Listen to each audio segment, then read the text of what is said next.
This audiobook contains 3 censored sentences and 215 modified sentences to make it suitable for all audiences. Visit our website to listen to the original version without censorship or modifications. Link in the channel bio. Chapter 1, Part 1, Heat, Shigyun, and Celine. I won't protect everything.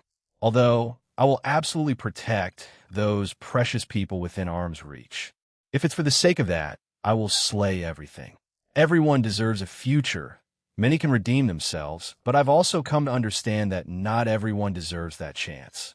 Unknown location, Gene, skyward boom. Boom, boom.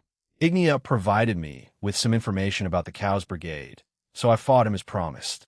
Even though I was only using a portion of my strength, Ignia seemed to be enjoying the fight. We were clashing in the sky as he threw Fire Dragon God Slayer magic at me, and I deflected and destroyed any that came my way. Covering his right leg with fire, he swung it at me. My right leg was covered with a 10k, and we clashed. Boom! A large explosion occurred. Ignia was sent back as I heard him let out a grunt of pain. When the smoke settled, he was grinning at me, and his left leg was bleeding. That was painful, but I like it a bit more, father.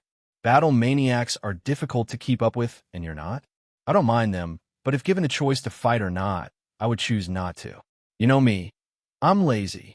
As I finished conversing with Drake, Ignia appeared in front of me with both his fists ignited with flames. He sent out a barrage of flaming fists towards me.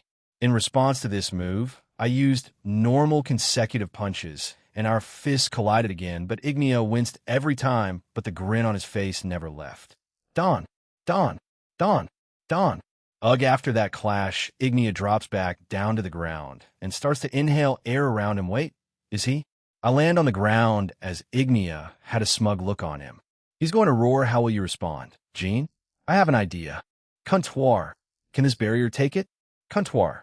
Answer. You can if you lower your strength to omniversal. Then yes. He'll do just that then. Fire Dragon God's roar. After inhaling fire in his mouth, Ignia lurched forward and opened his mouth.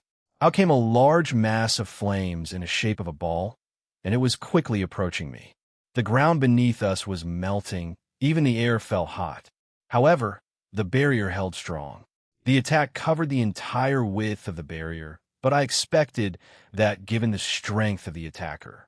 Maybe I should have just transported us to another dimension, so I wouldn't have to worry about this. I drew my right arm back, and I let out a sigh. This should end this, but I know he won't be too satisfied by it. Well, that's what I think. Slightly serious punch. Doom! I punched in front of me as my attack met Ignia's, or more specifically, destroyed his and hit him full force. The instant that happened, I saw him pass out, although he was still grinning. I couldn't help but shake my head. The area around us shook and rumbled. My punch created a large pressure wave, both in front of me and behind me. In reality, both our attacks were the same size, but my attack was much more powerful and had destroyed everything else around us. Thankfully, the barrier was able to withstand the attack and didn't break. I walked over to the unconscious Ignia and threw some healing slime on him. He instantly woke up and jumped back on his feet. So are we done? Haha, that was awesome. But yeah, unfortunately we're done. So, after the whole Egypt operation, will you fight me again? I mean, I'm in a way helping you sabotage it. He looked at me expectantly, and I nodded in agreement. I mean, sure, why not? You said it yourself. You'll be helping me. He nodded in agreement and clenched his fist. Good, good. This is why I like you, father. Anyway, I should get moving, otherwise they'll start asking where I've been. Until we meet again. Ignia's grin returned as he vanished in a flash of flames. I removed the barrier I had constructed and repaired the damage to the surroundings. I glanced at the spot where Ignia once stood. It makes me wonder, did Nyarlathotep make them that way? Or did they really just have those kinds of personalities in them? What do you mean, partner? For what I can tell from the 3 children I have seen so far, and assuming Ignia is telling the truth about the last child being Meruem, maybe they have some similarities to Nyarlathotep? Elaborate, Gene. I may be wrong, but Ignia may be that small part of Nyarlathotep's personality that wants to fight and experience battle. When I clashed with her, I sensed a little bit of it from her. even if outer gods around meant to fight. Lapis, I mean, it's a bit obvious from the small times I've seen her. It's her one-sided love and lust for me, but she's a bit less psychotic about it. I believe that part of the personality is in Frisia, as he's also quite obvious. Outer gods are, in a way, the embodiment of chaos, so most of those negative emotions and traits should have gone to Frisia. As for Meruem, I personally believe it's the potential for Nyarlathotep to change. If we take into account what kind of person Meruem is from my memories, then that's the small part of Nyarlathotep growing a conscious, gaining empathy, and trying to understand other people around her, whether it be humans, other supernatural beings, or her fellow outer gods. I see. I can understand where you're coming from. But you'll probably find this answer out once you speak with Azathoth when you evolve. Yeah. Anyway, let's head home. I looked up at the sky one more time before heading back home to Kuo. Japan, Kuo Ding, I had decided to teleport just outside my home, and when I did, a notification rang on my phone. I summoned it and took a look at what the message said. Ain, Ijin, I want to put forward a request. Take me on a date with me. It doesn't have to be now or tomorrow, but soon. A date. Huh. Also, I made that promise to Goddess Danu to help Ain get past whatever she's struggling through. But she also warned me to be wary of her an odd request. May I ask why? What do you mean why? Didn't you go on a date with a seraph from heaven for one of your requests? I demand equality. I mean, I guess she has a point. Otherwise, I wouldn't have gotten to meet Gabriel that quickly. I scratch my head. I guess this is one step to getting to know her more. Sure, let's talk details a different time then. Great. Sure, I don't mind. But you better keep your promise. Oh, you might also meet another goddess that's been pretty elusive too. Hee, be ready, Skyward Sama. Another elusive goddess. Huh? I wonder who. Creek Jean. Why are you just standing out here? I hear the door open and Rennie's voice soon after. I look up to see the blonde magician in a tight tank top and short blue shorts. I couldn't help but stare at her and inhale deeply since everything was sticking to her body. Nice. She tilts her head cutely and smiles, seemingly not understanding why I reacted that way. I put my phone in my pocket and answered her. It's nothing, Rennie. I just got a request that won't happen for a little bit. Anyway, anything happened while I was away? I enter my own home and join her. She quickly hugs my arm and snuggles into me. Know everyone's busy, so a new request, huh? Who's it from? Wait, doesn't that mean Reiko-san will be coming with you on this one? And so will I. A sudden voice interrupts me, and we both look up to see Rose. She was wearing her nightgown as it's already nighttime. Wait, what? What does she mean? Is she talking about being my secretary again? As my secretary, right? The secretary of the Red Dual Dragon Emperor and middleman? Yes. Not skipping a beat. Rose answers firmly with a tinge of red on her cheeks. I chuckle and walk over to her and pat her on the head. Yeah, sure thing, Rose. I'll look forward to it, but not on this one. The same with Roygun, since she'll most likely be the other nurse in the school when that happens. But I will quit and join you in your business, Jean. I have spoken about this with Azazel, Griselda, and recently Lisa-san. Griselda and Lisa-san will become the newly appointed club advisors for the Occult Research Club next year. However, I believe there can only be one advisor. They have said that either one of them will work. Huh, I didn't expect that. She's thought that far into the future. I see end-of-year exams, I don't have any problems with that, but I need to submit that career thing sooner or later. I seriously doubt the teachers would believe me if I wrote down, I will start my own international restaurant business. Or something like that. They think I'm a crazy person. Well, let's just see what happens before we go jumping into that kind of decision, shall we? Both girls nod, and we go into the living room. Ireland ain't part of my plan has been set, and all I need to do is follow through with it. Then I can reveal Jean's true nature, know all the true nature of man.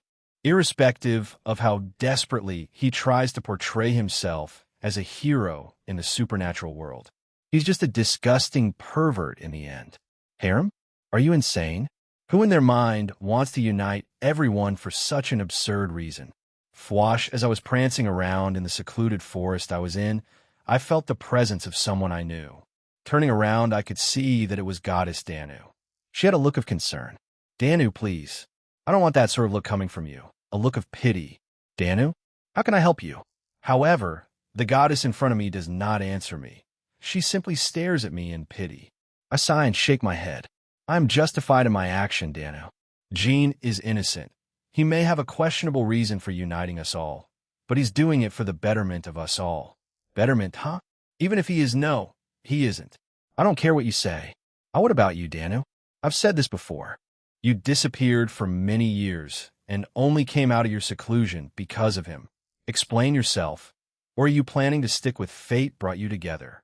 I couldn't help but scoff at the idea. Fate, fate, fate. If such a thing exists, then I do. Although I am unsure of what the future holds for Jean and me, I believe only positive things will come of it. Fate has a hold on everyone, Ain. She said that in such a sincere way that it made my blood boil. Fate? Fate?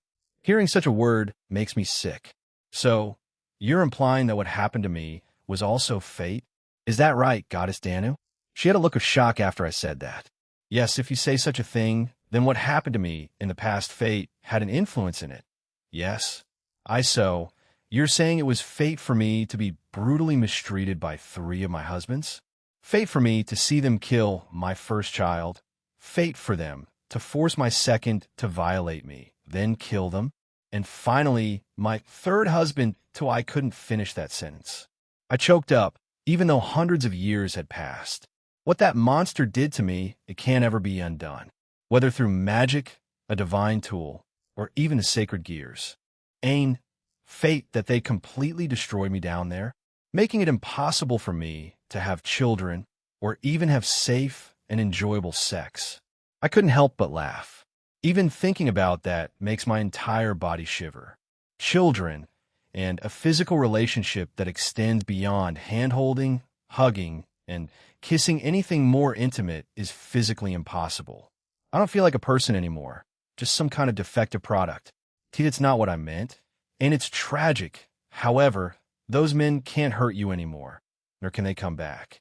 Also, it may be possible to fix that if we ask Jean. You heard it from his interview with the Belair, did you not? He woke up 2 devils suffering from the devil-sleeping disease. A small spark of hope was sparked in me, but I must stay true to my plan. Just because he did that doesn't prove anything. All of his deeds so far could be just a ruse. I will expose him. I turn around and start to walk away. You won't convince me otherwise, Danu. No one can. He will prove you wrong. I couldn't believe such empty words coming out of her mouth. Fate, and prove me wrong? I would like to see him try. Russia was strange. Strange indeed. Seeing that new young Red Dragon Emperor evolve his sacred gear during his match against that heir was nothing short of entertaining. Those were my thoughts as I looked at the expanse of my realm's wintry wonderland. I breathed out, and I could see my breath condense. The city below me was thriving. In this realm, it was mostly covered in snow for 9 out of the 12 months. We only had 3 months of summer in total. I had jokingly made it like this many years ago, and I even thought of changing it. My people had already gotten used to it, perhaps a small blunder on my part. Purin? Why are you all the way up here? I turned around when I heard a familiar voice. Mokash. Well, as you can see, I'm just watching over our realm. Where's Dodola? Mokash, one of my wives. Yes, I am married to more than one, but less than 3. In other words, I have 2 wives.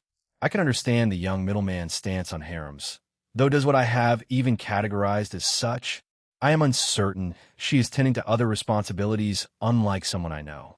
She gave me a questioning gaze and did not look too happy. Well, I was just wondering if sending an invite to the middleman would be the right course of action. Seeing as how we both love more than one woman, I may be able to connect with him. I gave her my reasoning, and she just sighed. What? Well, what I said that's strange. However, before I could continue, she interrupted me. I don't see why not. Many here seem quite interested after his display of power not too long ago. At the very least, Urilo wants to meet him. Urilo? He has not once mentioned wanting to meet the middleman to me. Well, he has to me. Regardless of that, we must speak with the rest and come to a decision.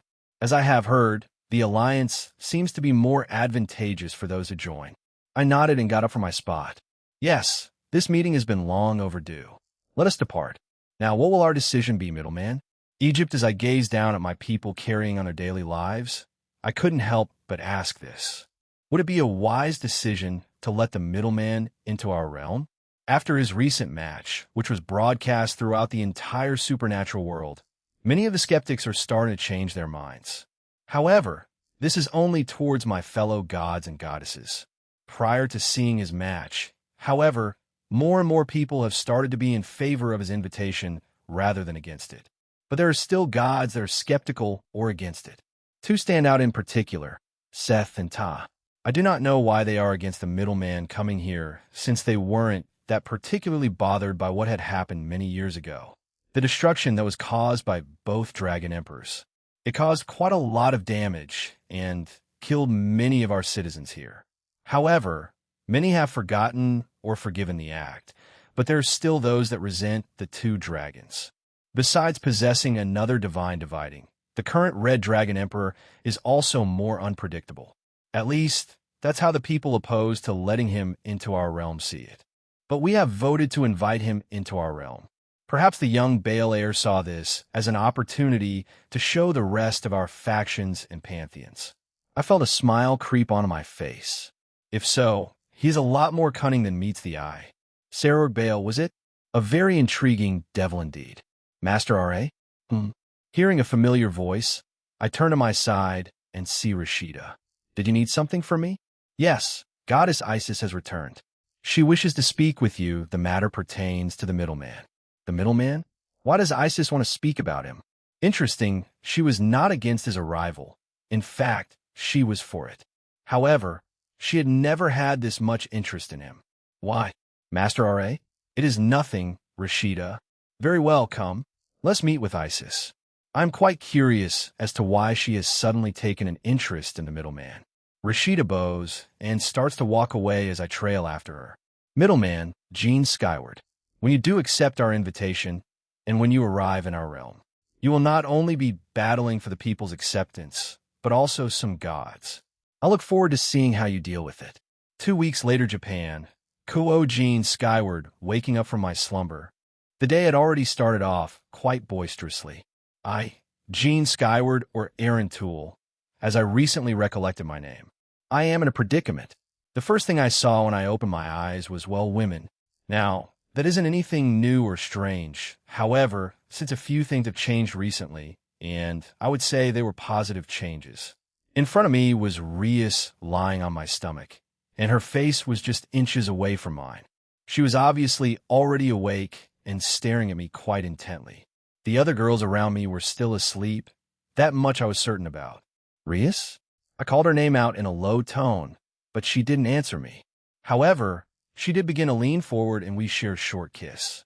She was blushing when she pulled away, but came back for a second, then a third, fourth. Eventually we were making out, and I started to feel the others were starting to wake up due to the constantly moving Rias Gremory. Isn't this a bit too early to be getting hot and bothered? We broke our kiss, and we could see Aquino there smirking at her king. Rias stared at Aquino's back and shrugged. I can, and I will let me be a little spoiled like you from time to time. 2 weeks had passed, and Rias only asked to be affectionate with me a few times. I could tell she's still holding back, but she's been doing it within reason. Well, that's what I think anyway. I would like to say nothing too big is coming up, but the promotions for all of her peerage members were coming up. During those 2 weeks, Surzex approached us and told us that everyone in her peerage was being offered the promotion to middle-class devil status. This meant they were just one away from being high-class devils. But he did say that the original promotion was too high-class, but knowing the backlash from the old boomers, they decided to space the promotions over a couple of months. For now, they'll have to take the middle-class exam. Chop no fighting so early in the morning if you're already up, come down to help with breakfast. I lightly chopped both their heads and pushed Rias off of me to get up. I then changed clothes and left my room. The others who were still asleep, I left them alone. Rias and Aquino joined me outside once they got dressed. It was still a weekday after all, although it was a Friday, so we didn't have to worry about school for the next day. We finally entered the kitchen, and I could see Ine, Grafia, and Reiko preparing breakfast. Morning, I yawned and said the same thing at the same time. Both girls who were with me went and sat on the couches I had put in the dining room. I walked over to join the ones cooking. I got behind Grafia and hugged her. What's for breakfast? Chew, it's just a normal Japanese breakfast, Jean. Grafia, without skipping a beat, gave me a peck on the cheek and answered casually. Damn, gone are the days of teasing her like this, huh? I couldn't help but chuckle on the inside. Thinking back on it, those days were kind of interesting. The short hostility of Grafia, Lucifug squeeze, she lightly glared at me, but didn't say anything. Roger that, ma'am.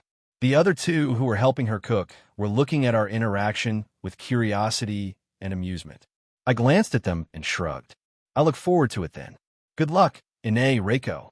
The rest of our morning went by relatively normal, a few girls' competition for my attention and affection, though that's par for the course, so nothing too noteworthy. As we were about to leave for school, Rias approached me and tapped me on the shoulder. I turned around to face her, and she was smiling brightly at me. A few of the girls who were about to leave and do their own thing stopped and looked at us. Rias? What's up? She brought out a lunchbox from behind her and put it in front of me. I see. She's giving me a bento. Huh? I smile and take it from her. Don't open it yet. I want you to do it during lunch. I was about to do that, but was stopped by her. I nodded and stored it in my yexel, or ring. She walked over to her peerage, who were already assembled, though everyone was staring at her. This wasn't the first time one of the girls did it. However, seeing as how Rias and I only started dating 2 weeks ago, they kind of expected it to happen a little later. I mean, Aquino, Ingvild, and Rennie took their time with it. Well, they'll get going then. I quickly left before they had a chance to react to what had just happened. I closed the door behind me before jogging away. Having passed the house where Snuffles lived, I can safely say that the dog is absolutely terrified of me. Forgive me, though I would say you deserve some of it. I quickly approached the school, and many students were already walking through the gates, and I quickly joined them. It was mostly quiet, even after having my own reputation. Most of the time, they just give me side glances now. There's a 99% chance that I am hated by most of the males at school, but it's justified hate, so not my problem. Smack, smack, Joe, Skyward Selma. I felt the familiar smack on my back, and two idiots' voices beside me. It was Najima and Kuda. Morning. I greet them, and we start talking about random crap that didn't really mean anything, from video games to perverted crap they said which I didn't contribute to. I glanced to my left toward the Occult Research Club, and I saw Chiron watching me. Now that I think about it, it's that time of year again. Huh. That I'm referring to is when both Kuroka and Chiron go into heat. Before I started dating Chiron, I would manage that part of her with the use of my powers, obviously. In Kuroka's case, we would be together, and this is the same arrangement for Chiron now. She and Kuroka did go through it multiple times while we spent the 5 years and 15 years in the pocket dimension. Seeing as how she's just watching me from the distance, she's already expecting us to be together constantly. In all honesty, Chiron can get a bit intense when she's in a certain mood. Now, I tend to keep it vanilla, but as I mentioned before, Kuroka and a few candidates like to branch out from time to time. But anytime Kuroka asks for more risque things, I refuse. Sorry, I'm not comfortable with that kind of play or King Gene. So, what do you plan on doing after we graduate? Coming back to reality, I stared at Kuda like he was crazy. I didn't think he'd ask me a normal question like that. I glanced forward and could see we were nearing our classroom. I didn't expect that from you. I'm guessing you two already know what you want to do? I mean, I'm basically planning to inherit my family's business, so I'm stuck in Kuo for the rest of my life. Hopefully, we'll find a girl to settle down with someday, But they did give me the okay to proceed to the college division. Najima says with a bit of hope. Yeah, his parents do run that bakery shop. Wait, I wonder how they would feel about combining their bakery with my restaurant. He'll run that by his parents in the future, but for now, we turn to Kuda. I'm a free bird. I don't really have many aspirations, but I guess gaming? I started uploading stuff to YouTube and started that streaming gig. I'm good enough at games, right? So, I'm getting enough views, and a few people are donating to me. Kuda says enthusiastically. I see. He's going to be a live streamer. Huh? It's true he's good at games, but to seriously go for that, he has balls, or he's outright stupid. But he has been getting better at it. I mean, if Najima was the gaming god between the three of us, then Kuda became gaming Jesus. Him and Najima have apparently been grinding it out when they have time. I sometimes feel like an alien between these two. There's just buddy-buddy, you know? But I'm attending the college division too. I just want to cover my bases, you know? As he explained, I slid open the door to our classroom and entered it with them. We still had plenty of time before class started, so they got their chairs and came over to my desk. Both of them looked at me expectantly. So, right? I was the only one left to answer. Both of them did give me pretty honest answers, so they'll do the same. Well, I have some backers, you could say. Anyway, I'm planning to open a restaurant after graduating. You know the free spot near the flower shop? Yeah, that's where I'll have it. So, I'll need to balance my college life and operating a restaurant. The two of them stare at me blankly, and their eyes slowly widen in shock. What? They both shouted, but since it was still early in the morning, not many students were here, and only a few glanced at the two in annoyance. What the hell do you mean? Skyward-sama. Holy shit, I can eat your food anytime I want. This is so awesome. Good to know you have your priorities straight, coulda. They start asking me questions about it, and I answer them to the best of my ability. I have been slowly making a menu for it, but it's a slow process, but I do have a saving grace. I have started to take more inspiration from other countries' cooking. I'm going to other pantheons and factions, right? I might as well take advantage of that, you know? The more diverse my menu is, the better. Well, that's what I think anyway. Some people may see it differently. Some say to keep your menu to one type of style, so Japanese, Greek, Irish, or whatever. The food will turn people into regular customers because they like it and your menu isn't constantly changing. However, I won't be changing it constantly. It will have a variety of foods, and I may just add a weekly or monthly brand new food item for some to try out. I will keep some classic Japanese dishes since I live in Japan, and there will definitely be some that will want to just eat some Japanese dishes, right? I mean, I'm not too worried since I know Kuda will be a regular. Maybe even his parents. The same for Najima. Lunch Kuda and Najima couldn't keep their mouths shut, so my plans for starting a restaurant started to spread around school. Many questioned if I was a good cook or if I could even cook. But a few of the girls I was close with, along with Gasper and Kiba, backed me up, and now many are looking forward to it. Even a guidance counselor approached me about it, and we had a brief chat about it. Safe to say he was pleased with me having a plan at least. In order to avoid the heat of the school, I ran away to the club room since I was getting so much attention. They'll seriously kick those two's asses for this, I grumbled from Ria's lap. Yes, she was giving me a lap pillow, though I hadn't eaten yet, so I was about to get up and try her bento. I was planning to show it off to those two idiots, but seeing how they informed the school screw them, or whatever. I got up from Ria's lap pillow and pulled out the bento from my ring. Rias was smiling now, and the ones in the club room with us, they were mainly the club members, plus Irina, Griselda, Azazel, and now the new Lisa. Ada, a bento. Now who made that? Lisa asked, and Rias raised her hand, making her laugh. I opened it, and it was a normal boxed lunch. I mean, I should have expected that, but there was tamagoyaki or egg omelet, rice, and other assortments. I summoned some chopsticks and was about to dig into it when yank. Rias took them from me. I look at her in confusion, but she grabs a piece of rice with a bit of tamagoyaki and brings it to my mouth. She wants to feed me? As she waited for me, she smiled at me with a happy expression. I glanced at everyone in the room, and they were also waiting. Aquino was pouting a tiny bit. All right, yeah. I opened my mouth, and Rias fed me. She looked very satisfied with herself, baka upple. Stupid couple, idiot couple, baka upple. Azazel said it first, and then everyone else followed. Rias blushed, but kept on feeding me.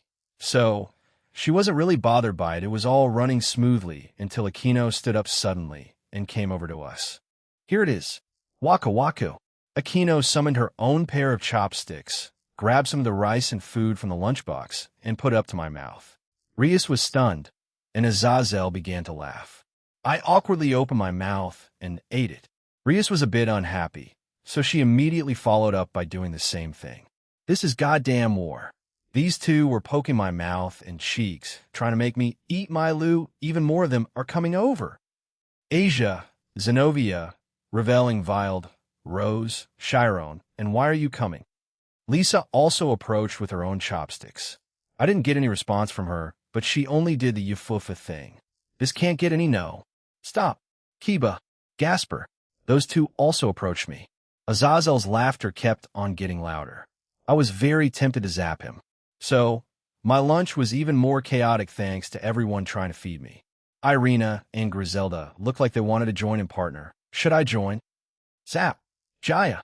Yeah, hectic nighttime skyward household on the same day. A few people came to my home at night. They were Surzex, Astery, and Azazel. We were gathered up in the living room. I knew what was happening, and the rest had somewhat of a vague idea. I mean, it was either something to do with the Cows Brigade or the promotion test that they would be taking, so it wasn't that hard to narrow down. Grafia came back with tea and poured some for Surzex, Astery, and Azazel. After that, Surzex started to speak. Just as I told all of you last time, Kanikokan, Kivin, Gasperkin, Ijikan, Zenoviakan, and Akinokan have accomplished many achievements. So, the topic of all of Rias Gremory's peerage getting a promotion has been decided by us, the Four Satans, and other top council members. So it's about the promotion exams. Rias nods after saying that, and Surzex does the same thing. It makes sense for all that it's worth. These guys played roles in it, even if I did a lot of the work. They still contributed a lot to those incidents. Yes. So, about the promotions, it wouldn't be wrong for me to say that all of you should get a promotion to high-class devils by skipping the middle-class devil exam. But because of the promotion system, we would like you to go through the middle-class exam first. I glanced at the ones being given this opportunity. They were obviously shocked, though they weren't too shocked since ID already told them to expect something like this in the future.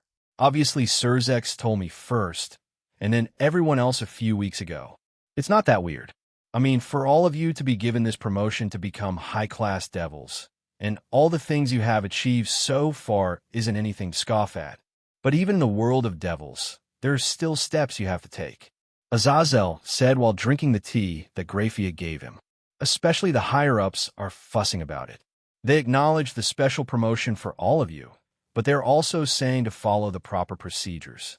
That's why you'll become middle-class devils first and be active in that rank for a while. After that, you will soon receive the promotion to become high-class devils from them. During your time as middle-class devils, make use of that time to plan out what you want to do once you become high-class devils. Azazel finishes speaking and starts to cough violently. It seems like the tea he drank went down wrong. Everyone in Rias peerage had different reactions. For one, Gasper was the one who was most shocked. I don't blame the guy. Just before he met me, he was pretty shy. Compare his current personality and his old one, and it's like night and day. From shy NET damper to easy to talk to, and has confidence like any normal person, and also on the verge of getting a girlfriend. Azazel-sensei, is it really okay? Gasper asked with a small stutter. Despite his skepticism, Azazel nods along with Astery and Surzex. Yes, you guys essentially defeated the evil god Loki, and constantly defeating the terrorist are pretty big achievements. Not to mention the tremendous growth, and how you basically stomped the strongest youth peerage in your most recent match. He says to Gasper seriously, then he turns his attention to me. Everyone else does the same, which confuses me. Add to the fact that you are close friends with the middleman, or even lovers with him. He also personally trained all of you and helped with that growth. He's also known as the popular Ape, Ketsu, and Thigh Dragon. It wouldn't be surprising if the topic of promotion for all of you came up. Azazel shakes his head. No, I would say that this is an expected result. You two are strangely quiet about those titles now. We have resigned ourselves to our fate. Good to know also a brand new product was created by Surzex, or whoever the hell was in charge of that show, and its merchandise. It was called the Sponge Dragon, and yes, it's what you think it is. I can understand the plushies, even air, the body pillows and such, but a sponge? Like really? As I reflect on my life so far, Ria speaks up. Congratulations on the promotion, all of you. As my servants, friends, and family, I am very blessed. Ria says with a satisfied smile. In turn, her peerage also thanked her, as they too were quite happy with it. Every one of them starts thanking Surzex for the opportunity, and he becomes a little flustered by it. Think nothing of it. Surzex says, and then turns to look at me. He had a mischievous smile on him. I saw Astery slowly taking a paper fan out from in between her breasts. This also made Azazel slowly scoot away from the two. Now that the serious topics are out of the way, Rias, Jean, congratulations on finally making it official. I may have been late with this, but when can we expect a child, Zubin? Surzex was cut off by Astery, smacking him with a paper fan. The Satan Lucifer was temporarily knocked out. I have resolved myself to being single. Ditto. Women are not that intimidating, you too. Rudra reprimands the two, but something feels off. The two heavenly dragons refuse to say anything else. What the hell's happening in there? Oh, Oni Isama, we're still in high school, and we still need to graduate from college. Coming back to life, Surzex props himself back up with a grin on his face. Oya, does that mean you will seriously start thinking about it after you graduate from college? Rias? How does Jean Kuan feel about having children with his future harem? Rias became red after Surzex points that out. Also, I didn't want this topic to come up yet. I felt everyone's gaze burning a hole through me.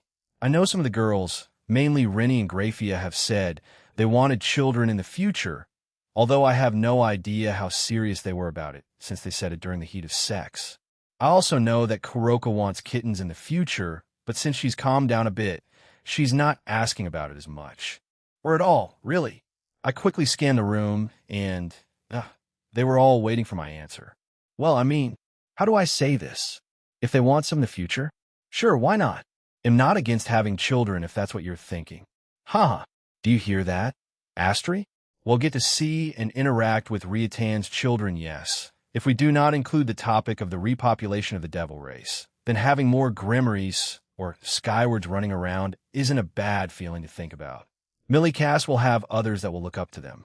Astery says this with a composed and calm expression. However, I could tell from her emotions that she was as excited about it as Surzex. Geez, these two are nearly identical. She does spoil Millicass a lot. Then, Jean Kuan, go ahead and call me Oni-I-san or Oni-I-chan. Surzex says while looking at me rather excitedly. Oni-sabits. As I said that, Azazel spat out his tea and started to cough violently while cackling to himself. Surzek's mouth was twitching since I did say the first part, so he was probably expecting me to actually say it. Sorry, dude, not now. Astery sighs beside him and massages her forehead. Dear, you're going overboard. One day he will call you that. Don't you think it will mean more and be a lot more special if he does it of his own free will? So, just wait for it to happen. Why, you're right, Astery. Perhaps rushing things is the bad traits of the males of Grimoire. Ahem. Azazel finally stops coughing and laughing. Anyway, it's like that. Next week, you'll have your promotion exam. Make sure to study up on it, because you'll be heading to the underworld for it. They were a little stunned, but yeah, just a week to prepare? I mean, I doubt they'll have any trouble with the practical since they are all Dragon God class and up. So, the only thing they need to prepare for is next week? That's quite sudden. Ria says, and got approving nod from her peerage. Aquino continues. If I remember correctly, the test for the middle-class promotion exam includes a writing report, a writing test, and a practical, correct? Putting aside the practical, will we be all right with the report and writing test? A look of panic crossed Zenovia's face as she glanced at everyone. While she has improved in strength, she is still mostly a musclehead. Now, she did get a bit smarter. I mean, we did study a few times in the pocket dimension, though they were few and far between. Azazel then speaks up again. Don't worry about it. If it's the writing test, Aquino, Kiba, Asia, Kaneko, and Gasper will have no problems. We'll need a focus that help towards Zenovia. She's a fast learner, so just put your effort into that for now. Anyway, it is basic knowledge and application problems for devils, and also questions relating to the rating game. So, it's not anything revolutionary. Were they supposed to write about in the report? Azazel looks at Surzex, Astery, and Grafia. Grafia nods and explains. The report that will be submitted on the day of the test can be broken down to what will you do when you become a middle-class devil, and write about aim and greed as a theme. It's also popular to include what have you accomplished up until now in it as well. It's nothing too complicated Even Nova can get through that, but it's weirdly similar to tests taken by humans, huh? When I say that out loud, Azazel turns to me and nods. Yes, I believe they use that as a model. He said it in a more of a question rather than a definitive answer. He glances at Surzex and he nods. The majority of the devils taking the middle-class promotion exams are reincarnated devils. Because of that, we use the test in the human world as models and use the same structure on the promotion exams. We don't want to confuse and overwhelm them after all. I see. That makes sense. I mean, if they have to learn a completely new structure that would probably not bode too well for them. But reincarnated devils are more than just humans. Other races and species can be reincarnated after all anyway. The report will be due on the day of the test, so have that as your first priority. But Zenobia, Azazel points at Zenobia. Ygis, Azazel sensei. Besides the report, you on the other hand have to study for the writing test. Rather than common knowledge, train that brain of yours for a week so you can answer application questions. Rest assured, you have many intelligent friends around you. Asia, and Ingvild put a hand on her shoulder. You can rely on us, Zenobia-san. That's right, Nova. If you need help, just come to us. Everyone came together to help Zenobia, and she looked quite thankful. However, Gasper puts his hand up and Azazel nods. What about the practical? I answer him this time. You won't need to worry about that, Jayasuk. You guys will blow that out of the water, so don't worry about it too much. Also, before you ask, you won't fail. They'll do Spartan training with your damn brains instead if I have to. Everyone gave me strained smiles. Yes, if push comes to shove, I will drag all of you to the pocket dimension and just study for an entire year there. Normally, this is where Rose is supposed to go back to Asgard since she lost badly against Serorg and wants to train to become stronger, but since she's not Rias Rook and she's already strong enough, she'll be sticking around for the midterm wait. Midterm? We still have one more battle to conquer. Everyone looks at me, and I pause for dramatic effect. Pinch out with it. Ingvild had come over to me and pinched me. She's using the Grimmery tactic of pinching. I chuckle and continue. We have the midterms coming up. To that, Zenovia's face paled. You have this and the promotion test to study for. Nova, I wish you luck also. The other thing this is when Ravel becomes Icy's manager. But since I'm not a devil, nor do I have a peerage Surzex, and Ravel never discussed that topic. However, Ravel has said she wants to join me in my restaurant, so that's still going to happen one way or another. Also, I already have support from Rose, Leanne, Reiko, and now Ravel. I'm not exactly in a bind for anything. I glance at Kuroka and Chiron. Both of them have been silently and mostly watching me the entire conversation. I know what they want, so I'll do that tonight with them. So, for the rest of our time, we spend it relaxing and the girls talking about plans and how to make Zenovia smarter. The topic of the pocket dimension and the training facility was brought up later. Lemon, start MMMPCH, MMMCH, MMPCH, MMMCH. Mlela MMCH. I was in Kuroka's room and both sisters were kneeling in front of me. These two are currently in heat, so I'm helping them out. I allowed a satisfied grunt. I could see that Chiron was feeling a little sad and left out, so I brought her closer and kissed her. NHHN, non-MPCH Papa. As Kuroka moved, I also participated a little myself, so as to not just leave the entire process up to her. With my unoccupied arm, I reach out and rest my hand on Chiron's shoulder, causing the girl to shiver and let out a startled gasp.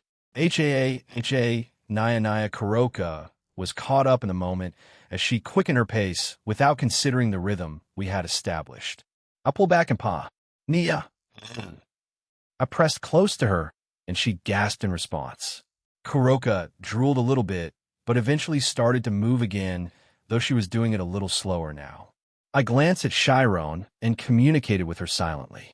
She nods and pulls away, so I could focus on Kuroka. Seeing her slowly bouncing up and down, I moved suddenly and leaned into her again. Nya, Enjiash. That was sudden haya. Bach vuvait yotin. Huh. I feel a strange sensation. And an NGH. Kuroka was getting overwhelmed as I kept up my pace and rhythm. I had wrapped both my arms around her and was solely focusing on her.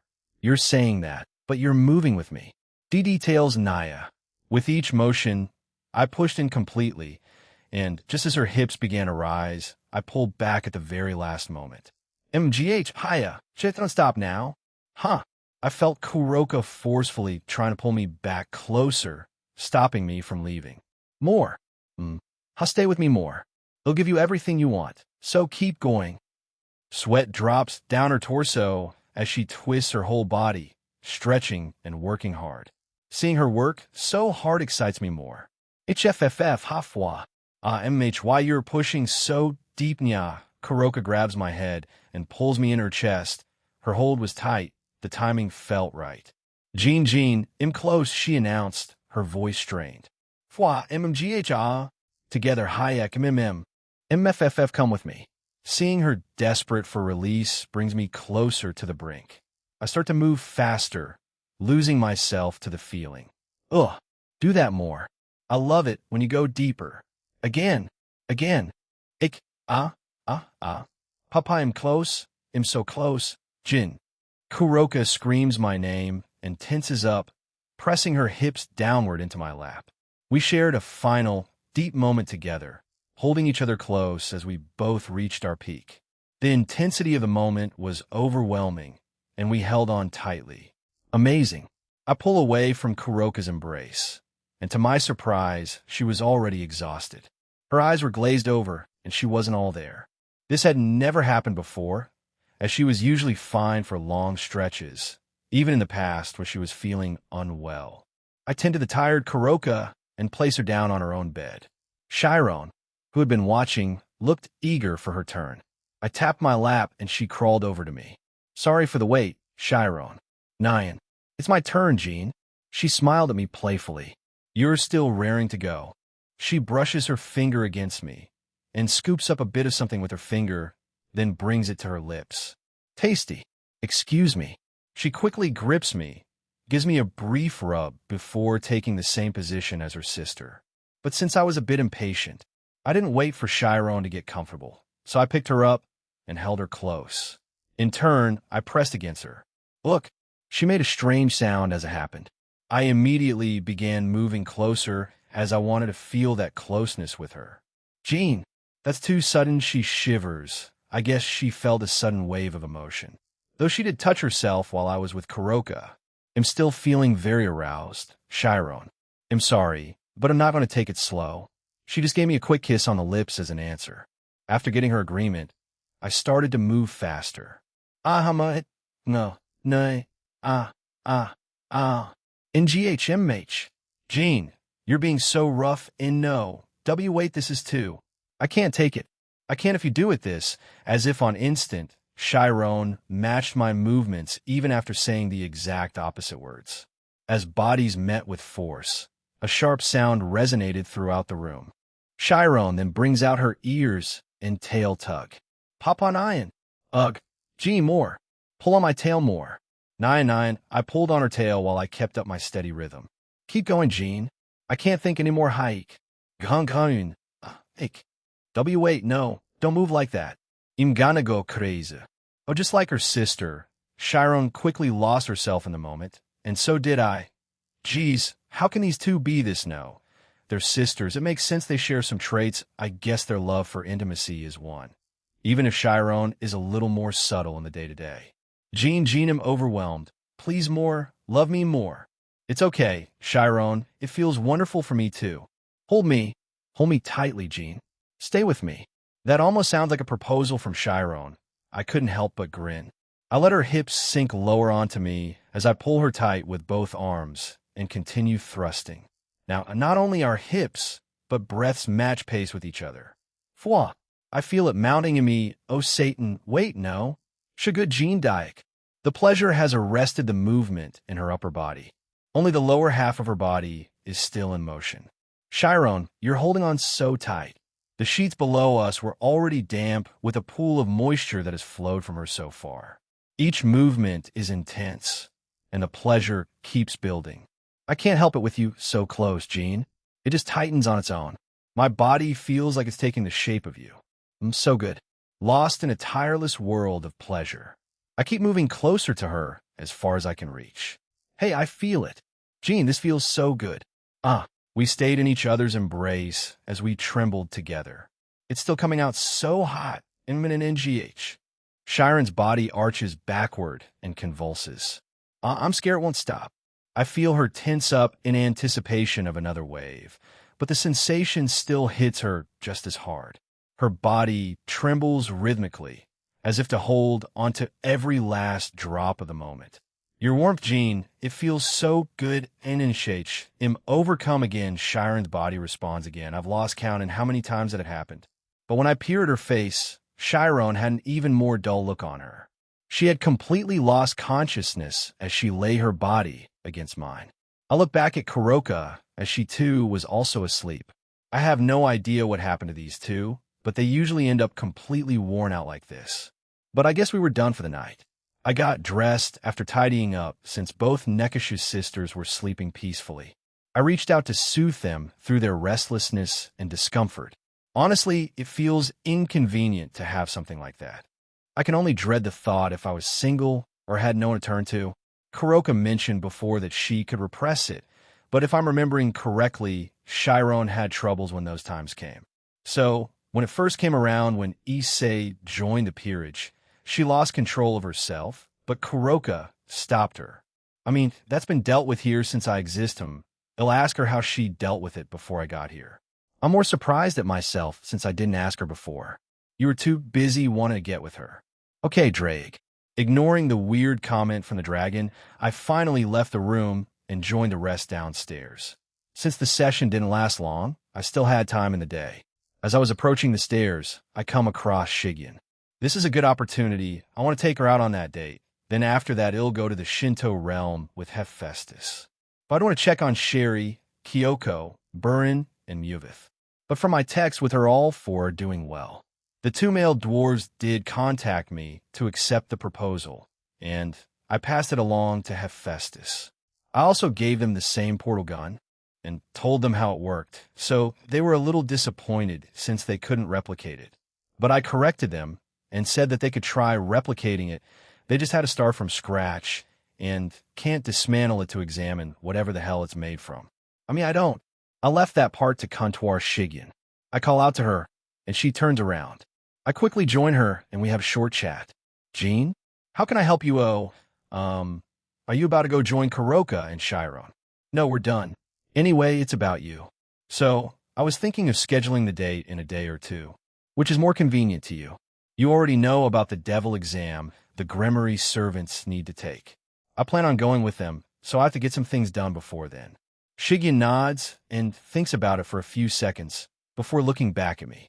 I don't think we have any missions in the coming days, but can I give you my answer tomorrow instead? I want to ask Azazel beforehand, so it won't conflict with our schedule.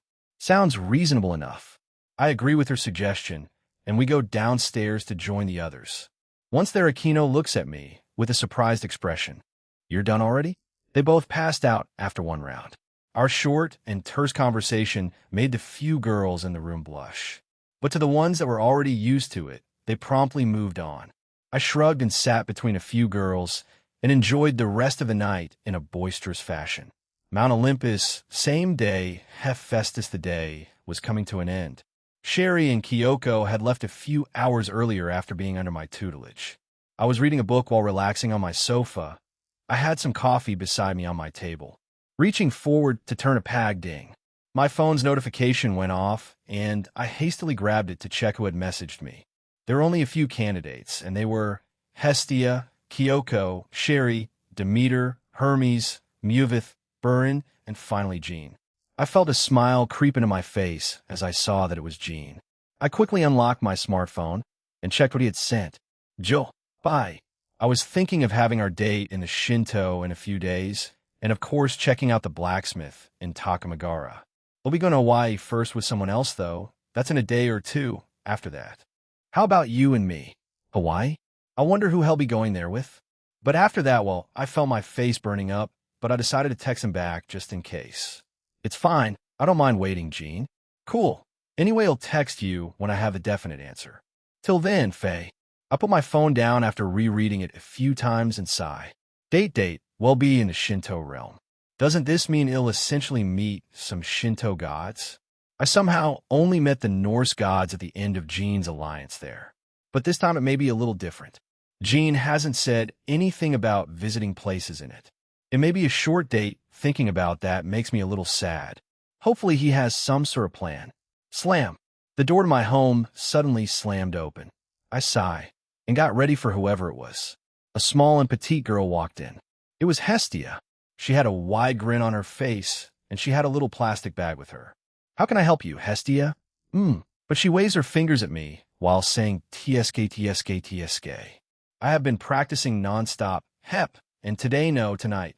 This masterpiece is the fruit of my labor. She places the bag down on the table, takes out a plastic container, and she had made some fried rice. From the look of the food in front of me, it seemed delicious and edible, unlike what was presented to me in Jean's group a few months back. The aroma was also smelled good. Perhaps she was telling the truth? She looks at me as if telling me to try it. I sigh and got up from my seat. I got in spoon, then went back to Hestia and her food. Using the spoon, I took a small portion, blew on it since it was still quite hot, and put the fried rice into my mouth. Hestia cheered upon seeing my reaction. I blushed, but couldn't deny that it was quite delicious. I quickly swallowed it and sighed. It seems you were correct, Hestia. It's delicious. Of course, I've been working tirelessly after all. Now, when Jean comes here, it'll be ready. Should I tell her? I don't see a negative side to it. If I do, Jean will also get a free meal out of it. The same with me. Hestia Jean will come here in the next few days. I'm not too sure on the exact date, but he will. And oh, your date? Sure. I could prepare something for it then. Make sure you don't have lunch or whenever you guys go. Happy with my answer, Hestia also summons a spoon and starts eating her own creation. We had a relatively peaceful night as we spoke about what type of dish she would create when Jean comes here again. Sunday yesterday team/dog had a mission, and they finished it within a day. So, Shigen and I scheduled our date on Sunday instead. That means my date with Hephaestus was on a Tuesday, since she said I had to at least attend a single day of school and not rely on my avatar. I teased her of being a mom, and I don't know how she actually felt since she sent a vague reply back. I was waiting for Shigen to come down, since a few of the girls said they'd help her pick her clothes, so I was waiting in the entrance hallway. A question popped into my head. I know that Shigen said she had been researching and looking up the mythos of the state of Hawaii, but I'm not sure if we should just barge into it or not. I mean, I'm surely known by them, right? I also don't know much about the place. Maybe we can spend some time on the beach? I mean, I did say that in passing a Shigen, and she didn't seem to mind the idea, so she may have packed a bathing suit. I have my swimming trunks just in case. Anyway, about the gods there. I know a limited amount. The most prominent are Ni, Ke, Lono, and Kanaloa, and Ni is apparently the chief god of the Hawaiian gods. As for the rest, I'm not entirely sure of them. So if we meet any, you'll be as interested and surprised as Shigen. Ahem. Hearing someone say ahem, I come out my own thoughts, and I could see a few of the girls there as Shigen. In all honesty, I was left a bit speechless. Shigen was wearing a light blue peplum shirt, dark blue skin-tight jeans, and brown ankle boots. She didn't make her hair into anything fancy, but she had some cute earrings on with some light makeup. Yufufu looks like you bewitched him, Shigen Aquino says while having both her hands on Shigen's shoulders. The girl in question was lightly blushing as she waited for me to say something. I mean you look great, Shigen. Aquino winks at me. Rennie, who is to the other side of Shigen, lightly pushes the girl towards me, and she quickly arrives by my side. I offer her my arm, and she hugs it. Well, we'll get going then. We'll be back by home by tonight. Good luck. Shigen the girls wished her luck as she shyly nodded. Hawaii, Honolulu, I teleported us to the same place I had taken Gabriel. I had an idea of the place, so I had a slight advantage. However, we won't be staying here for too long as I had made somewhat of a plan for the day. Hey, Shigen, did you bring a bathing suit? I turn to look at the girl as she shyly nods while a small blush. I see, well, we can go to a beachside that has slightly fewer people in a little bit. For now, let's go explore this place. First stop, Waimea Botanical Garden. So, I teleported us away again, and when we got there, there weren't too many people. Comptoir, do your thing. Comptoir. Answer. Yes, Jean. Processing. Complete. Thank you. I bring out my phone and find my booking form, since you need a book in order to enter, or have what's called a Go Oahu card, but since we won't be staying here for too long, I decided to go with a booking instead. It's $25 per person. That's over $16 to $61. A bit pricey, but I'm rich, so we quickly walked towards the place. There were a few people there as well, but it wasn't crowded by any means. I had my phone ready with the booking forms, and once we reached the counter for it, I showed them it. They did fiddle with the computer and turned back to me before nodding. Thank you. Your admission form has been confirmed. Please enjoy your time here. Do you want life vests? This is in case if you want to swim by the waterfalls. The staff member asked. I glanced at Shigyun, but she shook her head. I also said no thank you as we had no plans for it.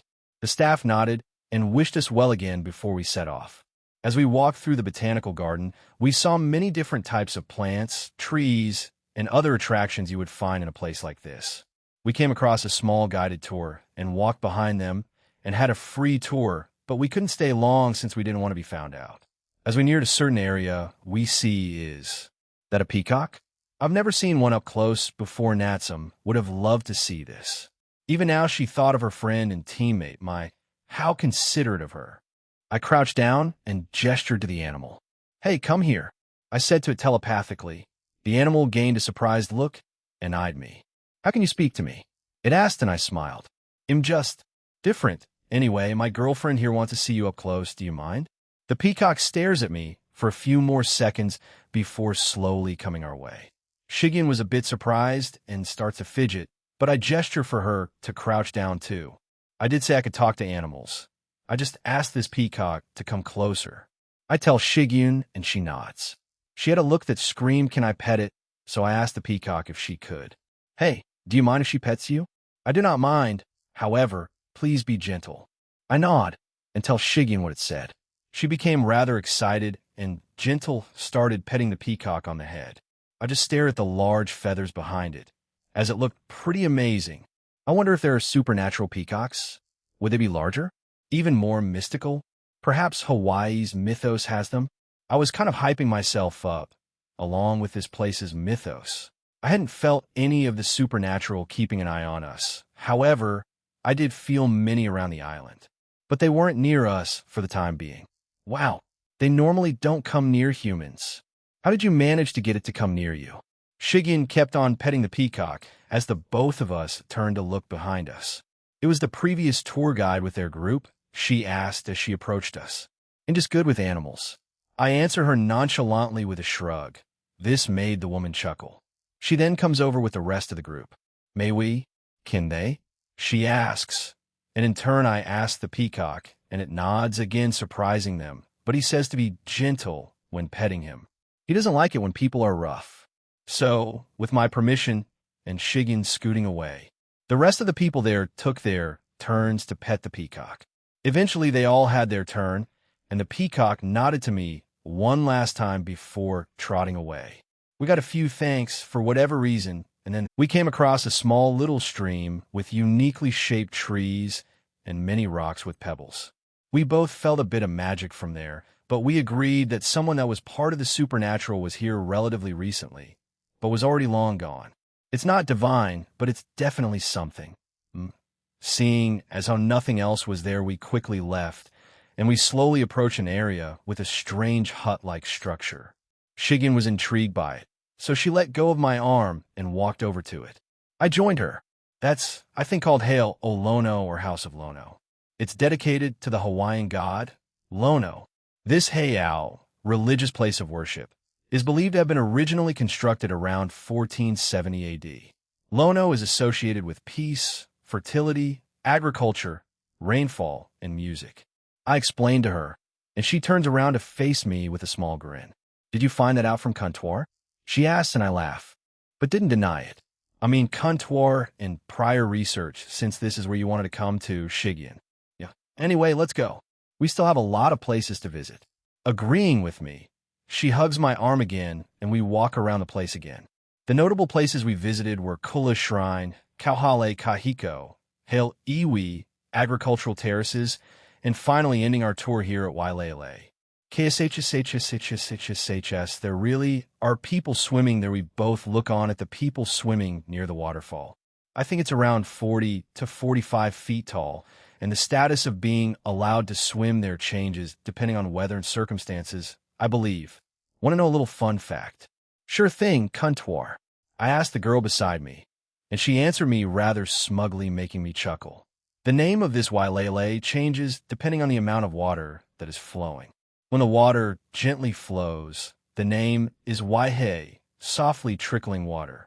When the water flows heavily, the name is wei, purging water. Hawaii certainly is rich in its history and mythos. Does the rest of the United States even have something like this? Shigen asks me, and I fall silent. Certainly, I haven't really seen much about American mythology. It's mostly vague stuff apart from, I guess, the Native American mythology, all about skinwalkers and spirits. The notable ones from there that don't involve the Native Americans are, I guess, Bigfoot, Mothman, and other stuff like that. Well, there is the Native American mythology. I guess we just need to visit those parts of America to experience it. Oh, yeah, that. It slipped my mind completely. We watched the other patrons enjoy themselves by the waterfall for a little bit longer before we left the botanical gardens. Once outside, we just stood there taking in the surroundings since we just rushed towards the place. Where to? I feel a tug from Shigian, and I nodded. Let's go for a little swim. Papohaku Beach Park. Molokai, they weren't kidding. It's practically empty. We had teleported to Papohaku Beach, and it was mostly empty. White sand, the perfect blue waves, and add to that it's basically sunny today, the perfect time to be here. I look at Shigian as she was mesmerized by the scenery in front of her.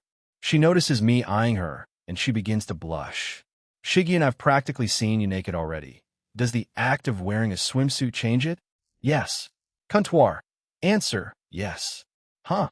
What do you mean, comptoir? Belgrind? You just don't get it, do you, Jean? Being seen in swimwear and in just our regular bra and panties is completely different. Comptoir. Answer, is the act of being seen and not being seen, Jean. When a woman wears a bikini, for example, they go into that situation with the fact that they will be seen and exposing more of their skin, right?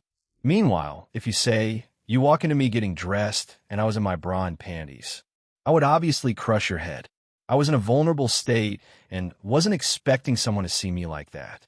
A bit violent, but I can kind of understand where you're both coming from. Tug, Independent, Illinois. Go get changed then, yeah. Shigian scans the area before finding a small hut that had a signed bathroom, changing room, and rushing towards it. I quickly change into the trunks I brought with me and waited for her to come back. But seriously, though this place isn't bad, it would be pretty rad to bring everyone here for our next vacation, or even when we graduate, assuming there isn't shit to deal with. Partner. True, I got my first requirement for my evolution. Now all that's left is my second one, whatever the hell that is. Let it happen naturally, Jean. I know. Am not that hung up about it, since it will happen sometime in the future.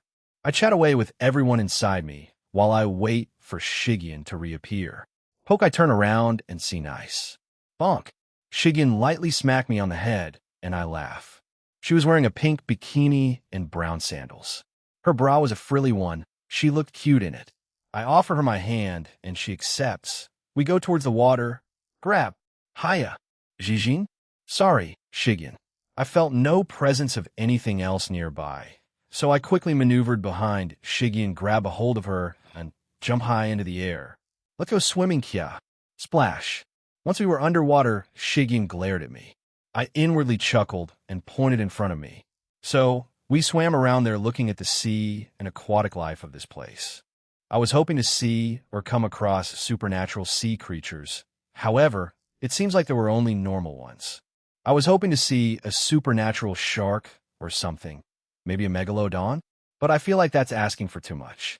As we swam around, we saw some fish, but they would usually run away and not speak with me when I try to communicate. They're either way too scared or just don't want anything to do with us. That's fine. Eventually Shigian and I swam up back into the surface. Jean, I enjoyed our little tour, but please warn me next time you do something like that. My heart wasn't ready, Shigian says while putting a hand on her chest and briefly a sigh of relief. My bad, and yeah, I will. Growl, I hear a familiar growl and turn to stare at Shigian, who blushed again. I laugh and gestured her to follow me. I summoned a large blanket along with a picnic basket. I opened it, and a large amount of food was in it. I had expanded the inside of it to store the food. Yes, I could have just stored them in my ring, but I wanted it to seem a little more authentic, normal. Well, whatever the case, maybe Shigyun blushed even harder, but Po then also joined us. I guess he's hungry too. But I saw this, so I snapped my fingers, and other kinds of food appear beside ours. I tell Po that it was for him, and this was for us. He quickly nodded before going to share, and to my surprise, slowly ate his. Normally, he would just eat it like a vacuum and be done with it. We sat down and began having lunch. I guess Po is learning some restraint, huh? Who would have thought? I guess independent-type sacred gears are a lot different to the regular ones, huh? Shigyun was a bit too busy eating to answer me. It makes me wonder, I wonder if our kids will have your family's trait in the future. Splat thud, I turned to face Shigyun again, and she had dropped the sandwich she was eating and staring at me wide-eyed, and she was the reddest I had seen her since I met her. Did I say something wrong? I mean, she knows I like her. You literally dropped a bomb by saying you want to have kids with her partner. I would assume most women would have a reaction similar to her, unless they expressed they want one. But Shigyun was caught off guard. It was more of a what-if scenario, and yeah, I guess so. Shigyun, and maybe it skips a generation. But what if we have twins or triplets? Then one may have it, or even two, perhaps all three. The food budget will skyrocket. If I do end up having a lot of kids, another reason to question having a harem. If you're poor, then Godspeed to you in this regard. You can control that aspect of you, though. I know, but I just wanted Shigyun to think about it. And now that I look at her, she looks like she's ready to pass out. I scoot over and bring her closer to me and laugh.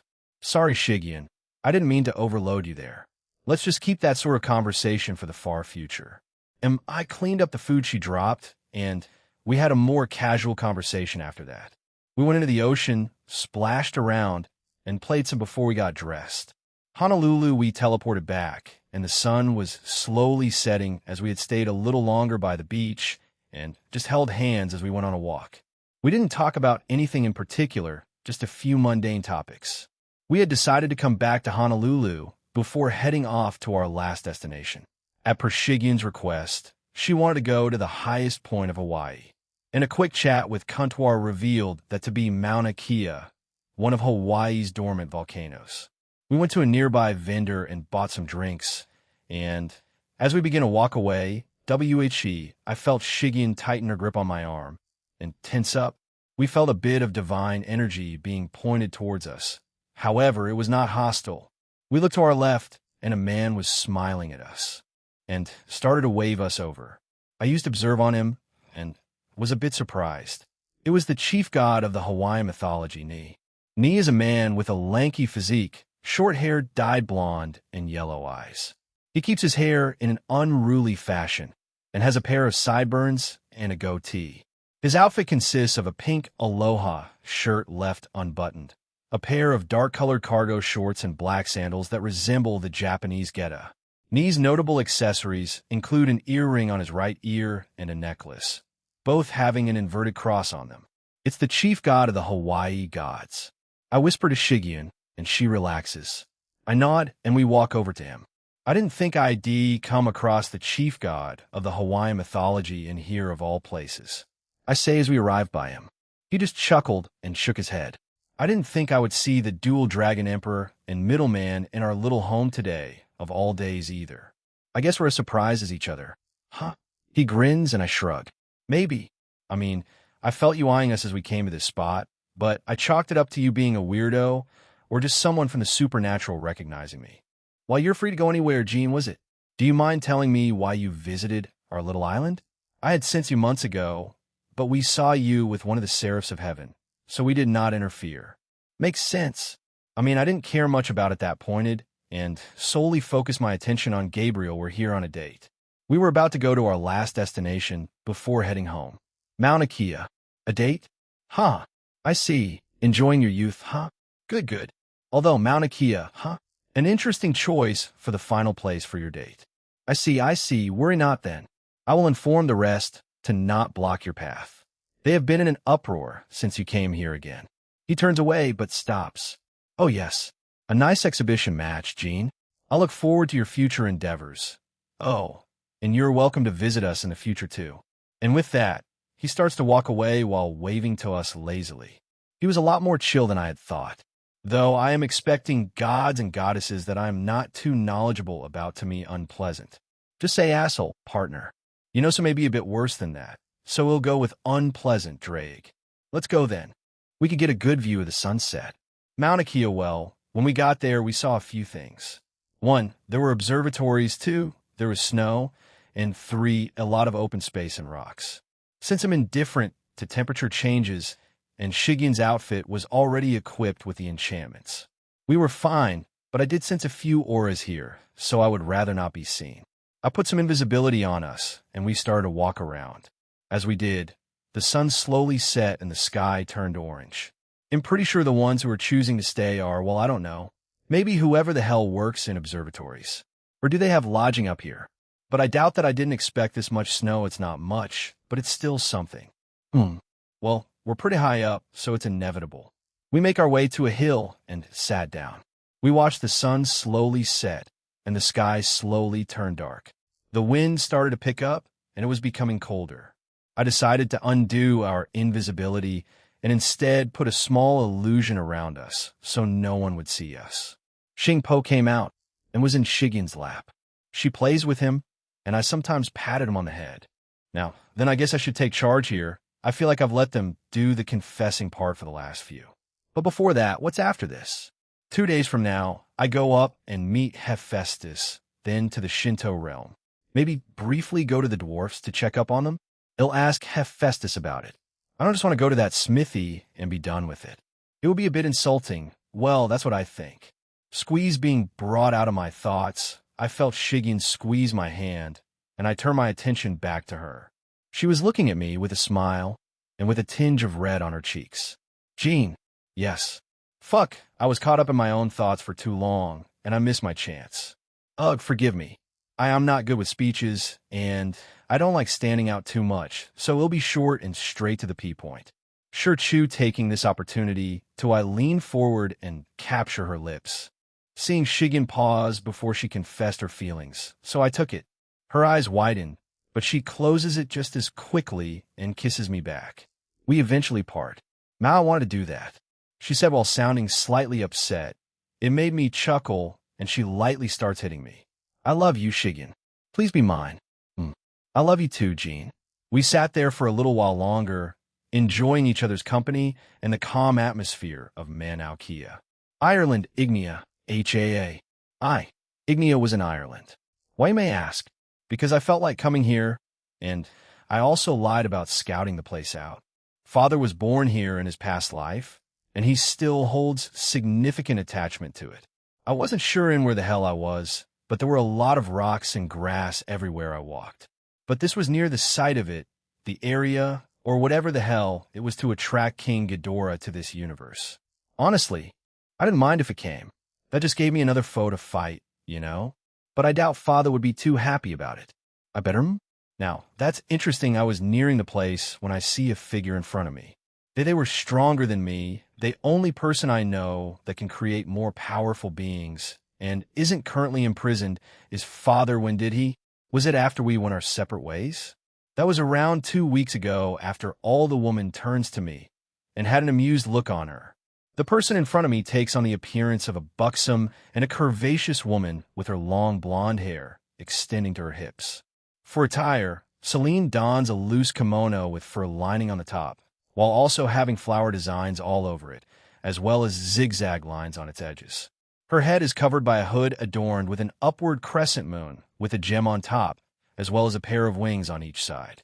She also has a pair of socks while wearing wooden sandals. I did not think one of Jean Samus' kin would approach this place. You're Ignia, are you not?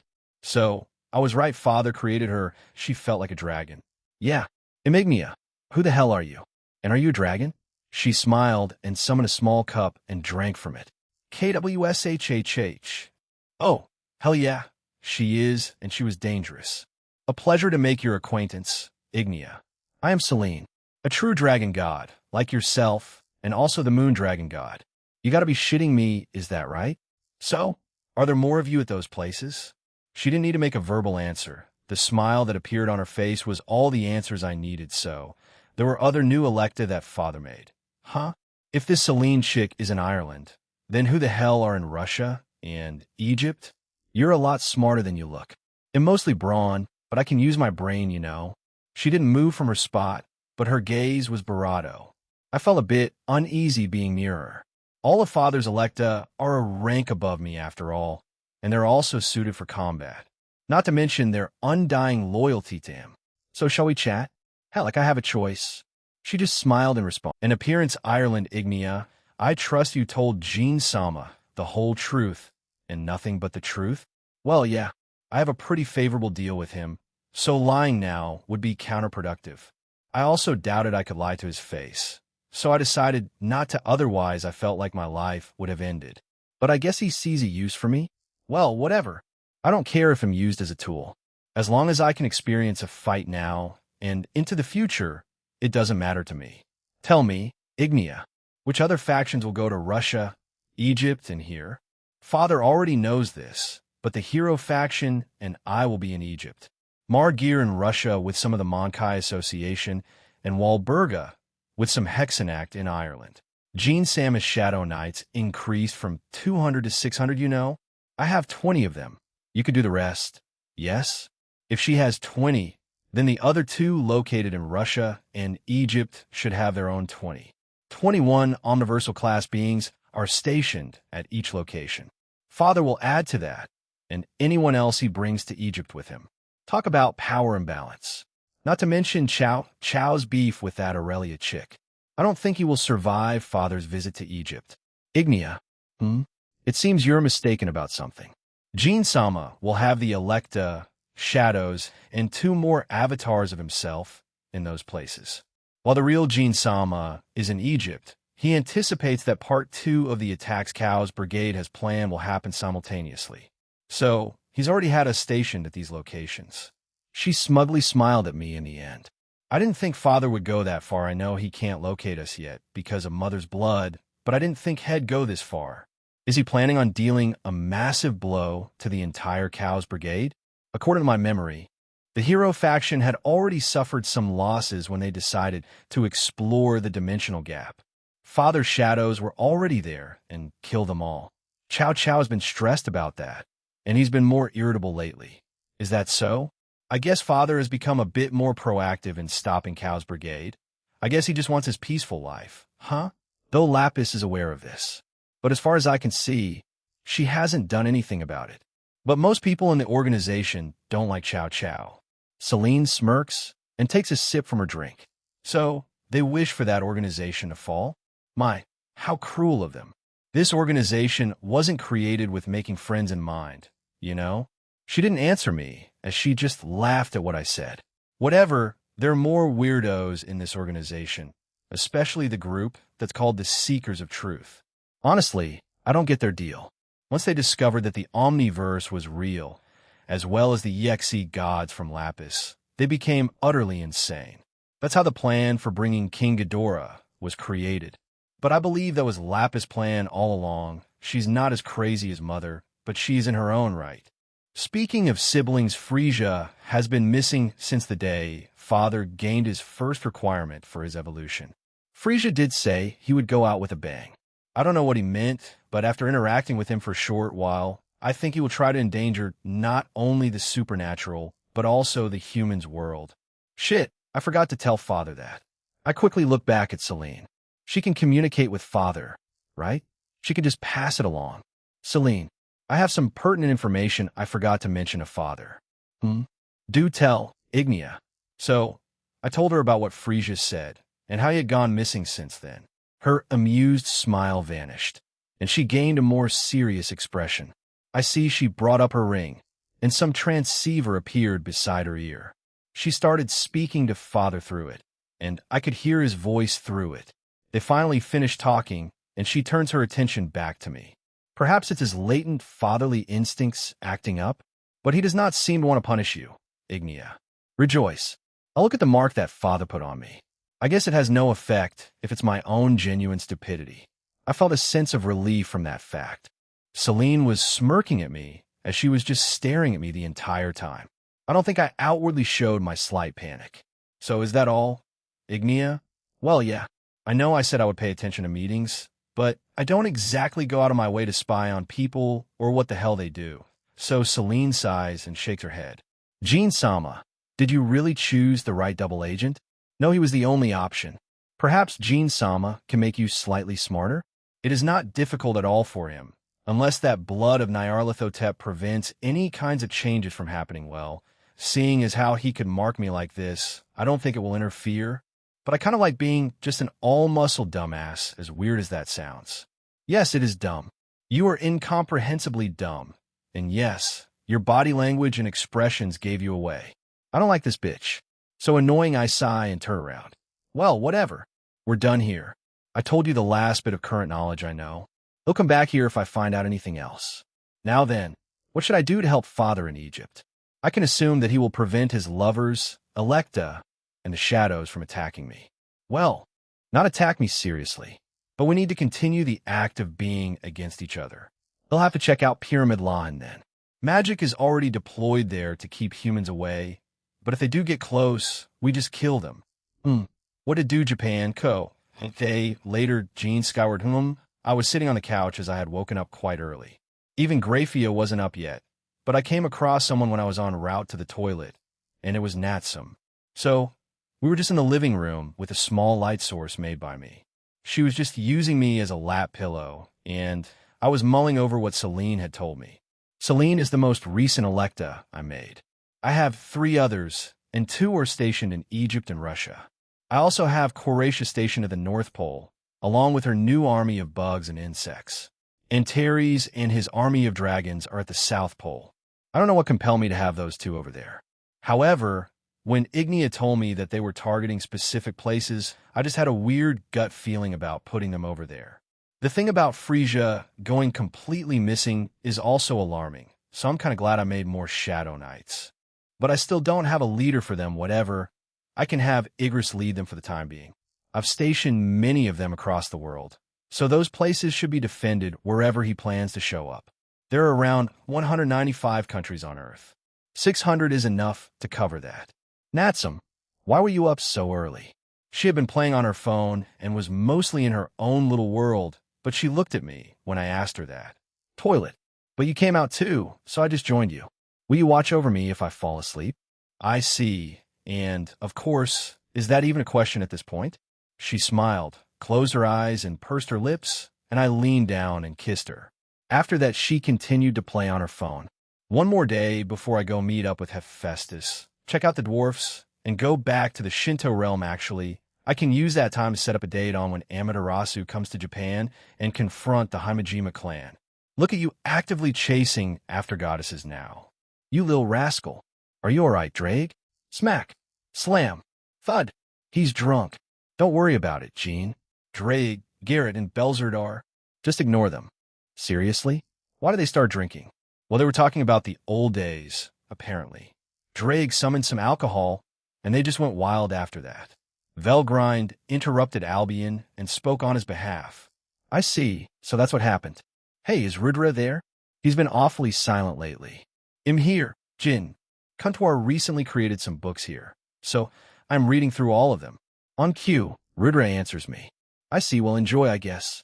I turn my attention back to Natsum, and she was looking at me strangely. Natsuma? Do you want to do it with me? The sudden question stunned me a bit. I mean, yes. At some point in time, I would like to. Personally, I feel like sex is just another way to take a relationship to another level, well.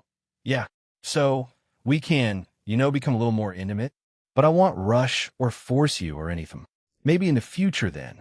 You took Shigen out on a one-on-one date before me. We can see where it takes us from there. She winks at me and turns back to her phone. This was a bit out of character for Natsum. Has Kanami been saying things to her? Their personalities are a little bit different after all. The influence of an older sister, hey. Natsum. What do you think about becoming immortal? I was staring at the TV, and I could see my reflection in it. I looked back down at Natsum as she had stopped playing with her phone to stare at me. She looked and felt confused, so I told her what I had told Rias, Irina, Griselda, and Rose a few days before my match with Sarorg. She nods and puts her phone on her stomach. She closes her eyes and starts thinking about it. Can I think about this more, Jean? Hmm? Oh, sure, I'm in no rush. Sorry, I kind of just asked this out of nowhere. No, it's fine. Thank you. Natsum put her phone back in her ring, yawned, and decided to go to sleep right there. I had no problem with it and just sat there while occasionally stroking her hair until she finally drifted off to sleep. I also decided to catch a little more shut-eye. It was still a couple of hours before school started after all. Jean skyward what? Where am I? No, wait, am I dreaming? But this was different.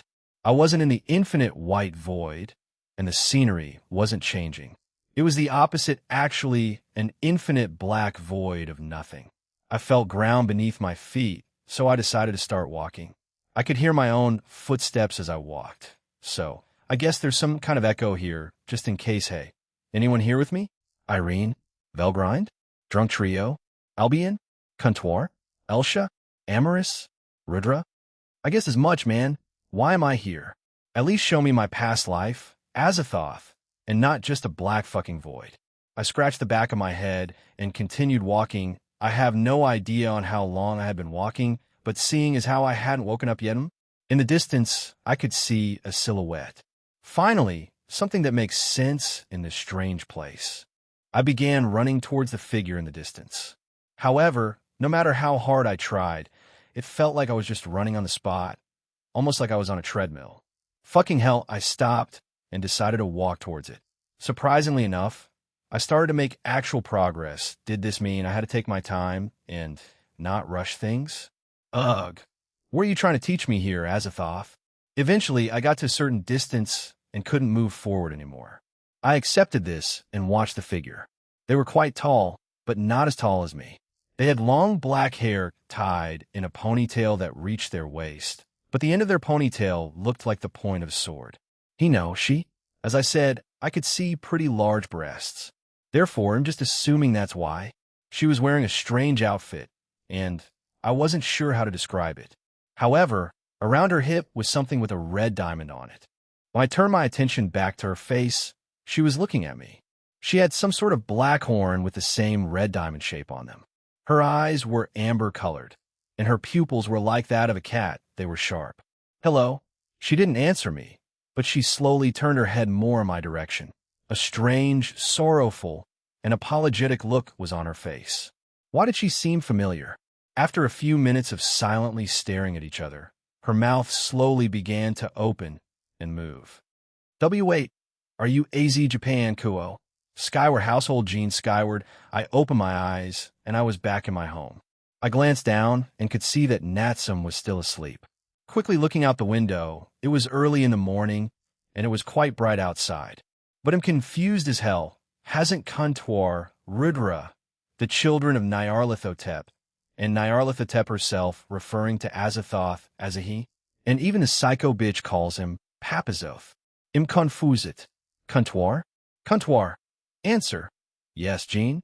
What the fuck is Azathoth's gender? Comptoir. Answer. Jean, please don't tell me. Please don't just assume that.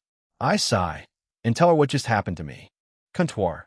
Answer. Well, to answer your previous question, Azathoth is genderless much like Ophis. So, he can freely choose what form it wants. However, it was quite strange for him to make contact with you like this. If he's trying to appeal to me, it ain't working. Liar. Shut up. Whatever, we can talk about this more later. I have school to attend. And it sounds like Graphia was awake. I summoned a pillow and put Natsum's head on it while slowly getting off the couch. I then joined Graphia in the kitchen. Kuo Academy, I was in my classroom and classes had yet to start. However, it felt a little off-putting since the majority of the guys in the classroom were down in the dumps or outright depressed for some reason. I had no idea why. Maybe it's because I usually tend to ignore whatever school drama happens, unless I'm involved in it somehow. I got up from my seat and walked over to Kuda's desk. Dude, what the hell is up with the guys in here? He lazily turns his attention to me and lets out a tch of annoyance, further confusing me. Am I the cause of this? Well, I'm pretty clueless now, but Kuda did eventually speak to me. You are the fault of our depression, Skyward Sama. I see. Well, elaborate. Kuda, and all the guys in the room sighed at the same time. A guy near the top left was actually sobbing, making me feel even more confused. You're all acting like I murdered someone. Out with it. In one of our classes yesterday, and when you left, some of the guys stayed behind to ask Lisa Sensei some questions. Raswise-chan Sensei also came into the room, so we decided to ask them some questions. I feel like I know where this is going, but I'll keep my mouth shut and let him speak for himself. Someone asked Lisa Sensei if she has a boyfriend or is interested in someone, and she said she was single, which was great. But she followed it up with a kick to the nuts by saying she was interested in someone. The guy in the top left cried louder. Dude, we were a bit shocked, but continued and asked Raswise-chan Sensei, and we were shocked to see her blush and say she may be in a relationship. And for the first time, we saw the ring on her finger. She's not just in a relationship. She may be married or engaged. So we concluded it had to be you. Why me? I mean, you're not wrong about Rose, but you're probably wrong about Lisa. Okay, maybe not entirely incorrect, but still. And can you give me a reason as to why you put that blame on me? Kuda-kun? Really? Come on, Skyward-sama. You literally have a harem of women around you. Even Ria-san is getting closer to you lately. I always found it suspicious when Raswise-chan Sensei was pretty close to you when she first transferred to this school, but now it makes sense. Lisa Sensei has fallen to the Skyward charm. Damn it. Slam. Slam. You won. Kuda slammed his head and fists onto his table, and the guy who was already crying ran out of the room. This earned another round of depressed sighs from the guys in the room. Slide just then, both devil heiresses, both queens, and Ingvild came into the room. Once they saw how the guys were acting, they all turned their attention to me. Hey, what the hell? Don't just automatically blame me. I mean, I am the cause, but still. So what happened here? Sona came over to me and asked. So I told them the reason that Kuda just gave me, and they just kept sighing sadly the whole time. This is idiotic. You do know that some people don't have romantic relationships in high school and wait until either college or when they're working. Having romance in high school is not the be-all and all of everything, you know? Sona tries to put some sense and logic into the guys, but one that stands up and stares at Sona in the eye. 2 weeks ago, I saw you and another girl on a date with Jean. Care to explain that, President Sona? Doom. The class fell silent. The ones who knew weren't surprised. Sona blushed as Rias and Aquino giggled at her. Right, I did say I would go on a date with Sona, and Serafal added herself to it. So, it happened just 2 weeks ago. I would say it made Sona and I a bit closer, and of course Serafal too. I look at Sona, and she had turned red. But she quickly composed herself while still blushing, and looked sternly at the boy. My sister came by here because she had some business. She is friends with Jean, so invited him out, as well as me. So, we went around the town of Kuo together while she still did her job. You could say in a way, we were her guides. But you went to the amusement park. He says, dude, did you stalk us? Sona coolly fixes her glasses and sighed. My sister was here to also check out the proposed restaurant that is going to be built. And forgive me, Jean, but yes, it is true. It will be Jean's restaurant. His backers are both our families. My sister came to check out the town and survey it, which included the amusement park. Thinking on her feet, Sona gives a plausible explanation to the boy while also confirming to the class that the restaurant thing was definitely real and happening. But the Citri are backing me? I doubt that, but I can ask Zeoticus about it. Sona probably just used that as an excuse just now. The boy was taken aback and sat back down in his seat. Holy crap, I knew both your parents were rich, but to think Skyward-sama has your backing for the restaurant. Food could have jumped up and cheered, seemingly forgetting about his depression because of the thought of my food. I gave Sona an amused look, but she just turned away from me and sat down at her desk. Aquino and Rias hadn't stopped quietly giggling to themselves the whole time. I'm not sure if what she did was a good thing or not. But for the rest of the morning, all eyes were on me. Lunch Occult Research Club, that's a lot of drama coming from you, huh, Jean? Azazel said while eating from his own lunchbox. He had bought outside of school since he didn't want to eat bread. Everyone else was here too, and we were just relaxing for lunch. This also included the student council. Saji was still a bit out of it, but Ruruko was there to comfort him. Egg, dolhamama. Forgive me, Jean. I had to think on the spot for a believable reason. Sona says in an apologetic tone. I waver off. It's whatever, don't worry about it. I mean, it would come out sooner or later, the restaurant thing. Since it was mostly people believing it to be rumors, or thinking I was joking, or full of shit. But Sona confirmed it, along with Rias, so the entire school was enthralled about it. Oh right, since the Grimmery Peerage are getting promotions, were the Citri Peerage offered any? To my question, Sona shakes her head. Unfortunately, we haven't received any yet. However, it will happen in the future. Everyone has been working quite hard these days after all. Not to mention, having to fight the terrorist of Cow's Brigade. Sona turns her attention to the Grimmery Peerage. I take it that your preparations are progressing smoothly? Everyone nodded. Well, everyone except for Zenobia, who was slumped back on the couch looking very tired. Why? Well, she's been going to the training facility, and it's not to train physically, but to get an extra month of studying done. Safe to say, the girl is mentally exhausted, but she has become a lot smarter in that short time.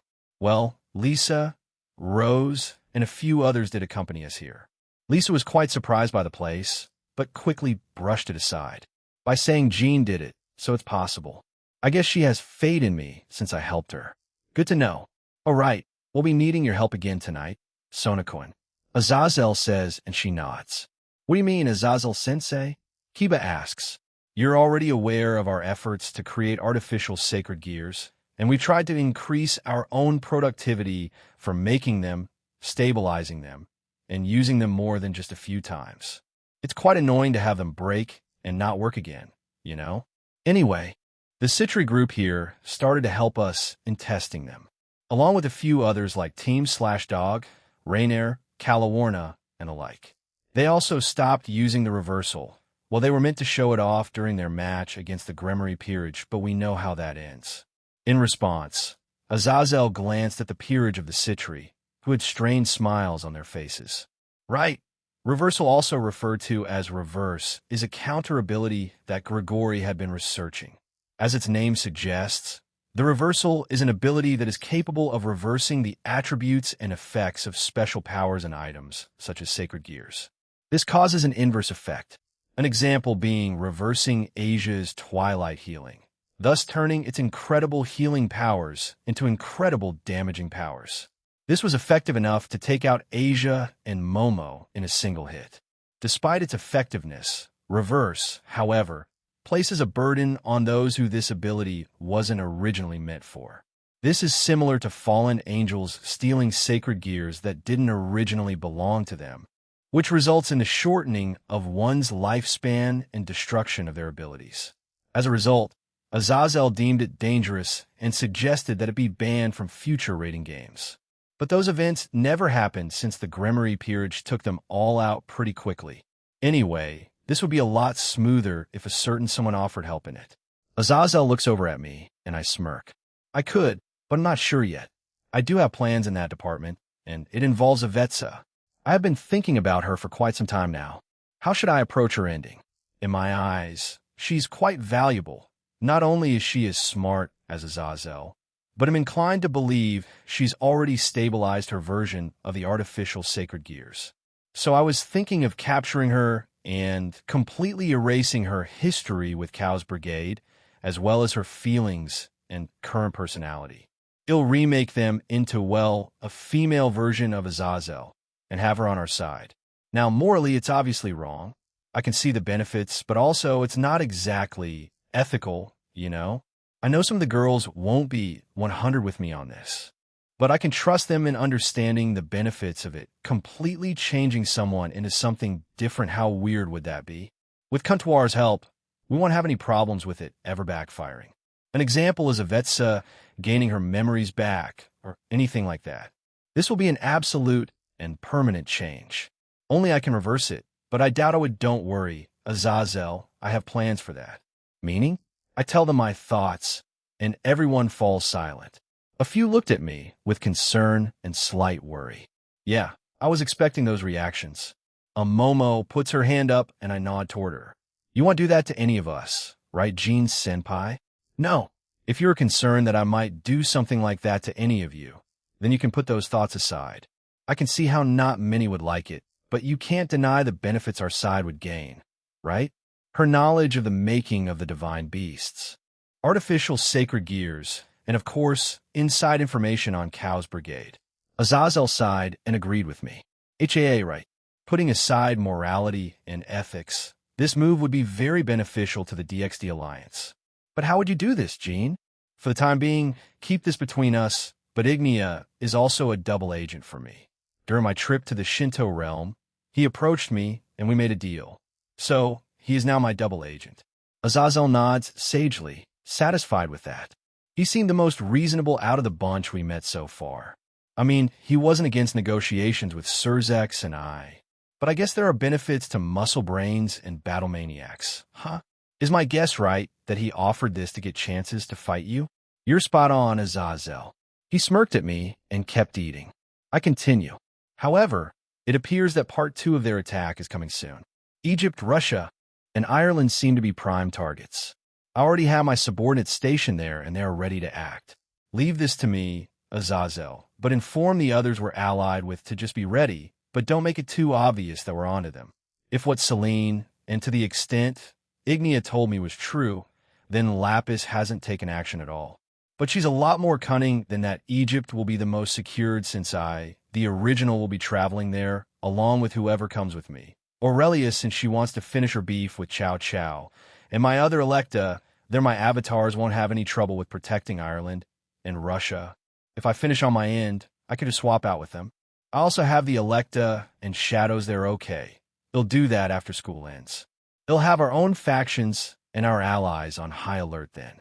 One more thing. Frisia has been reported missing.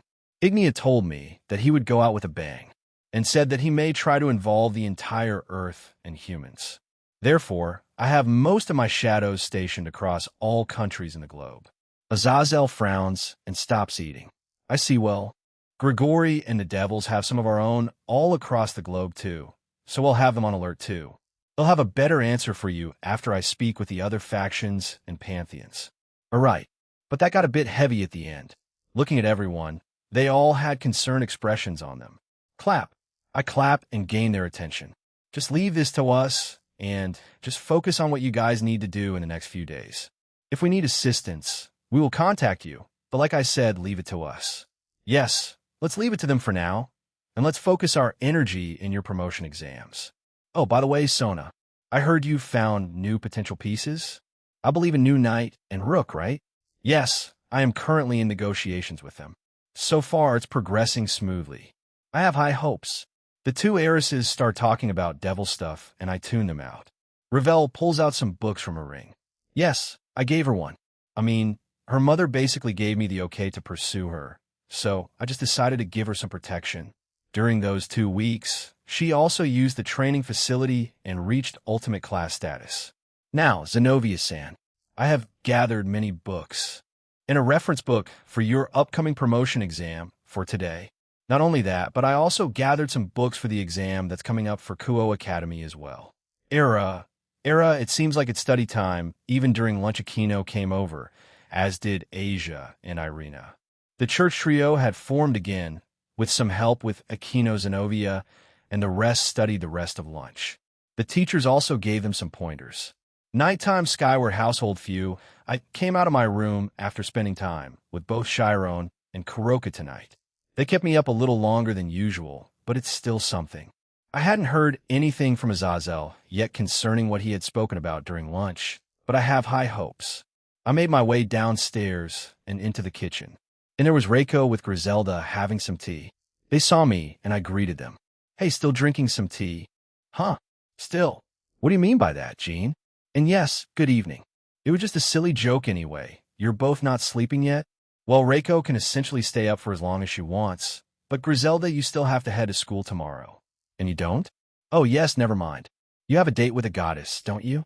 Griselda, who had closed her eyes when she first greeted me, opened one to see my reaction. I mean, I've already told you all, so it's not that surprising. Yeah, we'll be traveling to the Shinto god. Sorry for not letting you come with me. Reiko, I know the reason for you being here and all. She shakes her head and smiles. Worry not, Jean. I understand why you can't bring me. It would put me in the position of third wheel, correct? I would rather not be in that position then. However, I will be accompanying you when you go to Egypt soon. Yes? Yeah, you already know about what's happening. So we'll be in Egypt while two of my avatars will be in Ireland and Russia. But if we do finish quickly on my side, it'll swap with my clones. Both nodded and went back to drinking their tea and chatting. I make my way to the fridge and grabbed a drink. I still have that call, and a few hours before I go to sleep ring talk about timing, I muttered and pulled out my phone. I checked, and it was Azazel. Sup? Come to Grigori. We'll talk in detail here. The conversation was short, as he only said that and hung up. I had put him on speaker with a little teasing in mind, but the other two looked at me asking if they should come with me. But I shake my head. It's fine, it probably won't take too long. They nodded and started talking to one another. I was expecting Reiko to insist, but I guess she'll comply with my decision on this. I quickly changed into more appropriate clothing, and I left for Grigori. Grigori Uptown, funk you up. As I teleported to the central lobby of Grigori, I was immediately met with Toby, Calawarna, and Cookie. I also heard the guy singing a song, or saying something strange, as he was in a weird posture in front of Calawarna. She had her hand covering her face. Whether that was out of embarrassment or annoyance, I didn't know. Jean, welcome. I believe Azazel called you here. We also came here too, but Ajamu went ahead. Everyone should be in the meeting room. Let's go. Tobio steps forward and we bump fists and gives me a short explanation. I see. So it wasn't just me then, huh? Does that mean Rennie, Natsu, and Shurgu were here too? And yes, the rest of Team Slashdog is here too. Tobio continued and confirmed my suspicions. We start walking away as everyone else joined us. Joe, bro, how you been? I've been well. And you? Cookie? I look at him and then to Calawarna, who was walking beside him. SAE and Toby were in front of us. Good. I made some progress, which is great. Anyway, did you come up with a name for your queen form yet? Cookie whispered a certain part of that sentence to me in order not to arouse suspicion of himself. But Calawarna knew, and he was pretty obvious about it. But to my queen form? No, I not know. Still working on it. Exoteric. What? Exoteric. Exoteric refers to knowledge that is outside and independent from a person's experience and can be ascertained by anyone. The word is derived from the comparative form of Greek exo, from out of, outside. It signifies anything which is public, without limits, or universal. You said it yourself, partner, that the queen form was the color of yourself and everyone you care about, since the powers of an outer god, heavenly dragon, and both Ridra and Velgrind were mixed into it. Exoteric, or another way of calling it your outer god form fused with the boosted gear. With outside influence, Drake and everyone else had discussed it with me over those 2 weeks. We had worked through a few ideas, but none of them stuck. So, you're saying it should be called my Exoteric promotion or form? Essentially, yes. I see you'll mull it over, thanks Drake. As I spoke with him, we eventually arrived at the meeting room. Once we entered, I could see a few notable individuals. Surzex Lucifer, Michael, Dagda, Yasaka, Frere, Jin, Kronos, and the rest of Team Slashdog. So, one representing from each faction or pantheon. Huh? Dvinkun. Welcome. Since everyone is here, shall we begin? We have informed everyone here of what's going to happen in the near future. However, Jean Kuan, can you go over it in as much detail as you can? Surzex greets me and immediately goes into it. I told them about the planned attacks on Egypt, Russia, and Ireland. I also told them that I had my subordinates situated there already and had an insider to get information for me. Oh, I forgot to mention this. But remember the subordinates of mine that came out of the dimensional gap? Azazel and Surzex nodded, but the others seemed confused.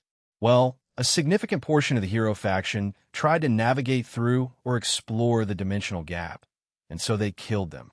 As far as they told me, a significant portion of the hero faction has been wiped out. If my sources are correct, then we can deal the finishing blow to the hero faction when I go to Egypt. My insider told me they would attack Egypt for the others. Mardgeir with the Monkai Association will be in Russia, and Walburga with the Hexen Act in Ireland. Of course, we can assume they'll probably have more allies with them. I doubt it would only be them. I mean, realistically speaking, they'll probably bring some heavy hitters with them. Now, if they participate or just watch from the background is another story. Surzex nods and looks at everyone present. We only have knowledge of 3 countries and perhaps pantheons being attacked, but they can easily change their minds and add more targets to their list. So, I suggest we remain on high alert. However, Surzex continues, but is interrupted by Fjin. It is right to assume that we alert our higher-ups, yes? And not our entire pantheon, as we want to avoid panic, and also alerting the Cows Brigade. Unnecessary chaos and panic will lead to more problems after all. Fjin stares at Surzex, and he smiles. Yes, that is correct, Fjindano. As such, we recommend to only your fellow gods, goddesses, and anyone you deem trustworthy to keep such a secret. Ho ho ho, that seems reasonable enough, young Devil Queen Kronos says while stroking his mustache. The rest of them nodded in agreement. Well, thankfully they sent out the more reasonable bunch, though Fjin has been glancing at me from time to time. She and Raijin had been pretty suspicious of me since I met them. It seems we're in an agreement then. Let's wrap this up so we can go home and sleep. Azazel adds and while yawning. As the Alliance said, we'll be providing each other backup and any other necessary action if and when we get attacked. So, don't hesitate to contact each other immediately. Azazel glances at me and smirks, or contact Jean, because that brat can just be anywhere at any time. Oi! The room with the exception of Jin chuckles. Does she have a deep grudge against me? Maybe she's just being defensive against you.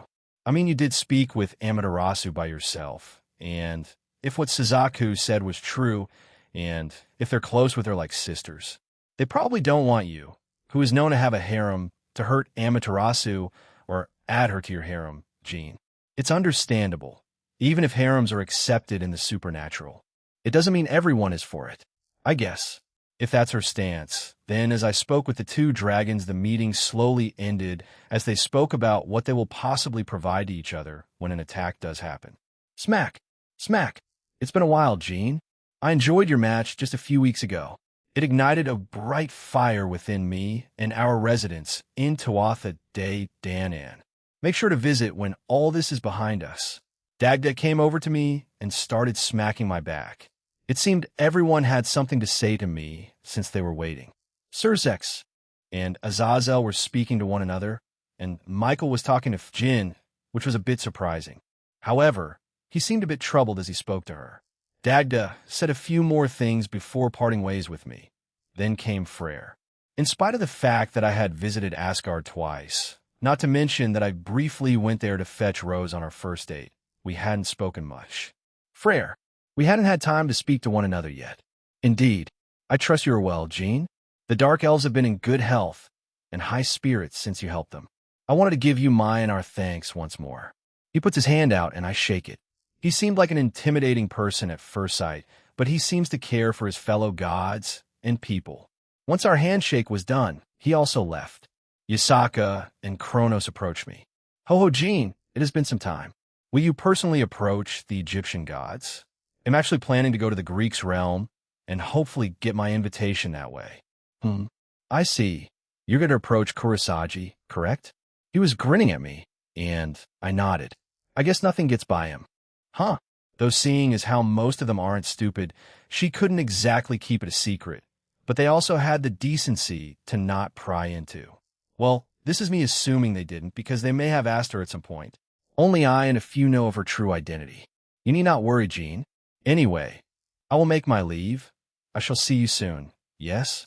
Yeah. See you around, Kronos. He ho-ho-ho one last time before leaving. Yasaka and I shared a hug. It hadn't been that long since we last saw each other, so she didn't have anything to say to me. So, she just stood by my side as the remaining few joined us. Well, Michael and Fjin did. Jean, I hope you're well. This may be abrupt. However, it needs to be addressed. We'll know. Can you is there space in your home for Gabriel? I do not wish to see her constantly sad. Brother Uriel, Brother Raphael, and I have been discussing this for quite some time now. Gabriel has been to Altaria many times to speak with her, and when I asked, she said that my sister mainly speaks about you and the friend she has made in your harem, so we wish to compromise with her. She can move in with you if she promises to come back daily to do her tasks up here. He had a strained smile on him. While Altaria has reduced our work by at least 90, she left us with the remaining 10. We are very grateful. I have no problems with that. Michael, I have more than enough rooms in my home. He seemed relieved and thanked me before heading back to Surzex and Azazel, who were still talking to one another. Finally, Fjin was left. Fjin-sama, it's a pleasure to meet you. You're Yasaka, correct? The leader of the West Yukai faction. We have heard good things about you from Tamamo and Inari. You have our thanks for protecting them. Thank you very much for your kind words. Yasaka bowed, and Fjin turned her gaze to me. We silently stare at one another for a few seconds before she spoke. Take care of Amaterasu when she comes down to the human realm, mid-Gene. If our sister puts her trust in you, so will we, even if we are reluctant to do so. Why did she mean herself and Raijin? She says that and disappears. She didn't even wait for my response, but sure, I guess. I won't try to murder her if that's what you're worried about. I would think Suzaku and Akino would lose all hope in me if I did. We're done here, right? We'll get going. I have a date with a goddess tomorrow. Huh, a goddess. Do you hear this shit? Language. Azazel. Michael reprimands him, but Azazel quickly brushes it off. Bite me. So who is it? Hephaestus from Mount Olympus. Anyway, we'll get going. The three of them waved to us as Yasaka and I left the room. Once outside, she hugged me arm and hummed happily. I turned to Team/Dog, who also left with us, but they did mostly remain silent in the meeting. They'll probably be briefed by Azazel in the future. Gene, we'll be returning home first. Rennie steps forward and hugs me. I didn't expect that, but I pat her back with my free arm. Glancing at Natsum and Shigyun, they nodded along. Whatever they have planned, they're free to do, so we'll also get going, Gene. Oh, right. Visit the Black Dog Bar if you have time in the future. We're recently revamped it since Azazel said it was lacking a bit. Don, Natsum, why? Natsum walked over to Tobio and elbowed him in the stomach, causing him to fall to his knees. Natsum just sighs and shakes her head. You know, it makes me wonder why and how we got roped into wearing those skimpy bunny suits when we worked there. Why couldn't we wear normal waitress uniforms? She asked the down leader of the team, but he didn't answer since he was still clutching his stomach. So, Ajamu put his hand up. I believe it was because of Azazel's request. Tobio has said he didn't have a choice in the matter. If you wish to hit someone, then whatever. What's done is done. Now let's go. Rennie looks up at me cutely. I don't want anyone else seeing me like that anymore. Thinking back on it makes me a bit embarrassed. She stopped there, but I could tell from her look it said that she meant to say, well, if it's Jean, then it's fine. Never mind, she finished it. I just smiled at her and kissed her on the forehead. She gave me another squeeze before detaching herself from me. They finally teleported away. I walk over to Tobio and healed him up. Damn it, Natsum, why is she randomly violent? She isn't with me as far as we've interacted. He'll quietly apologize on her behalf. Tobio. He gets up while saying that. Hey, anyway, have a good rest of the evening, Jean. Yeah, you too, Tobio. Yes. We bump fists before parting ways. I glance over at Cookie as he grinned and waved to me. He was following after Calawarna as she nodded to me as she was walking away. So, why aren't we leaving yet? I want to check up on Penemu. She said she was coming back here today. It was around breakfast that she said she did. Oh, right. Penemu moved in with you recently, didn't she? Yeah, locating her aura, we quickly make our way there. I had two other people I wanted to check up on. Those were Rainier and Middlet. Rainier for obvious reasons, and I wanted to see if Middlet had made any progress. Yasaka and I made our way to the location where Penemu was at, and we came across the new library of Grigori. It was quite larger than the previous location they were at. We stepped through and Jean, Yasaka? Oh, you were here for that meeting, right? She stops speaking with the other Fallen for a moment and says that to us. She turns back to them and finishes their conversation before walking towards us. Yasaka lets go of me, and the two of them share a hug. Penemu turns to me with a teasing smile, but doesn't do anything. I swear this woman has become like this since we become closer. They'll be home soon. G and I just have a few things left to do here. I just wanted to check up on you. But sure thing. Anyway, they'll go check on Rainier and Middle before we go back. Rainier is doing fine. Middle on the other hand, yeah. I kinda expected that, but I'll just go see for myself. Sure thing we left the library, and we quickly made our way to Middle. She was in a random part of Grigori. The further we went towards it, the more barren it became. Like most of the things I could see through the doors were just cleaning equipment and a bunch of boxes. She's probably put here since she's so uncooperative. I sort of feel bad for her. You're too kind for your own good. I know. We reached the door that she was in. I touched the door, and it slides open. Middle quickly turned around. The room she was in was larger, and has many metallic shelves with boxes and other items on them. Upon seeing me, her eyes widen. The rap T the middleman, Red Dragon Emperor. W, what do you want? Just checking your progress. I guess you made a little bit if you're not just trying to assume I'm going to assault you the second you see me. Well done. Middle, who had a broom, puts it to her side and glares at me. Oomph. I am the queen of progress. I made more than those 3 dumbass. Puffed. Hear that, white one. I did, red one. Progress the both dragons begin cackling, and I just sighed. Right anyway, see ya. I closed the door before she could answer and start walking towards Raynar's location. She's certainly interesting. She's neither a son nor a deer. She's just fucking weird. Yasaka chuckles, and we quickly made our way to a door. Raynar was beyond it. It makes sense, it is nighttime, so the nursery should be closed. Knock knock coming. Hearing her voice from behind it, we hear footsteps quickly approaching. The door eventually opens, and a Raynar in her own pajamas opened it. She freezes and looks at me. Jijijin, what are you doing here? I mean, how can I help you? Sir, Raynar, calm down, will you? I'm just here to check up on you. But it seems like you're doing well. No, I mean yes. Which is it, woman? Anyway, seeing as how you're doing fine, we'll get going. We turn around as Yasaka gives her a friendly wave. Is that really all you came here to do? Yeah, I checked on Penemu and Middle before you. Anyway, good night to you, Raynar. Let's meet again in the future. Okay, good night, Jean. I hear the door close as Yasaka, and I walk away. She turns to me with an amused expression on her face. It's a lot less strained than I thought. Well, for Raynar, that is, yeah. She could barely look me in the eyes after the whole incident with her. I guess she's doing better now. They're all repenting well. The exception is Middle for the time being. I finally teleport us back to Yurikyoto. Yurikyoto, welcome Jean. Welcome back, Yasaka-sama, Jean-sama. Both Kunu and Sharon welcomed us back, but Kunu stopped midway and ran up to me. I picked her up, and she hugged me quite tightly. Yufufu, just like a family, Yasaka-sama Sharon tried to tease Yasaka, but when I look at her, she had a very happy expression on her. Sharon stops immediately and also smiles at the scene. Yeah, thank you, Sharon. I'm sorry, Kunu. I can't stay since I have somewhere to be tomorrow. But you can always come visit, you know? I know, but I help Mother with a faction, so I can't just run off to play. Such a studious and proper princess. I see. Well, good job then.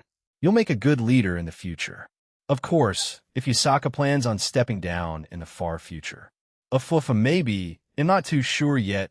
I speak to them for a little bit longer before going back to Kuo.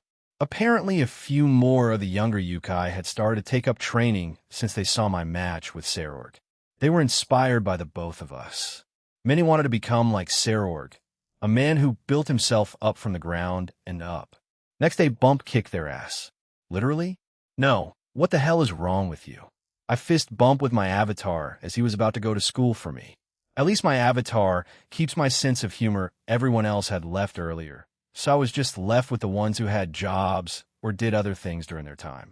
One thing has changed. Ophis, and the events that led to her staying in the Haida household. Since I completely changed that near the start, Team Valent didn't need to save Ophis from Cow's brigade by bringing her here, so that's been entirely skipped. However, that also removed my meeting with Lufei and Fenrir. It's a loss I have to take. But it also makes me wonder if we'll see them in the underworld as Chow Chow will go there to try to kidnap Ophis. But as I mentioned, Ophis is with me all the time. Should I make a decoy or something? They'll run it by everyone when I get back tonight. I had texted Faye about our date and told her to wear her usual casual clothes and nothing too flashy. It's a first date, and we're also checking out some other places. Don't want her going over the top. I'll be back by tonight.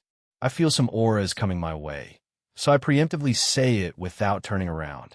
Jean, you said you'd be traveling to the Egyptian mythology, right? Can I come with you? Finally turning around, I face Ine, Reiko, Grafia, and Kuroka. Sure thing, but stick close to me, okay? I know you've gone up in power since you've training down there, but the threats going there are currently beyond you. Yes, sir. I chuckle at her response. Ine had really opened up a lot since coming here, and it's been thanks to the girls, but especially Aquino. In her words, I want to do to her what you did to me. I sort of understand what she meant, so I left it up to her. All right, it'll get going then. Mount Olympus knock knock, I had appeared outside her home and knocked on it.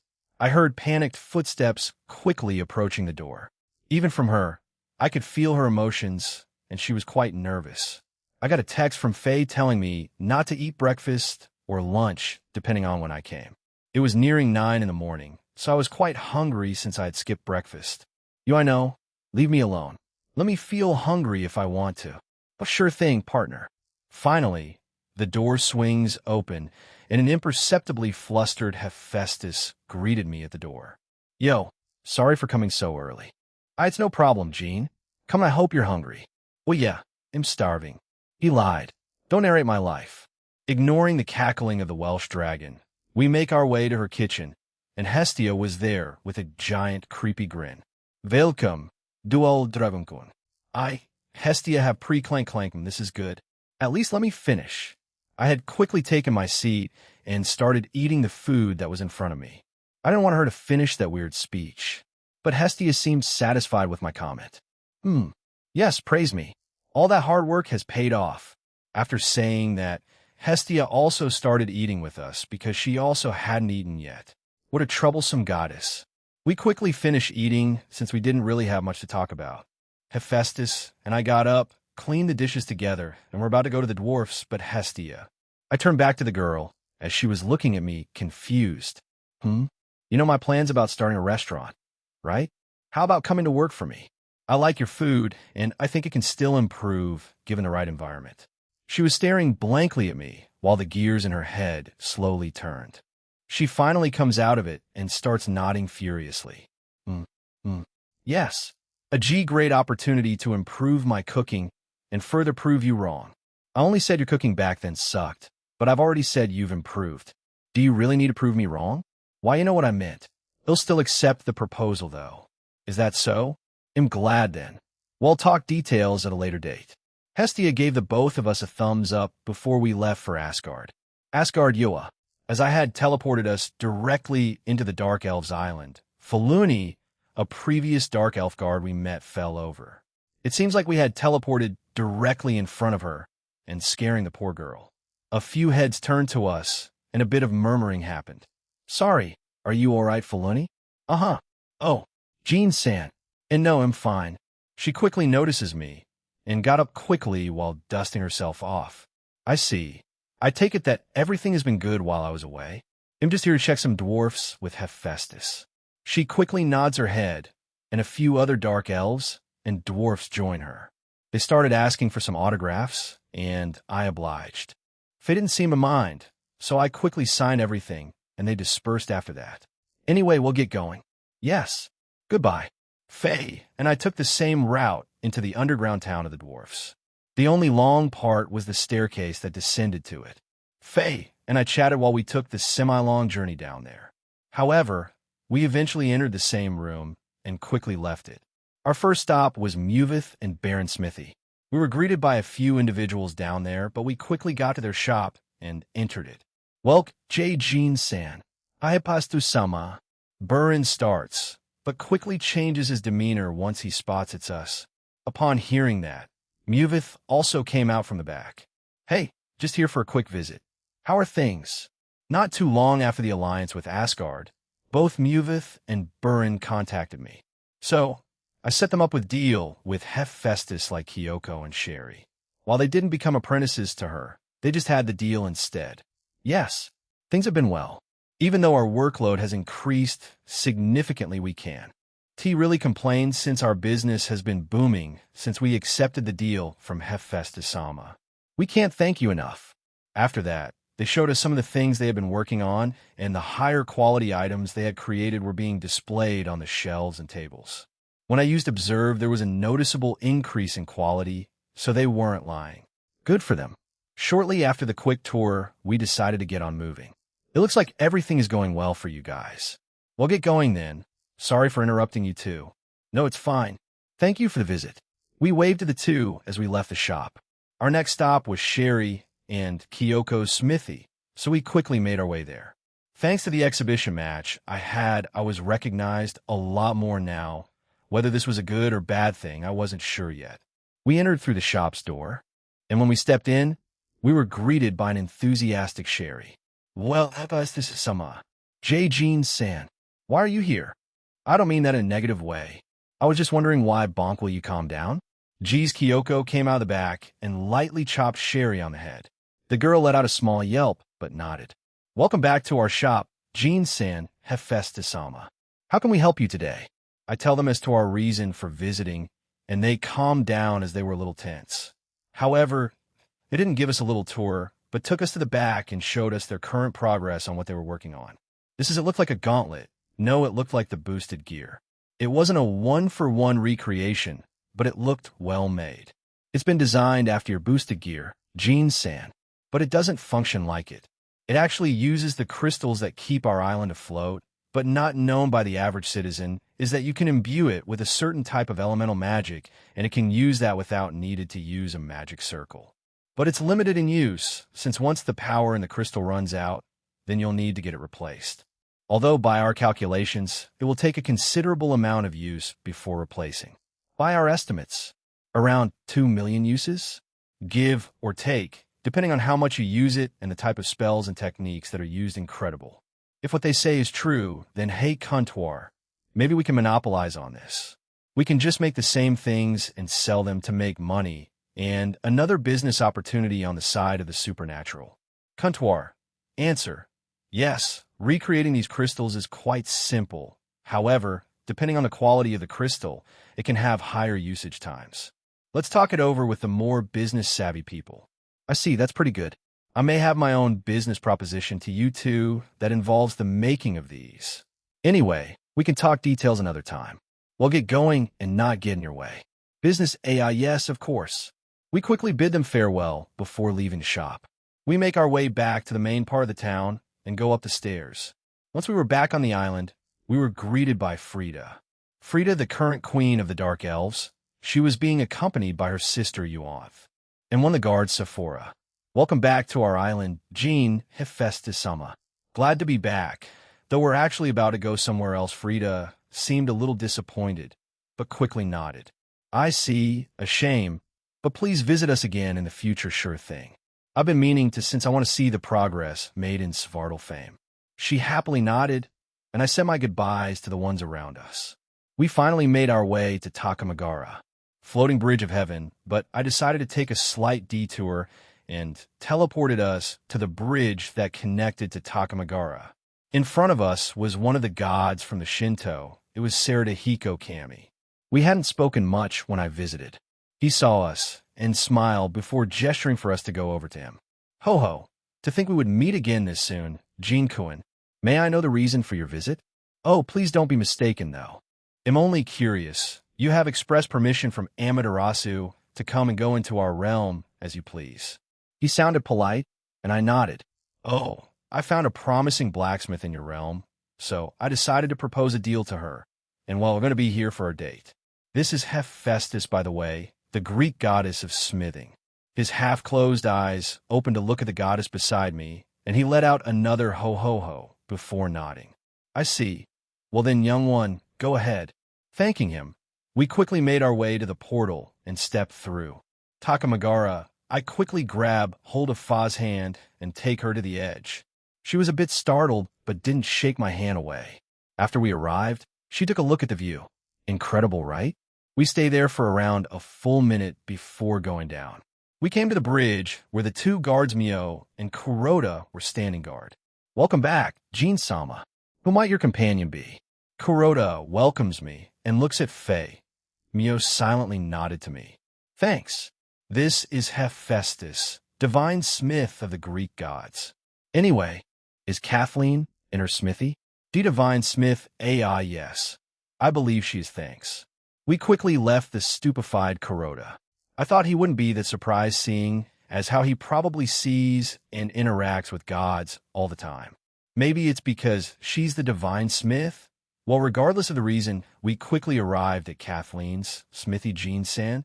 Yoshitsun was there with someone else I hadn't met before.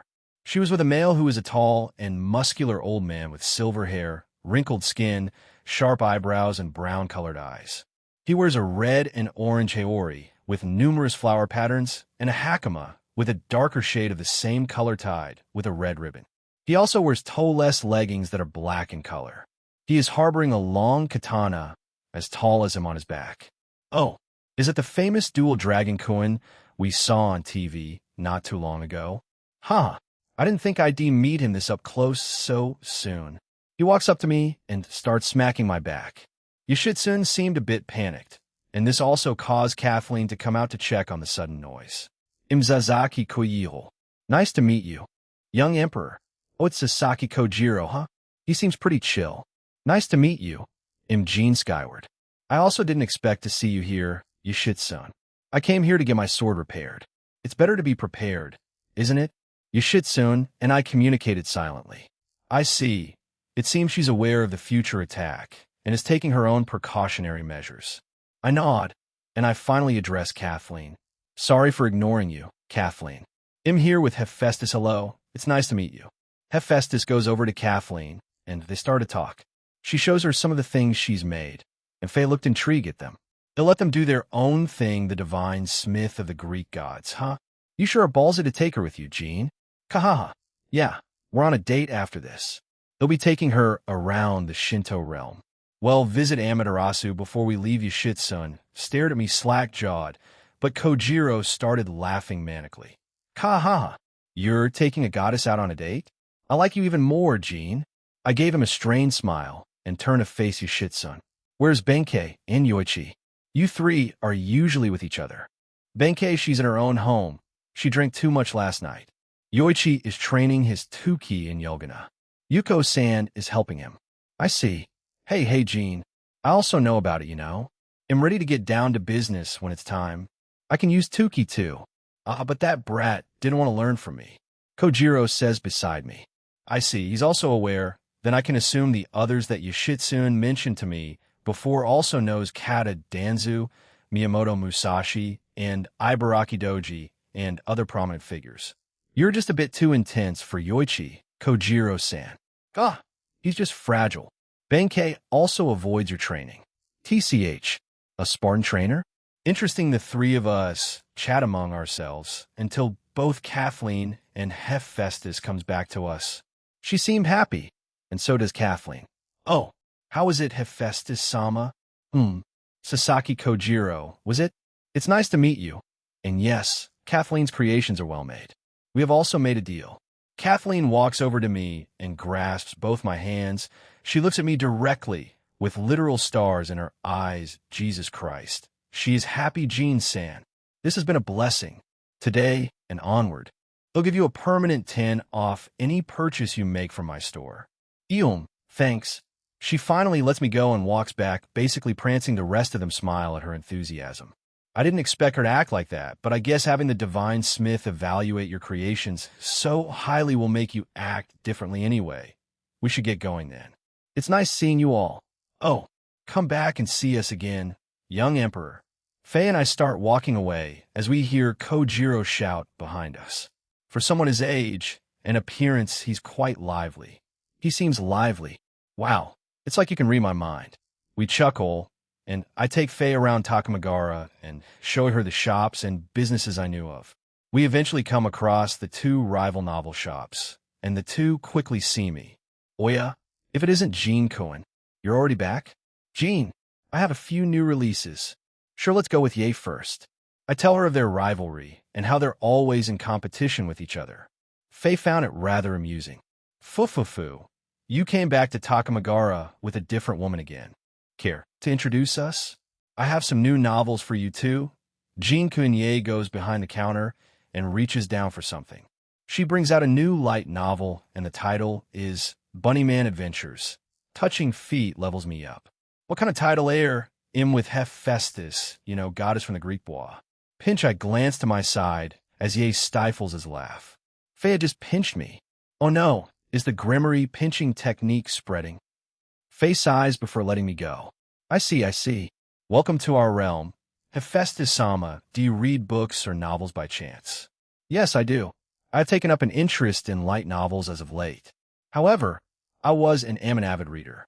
I put the novel down on the counter to check other new ones she had.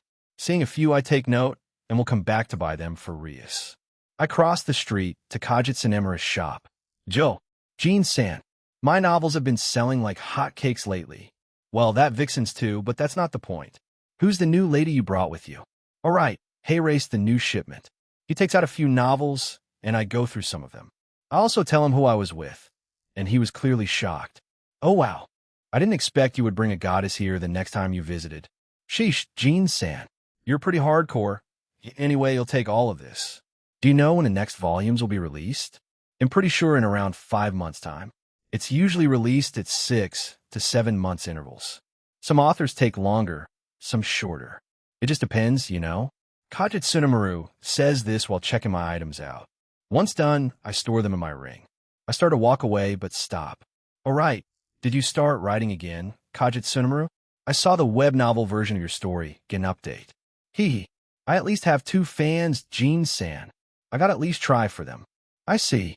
Good luck with it. We'll make that 3. They'll follow that story for your sake then. Shigen has been quite invested in it after all. I arrived back at Ye's novel shop, and they were still talking. I spent the time looking at random novels while I waited for the 2 of them to finish speaking. Poke, we're finished, I see. Let's get going. We'll try to buy something next time, Ye. But at least try to recommend a normal novel to me rather than whatever the hell you gave me, foo-foo. I will try. Jean-kun, we left the shop and went around the entirety of Takamagara again. However, I wanted to also venture to the west side of the city more as I hadn't done so before. I noticed that it was mostly houses here, perhaps the residential district. However, there were some shops, but they seemed to be more local if you get what I mean. As we passed them by, I was greeted by many yukais and humans alike. Everyone seemed to be in high spirits. I believe it was the right decision to not cause panic by telling them of an if scenario. Boom boom, SK. The 2 of us look up as we see a few fireworks go off. Is some kind of event happening? Faye asked, and I shrugged. Not that I know of. Let's go check. She was also curious, so we made our way over to the source of the explosions. Once we got there, we saw many children, both yukai and humans, running around with sparklers in their hands. A lone female was in the middle of the children with her own sparkler slowly spinning around with a smile. The young woman of average height with a fair complexion. She has shoulder-length, light, strawberry blonde hair, tied into a high ponytail that messily sticks out in all angles. She wears many festival-themed hair accessories.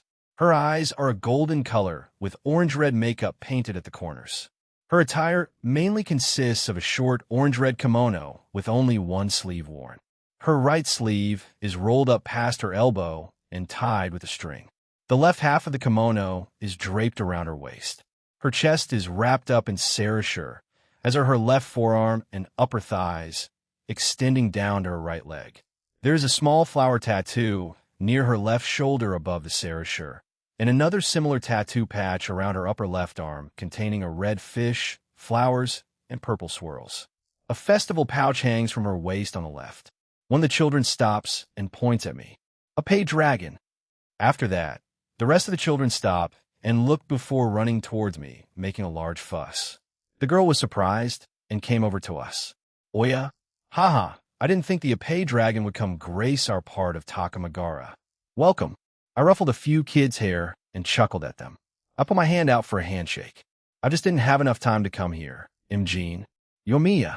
I run that little shop there, and we sell fireworks to our entire realm.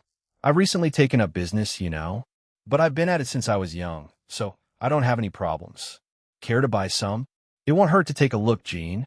Hephaestus was the one to answer for me. Yomiya, happy with the answer, grinned at us. and ordered the kids to make some space since the Epee dragon was going to check out our fireworks shop. They cheered and parted away for us.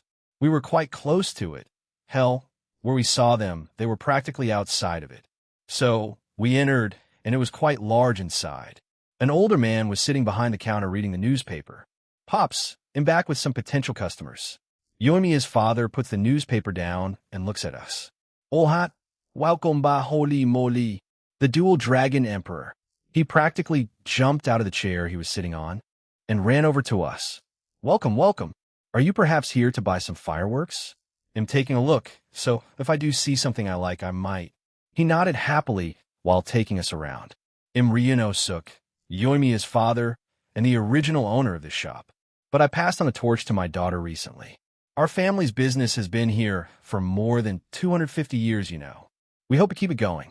He turns around to look at Yoimiya, and I wish my little sparkler here would get herself a man, so I can have peace of mind for the future. KHH, I already told you, Pop, to leave it to me and stop worrying. I'm always busy with this, so I didn't and don't have time to look for romance. But as you can see, your pops also managed to together with your mother. It's possible, just try harder. The two went at it light wild dogs, but Ryunosuke always managed to go back to us and explain some fireworks I stopped to inspect. Faye and I glanced at each other. We didn't even need to put them into words. This father and daughter duo are funny and entertaining. Eventually the tour stops, and I decided to buy some. Might as well launch some during the New Year's or something, right? I can make them, but seeing as how these guys might need the money, we go up to the counter and Ryunosuke start to wrap them up. By the way, Jean-san, who's the lady with you? Both father and daughter look at her. She's Hephaestus, the Greek goddess of smithing. We're on a date right now. Actually, goddess. Hephaestus-sama. That's a surprise. I didn't think you aimed for goddesses too, Jean. The father had a more extreme reaction, while Yoimiya kept relatively calm. I just shrugged. I feel like this will be a reoccurring thing throughout the day. We left the shop while promising to visit and buy from them again. I gave him a sizable tip for the entertaining experience. It felt like Ryunosuke would have a heart attack if I didn't put a calming effect on the guy. Will you go back, Jean? Oh yeah, definitely. They seem like a funny family business. It's been a few hours since our date started, and we mostly explored Takamagara together. I was thinking of bringing her to Uebami's or Dragon Mountain, but I felt like if I did, that it would be more of the middleman doing his job rather than a date. So we mostly stayed within Takamagara and chatted with some locals. Saw a few little events they held. Ate at the place Yoshitsune brought me on my last day here. And finally, we were going towards the castle that Amaterasu resided in since our date was coming to a close. Jean-san. Sarah came down from her post and inspects the both of us. Are you here to visit Amaterasu-sama? Yeah, it's kind of an impromptu visit. She's not busy, right? Oh, this is Hephaestus, by the way, Greek god of smithing. Amaterasu-sama has no prior obligations, so she is free right now. Fujin-sama and Reijin-sama is with her. Forgive me, Hephaestus-sama. Welcome to our realm. I hope you enjoyed your stay today. It's a great realm, Sarah. Yes, please follow me.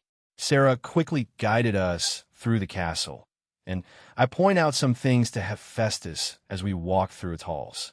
However, I also saw some other things I hadn't seen before in it, like other room, and I would assume newly added part spatial magic was clearly used inside the castle since it was a lot bigger than the outside.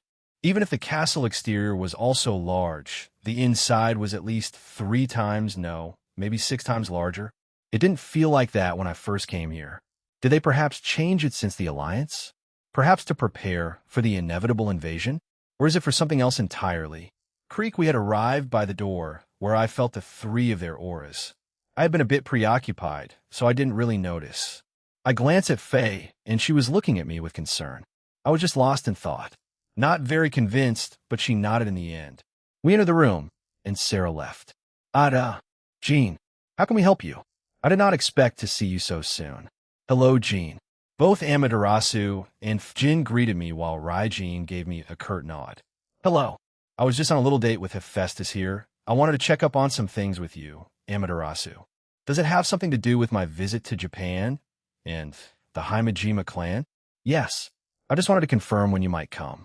I might get requests, or even emergency requests like the thing with the recent development. She nods in agreement before closing her eyes. Both Rai-Jin and Jin were just staring at me. Faye didn't seem to mind it. Faye and I stood there waiting for her answer. Hey, do you guys want to roll in the upcoming Cows Brigade attacks? Yeah. Let me go to Ireland on your behalf. Partner, well, your clone is going there too, but still. Then I will go to Russia, Jean. Sure thing. After I confront Kurosagi and get her to be my guide in the Egyptian mythology, then you two can meet up with Celine and the other two Electa. I doubt Antares and Croatia need help in the South and North Poles. Yeah, Jean, I believe my visit should be delayed until after this tense time passes. I believe I may endanger the lives of normal humans if I visit now. Yeah, I also think so too. I was going to suggest that if you did say you wanted to go in the immediate future. I nod, and she smiled at my response.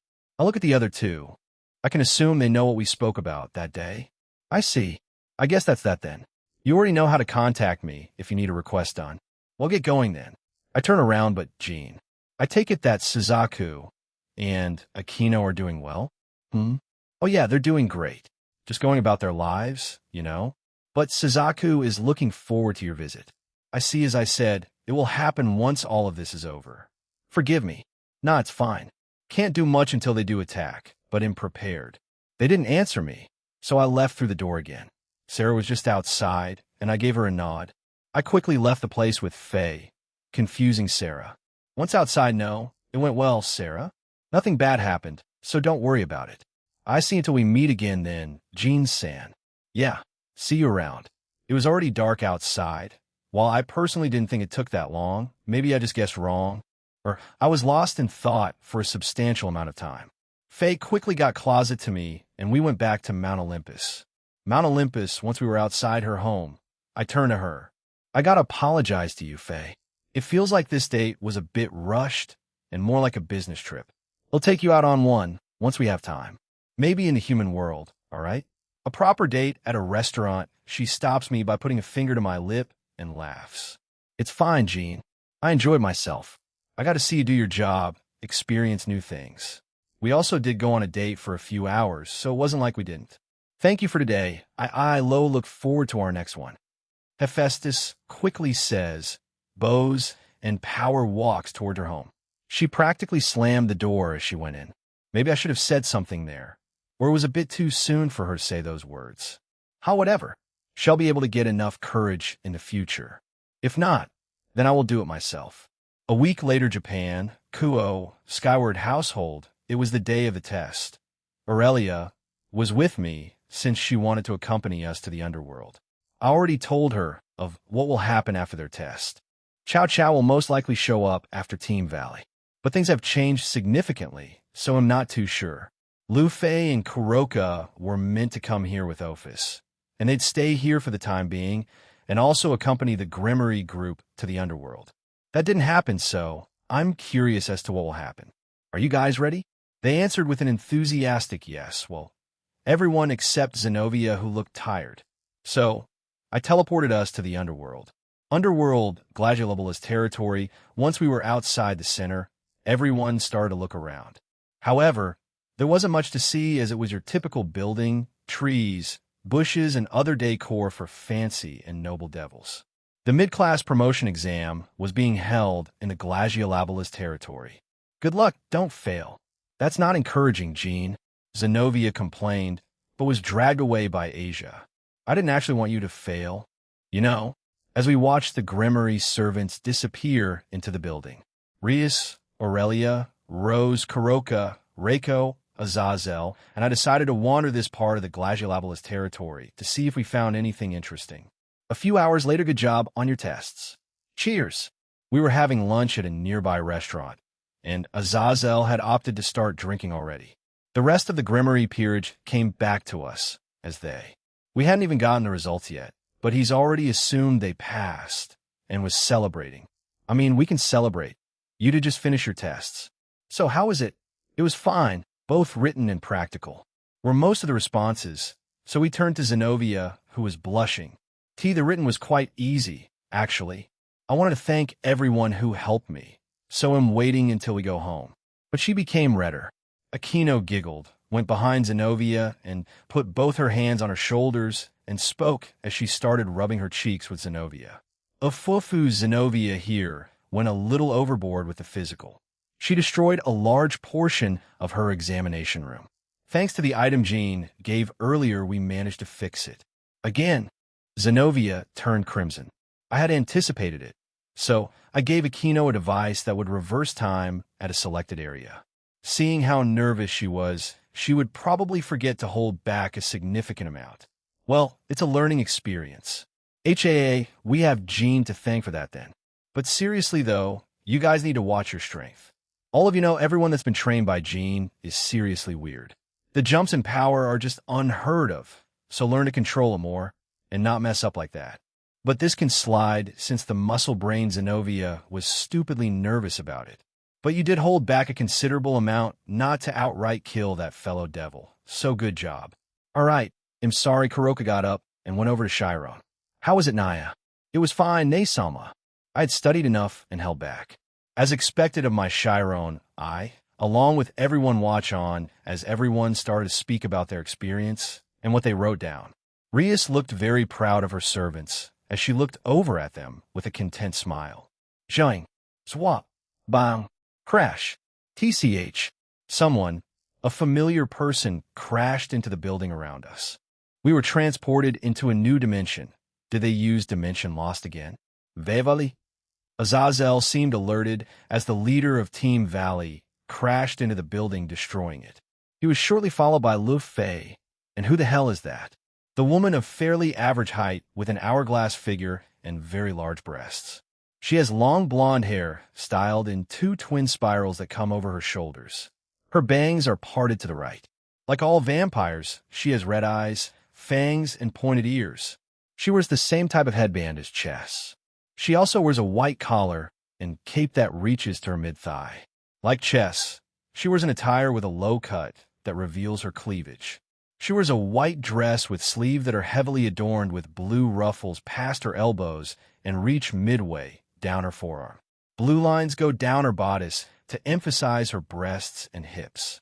Her skirt opens up to reveal her right leg and is hemmed at the level of her ankles. It has numerous ruffles at her hips and down the front of the opening. She wears black thigh-high pantyhose, which have blue ruffles decorating them at the top. She wears blue high heels as well. Oh, it's a middleman high. Awawawa. It's not the time for that. Kalantha-sama. A quick introduction then. I'm Kalantha Vordenberg, a pure-blooded vampire, formerly part of the Carmilla faction, in part of Team Valley, now Doom. A pure-blood vampire from the Carmilla faction, and also part of the House of Vordenberg. Why did she? Zababababababin. Bang, bang, bang. Multiple elemental attacks came our way, but Rias countered them with small bullets of power of destruction and destroyed them. Everyone was calm as Team Valley retreated behind us. I summoned a healing slime and threw it at Valley. Thanks. Care to explain? Azazel asks Valley while we wait for the smoke and dust in front of us to subside. We can across some problems. You could say we defected from Cow's brigade, and now we're being hunted down. Those foo, they blamed us for leaking info or whatever, but we had nothing to do with it. The rest of my team escaped. Biko, Fenrir, and Arthur are somewhere else. I failed to take into account that Team Valley may be blamed for whatever wrongs that may arise in that organization. However, they're mostly unharmed. Did they find out about my plans to defend those places? I doubt Ignia would betray me. I have him marked. Then it has to be Lapis' partner. She may have just assumed that Valley was working as the double agent. If that's the case, he made the right judgment in going here. Clap, clap, huh? You're really an interesting white dragon emperor, Valaquin. A male voice resounds from the beyond the smoke. Once it was finally gone, there were two of them. They were yukais. Were they from the Monkai Association? One of them was an Oni, and the other I have no idea. They just had a giant mask covering their face. But they're probably some kind of one-eyed yukai. They're from the Monkai Association. It's the first time I met them today. Of course, we're quite high up, you know. Anyway, I see that the middleman is here too. Lucky the Oni grinned at us. Chapter 1, Part 3, DD, beasts, and Veridimension lost Gene skyward were boom. Splat. Ugh. The Oni started to speak, but I threw a punch in front of me and blasted them away. The dust quickly settled, and the male Oni had lost his arm and was bleeding profusely. The person beside him was panicking. TCH. Can't even wait for my introduction? Dwash. Not interested. I appear behind them and tethered them on the spot. Although they tried to struggle quickly, they were unable to do anything. I upgraded all my binding techniques to seal anyone's powers once they are bound by it. I used Observe on them to see who they were. The male Oni was called Yaku, and the female one-eyed Yukai was Kubota. I touched their heads and froze them in time. I see. You see? Azazel repeats, and I open my eyes to stare at him. Yeah, I read their memories. To put a long story short, what Ignia told me was true, and these two were lied to. They weren't that high up in their organization, but they had some sort of authority over a majority of their organization. I guess glorified henchmen with false authority would be a fitting way to put it. Anyway, this one is Yaku, and the other is Kubota. A few more powerful monsters, and Yukai will be in Russia with Mardgear, as well as one of the leaders. I believe they're the other Fallen that disappeared along with Azrael, so Jibrail, MK and Israful. There are only 3 countries being targeted. Therefore, I'll assume either one. 2 of them will be at one of those countries, or 2, they have another country in mind to attack. They know nothing about the Hexen Act, but do have information about the hero faction. Right now, Cao Cao is very unstable. Aurelia, when the time comes, they'll let you deal with it. End him, or kill him. We'll be able to extract his memories soon enough after his death, so contact me. Or contact me before you end him. Very well. Furthermore, only around 40 of the hero faction remains. Bellion and Kamish didn't know the exact percentile, but I confirmed it in his memories. Seeing as how unstable Cao Cao is right now, he may charge into Egypt with all the remaining members. I see some value in some of them, so I won't kill them all. Rehabilitation may be possible, but if not, I will proceed as I plan to do with Avetsa. But first, let's get insiders. Comptoir, remove the blood and control their minds. Comptoir, answer, removing Azrael's blood, putting influence over the minds of Yaku and Kubota. Processing, success. Now then, these 2 will do my bidding without question, but will act in the same way when they're around their allies. But first shove, wash, crack, shatter, boom. I pushed the 2 forward while removing the bindings from them. I also used a bit more force to push everyone who was with me. The only person who managed to resist was Aurelia, who held her ground. Fufufu, I won't be going there today, but letting the Dragon Eater lose will be fine, right? The 2 heavenly dragons are there, and the Ouroboros dragon. That voice, it was Black Alice, and it looks like they're unleashing the Dragon Eater here. Zoo. From the portal that Black Alice was speaking from came out a tentacle. The entire dimension started to shake, and a very ominous aura started to emanate from it. TCH, even though I'm a lot stronger than I was, I also feel it too. Drake. What is this? You too, Vogrind?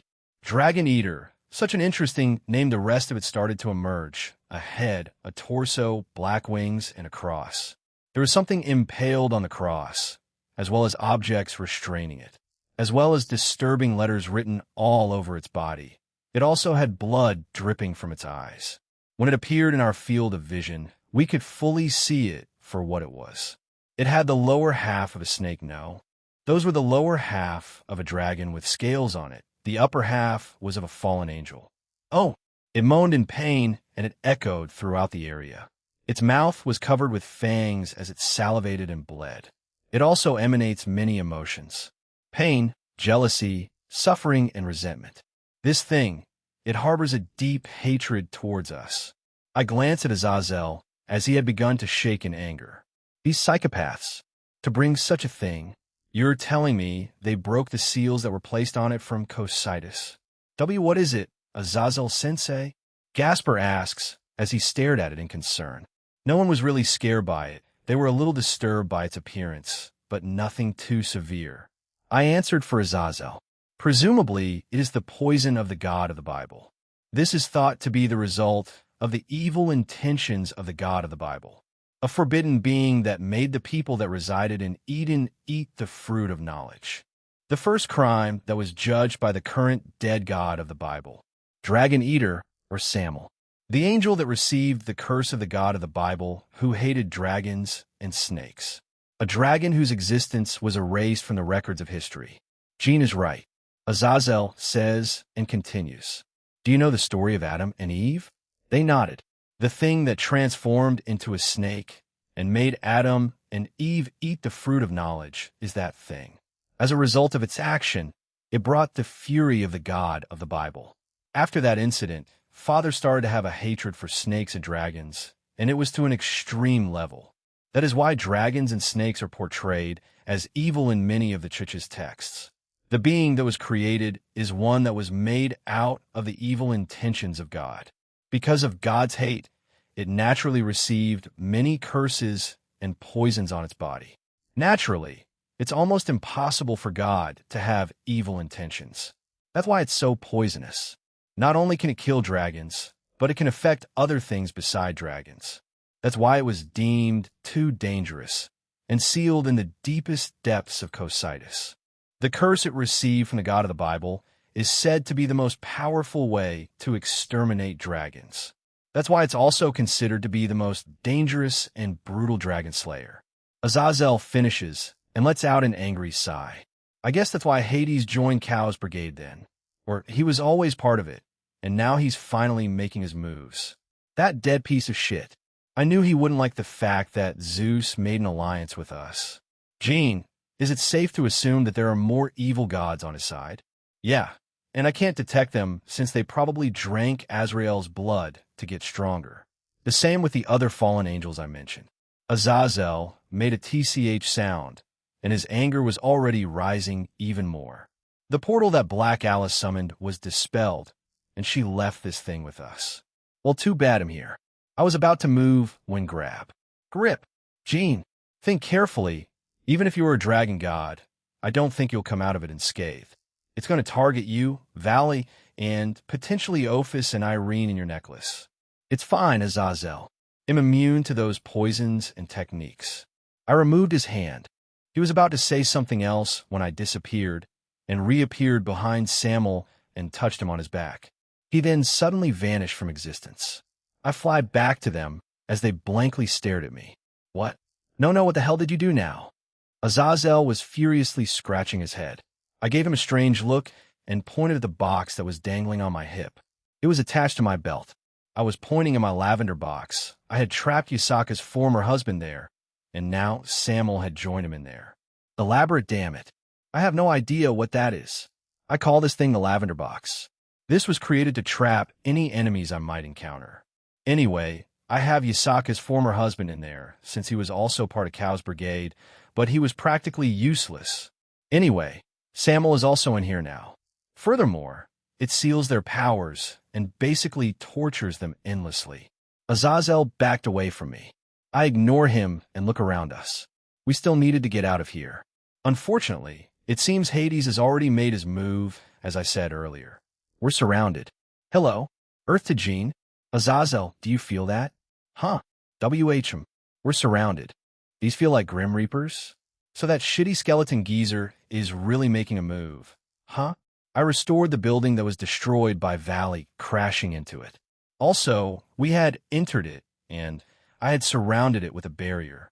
Now, if I were to remove this dimension, then the Grim Reapers would spill into the underworld, and who knows what might happen? Since I doubt the rest of the DXD Alliance knows of Hades' betrayal. Well, maybe Zeus. But he'll contact him after this meeting. I don't want a misunderstanding to cause friction between the devils and Greek gods. Both are reasonable, but the residents may react emotionally rather than logically. We're surrounded. Gene Senpai's barrier is the only thing holding them back now. What shall we do, President? Azazel Sensei? Kiba asked Rias and Azazel. The governor stared at me seriously and sighed. I know what you're thinking, Gene, and I also agree. It's too reckless. We don't know what kind of orders these guys have been given. What do you mean, Azazel Sensei? Asia asks, but Rose answers for us. Jean can easily destroy the dimension that was created by Dimension Lost. However, if he did such a thing, these Grim Reapers that have us surrounded may attack the innocent devils if he did destroy it. We have no idea what kind of orders they have been given by the god of the undead. No, I know what they're thinking. Azazel raises an eyebrow, urging me to continue. Kill. Kill anything that moves, even if the dual Dragon Emperor destroys the barrier. So, we have to kill them all, or else the innocent will be slaughtered. TCH. That bastard. I shrug and got up. You think of a plan? We'll just wander this place. But the Grimmery group, Rose, Aurelia, and Kuroka, you don't need to hold back. It'll reinforce this dimension, so we can finish this quickly. Valley, Lufei, and Calantha, was it? Come with me for a second. I left the room, followed by the current team Valley, as well as Reiko and Roseha whatever. As we left, I heard Azazel starting to speak to everyone else. We reach another part of the restaurant. I had made the barrier large enough so we could go outside. The Grim Reapers just slammed themselves and their weapons against it. They would also occasionally use some magic on it. So, how's the dominating the past wielders working for you? I'm getting close, but not quite there yet. They'll get that new form, Aniki. I see. I glanced at Valley as he stared ferociously at the Grim Reapers. I then turned my attention to Lufei, who sees me and smiles. Are you getting along with Fenrir? She seemed surprised but nodded. Yes. So you know about that Jean-sama? Yeah, I have my ways of knowing, but I was surprised by a vampire that joined her team. Calantha, was it? Care to tell me why you joined this rambunctious group? The female blonde vampire giggles beside Lufei and nodded. The world of vampires is too stuffy and proper. Since I was born, I have never fit in. Well, that's not entirely accurate. I put on a fake persona and was the picture-perfect lady. However, I always felt out of place. So, when Valley offered me a position here, I accepted. She gestures toward Valley, and he just snorted. Still trying to act cool here, huh? Well, whatever floats your boat, Valley. What a surprise to think that a lady of the House of Vordenberg was so different. The world truly is changing. She didn't give me an answer, but just said you fufu. Jean? What will we do with Yaku and Kubota? Reiko asked from beside me. So, I tell her what I plan to do to them and how the mind control works. What I hadn't divulged to them is if their status gets compromised, so if they find out they're being mind controlled by me, they'll automatically die. I know it's not exactly morally correct, but I can tell you this with confidence, they weren't virtuous yokai. Since their younger days, they have taken pride in looking down on and hurting others. They took the chance to join the new organization when it formed, meaning they've killed many innocent people, regardless of whether they were yokai, devil, human, or whatever. I read that from their memory. I don't feel remorseful for doing this. I will change Vetsa so we can gain a valuable ally. I finish, but Valley gave me a questioning look. What do you mean by that, Aniki? I face Valley and tell him my plans for her. He seemed rather uneasy after hearing it. Well, take it easy. I won't do that to you, and that extends to your team. Why? We're terrorists. Valley, I made a promise to Rennie. Also, I see you more as a problem child that needs a good spanking than as an actual terrorist. I know your reasons for getting stronger, so if you need help in the future, don't hesitate to contact me. He looked annoyed at me, but turns away when I mention the last part. But I do hear him mumble a thanks under his breath, making his team laugh and tease him. Ah, he's being at Sundara. Valasama. It's most appropriate to accept Jean-sama's kindness. Shut up. Leave me alone. He storms off embarrassed. But I'm glad that all that happened to him was being kicked into a building than being poisoned by Samuel. It did fuck him up for some time. Also, the Grimmery group being beaten like rag dolls by Chow Chow using his balance break. It was a blessing in disguise that they sent those two yukais instead, though. I wonder if he can still use it? Truth Idea, or also known as Brightness of Supremacy, is a forbidden technique that is exclusive to the true Longinus. It's a similar technique to the Juggernaut Drive. And as Azazel puts it in the light novel, the dying will of the God of the Bible. Consequently, the effects of Truth Idea will depend on God's will, which resides within the Holy Spear. It is capable of doing several things, based on the level of ambition of the wielder as well as the strength of their opponent. This could grant them absolute power to destroy their opponent or a blessing that captures their hearts. Also, it's not a guarantee that Truth Idea will side with its wielder, since in Volume 12, he attempted to use it against Issei. However, gods will chose Issei's dream over Cao Cao's ambition. Oh, let's do that then. I put my hand up and strengthen the dimension. With this, they can go as hard as they want without worrying about destroying the dimension. What did you do? I said it earlier, I strengthened this dimension. So, the Grimoire group and my lovers can use their full powers without restraint. Anivi, I'm heading back. You're free to spend the time how you like. They'll call everyone back once they're done discussing their plan. I started walking away after saying that. Rose and Reiko quickly joined me. There are a few people I need to protect. Ravel, Reiko, Calantha, Lufei, and that's about it.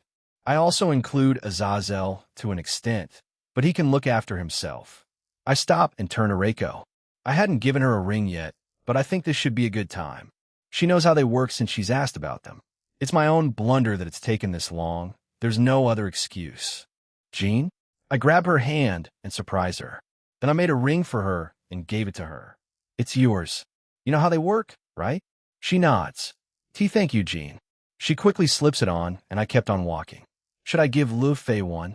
As I considered this, I returned to the room where everyone was in. Not too long after, the Vala team returned. Good, everyone's back. So this is what we got. Let the Grimoire group deal with them. That's it. We don't really need an elaborate plan for this. I mean, if we wipe them out and prevent them from being sent to the underworld, it's a win, right? He looks at me. I mean, Jean did make this dimension stronger, so yeah. But I do have a warning. Grim Reapers are a lot more dangerous than you think. Avoid being hit by their scythe. Grim Reapers trim down lifespans while also damaging you. Even a graze from those things will cut it down. So, make sure you avoid them at all costs, or you will end up dying. Jean, is Hades or any other ultimate class Grim Reapers here? Azazel asks me, but I shake my head. Well, for now, that is. Pluto will show up and we'll have to deal with him, as well as Shalba. For now, no, Idon Sensan. But they could also have confused Azrael's blood, making it so I can't detect them. Azazel clicked his tongue, but accepted my answer in the end. He turns to everyone again. All right, let's get started in a few minutes. Gather what you need, prepare what you need before we proceed with our escape plan.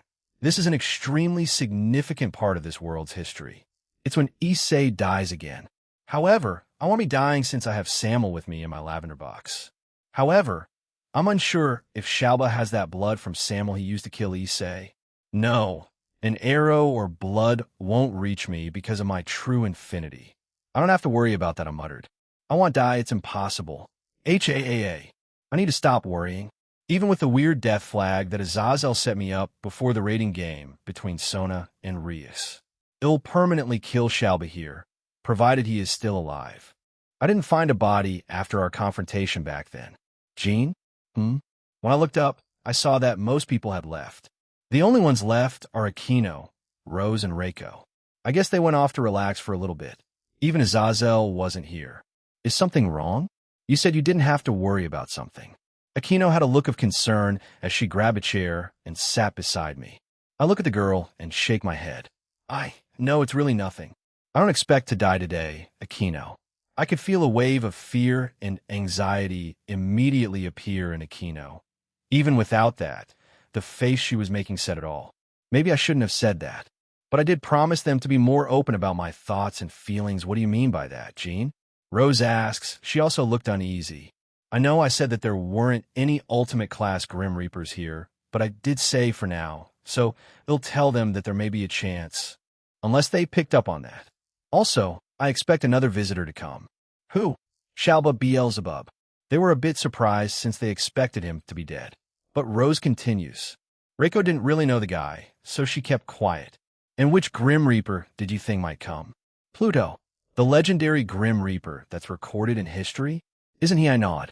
Yes, he is very loyal to Hades and is pretty powerful.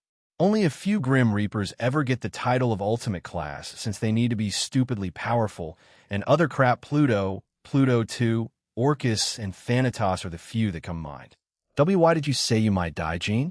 I turn back to look at Aquino, as she still looked quite pale and was shaking slightly. I sigh and pull her into a hug. No, it's nothing. It won't happen. I believe when Shalba arrives, he'll have some blood from Samuel. He may try to splash some on me or use another way to inflict it on me. But why you have that wall of infinity, right? It won't reach you. Yeah, that's why I said not to worry about it. Aquino somewhat calms down, as did Rose. So we just waited in that room until everyone else came back. Reiko also joined us as she asked some questions about Shalba. Are we ready? Yes. The governor asked and got very enthusiastic responses. I put an extra layer of defense on Ravel, just to be safe, the same with Lu Fei and Calantha. Ravel already had her ring, so she was relatively safe, the same with her enchanted clothes. I just put some infinite on both female members of Team Valley. I also told them about the chance of an ultimate class Grim Reaper showing up, as well as an original descendant that may come. Valley refused my help since he wanted to fight. He wasn't poisoned this time around, so he was actively participating. All right, start it, Jean. Yeah. I point my right hand into the air Geo Graze. And we waited and waited and waited until boom. This attack from Geo Graze was much larger than the one I used against our cell. In total, the whole thing covered the entire dimension. I felt many Grim Reapers had died outside. Their auras started to vanish quickly. However, there were a few who survived for some reason or another. Finally, I punched in front of me, breaking the barrier and wiping out more Grim Reapers in front of us. Let's go. Everyone leaped through the massive hole I made. Valley quickly entered his balance break and went around annihilating the Grim Reapers. Zip! Boom! Boom! Boom! Many large explosions started to appear all over the dimension. Everyone else hung back, as they didn't really have a role except to move forward. Geez, Jean, they're monsters at this point. Their growth is way too irregular. I feel like all those years of half-assed training and my natural power means nothing just looking at these guys. Is this Ria-sama and her servants use all their power? No, not all of it. But I would say around where Ophis used to be. They didn't even question me at this point and shook their heads. We were slowly moving forward as everyone around us took out the middle-class Grim Reapers. Well, they ranged from low-class to middle-class. There wasn't a sign of a high-class Grim Reaper. This is quite troubling. Perhaps we shouldn't have left it to those two. A mysterious voice echoed throughout the area, and we looked towards its source. The space distorted, and another Grim Reaper appeared from it. It was Pluto. So, he finally decided to show up. Pluto wore a black robe, but it was darker than the robes of the other Grim Reapers to indicate his authority as one of Hades' generals. He wore a black robe adorned with ornaments that made him look like a dark, disoriented clown, complete with a creepy mask that covered his face. You could also refer to him as the Clown of the Dead. Among all the Grim Reapers, Pluto's scythe was the darkest. From the blade to the handle were tentacles and hands that looked as if they had recently been sliced from a dead person's flesh and which had been wrapped around the dark scythe. Why you are? Azazel stutters and his eyes widen. Pluto then bowed to Azazel. This is my first time seeing you, Governor Dano of the Fallen Angels. I am one of the Grim Reapers that serves under Hades-sama. My name is Pluto. TCH. The ultimate class Grim Reaper, Pluto, huh? To send such a Grim Reaper here, aren't you quite legendary? Well, it'll be damned that stupid skeleton geezer did something pretty unexpected, even if Jean did say you might appear. A creepy grin appears on his face. You have allied yourself with one of the terrorist groups of the Cows Brigade, the Vala Team, which means you try to break the alliance between the allied factions and pantheons. Doesn't that mean it will result in your death? You'd just betray us. The same applies to the middleman for not killing their leader when you were so close. You surely are going against your role of uniting us. Huh, so that's how he's planning to try to spin it, huh? You're assuming wrong, Pluto. Who said you'd come out here? As yourself? I see. So, you're intending to make it look like that, huh? Falsifying that information and trying to make us look like we betrayed the alliance. And then saying you killed us because it endangered you? I wonder how long that skeleton geezer has been planning this for. Your words mean nothing, Crow. As of this day forward, whatever you say is a lie. Now then, I will also participate. I am not that weak to fall behind devils and fallen angels. Pluto disappeared from his spot and swung his scythe towards us. Lu Fei, Calantha, and Azazel got ready, but Ravel panicked, so she didn't react on time. Dawn. Whoosh. Ugh. But I punched Pluto in the stomach, and he was thrown backwards while clutching his stomach. He then coughed up some blood. Even if I held back there, I can't kill him. Well, I don't really care if he did die. I could just revive him. Is this where evil and good come in when you throw away your own rules and ethics, partner? Maybe, who knows? Enkidu. Multiple golden chains appear from the ground and air. As soon as they reached Pluto, they restrained him. The Grim Reaper struggled to break free, but it was in vain. However, he keeps on trying. What these are? Jean, when did you? I glanced at Azazel before looking back at Pluto. His powers were already sealed. It's very similar to mana chains or mana ropes. In addition, I added the sealing powers when I use Enkidu, which are also the same for Gleipnir. I made these shortly after we beat Loki. I also made my own Gleipnir, so I can choose these or others. His powers are already sealed and going to control him. He's close to Hades, and having another insider in his faction of Chaos Brigade will be beneficial. Fwashai appeared beside Pluto after he had heard my short explanation to Azazel, and he looked horrified. I will never betray Hades-sama. Do your worst, you fool. Sure. I dismissed his scythe, and then grabbed his head with quite a bit of force, making the Grim Reaper howl in pain. Kuntwar. Kuntwar. Answer. Removing Azrael's blood.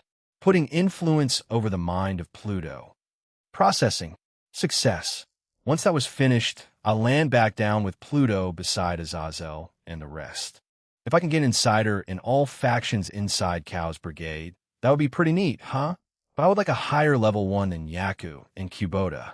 To think you'd do that to a Grim Reaper of Legends, don't do that to me. You hear me? I don't really see the benefit of mind controlling you, Azazel. Hey, I have a lot of value, you know? That's not what I meant. I shook my head and looked at the sky, and then around us. Everything was slowly wrapping up. It seems that the hero faction won't show themselves today, since they would already have. So, they just used Dimension Lost and left, huh? I guess Chow Chow was really fucked up in the head now, but there's still one person left to appear, and it's Shalba. Pretend to fight Azazel and the group here, but hold back. To my orders, Pluto absent-mindedly nodded. He assumed the same stance as before and summoned his scythe. He swung it towards the group, but it was greatly exaggerated and it was slowly swinging towards them. Wait, we have to fight. Shalba may come, and when he does, I want it to be as realistic as possible. I see. Okay, you lot. Let's keep up the act then. Swash. Dwash. KSH. KSH. All of them flew up into the air and clashed with Pluto. I remained on the spot and waiting for Shalba to appear. It should be soon, right? But I can't really gauge it since this is where the famous bus technique should be born. I glance at Rias and her jiggling breasts, a technique used by Issei. He touches Rias' breasts, and it replenishes his stamina and power, albeit at the cost of Rias' breast size. As they shrink with each use, but they do eventually grow back to normal. As I thought of this, Rias looks at me too and blushes. Was I that obvious? The rate of explosions around me slowly started to decrease when Sparkle. A strange sound echoed through the dimension again. Everyone glances at a new portal that opened, and out came Shalba Beelzebub. Rias shouts, and he shot her a glare. It seemed he survived. I felt a bit of Ignia's aura on him. Did he heal him when I nearly killed him? It's been a while. Fake Devil Ayers, Valley, Red Dragon Emperor. Vala joined me and spoke to Shalba. Shalba, I did receive a report about you, but I didn't think you would be acting by yourself. I will give my thanks to Ignia, as he was the one to personally heal me, but I did lose the majority of my powers, and I do not feel the power of the Red Vial anymore. And why did you come here? He smirks at Valley. Nothing much. I thought I would declare war on all of you. I should prevent this. I should prevent the demonic beast riots. Suddenly Leonardo, the wielder of Annihilation Maker, appeared behind him. Shalba touched his head, and the young boy screamed. Yuwa, Doom! A large gust of wind is created, pushing everyone back, except me. I stood my ground and appeared behind them. Shalba expected this and already sent a punch towards me when I appeared behind him. I dodge it. Something fell off. His arms, no. Did he cover himself in Samel blood? What? No, this psycho expects to die, so he's going all in. I back away. Maybe my own paranoia is making me wary of this idiot. From Leonardo's shadow came out a giant head. Go gone. He forced him into a temporary balance break, Leonardo's subspecies balance breaker of Annihilation Maker that creates 13 new anti-monsters, 12 Bandersnatches, and 1 Jabberwocky. The Bandersnatch are over 100 meters tall and very powerful. They have the ability to create numerous smaller copies of themselves, where between 10 and 100 small monsters are produced each time. The Jabberwocky is over 200 meters tall and has a humanoid shape and even more powerful that withstand attacks of the Emperor, Dihauser Belial, and his group. Jabberwocky is strong enough to fight against the entire Lucifer peerage without Surzex, which is considered the strongest peerage in the underworld. Like the Bandersnatch, it can create numerous smaller copies of themselves. The Jabberwocky also has incredible regeneration powers. Once that was done, Shalba created another portal and shoved Leonardo through it, and the portal vanished. Fwahaha! And let's transfer them to the underworld. Stop them! Rhea shouts, and everyone immediately killed them, however. Maybe it's due to Leonardo having Azrael's blood, and I don't know how much even more were created. No, the number was beyond just 12 Bandersnatch and 1 Jabberwocky Fwaha. That red vial sure does come in handy. Dawn. GHH. Red Dragon Emperor. Shalba was sent away, but then he brought out something and pressed it. Lapis-sama, you are very kind to me. Shatter. Shatter. Break. Break. The dimensions started to collapse around us, the grin on Shalba's face never leaving. I dashed towards him and punched him again, but he didn't flinch. I kept on pushing him back with my punch as we flew away from everyone else. A curse. This is a curse. I shall become the poison who will devour the underworld. Those devils who decline me. Me. I have no business with such a pathetic underworld. I don't care about them anymore. I don't care about the authority they hold. I don't care for controlling it. Fwaha!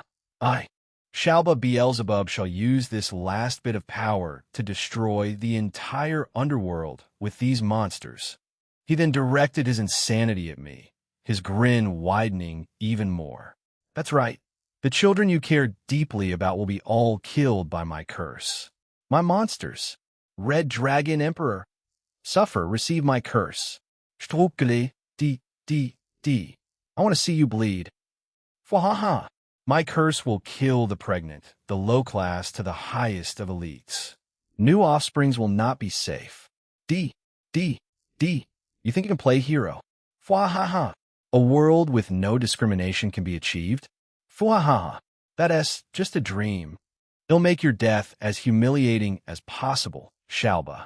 As he spouted out his insanity, the dimension around us was about to break. So, they'll make this announcement then. All of you listen up. Defend the underworld.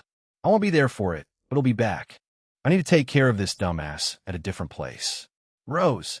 I created something and throw it to her. She catches it and looks confused. They will create barriers around those monsters in the underworld. Kill them quickly. Everyone else gathered around each other after I announced that. Shalba kept on laughing. It'll take this to the dimensional gap. It should be fine there to use that. He'll reinforce it just in case, though. As I was about to teleport away from the place, I hear Aquino's voice behind me. Jean! I turn back to look at her. Come back to me, no, to us. Obviously, as I teleported away with Shalba, Aquino still looked uneasy. But I didn't feel that at all. I ain't dying. Dimensional gap. As soon as we reach the dimensional gap, I cover the area with a barrier. I then followed up by kicking Shalba in the face, and he crashed to the ground. Do you hate me, Red Dragon Emperor? Is he not up to date with my new and more widely known moniker? Well, whatever. I doubt someone as arrogant as him would watch such a thing. I am fond of the underworld, and the kids there did nothing wrong. What about it? This is natural. We are devils. We are made to create chaos and disorder. Those new devils growing up in an underworld managed by the fake Satans? They're lower than bugs. Even if I did allow them to grow up into adults, they still want show me, a true Satan, the true descendant, the respect I deserve. That's why I unleashed those monsters, to teach them all a lesson. Those are strong monsters created by Annihilation Maker, with even stronger regeneration powers. It will cause havoc and destruction across the underworld, and once that's done, a new and pure underworld will be reborn from the wake of its destruction. That is the ideal underworld I wish for. This guy's a lost cause. Once you're dead, Kateria will be the only one left, and she's in prison. Respect is earned, Shalba. Just because you were born on a silver platter doesn't mean people have to be respectful to you. The current four Satans earned their positions after showing their potential, might, and integrity. I scoff at him. But what did you do? Nothing. The only thing you ever did was look down on people and do things for your own pleasure. Who in their right mind would want to put the future of the underworld in your hands? You would bring it to ruin rather than make it prosper. You're also weaker than them, even before you were on the verge of death. Don't make me laugh. Everyone deserves a future. Many can redeem themselves, but I've also come to know that not everyone deserves that chance. You certainly don't, and I can think of a few names that come to mind too. While I want to see the best in people, sometimes they don't exist.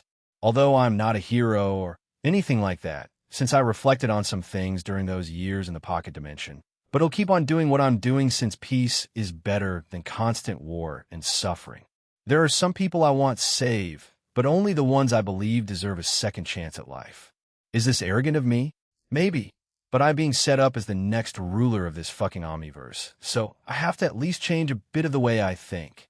As I did in the recent mind control attempt, I'll have to employ some underhanded tactics. I should be the one saying that. You disgusting lizard.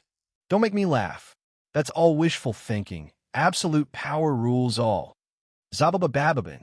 Shalba fires multiple demonic attacks at me, but I reflect all of them, and they explode behind me. Partner, will we use our queen form? No, we'll use something else. Huh, what then? Ophis, Irene, can you both hear me? Yes. Good, Drake, we'll be doing that. He'll need both your help.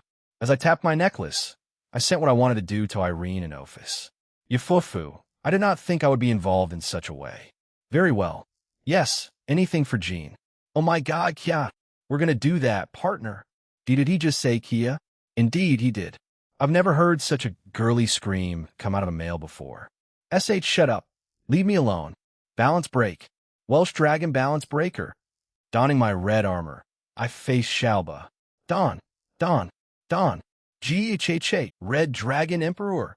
Shalba created multiple demonic circles behind him and fired multiple attacks towards me. I summoned a cannon from my Welsh Blaster Bishop form into my right hand and shot a draconic beam towards them. It consumed all of them and also hit Shalba. Boom! Once the smoke cleared, Shalba was struggling to get up. I summoned Healing Slime and threw it at him. What? Why did you heal me? I promised myself that I would make this humiliating for you. Now keep on struggling before me. In a rage, Shalba rushed towards me, but I easily dodged his attack. It seemed like the world went into slow motion as we make eye contact. Bam! I kicked him in the gut and sent him into the sky. He slowly fell down, and once he was at the right level Dawn, fwash! I punched him in the face, and he was sent away again. He crashed into the ground with a bloody and disfigured face. How does it feel? Your powers mean nothing here, original descendant.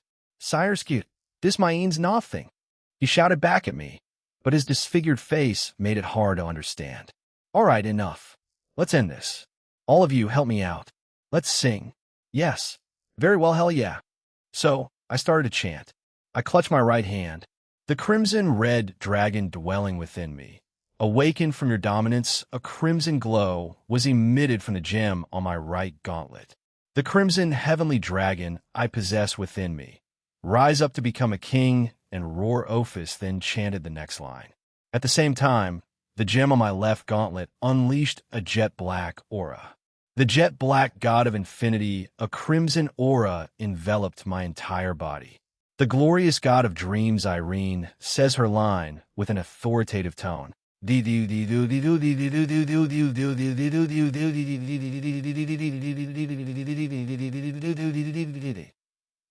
crimson armor was melded with a jet black color, and further changes followed.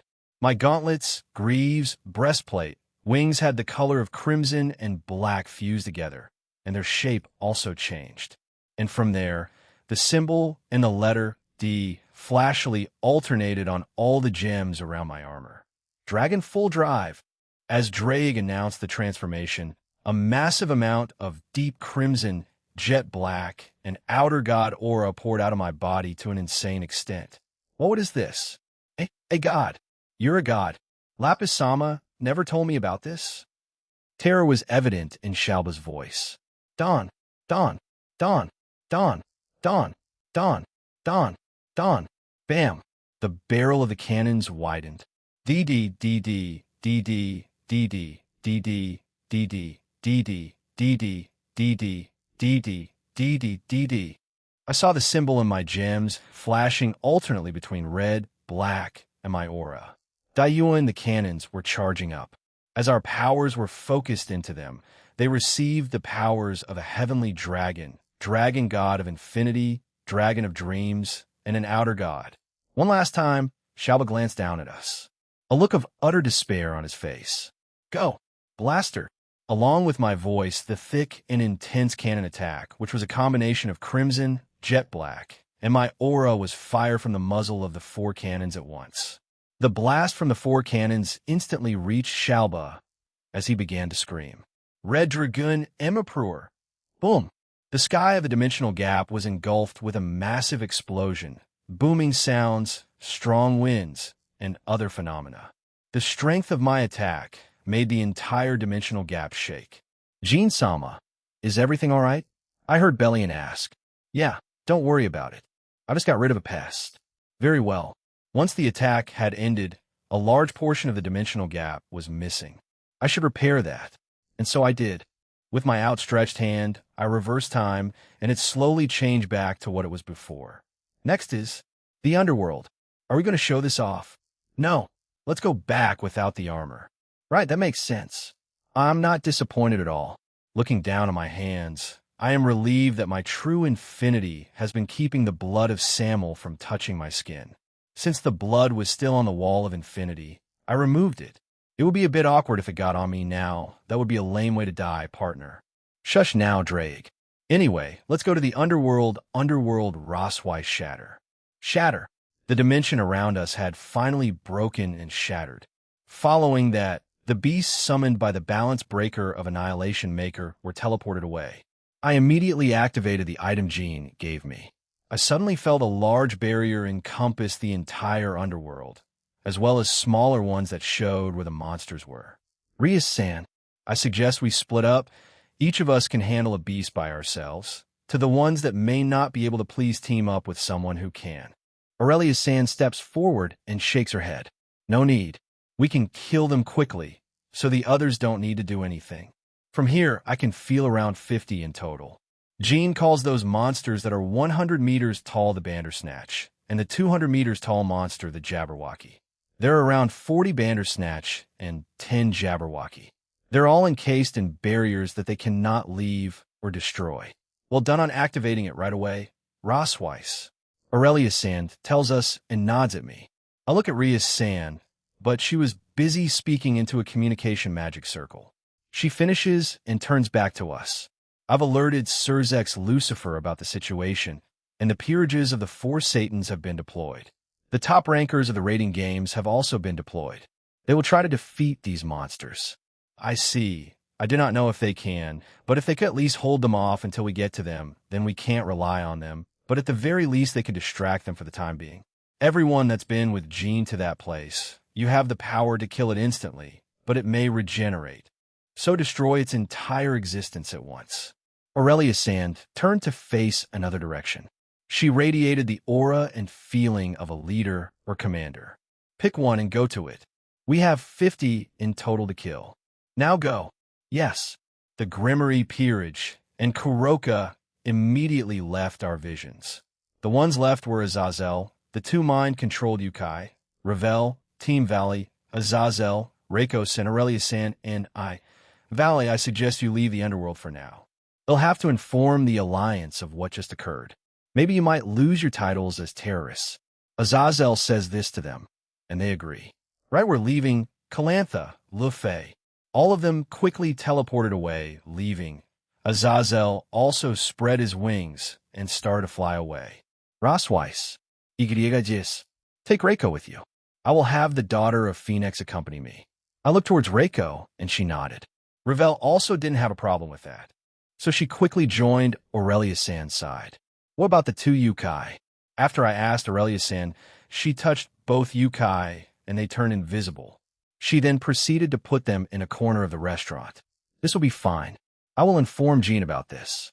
Satisfied with herself, she prepares to jump. Follow me, Ravel Phoenix. 10k-15. W, wait for me. Aurelia-san jumped away with a loud boom. Ravel panics and brings out her fiery wings and chases after Aurelia-san. Shall we get started, Rosweiss? Yes. Jean skyward, I had come to the underworld, and I was floating in the skies. I could feel my barrier around the underworld, and I could also see other smaller ones, but they were quickly disappearing. I could see there were around 50, but as I said, they were quickly dwindling. From 50 to 45 to 30, and so on. First, I needed to find the two Yukai I mind-controlled. I quickly located them. They were at the restaurant. I teleported there and found them with some kind of invisibility spell on them. It was probably the work of Aurelia. They'll be fine there for now. As I left the restaurant, I spotted another monster, so I flew towards it. I found Surzek's Lucifer's peerage facing it upon my arrival. I land beside Okita Suji and Asteri Gremory. Asteri and Okita Suji? Oh, well, if it isn't the dual Dragon Emperor, did you come here to help us? And yeah, I'm Okita Suji. Genius, if you wouldn't mind helping us, sure thing. There are many of these left in the underworld. However, they're starting to disappear at a rapid pace. So, to make quick work of this, I stood in front of it. All 6 of its eyes turn to me, and it directs its hostility towards me. It suddenly swipes at me, but is stopped by my infinity. That makes this easier. Devour. I touch the appendage that it had hit me with, and a large black mass comes out of my palm before it instantly covers and consumes the beast. The enormous shape disappeared from the spot. They'll get moving to other ones, though there are like 8 left. The Gremory group sure is making quick work of them, I told them, and they agreed. It's a relief that they didn't have an overblown reaction. I guess that comes with age. Also add the fact that the hero faction isn't here to help attack the underworld. Or is Pluto here? So that means Valley won't get to use his Imperio Juggernaut overdrive. In any case, if I take what he said to me in the dimension at face value, then he hasn't unlocked it yet. I wonder what's taking him so long. Well, whatever. Hopefully the next time we see him, he'll have it. Yes, stay safe, Jean. Oh, and come visit us. Sure thing, Asteri. See you round, Okita Suji. Oh, let's talk more in the future, Dragon Boy. I flew up and headed for another monster. As we spoke, another died, leaving 7 left to deal with. They're really making quick work. I wonder if Aurelia gave them instructions? Chess. I had arrived by Gasper and Coriana. I see. It seems like the Bale Peerage were also helping the underworld out. But darkness, a lot of darkness was coming from Gasper. Beside him was an injured Coriana, and, ha, that dumb bitch was so weak. Part of the strongest used peerage? Give me a break. A low-class devil could fucking kill her. If your dumb little Shota ass didn't arrive on time, we could have had some fun die. Slice. Boom. Doom. Splat. The Yukai, who we'll assume was from the Monkai Association, was cut in half. Gasper killed him instantly after he had been laughing quite arrogantly and had threatened to do unspeakable things to Coriana. The monster that was also in front of him was cut into hundreds of pieces. I don't think that it would kill it permanently, so I discreetly used Devour on it too. However, this is an interesting development. Is that even Gasper at this point? I looked at the attack that he used, and it was still trying to break through the barrier. I pointed at it and dispelled it. Akin, no, I don't want to die yet. I held no sympathy for him, so I left him to bleed out. I crouch down and heal Korina first. After that, I walk over to my junior, who is still emanating a lot of rage and hate towards the dying Yukai. I will kill you. I will kill all of you till none of you are left. He was preparing to attack him again when I put a hand on his head and forcefully calmed him down. Jayasuk, it's done. That wasn't Gasper. It was the power of the original Baylor residing within his sacred gear. A portion of its consciousness is still in it. So I forced it back. Jijin Sompe? What happened? See Coriana-san. Gasper quickly comes out of it and rushes over to his downed friend? Loa. Soon-to-be lover? Well, whatever they label each other, he went over to her side. She's Fina. I healed her just now. Hell no. I'll carry her, Jean-senpai. Thank you for the offer. Gasper quickly cuts me off with a confident tone. I wasn't expecting that, but I agreed in the end. He picked her up, and we started to walk away. We left the Yukai to die there. Gasper didn't feel bad about it, or he simply didn't remember. During that short time, the rest of the demonic beasts were taken care of by everyone else. Meet up by the restaurant, I brought out the communication function on the rings and told them that. I only got a few responses back, but they definitely heard me. But this portion of history was concluded a lot quicker. Huh? Well, I didn't die, so we skipped most of that, and then being stupidly powerful and not being depressed, we quickly finished it. As we were nearing the restaurant, rumble. Shake. What is that, Jean-senpai? Probably Surzex and Azazel confronting Hades.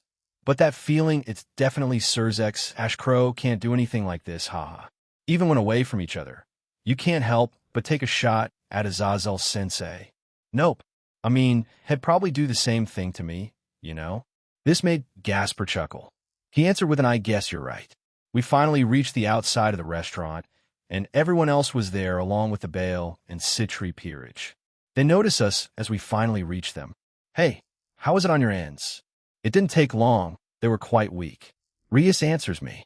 Bale and Citri peerage both gave her strained smiles in response. I can just imagine that those two peerages had trouble trying to take them down, and we have Rias here just casually saying they were weak. I see. I came across these two. She's all right now, though, since I healed her. Gasper was still carrying Coriana on his back. She was still knocked out, but her breathing was steady. Sarah thanks us. What was that rumbling from earlier? I tell them what I told Gasper. As expected of Oniai-sama. Rias says while nodding her head sagely. Even though you're technically stronger than him now, well, whatever. Jean, do you think this was part of their attacks? I mean, part of the second phase of their plan? Reiko asks me. I glance at the others around me, and I could see that they knew, so I shook my head. I don't think so. I believe Hades did this on his own. Whatever he planned didn't work. Anyway, I was planning to take it easy for at least a day, but I'm scrapping that. Instead, I'm heading directly to the Greek god's realm to find a certain someone. I look at Reiko and Rose. That also means we're leaving tomorrow. They both nodded. Well, whatever.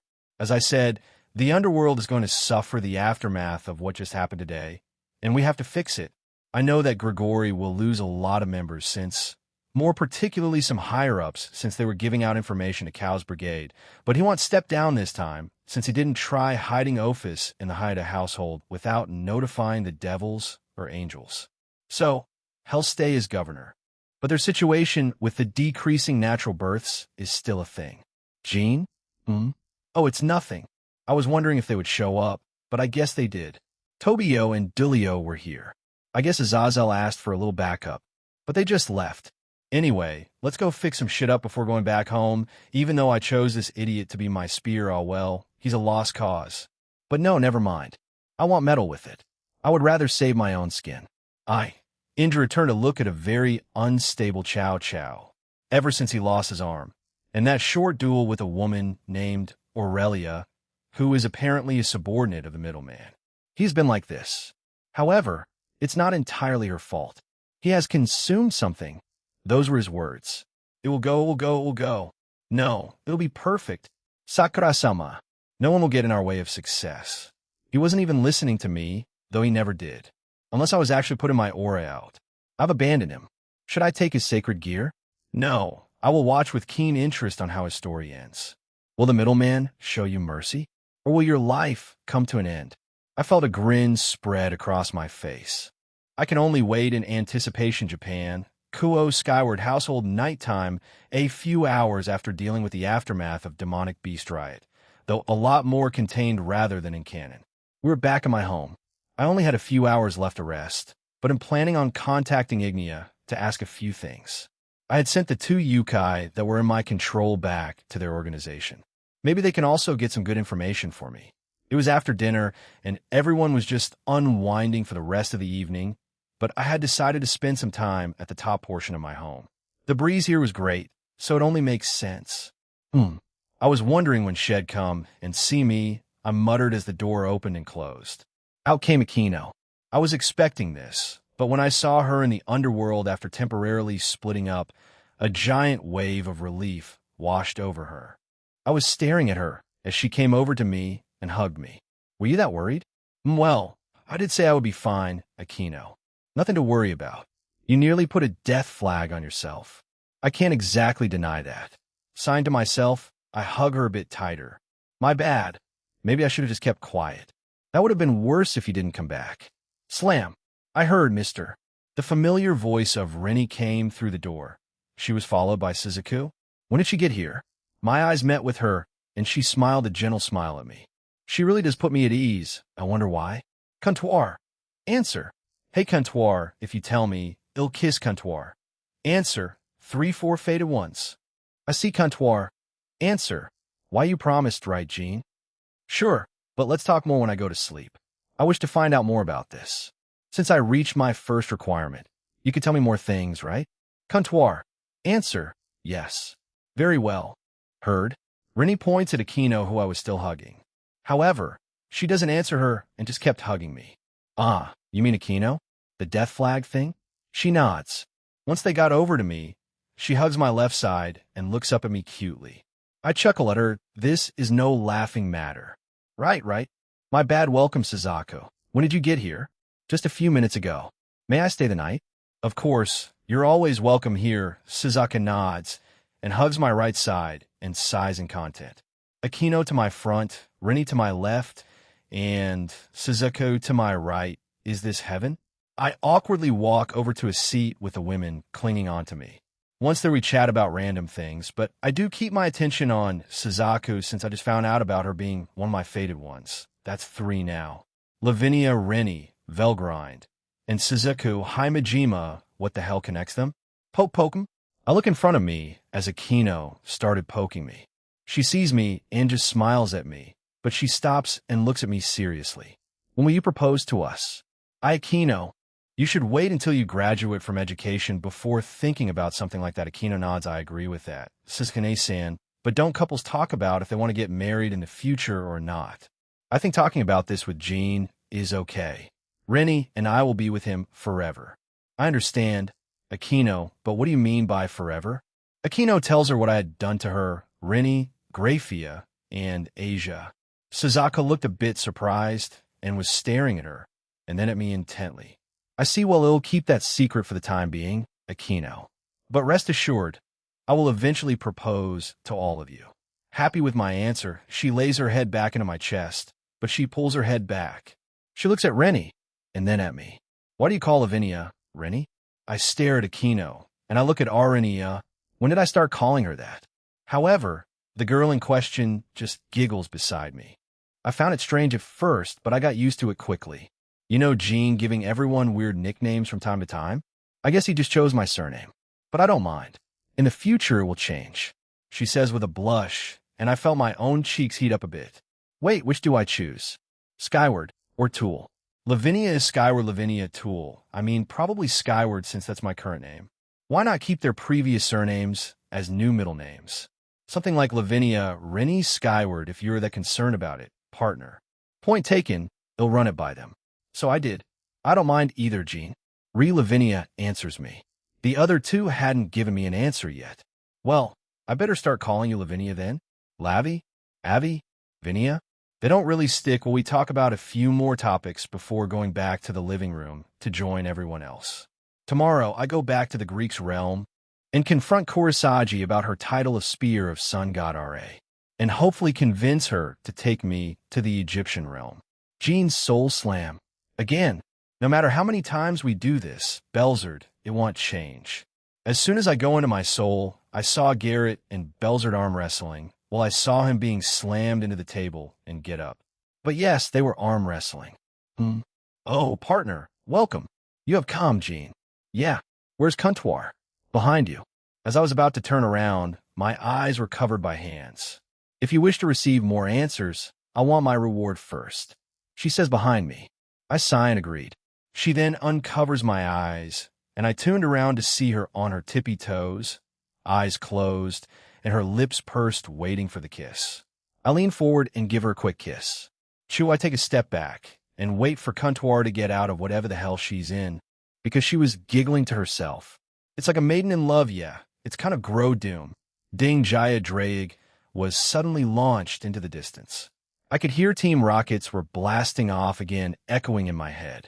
So, mind telling me more? Yes. Of course, Jean. There are 4 in total, you know that. I nod. They all connect to you. In the past you were human, and even now you sometimes still think I am human. Even though you're not anymore. You may not think or say it, but at the very depths of your subconscious, you still do. That's why Lavinia Rennie and Suzaka Himejima are 2 of your fated ones. Both are normal humans, and Azathoth was the one who chose. Perhaps, or he let fate do it, even if you're not tied to it. The next one you know is she looks behind me and at Velgrind. I also look behind me and she averts her gaze from us. Velgrind already knows about it since we told her during the 15 years we spent in the pocket dimension. It took her time to digest that information, but so far, she isn't too bothered by it. She signifies the dragon part of you. You are an outer dragon god. That is self-explanatory. I take it that you have a clue on your last fated one? 2 humans, a dragon, and finally a goddess? Because the only one left is my godly part, I guess. Yes. Have I met them yet? I'm not being prevented from telling you who, but would it not be better for you to find out for yourself, Jean? Take some time to reflect on which goddesses you've met. So, she's not against telling me, but thinks it's better for me to find out on my own? Let's see. Let's start with the Irish goddesses. Goddess Danu, Ain, Scathack, and Bridget. However, instead she wants me to meet someone. If I assume it's another goddess, then I can count them the Greek goddesses.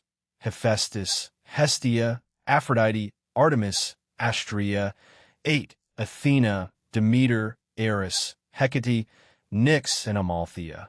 If I take out the evil goddesses, then it cuts it down even more. But the ones I'm in good terms are Fae, Hestia, Astrea, and Demeter.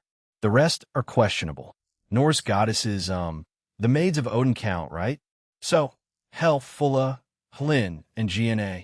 Wait, aren't Valkyries demigods?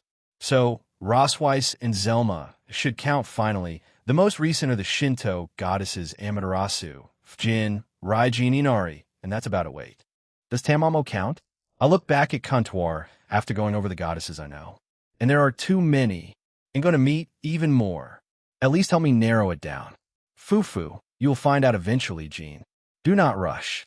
You already know why this exists. They're your main pillars after all. I sigh and rub the back of my head. Whatever, it's not that crucial, I guess, but Suzaka, huh? Lavinia. And finally my eyes meet with Velgrind, and we stare at each other until, huh? Why are those 2 looking at each other like they're all lovey-dove doom? Ding fucking dammy, when will you learn that your actions have consequences, Drake? He won't. He just like that. Rudra goes back to reading the book he had with him. When I looked back at Velgrind, she had already walked away towards Rudra. What should I do to get closer to her? She has this weird wall that won't let me through. You, Comptoir? It is my time. I wish to spoil you and be spoiled. Okay, so she dragged me away to spoil me. I hadn't seen Amaris and Elsha. I wonder where they were at. Next day, since waking up today, everyone has been looking at me strangely, and I didn't know why. We were eating breakfast, and they would look at me quickly before looking away.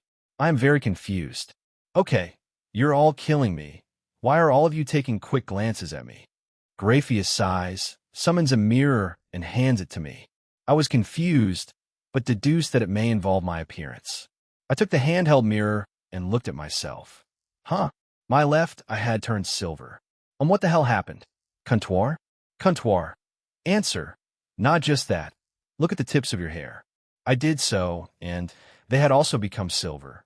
The tips of my hair became silver comptoir. Answer.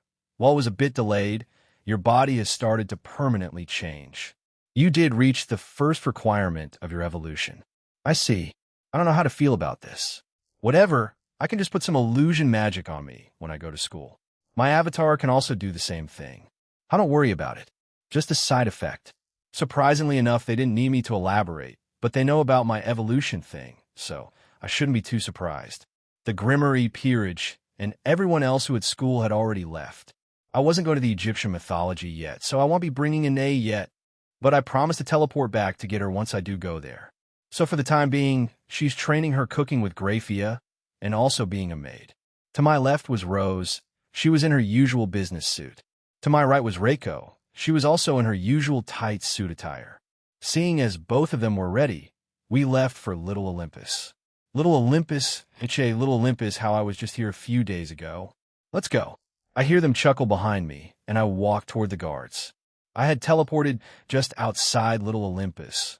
Once the guards saw me, they let me in without question. Once we got close to the middle, and near the Tower of Heaven now, then Oya.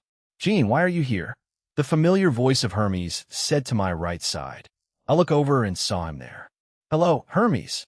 I'm just here to go to the rabbit yukais of this realm. The rabbit yukai, huh? So, you're curious about Kurosagi, huh? Fufu. They're an interesting bunch. Do you know where it's at? I see. I guess he also knows about the history of Kurosagi.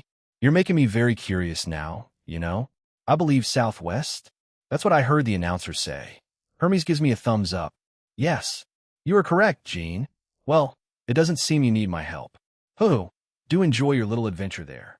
After saying that, Hermes dashed away. I guess he just came across us by accident. But wait, I forgot to mention. He quickly came back and nearly crashed into me. Hermes takes a bit to catch his breath and looks back at me. Freya is back in our realm. Freya? Isn't she, yes, a Norse goddess, but she's moved here. Anyway, I feel like your relationship with her will be complicated. Anyway, that's all I want to tell you. Goodbye again. All right. Nice new look, Jean. Dwash Hermes disappeared again. Freya, huh? I did feel a new divine aura here. I look at Rose and Reiko, but they were too busy looking around Little Olympus and hadn't said anything yet. Let's go. Just follow my lead.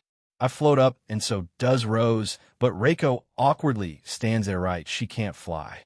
I go back down and apologize to her before picking her up and carrying her. Once I rejoin Rose, I could feel she was feeling a little jealous, but didn't say anything. I begin flying to the southwest of Little Olympus. I protected Reiko with my true infinity since she was probably not used to flying and at this speed. While I wasn't going stupidly fast, it was at a good enough pace that Rose had to use a little effort to keep up. You doing okay? Yes, I'm fine. Southwest. South was Minotaur and Orcs, and west were the Sirens. Wet greenery, do I expect some kind of marshlands or something? As I thought of what kinds of sceneries we would come across, should we were suddenly assaulted by a downpour of rain. When I looked below us, there were indeed some muddy places below, but I wouldn't call them marshland or anything like that. There weren't any kind of civilization below us. Though it's not a suitable place to live looking back ahead, I could see that the rain cuts off at a certain part. It looks like it seems like only this marshland-like area is constantly raining. I wonder why. Reiko makes her thoughts known to us, and Rose agreed. Yes, however, I heard from Jean that Typhon attacked this realm long ago. So is it right to assume that this area might be heavily affected? Yeah, since west is the Sirens, and from what I heard the area was probably flooded by Typhon's attacks. I don't know why it's constantly raining though. We can check it out another time. As we quickly left the area, I could see in the far distance a village. It wasn't anything large, but it was small and cozy. The buildings were around small to medium in size, with the occasional larger building thrown in there. One of the largest buildings, there was the windmill. Their homes are mainly built in stone or wood. It also seems that they try to incorporate nature into their village as much as possible since I could see many plants, trees, and bushes around their own homes. I'm not trying to sound rude, but is it wrong to assume they're somewhat poor? I tell them my thoughts out loud, and Reiko, who was in my arms, agreed. The same with Rose, but while I agree with you, Jean, I would suggest not saying that out loud when we arrive. They may be sensitive about that topic. Yeah, I want. As we quickly approached the village, I could see many rabbit yokai walking around and going about their daily lives. But I also felt a divine aura here. We finally land near the entrance of the village, and many eyes are drawn to us. Is something wrong, Jean? No, I just felt a familiar aura here, step, as we stood there about to discuss our next steps. We hear footsteps approaching us. We turn to look at them, and a female rabbit yokai stood there. She has a long, straight violet hair that reaches her hips, blue-violet eyes, pale skin, and she has developed body. Her rabbit ears also twitch on top of her head. Why is she wearing a maid's clothing? Oh, the middleman. I didn't think you would come to this village, she says while quickly walking over to me and inspecting me while walking around me. It seems like Goddess Amalthea was right. She didn't elaborate any further and gestured for us to follow her. A bit confused at what just happened, we glanced at each other before agreeing. I didn't expect that at all, but we followed after the rabbit yokai, and we go through the small village. Many eyes are drawn to us as we walk through it. A few children point out that the Apay dragon came to their home and were excited. I wave to them as this happened. So who are you? I ask from behind her, and she chuckles. Oh, right. I'm Coella, by the way. We don't have any leaders in this village per se, but we do go to one central figure for advice, whether that be personal or a decision for the village. I guess they are the most senior here. I see. Nice to meet you. I'm Jin. As we continue on our short journey, I notice that not all rabbit yokai look like humans. Some are like literal rabbits walking in two legs and can speak. Others are a mix of the two. I take a look at Coella again, and she's mostly human, but has rabbit ears and tail. We eventually reach a medium-sized home, and Coella knocks on it. The door eventually opens, and we saw another female rabbit yokai. Oh, Coella, how can I help you? Oh, it's the middleman. Please come in. She sees Coella, but then sees us and immediately invites us inside. We enter her home, and once inside it was normal looking. Chairs, tables, shelves with books, a few areas being illuminated by magic, and other decor like plants, pictures, and the like. Jean, we meet again. Hearing a voice, I turn my attention to my left side. A person was sitting on a chair by a table as she drank some tea. It was Amalthea. I wasn't expecting to see her here. We've only encountered each other twice, but she's the divine aura I felt, Hello, Amalthea. It's good to see you again. Oh, are you wishing for me to kiss you once more? No, that's not what I meant, I jest, Jean. Come and sit. Reiko and Rose go over and sit, along with Coella and the owner of this home. Instead of sitting, I stand at the end of the table. Amalthea, who had closed her eyes after seeing me upon entering this place, opened them again. Her eyes widened for a split second before going back to normal. What has happened to your eye, Jean? A hint of concern in her voice as she asked me that, but I shook my head. It's nothing to worry about. Anyway, may I know who you are? I turned to the other female rabbit yokai. She had long blonde hair that was in a braid. The left side of her hair on the front was also braided. Her eyes were mostly shut. I think this is the first time I've seen this trope in this world. A character keeps their eyes closed all the time, but can still see. That's how this rabbit yokai is right now. She wore a white shirt that reached to her elbows. On top of that was a black vest. She wore short black shorts and black boots. She also had black gloves on her hands and gray stockings. Imrini, the unofficial leader of this quaint village, I guess. She phrased that as more of a question rather than a fact. Amalthea chuckled beside her. Yes, she is. She has been a leader for around one hua. Amalthea, please don't go telling people my age. She starts waving her hands in front of her in a panic, and Amalthea responded by chuckling at her. It seems like they're good friends, at least, if they can joke about that. Amalthea looks back at me and continues. What business do you have here, Jean? Surely you are not just here to explore, correct? She's a lot smarter than you would think. But I guess that comes with age. As I said that to myself, I could feel her staring daggers into me. I gave her a strained smile and nodded. Yeah, I'm actually looking for Kurosagi, But if she's not here, then can you point me towards her rival?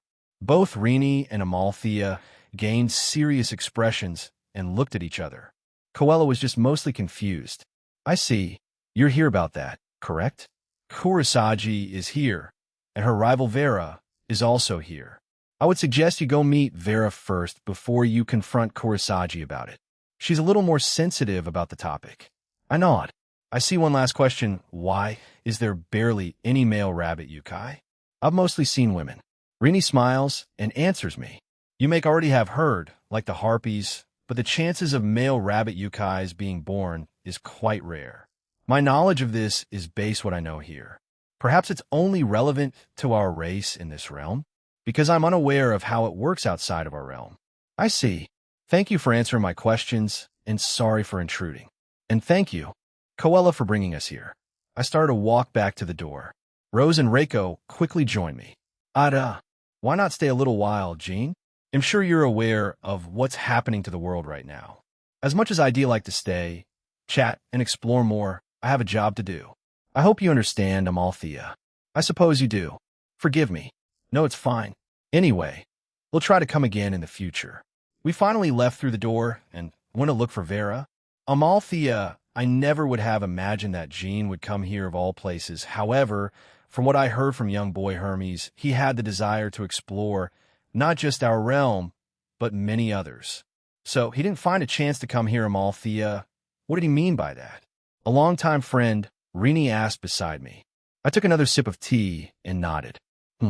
It's another sensitive topic. However, keep this a secret for the time being. Do I make myself clear? I glacé at both of them. Rini agreed, while Coella agreed as well, albeit a bit scared. So, I told them what Kronos told the rest of us. Once I was finished, they were clearly shocked by what is about to happen. Will we need to prepare? This village? No. However, we are preparing some extra defenses for Little Olympia and Mount Olympus. We believe they'll only target the main areas of our realm. Please take no offense to this, Rini, Coella, and none at all. But yes, it does make sense if we look at it that way.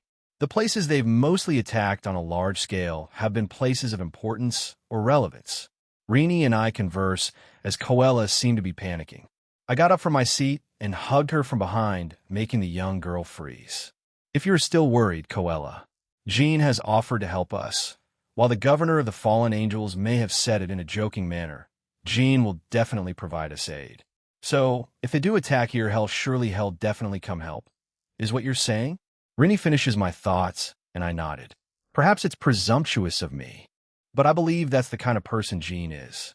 And I hope I am, right? I focus my attention at the door where he just recently left. He's certainly an interesting individual. He has already changed again after our initial meeting. I do wonder what happened in such a short amount of time, Jean Skyward so partner. We'll go to those countries once you convince either Kurosagi or even Vera. Yeah, I have a feeling that those two came from Egypt and not just Kurosagi. We had been waking around the village, and I was using observe constantly at anyone we came across. Since the rabbit yukai here were mostly females, so I assumed that Vera was also female. As we walked around, we were greeted by the locals of the town, and we finally came across a more unique-looking female rabbit. Well, I used observe on her. Bingo! We have found Vera. She has gorgeous looks with beautiful and long flaxen hair, big red eyes, plump lips, and a charming face. She gave an impression of nobility and dignity by just standing still. Her rabbit ears were white, and she had some sort of rapier with a jewel mounted on the grip on her hip. She sees us looking at her and waves at us. I wave back and walk towards her. Ada, the famed middleman, has approached me. How can I help you? Oh, I'm Vera, by the way. I was hoping to ask you some questions. Can we go to a place a little more private? Her rabbit ears twitched, and she agreed. She starts to walk away, and we follow her. She turns a few corners and goes up a small hill. We were being led away from the village, but we could also overlook it. We find a short little area with a small tree. She walks over to it and stands underneath it. Is this about Kurosagi? She says, and I nodded. I did pursue her after all. As you may know, or I guess we are from the Egyptian realm. We are from the race called the Moon Rabbits. In our race, we are meant to serve two gods in our mythology. But before that, I would like to say this: unlike here in the Greek realm, male rabbits are born more frequently over at the Egyptian rabbit yukai. As such as females are rarely born, but we're not as non-existent as here. I would say the ratio is 70 to 30, unlike here where it's 90 to 10. This is relevant since it goes back to my other point. Male rabbits, once they reach a certain age, will go and serve the god Osiris, while the few females will serve the god Ra. So why? I'm not sure, but it was told to me by my parents that's how our ancestors made the deal with the two gods. In turn, they provided us with protection. And so this has been a tradition for many years until Kurosagi broke it. I was the other candidate to serve God Ra, you know? As to how we're chosen, it's based on our overall abilities. Kurosagi excelled in many aspects, and she won over me in the physical department, hence why she was chosen over me. But what they failed to account was her weak and fragile mental fortitude, and was weak to high intense pressure, as she would break down or lash out. But she did well in hiding this. But when time came, Vera trailed off and shakes her head. It would be better to hear it from Kurosagi herself. I have approached her time and time again, but she just avoids the topic. When I first pursued her here, I tried to force her back, but we would end in a draw. That's also when the gods of this realm stopped us and approached us. That's why we always attend the Tournament of Power. If Kurosagi beats me in it, I would promise her to stop trying to bring her back to our realm. But if I won, Vera chuckles to herself. If I won, she would come back with me. But every time I won, she would obviously say no and resist, but she would eventually lash out violently if I kept pushing her. So, I was forced to stop since I can't exactly win against gods. She stretches her body and looks back at us. Anyway, we can speak to her about it. You're hoping to us her, or us to get into our mythology, right? Not a bad idea. You're probably aware of some of our residents' hatred for you after all. Hey, if you can convince me to bring her back, then I'll advocate for you. I'm quite well known over there, you know. Anyway, let's go to Kurosagi then. Without waiting for us to answer, she starts to walk away. But I see. However, she didn't explain to us why Kurosagi left in the first place, and why she's so against going back. But I guess she did say we have to ask her ourselves, but that means you have to deal with her violent reaction, partner. Yeah, but I can deal with it. Let's hope we don't need to resort to it, though. Vera was ahead of us and was basically skipping through the village. It seems this is a lot more complicated than we had thought. Whatever problems Kurosagi has, she needs to deal with them herself, or have someone give her some encouragement or the push in the right direction. Reiko says, and Rose added, "Why do I feel like they're implying that I have to do it? I mean, Aquino was the one who convinced Ine, you know." We finally reached an open field. Grass was all around us, and a lone figure was training in the distance. The blue hair that swayed as she moved around stood out in all this green. She finally finishes doing a move and turns to look our way. Yuhu Kuro Vera. And the middleman, she frowned when she saw Vera, but became even more warier when she spotted me. "Why have you come here?" "They're here to help you fix that problem." "Wait, what?" Chapter 2, Part 1. Nimbusuk, Rabbit Town, and Halzaham Greek's Realm Rabbit Yukai Village. Jean Skyward. What the hell did she mean by that? Help her fix what? What? Kurosagi and I both said the same thing at the same time, making Vera laugh. Suddenly, she pulled out her spear and took a stance. She even used her black transformation. "Did they request you to capture me? If so, I will fight back." Her power was slowly building, and she was staring daggers at us. If looks could kill, then the way she was looking at us would be dead 10 times over. Vera frantically waved her arms in front of her. "No, no, no, no. While I do want to drag you back into our own home, I requested the help of the middleman to help fix your problem." She turned around to me and gave me a pleading look. "Right? Yeah, I wouldn't need to resort to such a roundabout way if I had been invited by them. However, since Kurosagi and Vera are my current ticket in there, they'll play along." However, Kurosagi didn't relax. "So, servant of RA, care to elaborate on why you ran away?" Vera here hasn't exactly told us. After a full minute, Kurosagi undid her transformation and put away her spear. She glares at Vera, who pretended to whistle while looking away. She then turns her attention to me. "What do you know?" I tell her of what Vera told us just a few minutes earlier, and she falls silent during my explanation. When I said the mentally weak part, she scowled but didn't say anything. What Vera failed to tell you is once you are chosen as the servant of that god, you will inevitably marry the other servant that's the servant of the other god. In other words, I, who is a servant of Ra, will marry the male who is assigned to god Osiris. Kurosagi scoffed and had a look of pure hatred. I don't have shallow feelings or reasons for my escape. I detest that fellow, the one who was assigned to Osiris. He is scum that shouldn't be allowed to live. But in our race, the moon rabbits, males are genetically superior. So, even if I try to rebel against the arranged marriage, he is 10 times stronger than I am. Even in my alternate war god form. All of the moon rabbits have this ability. However, only a few ever reach the black form. It's been rumored that we may have something else above it, but no one has reached it. I see. So another arranged marriage, huh? First Rias, then Kyom Abe, and now Kurosagi? I mean, I already have Rose as mine, so I doubt Odin, and all of them will try to set her up in a fake arranged marriage. So I can rule that out, can't you just know? I try to say, but she interrupts me and continues. Trying to back away from it is heavily looked down upon. Although R.A. is against me getting married to him since he knows about my reasons. And TCH, I told R.A. what kind of scum he is. What about Osiris? What is his opinion? R.A. and I have approached him, and he understands, is sympathetic, and supports me. Our race is insistent. The current leader of our race is that scumbag's parents who are in favor of the marriage, and in turn so are the rest of them. My parents also support me, but they will eventually buckle to the pressure being put on them by the rest of our race. I see. Everything is basically against her, but why can't she fight him for her freedom? Wait, no. Before that, do you mind telling me why he's scum? Kurosagi's expression became dark, and she starts to tell this scum's backstory. We've known each other since we were children. Truth be told, I quite liked him when we were young. I would even go as far as to say I loved him. But it was all a ruse to hide a monster. Many of our friends started to avoid us, and it confused me, but I chalked it up to whatever I thought at the time, but then some of them started to get hurt. One of them was severely hurt after a certain incident, and they began to shun us even more. I started to have my own doubts since he had begun to act strangely.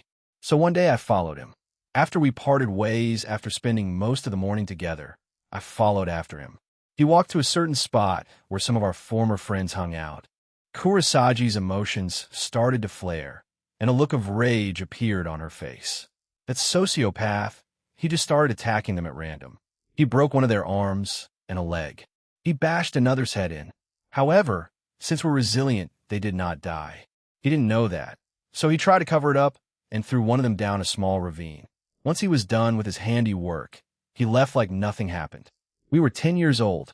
He used his superior strength to his advantage since he was stronger than the average rabbit of our species. He even tried to kill someone.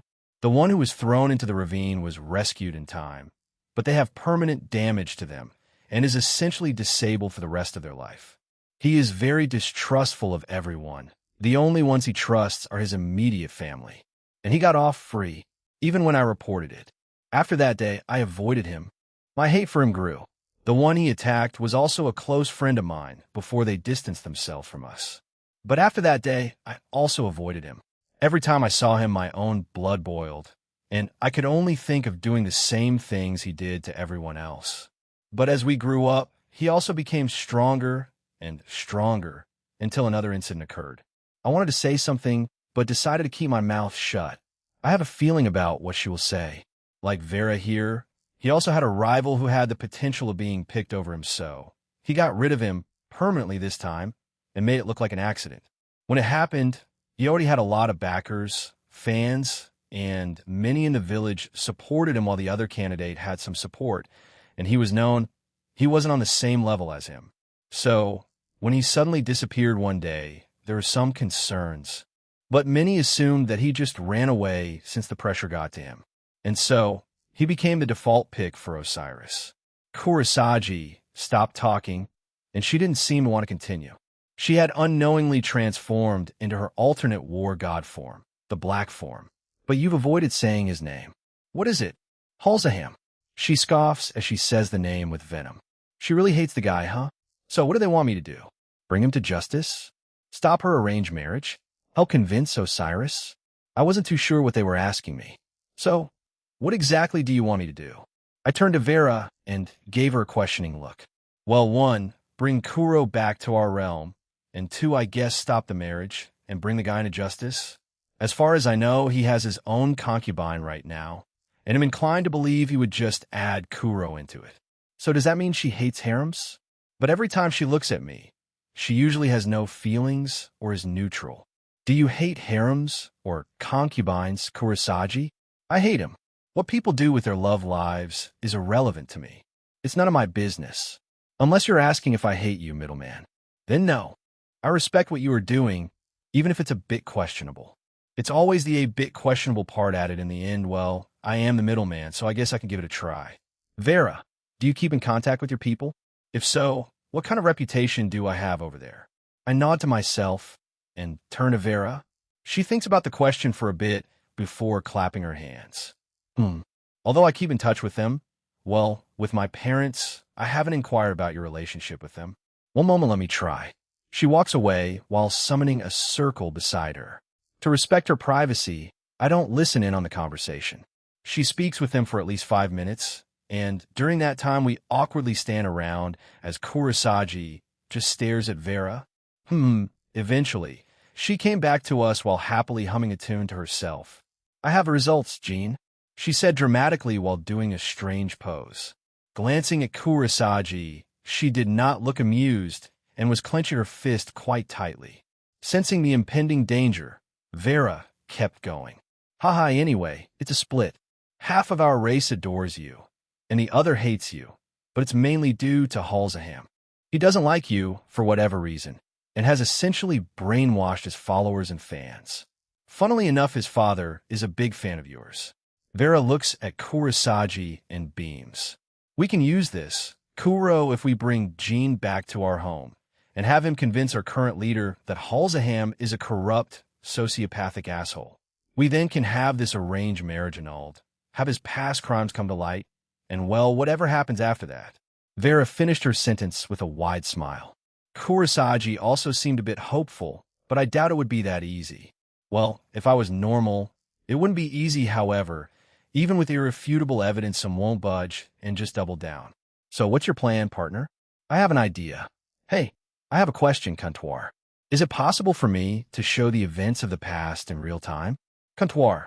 Answer. What do you mean by that? Jean, I will ask Kurosagi to take me to where she saw Halzaham beat her friends in the past. He'll play the events of the past in real time for everyone present. That way, they can see what really happened, though. I can imagine them saying that it's just illusion magic or something, but it's worth a try, right? Comptoir. Answer. Yes, it's very much possible. I see. You'll run it by them then. Hey, they turn their attention to me, and I tell them of what I want to try to do. They seemed a bit surprised, even Rose and Reiko. Can we have a demonstration? Demonstration? Huh? I nod and touch the ground. This place was perfect. Kurosagi was just training, right? So, I'm going to have to show them that then. In the following part, I left it to Comptoir since I had no idea how to accomplish this feat. Comptoir. Answer. Recreating past events. Replaying past events. Processing. Complete. As Comptoir finishes saying that, the area around us briefly glows white, and another Kurosagi is shown to be jumping around, doing kicks, punches, and acrobatic moves. She looked very serious and was working very hard. Wow, so this is what you meant. Vera says in surprised enthusiasm. She walks over and tries to touch the other Kurosagi, but her hand just passes through her. She nods and comes back to us. Kurosagi just silently looks at her past self, just training when thud. Her past self tumbles and falls face first. In front of us was a full panty shot. I quickly avert my eyes as Kurosagi focuses her icy cold glare my way. I have no power over this. Also, it's you fell. I didn't influence it. It eventually comes to a close, and the light being emitted vanishes as well as the other Kurosagi. That can work, Jean. Well, we need to convince them slowly, but I believe they'll be convinced of this. If we could persuade Kira's other friend to see it, then he want, The trauma is too much, and he's too scared to be near Halsaham. I could just heal him then. Kurosagi shakes her head. No. As I said, it's impossible. I've woken up devils from the sleeping disease, healed a goddess's eye defect, and revived 2 of the heavenly dragons. I think I can heal whatever happened to your childhood friend, Kurosagi. I interrupt her, and she stares at me in surprise. I bring my right arm in front of me. Hey, Drake, Albion, come out for a second. Shing. 2 balls of light come out of me, 1 red and 1 white. The 2 of them then turned into their human forms. Freedom. Smack. Behave, you imbecile. The hell you say? As soon as the 2 came out, they immediately started a fight. This was no different, as Drake jumped on top of Albion as they started to roll around while punching each other. Since I'm used to this, I will continue. As you can see, it's both the Welsh dragon and the vanishing dragon, alive and very full of energy. I know we don't know each other very well, Kurosagi, but put that small trust in you into the middleman, and let me try to work that miracle. What is your goal? I need entry into the Egyptian mythology. I would rather not barge in there since my reputation is already piss poor with some of the residents in there thanks to 2 of my past wielders. I thought being honest would be the right course of action since Kurosagi was quite distrustful of people. After I said that, she stared into my eyes, and I did the same. I believe she's trying to see if I'm lying. Thud, thud, thud, thud. However, it wasn't exactly too tense since the loud thuds and crashing sounds were happening behind me due to Drake and Albion's fight. I felt my eye twitch, and Kurosagi cracked a small smirk. Very well. I wish to see the middleman at work. Yay, I can finally bring you back. Vera jumped for joy as she hugged Kurosagi, who had reverted to frowning. I stomped my foot, gaining the attention of the 2 dragons. The area shook a bit, and they stopped immediately. They then turned back into balls of light and disappeared back inside of me. Do you need time to prepare? I asked her, and she nods. A few hours. It is my intent to depart today, but I need to prepare my home here first. Although I am returning, this will be my permanent residence. I'm only returning to try to resolve this issue. After I have finished, I will come back here. Kurosagi, says shocking Vera. She was staring at the blue-haired rabbit Yukai with her mouth agape. Wait, Kuro, how are you sure you won't be punished? If all goes well, and with the help of the mid-gene, it will proceed smoothly. I will tell you my plan in detail once I finish organizing my home. Vera, if you wish to know more, then come let's go. Sorry, Jean, but can you come back in a few hours? I nod and give them both my number. I didn't need to explain, and they understood before walking away. Vera making a big fuss, and Kurosagi seemingly answering her questions. I turned back to my companions, who had mostly remained silent during all of it. So, shall we head back home for the time being? We can explore this place in the future. I saw how intrigued both of you were earlier. Yes, of course, Jean. I shall follow what you decide, Jean. Reiko, that's way too stuffy of an answer, is that so? All right, let's go. Japan, Kuo, Skyward Household. Once we teleported home, Reiko headed towards the kitchen and Rose turned to face me. Jean? I will go to school to check up on my avatar. Can you please turn me invisible? Sure. I touch Rose, and she turned invisible. I then feel her teleport away. I go to the kitchen to see what Reiko was up to, and when I got there, Grafia, Kuroka, Ine, Scathack, Penemu, and Valerie. I go over and sit on one of the couches. Oh, Scathack, you're back? Yes, I am, Jean. I had to check a few things in the Land of Shadows, and go to a short meeting of the Gaelic Alliance. It seems quite a number of things are happening around the world as of late. Yeah, I already have some subordinates in Ireland, and Drake is heading there too. Do you mind if I will? She answers my question before I even finish saying it. I chuckle at her. I guess she was anticipating me asking her that. Well, at least I want you to go into detail. Jean, Reiko-san told us why you came back. Does that mean I can go with you? Yeah, but stay close to me, all right? Even if you have the ring, I'm still worried. We should be due to step into the pocket dimension sooner or later, yes, sir. Sir, I'm not that old, you know. I watch her as she's quite excited by the prospect of venturing into a totally different realm. She had been mostly stuck here in Kuo and had been getting some advice as well as practice from Grafia on how to be a maid. I don't know the reason for why, though. Ine is a lot like Ingvild and Valerie, as they had to adjust to life in the modern era. Therefore, she had a lot of fun checking out the internet and using other gadgets when she first came here. Ingvild and Valerie also helped her with that, so she's been steadily gaining friends. I had asked if she wanted to enter into education, but she said she'd think about it. But she did say that if she did, she would wait until Rias, Aquino, Ingvild, and I got into the college division before trying to enroll. I turned my attention to Reiko. She also had been able to adjust well to the change. However, she was already a bit more experienced as she had a smartphone, so she wasn't that alienated from the modern world. As for Reiko, she also got along with a few other people like Grafia, Irene whenever she decides to visit, Griselda, Lavinia, Penemu, and so forth. Every woman her age. I noticed that all the women in her age group were staring at me, except Grafia, who continued to cook. What? They didn't answer me and just stared at me. I should get rid of that sooner or later. Your face is quite obvious. Jean, Grafia says without turning around. Damn, she's transcended into another realm if she can tell what I'm thinking without needing to see me. Although she does pride herself in that. It's almost like an old married couple knowing each other's habits and quirks. Shuffle, shuffle, pomf. I looked to my side as Penemu had sat beside me. She was smiling at me, but I could tell she had other intentions. So I waited for her to do something. Everyone else had gotten back to chatting among themselves. Valerie was giving Ine some advice on what she should and should not do while in another realm, such as respecting the rules, cultures, and the like, and, of course, just general rules like not being rude and other common sense type rules. Ine had her phone out and took notes. She sure is looking forward to this, even though shit might hit the fan when we get there. Poke, poke, hey, pay attention to me. Penemu poked my cheek as I was observing the other girls' interactions. I turned back to face her as she was a little pouty. For a grown woman of her age, she can certainly act cute. As I finished thinking that, she had an annoyed look on her face. It's true, though. All right, my bad. Satisfied with my apology, she forcefully made me give her a lap pillow. However, she was aggressively rubbing her head against my thighs in an attempt to tease me. I'm not really in the mood, so her efforts were in vain. I make brief eye contact with Grafia as she smirks. Was that smirk aimed at Penemu? She looked very smug about it.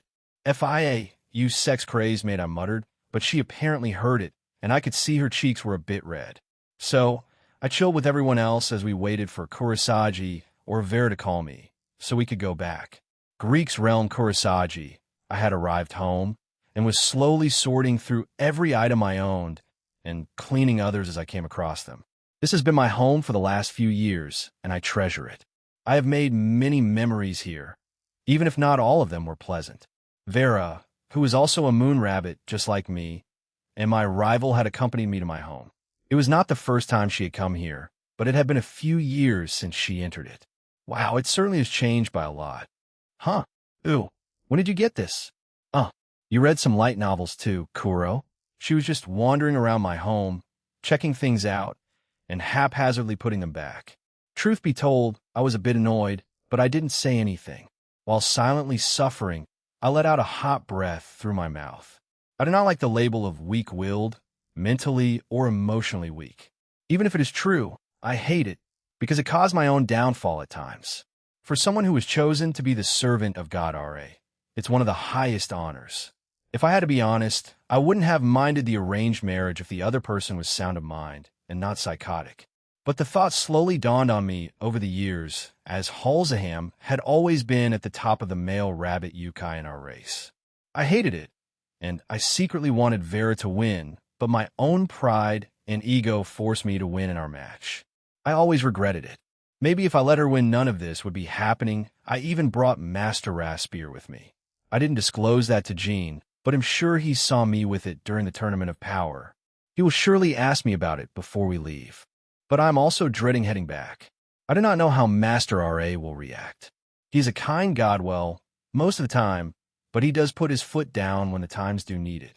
The same with the other gods, though some more than others. I hope with Jean being there, they won't immediately restrain me. It feels like I'm taking advantage of Shake. Shake. I felt hands on my shoulder, and I was violently shaken. I stared at Vera as she was the culprit. What? I asked her, and she just sighed in relief. I was calling your name for like the last 3 minutes, you know? You just stopped and stared at the ground there. Is everything okay, Kuro? She stared at me with concern.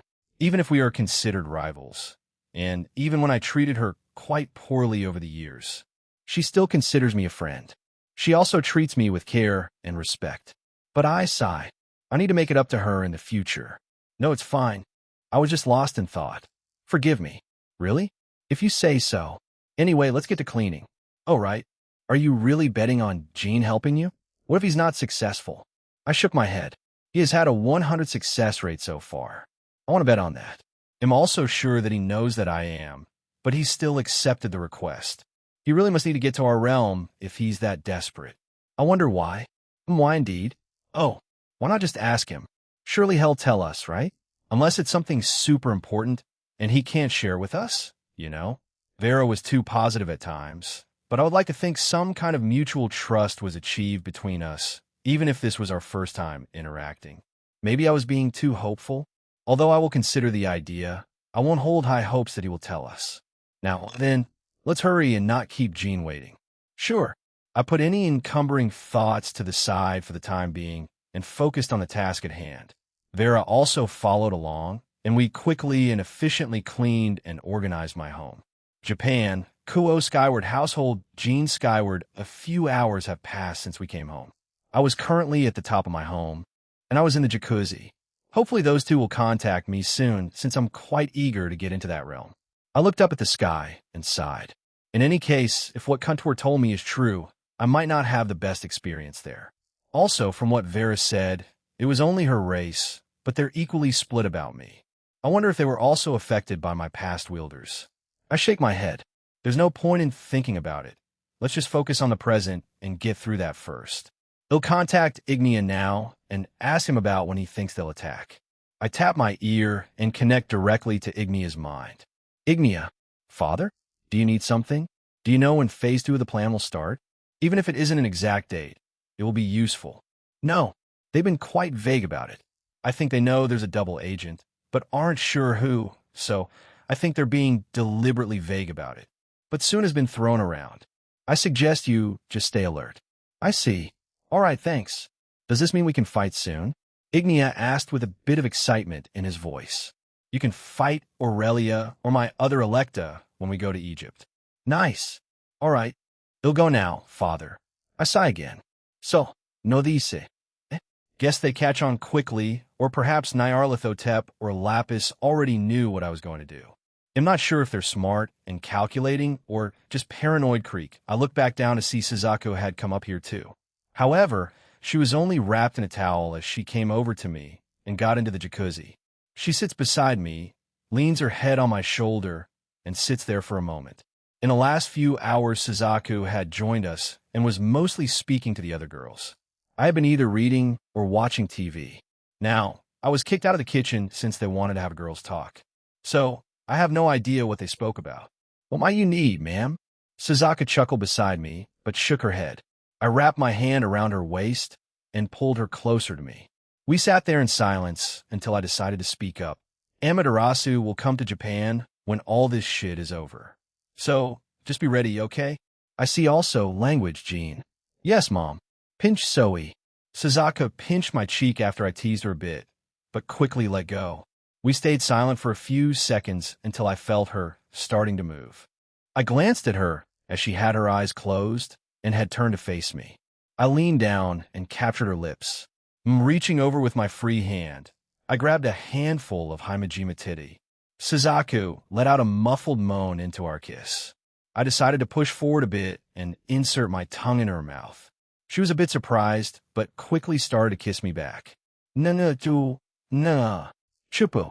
Squeeze, squeeze. Our lips met softly. As we increased the intensity of the kiss, I felt Suzaku's hand rest against me through my towel. She brushed her fingers against it, but then starts to circle her finger around the hand. Suzaku proceeds to take off my toe ring. We were brought out of our trance when we heard my phone ring. I was a little annoyed as I pulled away from our kiss. A small sting of saliva could be seen between us. Suzaku blushed quite hard as she stared longingly at me. Hello, Jean. We're done and ready to go. I see. It'll be there soon. I end the call and throw my phone back into my inventory now. We could continue, or I could go. I can always make a barrier around us, so you have to go, Jean. As much as I would like to continue, please prioritize your work for now. Suzaku says to me, while sounding a bit sad and disappointed. Since I found out about her being one of them, I have felt a slightly deeper connection with her. Or it's always been there, and I had just been ignorant of it. Yeah, I guess you're right. I removed my towel and stood up. I stood directly in front of Suzaku's face, keeping only inches away from her. She stared with an even bigger blush. We can continue another time, Suzaku. She didn't answer me, but I helped her up, and we shared another kiss. Jean, I don't worry about it. We'll go at our own pace. No need to rush. Thank you. I informed both Rose and Reiko that the 2 rabbit yukai were ready, and I'd be down in the entrance hallway in a minute. I got dressed, and so did Suzaku. She was still feeling a bit flustered as we descended back downstairs. You 3 ready? Yes. Grafia and I prepared some food too. Rose and I turned to Reiko as she showed us a basket of food. From the entrance of the dining room, Grafia smiled at us. I see, thank you. I appear in front of Grafia, and I give her a kiss, the same as everyone else. Ine looked away while blushing a little. I'm more surprised that she's not used to seeing us kiss yet. I go back to the 3 going with me, and we head back to the rabbit village. Greek's Realm Rabbit Village. I had teleported to the entrance of the village, located the 2 auras, and began to make our way there. Just like a few hours ago, we were welcomed by them. However, I also noticed that Amalthea's aura was not here anymore. She probably left during that time. We quickly arrived at Kurisagi's home. It was a medium-sized home and looked like the rest of the homes here. Hey, welcome back. We're ready. So, how do we get to the Egyptian realm? Teleport to Egypt and into the city of Luxor. Sure thing. We walked over to the 2, and I teleported us away. Egypt, Luxor, the heat hit us in the face once we got there. However, since our clothes were enchanted, we were fine except for Kurisagi and Vera. I had teleported to a quiet area with not many people, so no one saw us teleport in. So where to? We must go to the Temple of Luxor. However, we usually do this at night, so we will not be seen or sneak our way in. No problem then. I snapped my fingers and turned us invisible. Vera was a bit excited and jumped around. Kurisagi reprimanded her and started to walk away. As we left the small alleyway we were in, we could see the hustle and bustle of the city of Luxor. There were many people walking around, buying groceries, going into shops, or on their way to a specific place. The buildings were mostly constructed of stone. When I looked up, oh wow, is that a hot air balloon? Yes, I believe there are tours and businesses for that. If you wish, you can book or just pay up front. However, and not entirely sure since I did not spend much time in this country, I see we kept on walking and followed after Kurisagi. I turned my attention to Ine as her mouth was slightly open as she quickly looked around her. Vera was telling her small, fun little facts about the place, and she nodded along furiously. Enjoying yourself? I chuckle at her enthusiastic response. But we quickly reached the entrance to the Temple of Luxor. At the front were the 2 large pillars, or also called obelisks of Ramses II, and behind them were the statues of Ramses. We passed by the large entrance, and I looked at Kurisagi again. Where's the barrier of entry at? It's within the sanctuary area of the temple. Please be mindful of where you step and go, unless you want to accidentally destroy something. Ine stiffened and seemed to be on high alert, and felt a bit nervous. I chuckle and pat her on the head.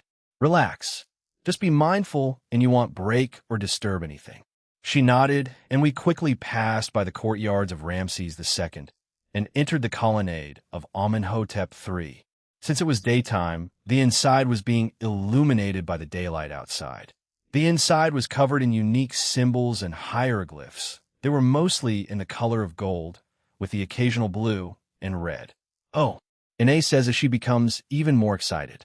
Luckily, there were no tourists in here with us. Otherwise, they would have heard her. But both Reiko and Rose were also fascinated by it. I won't lie, I was too. But our time there was cut short as we reached the other side and exited the building. We now were in the courtyard of Amenhotep III. In front of us were multiple pillars, and beyond them was the hypostyle hall. There seemed to be a ceiling above it at some point, but now it was just open air. However, beyond that was a lone building. Just in front of us is the gateway into the Egyptian realm. Kurosagi said while in front of us. However, I could tell that she was nervous and was a bit stiff. Vera was still telling Ine some fun facts about the place while in a low voice. She didn't want to accidentally attract people's attention. Once we were inside the building, Kurosagi had some sort of item with her that made us pass through the stone wall. The inside was illuminated by lights on the ground at each corner of the room. In the middle was some kind of tomb. Touch the tomb, and you'll be transported into our realm. But please keep in mind to put some energy or magic in order to do so. She warns us, and Ine gulps beside me. She grabbed my sleeves and became a little more tense. I patted her head again to calm her down. Kurosagi looked back at us before touching the tomb and disappearing. Vera was next, and she also disappeared. I let the girls go first, Rose, and then Reiko with Ine, and finally I touched the tomb. Oh my, I heard Ine say beside me, and I could see something quite spectacular. In front of us was a vast city. It felt more like an empire. Anyway, we were on an elevated platform, and in front of us was a long walkway that looked like it connected to the enormous palace. I could feel some divine auras, but it was only a few. Maybe the gods and goddesses here weren't present, though that would make sense since they didn't know I would be coming. There was a large archway in front of us, and 2 guards were there. Below this platform and the walkway was the city below. Beyond them in the distance were also a couple of structures of varying sizes. There were many people down on the ground, and they all seemed quite busy. I could see animals being used by the people, a few camels, and elephant for some reason. There were also some cats scurrying around and eagles flying high above us. We should meet up with Master RA, just in case. Follow me. Kurosagi then starts walking away, and we quickly follow after her. We are stopped by the guards when we arrive. Halkuro Usagi, Vera, I did not think I would see you again, the blue-eared one. You have finally returned? One of the guards asked. For now I have some business to attend to. I also brought the middleman. When they heard that, they turned their gazes toward me and nodded. I see. Welcome to our realm, Nimbusuk. God Ra and Goddess Isis are the only ones present. God Osiris is currently out along with many others. It's fine. We need to meet with Master Ra. The 2 nodded and let us through. Middleman. One of them calls out to me, and I turn to glance at him. Good luck. Yeah. With that, we continue, walking low. Look at that. There's so many people down there. Oh, look, there's a family of cats. Oh, and some eagles flying together above us. Oh, that elephant is much larger than the ones in the human world. Ine was practically bouncing around as she checked out both sides of the walkway and commented on what she saw. Rose and Reiko watched with smiles on their faces. Ine, do you see that building in the distance? Vera pointed at the building behind the palace, and it was a bit to the left. No. Is it a home for one of the gods or goddesses? Hoo-hoo, close, but not anymore. It was formerly Master Ra's home, but he decided to turn it into a public domain. Now, it's sort of like a fancy mall. What attracts many who come here is the dancing competition they have there, as well as the food, because the gods and goddesses also attend those dance competitions. They also love the food there.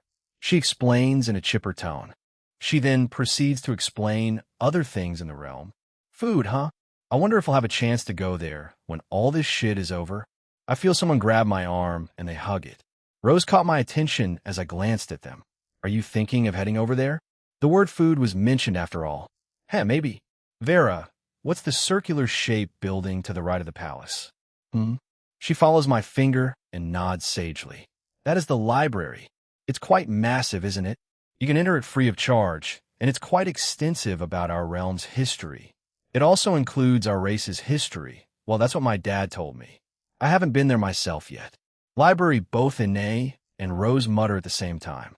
I already know what they want to ask, so if we have time, then yeah, we can stop by and check it out.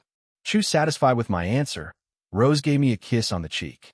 Reiko listened to Vera as she continued to act like a tour guide for us, while Kurosagi remained quiet and made her way forward. As this went on, we were nearing the palace, and I could see from a distance that there were another set of guards there. Once we arrived by them, they saw Kurosagi and Vera. Kurosagi, who was ahead of us by a relatively large margin, spoke to them while pointing back towards us. They looked our way and nodded before parting ways to let us pass. One of the guards looked at me with suspicion, while the other was rather welcoming. I see. I just came across one that may have been skeptical of me coming here. We climb up some stairs and finally enter the palace. Gold, red, and blue dominate the interior. Many unique drawings were all over the walls and ceiling. There were expensive jewels and artifacts everywhere. The occasional plant was also there, but they were few and far between. Kurosagi said nothing and kept on walking, so we just followed her. Well, this time Ine was just speechless. She just stared with her mouth open, and Vera just giggled at her. I understand how you feel, Ine. I had the same reaction when I first saw the Fairy Kingdom. Now that I think about it, Kurosagi still has her authority since she's the servant of God Are, right? Even after running away and disappearing, they are not immediately surrounding her and arresting her. I wonder if Are ordered that? As I pondered this thought, we eventually reached a large golden and black door. Kurosagi, with the help of Vera, pushes it open. I could feel 3 auras inside. 2 of them were divine, while the other was normal. Once the doors were opened, the 2 rabbit yukai stepped inside first. The 3 of them turned their attention towards us, and R.A. gained a surprised look. Oh, Kuro, you're back. Vera, did you succeed? The chief god of the pantheon got up from his seat and ran over to us. He was followed by what seemed to be a maid and goddess. R.A. finally looks at me, and a large smile spread across his face. The middleman I see. So, Vera, you asked him for help, correct? Why, yes, but he did say he wanted to come here of his own accord. Please tell me then, middleman. God R.A. is a young man with dark skin, medium-length white hair, and green eyes. He is tall and lean, yet muscular, and always carries his sword with him. He dresses pretty flashily, with a gold chain wrapped around his neck, one end of which is clipped to his right ear and the other to a weight. He also wears a white, off-the-shoulder tunic, white shorts, a thick golden belt, and gladiator-style sandals. I look at the goddess and used observe on her. To my surprise, it was goddess Isis, and the maid was called Rashida. She had blonde hair with a white fringe in the middle. She has elf-like ears and red eyes. She wore a black and white maid uniform. Goddess Isis had black hair that reached to her waist, blue eyes, and sported a one-piece white dress that reached all the way down to her ankles. However, they barely cover her breasts, and I don't think she's wearing a bra. She wore luxurious golden-colored ornaments and jewelry around her body, especially her head, neck, and right arm. She was staring at me with particular interest. I'm pretty sure she's the goddess of healing, wisdom, and magic in the Egyptian mythology, while Ra is god of the sun in DxD. Keep this a secret, as not many know about it. They seemed skeptical but agreed in the end, so I covered the room in a barrier. Right now, the Cows Brigade is planning to attack 3 countries and probably their mythology.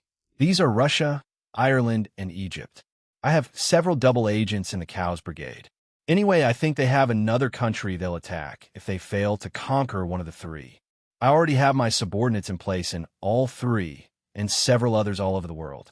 The countries in the DxD Alliance are on alert and are ready to act.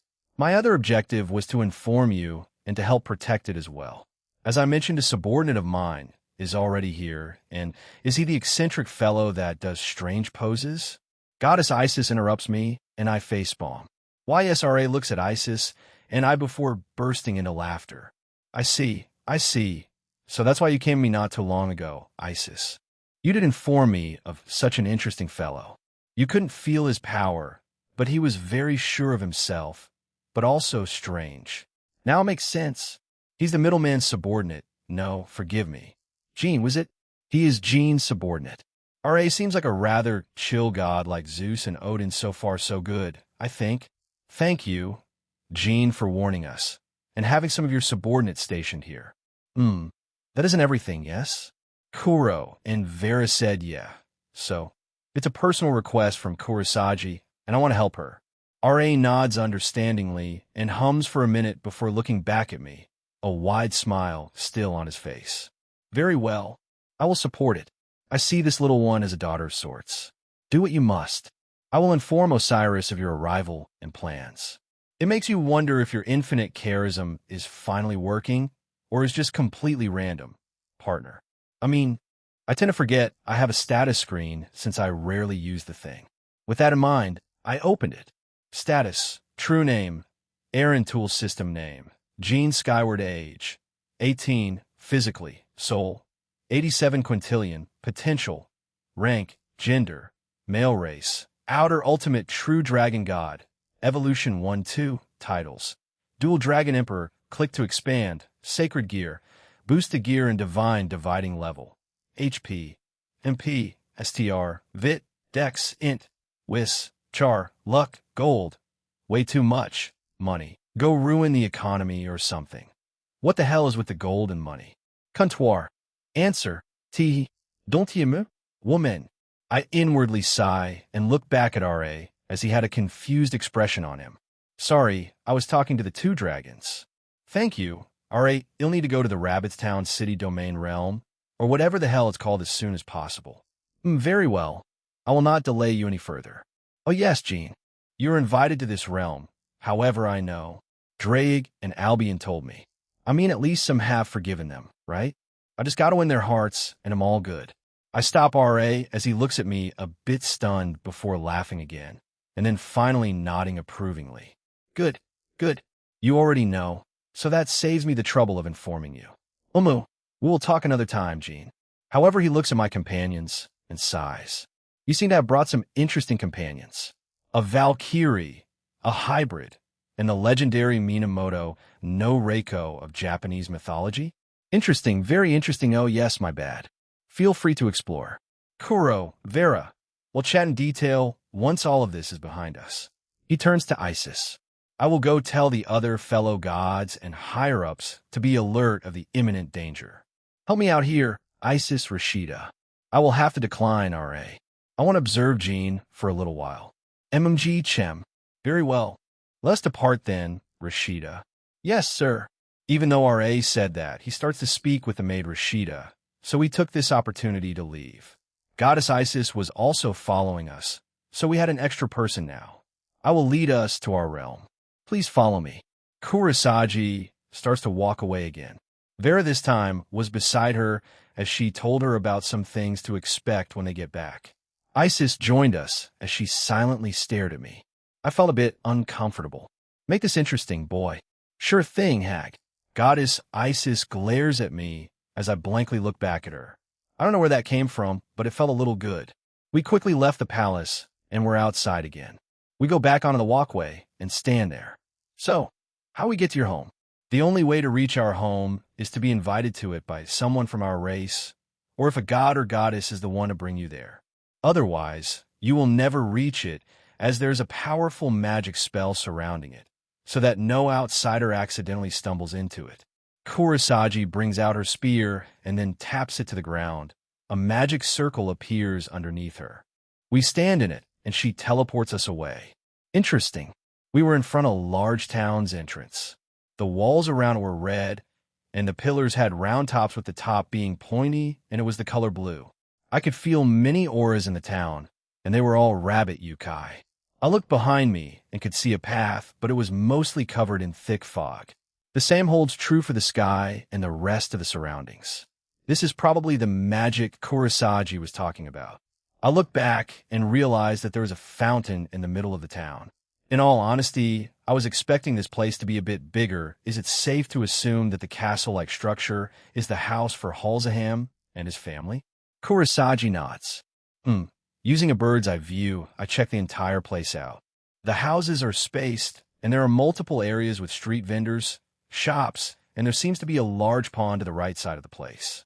Though seeing as how they have a powerful magic that turns away unwanted visitors, it's kind of unneeded. My turn. Follow me. We'll go meet our leader. I already informed them of your visit and curious return. Expect them to make a fuss. Vera skips forward and is followed by the rest of us. As soon as we stepped through, there were shops on the right, and they were already trying to get our attention when wait, Vera. Huh, Kurosagi. She's back.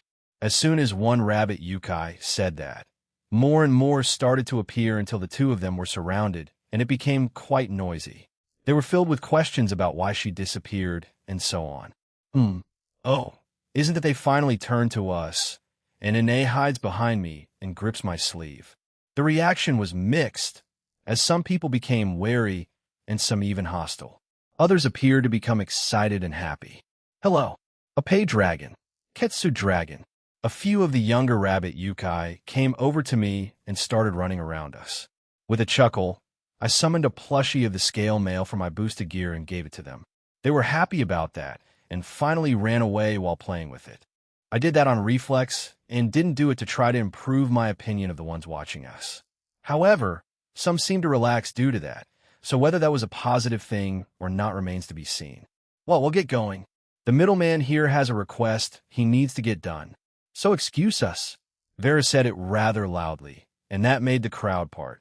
She was also considered to be the runner-up behind Kurosagi, so it makes sense that people listen to her. But when I look at the bunny yukai here, they really do vary in shape and size. Quite a lot of the males were either skinny, medium build, or super buff. The females were usually thin or slightly muscular. Both Vera and Kurosagi were the outliers, as they had what I would classify as the balance builds. Not too slim, but not too muscular. Perhaps that's why they were chosen as candidates. We continued walking as I pondered this thought. But the journey wasn't long, since we quickly arrived by fancy blue stairs that ascended towards fancy-looking blue gates. However, this time there were guards, but they quickly let us through as Kei Kurosagi. Vuvera. Did you? Yeah, I heard already. Let's through already. Vera stopped them and waved them off. Their lips twitched, but they did as she said. They also noticed me and greeted me quite cheerfully.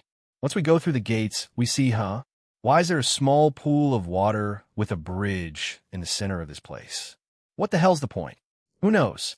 Hazaham's father is also eccentric, but he isn't psychotic like his son. Anyway, let's go. We quickly go up another flight of stairs, but they're quite short, and enter the castle. Once inside, it was mostly blue. Why the hell does this guy like blue so much? But some items were different in color, like red and brown. However, they were usually furniture or portraits. This person, your leader, Hine starts, but Vera laughs and finishes off for her. Likes himself a lot? Yeah, he surely does have a lot of portraits of himself, and nearly zero of the mother. Oh yeah, now that I take a look, there isn't even one portrait of her. I also took a look around and noticed that there wasn't a single picture, portrait, or small statue of her. I wonder why that is. Could he be following the male-dominated race thing in a literal sense? We finally reach a door, and we didn't see a single indication that a mother existed. Not even the son knock into our. Why did he say it so strangely? Vera pushes the door open, and we step into a throne room. It didn't look like it. It was more like a pigsty, Ine says beside me, and she was right. It was basically a pigsty, random junk thrown around the place, boxes, cartons, and other wrappers all over this room. In the center was a throne made out of piles of trash, and the leader sat on it. He had silver hair, purple's eyes, and he was, I wasn't sure if I should describe him as muscular or fat. He had white rabbit ears, but he wore normal clothes. I guess there is no royalty here, just this thing in front of us. Oh, Kurosagi is back. Well done. Middleman. Dual Dragon Emperor. Boom. Thud. Crash. The leader of their race fell from his trashy throne, but quickly composed himself and looked quite nervous. How can I help you? Oh, I'm Alnaham, by the way. Both Vera and Kurosagi glanced back at me. So I stepped forward. So, I heard the real reason as to why Kurosagi left, and am here to help. There's a way for me to prove what she said was real all those years ago. He sighs and looks at Kurosagi. You really approached the middleman for this? Kuro, very well. I will humor this. Please show me.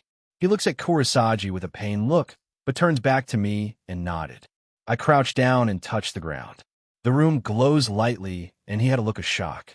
Another Alnaham appeared through the door while eating something. He slowly makes his way to the trashy throne in the middle of the room, and then, okay, dude, why here of all places? We all turn away, all the girls in disgust. The leader of the race, His Majesty Alnaham, started doing something highly inappropriate while eating at the same time. He also made weird grunting noises. Of course, that was the past Alnaham, and the current Alnaham was mortified. Well, why okay? Okay. Stop. Stop. I believe you. I quickly stopped the show, and the girls were staring at the guy with disgust. I was awkwardly looking to my side. Gross, even Velgrind, made her disgust apparent. I sigh and turn to look at him now. The leader was crimson red in the face. So, if I take this to the spot where Kurosagi said those incidents happened, then we can replay them like that. I see that it can show us irrefutable proof. However, Alnaham looks at Kurosagi and sighs. It won't be that easy, Kuro. As much as I love my son, I've come to see the real side of him. And I was already starting to believe what you had said many years ago. However, as I said, it will be difficult since his followers and fans are too loyal. This includes many of the elders and higher-ups. If they saw that, they would just assume it's an illusion magic trying to frame him. He has everyone in the palm of his hands. Kurosagi wasn't happy, and her emotions were already starting to increase, and her power was rising. If I may, Rose puts her hand up, and everyone focuses on her. Why don't we just set up a trap? Any kind of trap will be successfully laid if Jean is involved. You're giving me too much credit, Rose.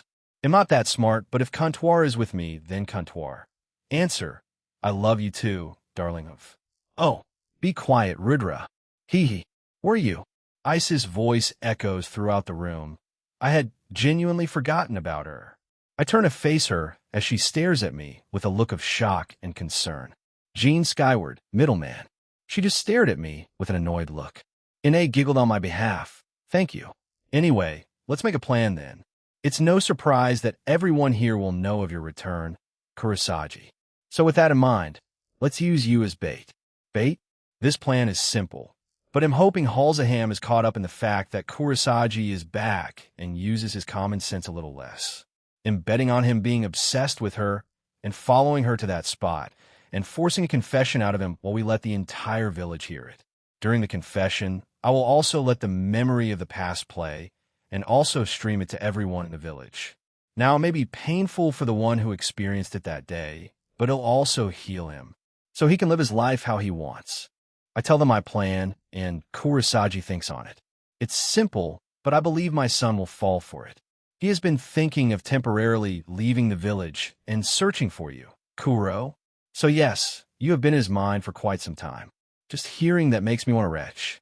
Alnaham wryly smiles at Kurosagi. She looks back at me and nods. All right, Jean, I will follow along with this plan. Let's do it. Cool beans. All right, Hag, watch me do my thing. We had left the castle, and Alnaham promised to help us as well. He apparently was going to call his son back. He also warned us that he may bring his group of friends with him as he had gathered them over the years. How long do you think it will take him to come back? He may be strong, but it will take him a little while since he is out training. Even though he's a sick psychopath, he was quite diligent with his training. Kurosagi sounded both impressed and disgusted. Clapwell, since we have time, let's bring Jean around our home. This is not a vacation, Vera. We have to prepare, I know. Vera huffed, but sighed in resignation. I chuckle at her, it won't take long, Vera. They'll just need Kurosagi to bring me to that place, and I can set everything up. Creating a holographic screen in the air isn't anything difficult. Vera nods, claps her hand, and turns to the 3 women that came with me. It'll bring these 3 around. According to Jean, it won't take long. I'm assuming Goddess Isis wants to tag along with Jean? Isis silently nodded, and the other 3 looked at each other since they seemed unsure. Go for it, won't take long. While reluctant, they eventually agreed to Vera's suggestion. So, she cheerfully leads them away, leaving Isis, Kurosagi, and I. Follow me, then. Kurosagi turns right. So we're heading west, huh? She then started running, and when she reached the metal fences, she jumped over them. Isis and I followed her, and I was surprised that she kept up with us.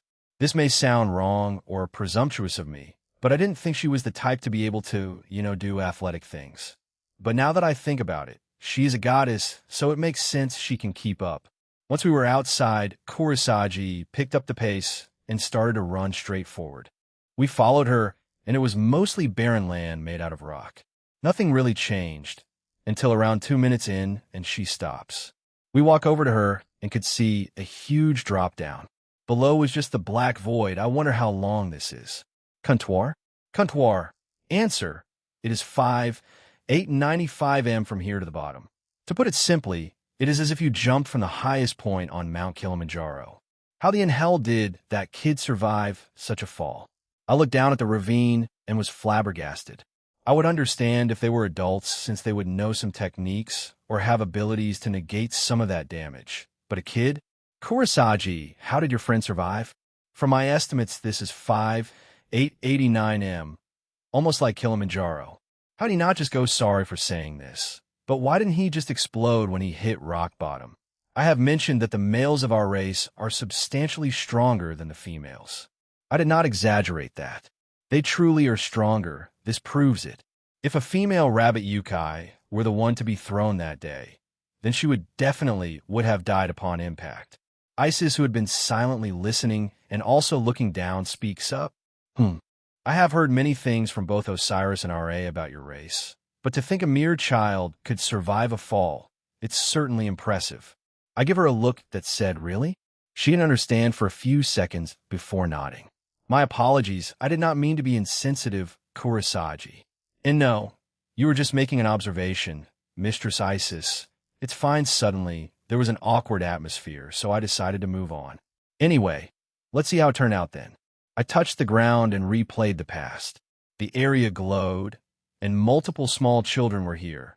Among them was Kurosagi, who was hiding nearby, and a few other rabbit yukais. The other, who I believe is Halzaham, but smaller, had a grin on his face all throughout them playing. Finally, he suddenly attacked them.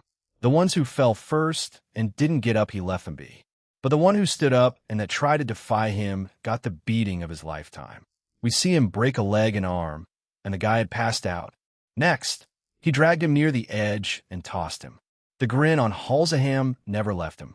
I bent down next to the past memory of Halzaham and peered into his face. This kid was defective from the start. I looked back at the two, and then back at kid Halzaham. When you look into someone's eyes, you can tell a little bit about them, or a lot about them. It depends on your own observation skills and other abilities, but even without using my powers, I could tell from just looking into his eyes there was nothing there. Even Vunzer, the dark elf king that I killed, had a crazed look, a bit of insanity, but this child just had nothing. He was lifeless, soulless, if that's a thing. Both are broken, but in different ways. What do you mean by that, Jean? Isis asked me. Isis, tell me, how much can you tell about a person you just met? Let's go with the assumption that you heard nothing about them, and it's the first time meeting them. A blank slate for the both of you. Pose with the question. Isis nods and thinks about it. As she did, the memory kept replaying. Kid Halzaham left the injured kids behind and went back to the village.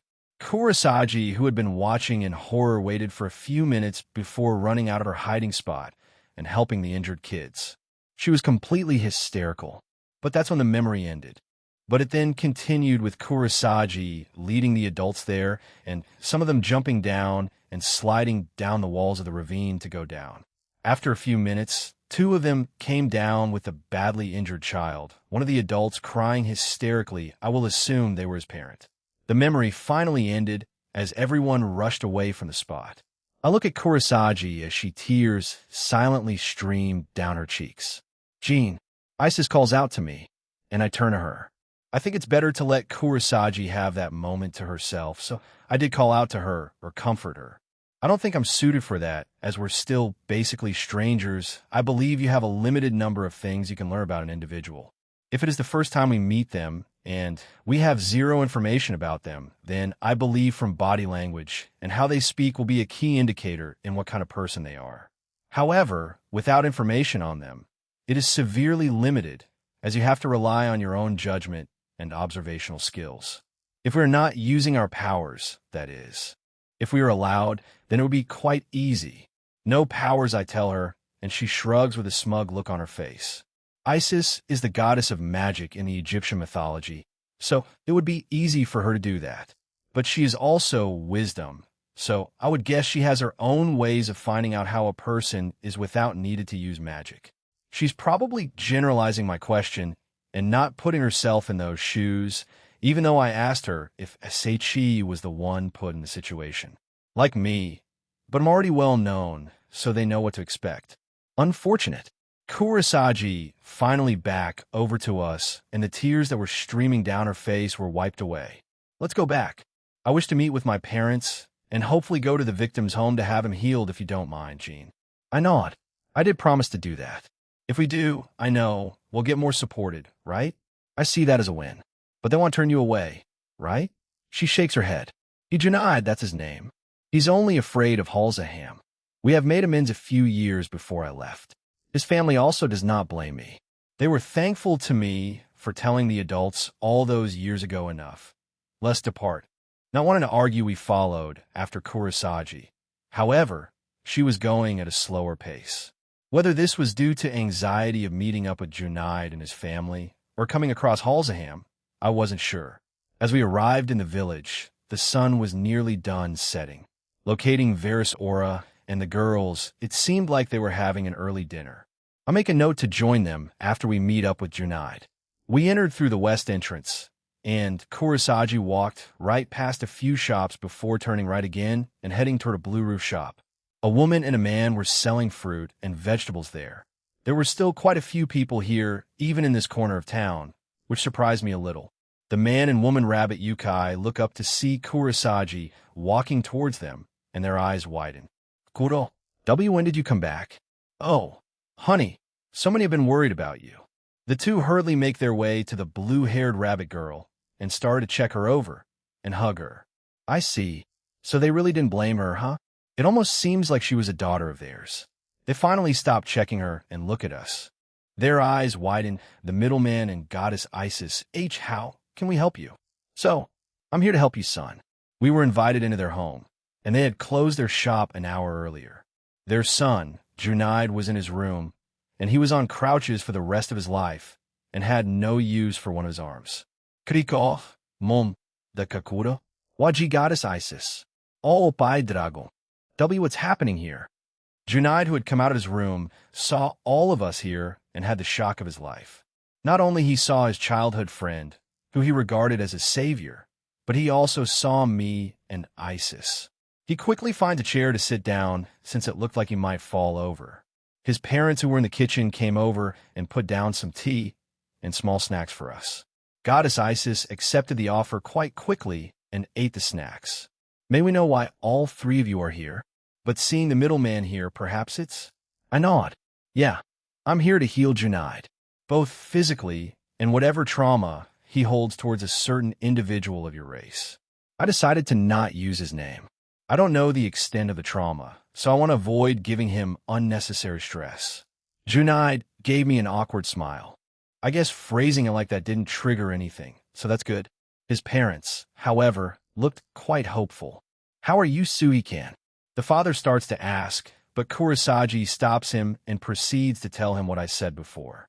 Healing the devil's sleeping disease and the others. They then bowed deeply towards me. Even Junaid. Please, were the only words they uttered. Junaid's was slightly trembly. No, his entire body was trembling. Well, time to be a miracle worker again. I got up from my seat and walked over to Junaid.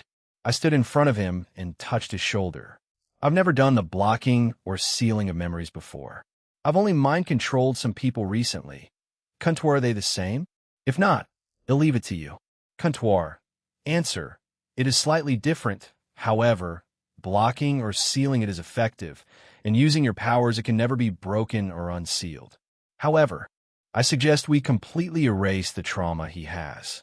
He won't forget about it, but the emotional turmoil will be gone. I see, all right. They'll leave it to you then. Kuntuar. Answer. Healing Junaid's broken arm and leg. Erasing emotional trauma.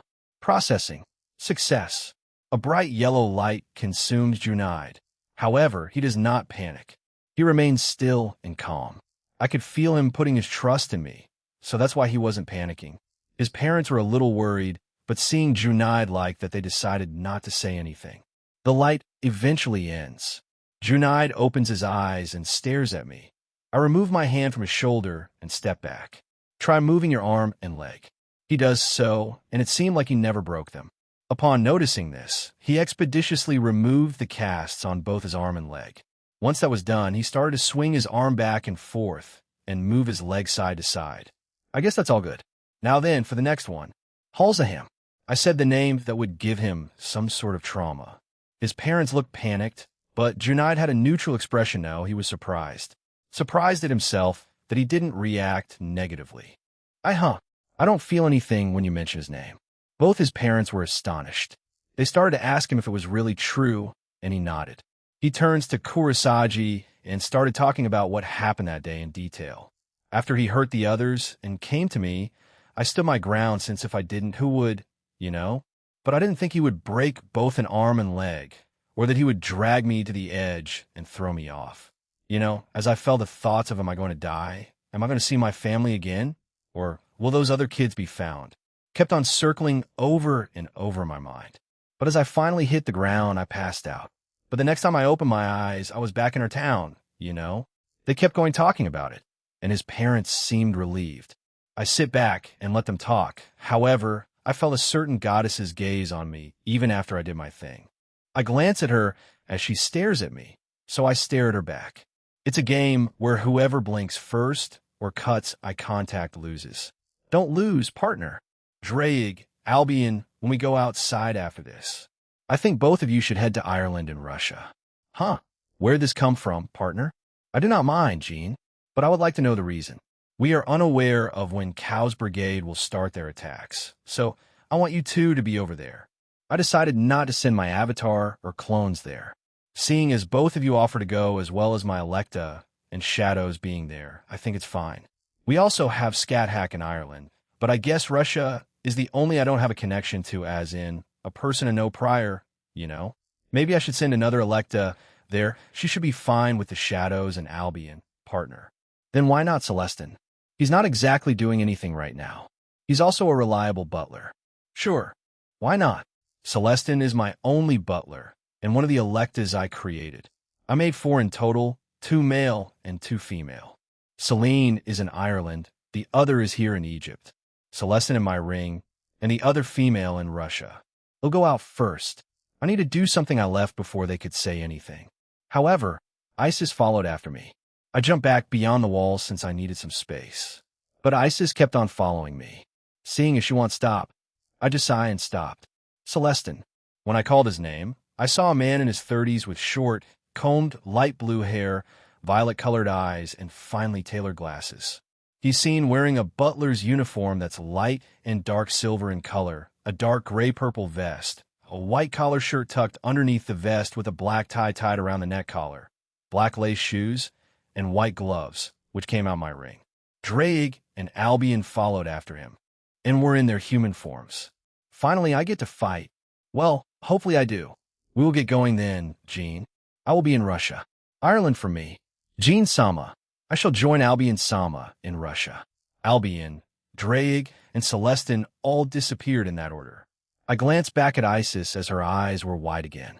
So you really did revive the 2 heavenly dragons, and that butler, he was strong, stronger than any god or goddess here. You truly are intriguing, Jean Skyward. I didn't answer her, and just simply went back to the home of Junaid. It didn't take them long to finish, and asked where I was. I simply answered I wanted to check the surroundings out a little more before the day came to a close. We didn't tell them of our plan, but we alluded to them that we were going to expose Halsaham soon. Junaid had a look in his eyes that said he was all for it, and would help any way he could. Goddess Isis, Kurosagi, and I were on our way to Kurosagi's home. We turned a corner, and she stopped. Is it possible for me to only go? Sure. I'll go meet up with Vera and the others then. Thank you.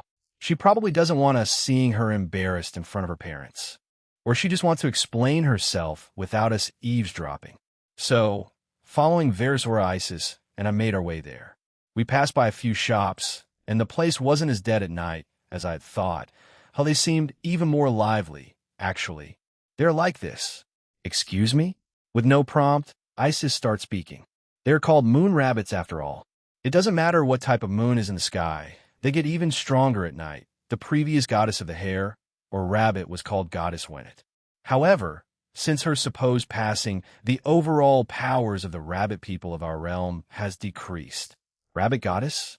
That's the first. Well, I didn't know much about the Egyptian mythology. What do you mean?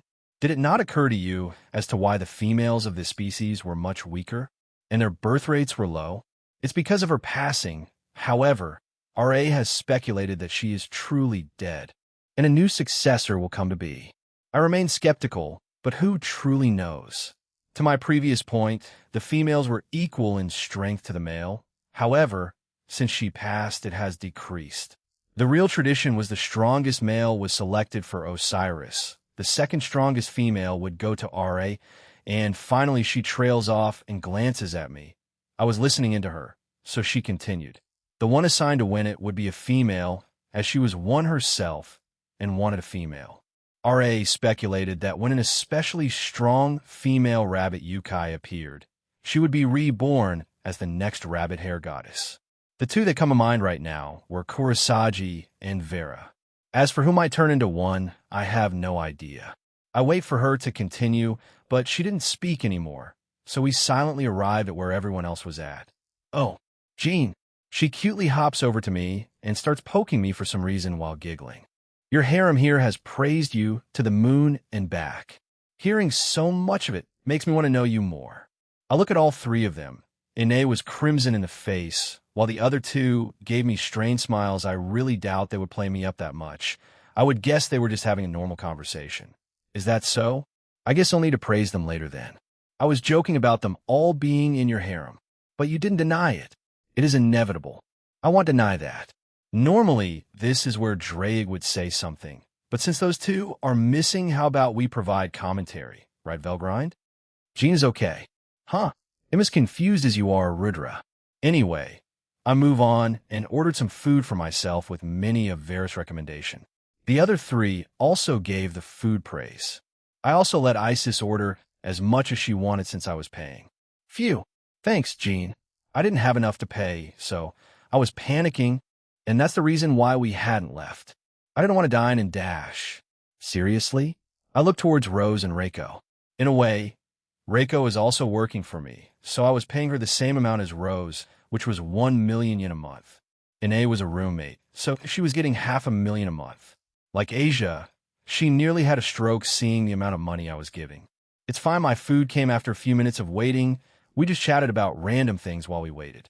I had ordered something called Egyptian fata. It's an Egyptian and Levantine dish consisting of pieces of fresh, toasted, grilled, or stale flatbread covered with other ingredients that vary according to region. I had Kunra look it up as we waited. I was eager to taste it, so I went ahead since Isis didn't have hers yet. Vera was looking at me expectantly, so after swallowing the food and processing my thoughts on it, it's good. However, I'm interested in trying in all types of dishes around the world, whether they be from the normal country or made in the supernatural realms. Huh? Why is that, Jean? I told her of my plans after I graduate from high school, and she nodded sagely. I see. The Skyward restaurant of the supernatural world. I wish to taste some dishes on day. I'll let Vera ramble on about the food in my restaurant is going to be amazing, even though she hadn't eaten a single bite. But I assumed the girls told her about it, so it kind of makes sense. While I ate, I felt the aura of Kurosagi slowly approaching us. Oh, Kuro, you're done on your end, huh? Yes. I'm ready, he's also here. Yeah, I also felt a couple of auras enter the town, and they were quite interesting, but one stood out completely. His aura was wild, like an untamed animal ready to pounce on anything that moves. It's safe to assume that he knows about my return. And the appearance of the middleman. He does have a lot of fans in the city. It would not be strange if he was contacted by them. Kurosagi says while looking at all of us. She then stares at me directly. Jean, prepare yourself. Perhaps the ones who hold you in contempt have been mostly silent, but if Halzaham riles up his supporters and fans, it may become, I know. Don't worry about it. I only really need to watch out for two of the girls who came with me, and even then, they had the rings and the shadows to protect them. Also, they hadn't slacked off as they do go to the training facility. Just as Kurosagi was about to sit down, a figure with multiple others appeared behind her. The wilder aura grabbed her shoulder and a wide grin on his face.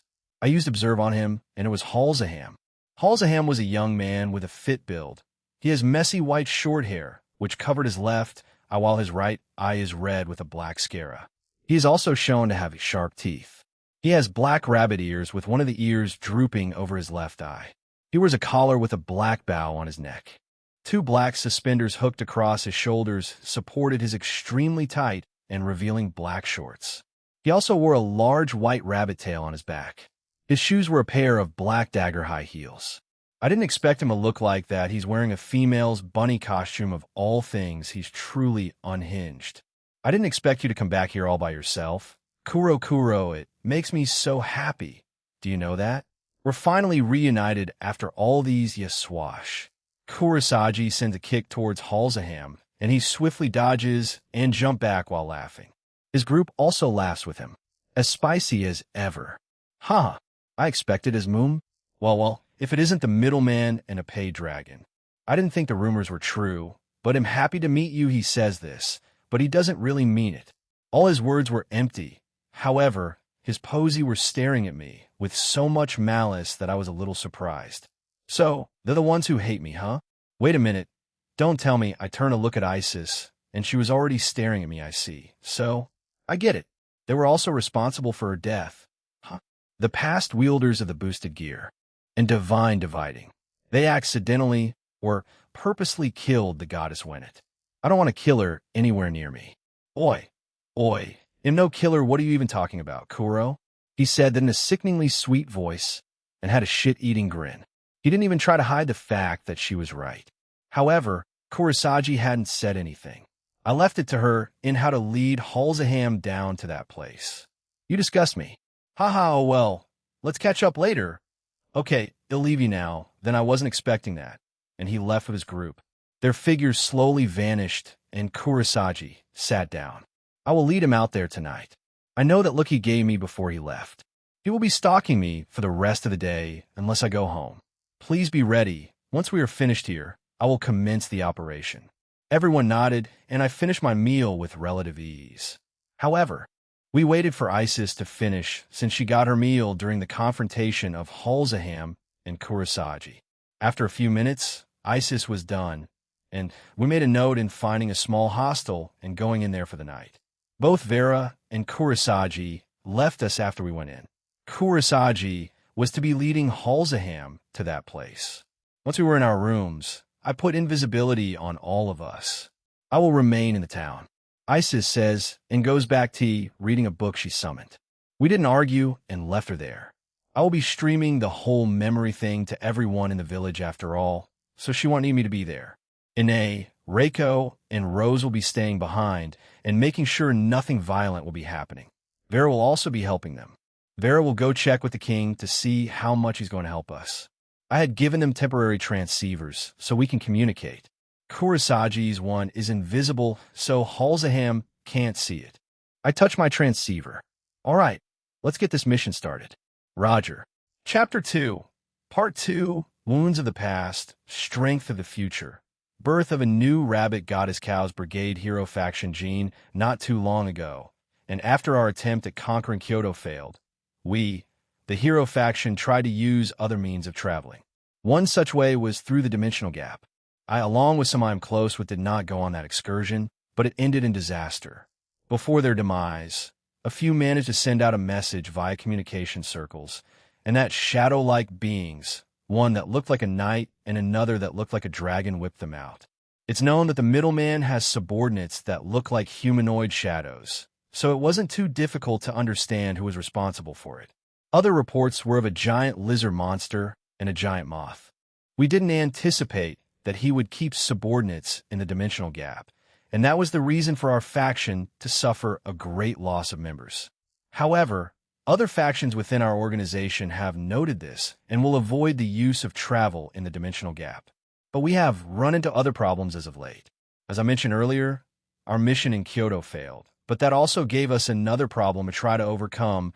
However, I feel like it will be impossible to do, so our leader, Chow Chow, was pacing back and forth. Soon our next mission was going to start. We will be traveling to Egypt, both in the real world, to a certain spot, and into the mythology. At first, we weren't all too sure on how to get to the realm since there were so many active gods there, but we found some unexpected help from a certain rabbit Yukai. He was quite strange, but we moved past that since he was willing to let us into their realm of Nebusuk. He gave me the wrong vibe, so I didn't interact with him that much, but he seemed to be obsessed with someone else, so I was thankful for that. Make sure you have everything you need, all of you. I heard George Kun's voice as he addressed all of us. Since our founder and original leader's mental breakdown, George Kun has decided to lead us on his behalf. He is always calm and calculated, even now, but I suspect he has some doubts and anxiety as our original leader is a bit off right now. We have a chance to fight some gods, you know? Isn't that amazing? I look forward to it. Seed Kun says with a lot of enthusiasm. Fighting gods will be difficult, you know, even with our chaos break. Lapis-sama recently mixed it with a red vial and said it had become even more potent and powerful. It makes me wonder how much more it doesn't matter. We'll eventually need to use it. That's without a doubt in my mind. Heracles Kun says with a grin. HAAM with a bunch of muscle brains. Only Chow Chow and George Kun uses their brains ring a sound of a phone notification resounds throughout the room we were in. It came from George Kun, and he takes his phone out and reads the message he received. His neutral face slowly morphed into one with a strained smile. He puts it away and sighs heavily. Even Chow Chow, who had been pacing back and forth, stops to wait for what he was about to say. Halzaham has informed us that the middleman is in the Egyptian realm. This may make our mission considerably harder. Keep that in mind. The two meatheads had huge grins on their faces, and I just sighed. I feel like we won't come out of this alive or ourselves. But what caught our attention was Chow Chow. Good. If he brings that woman there, I can settle it with her. As George said, go prepare. We'll be leaving soon. The other factions should be nearly ready too.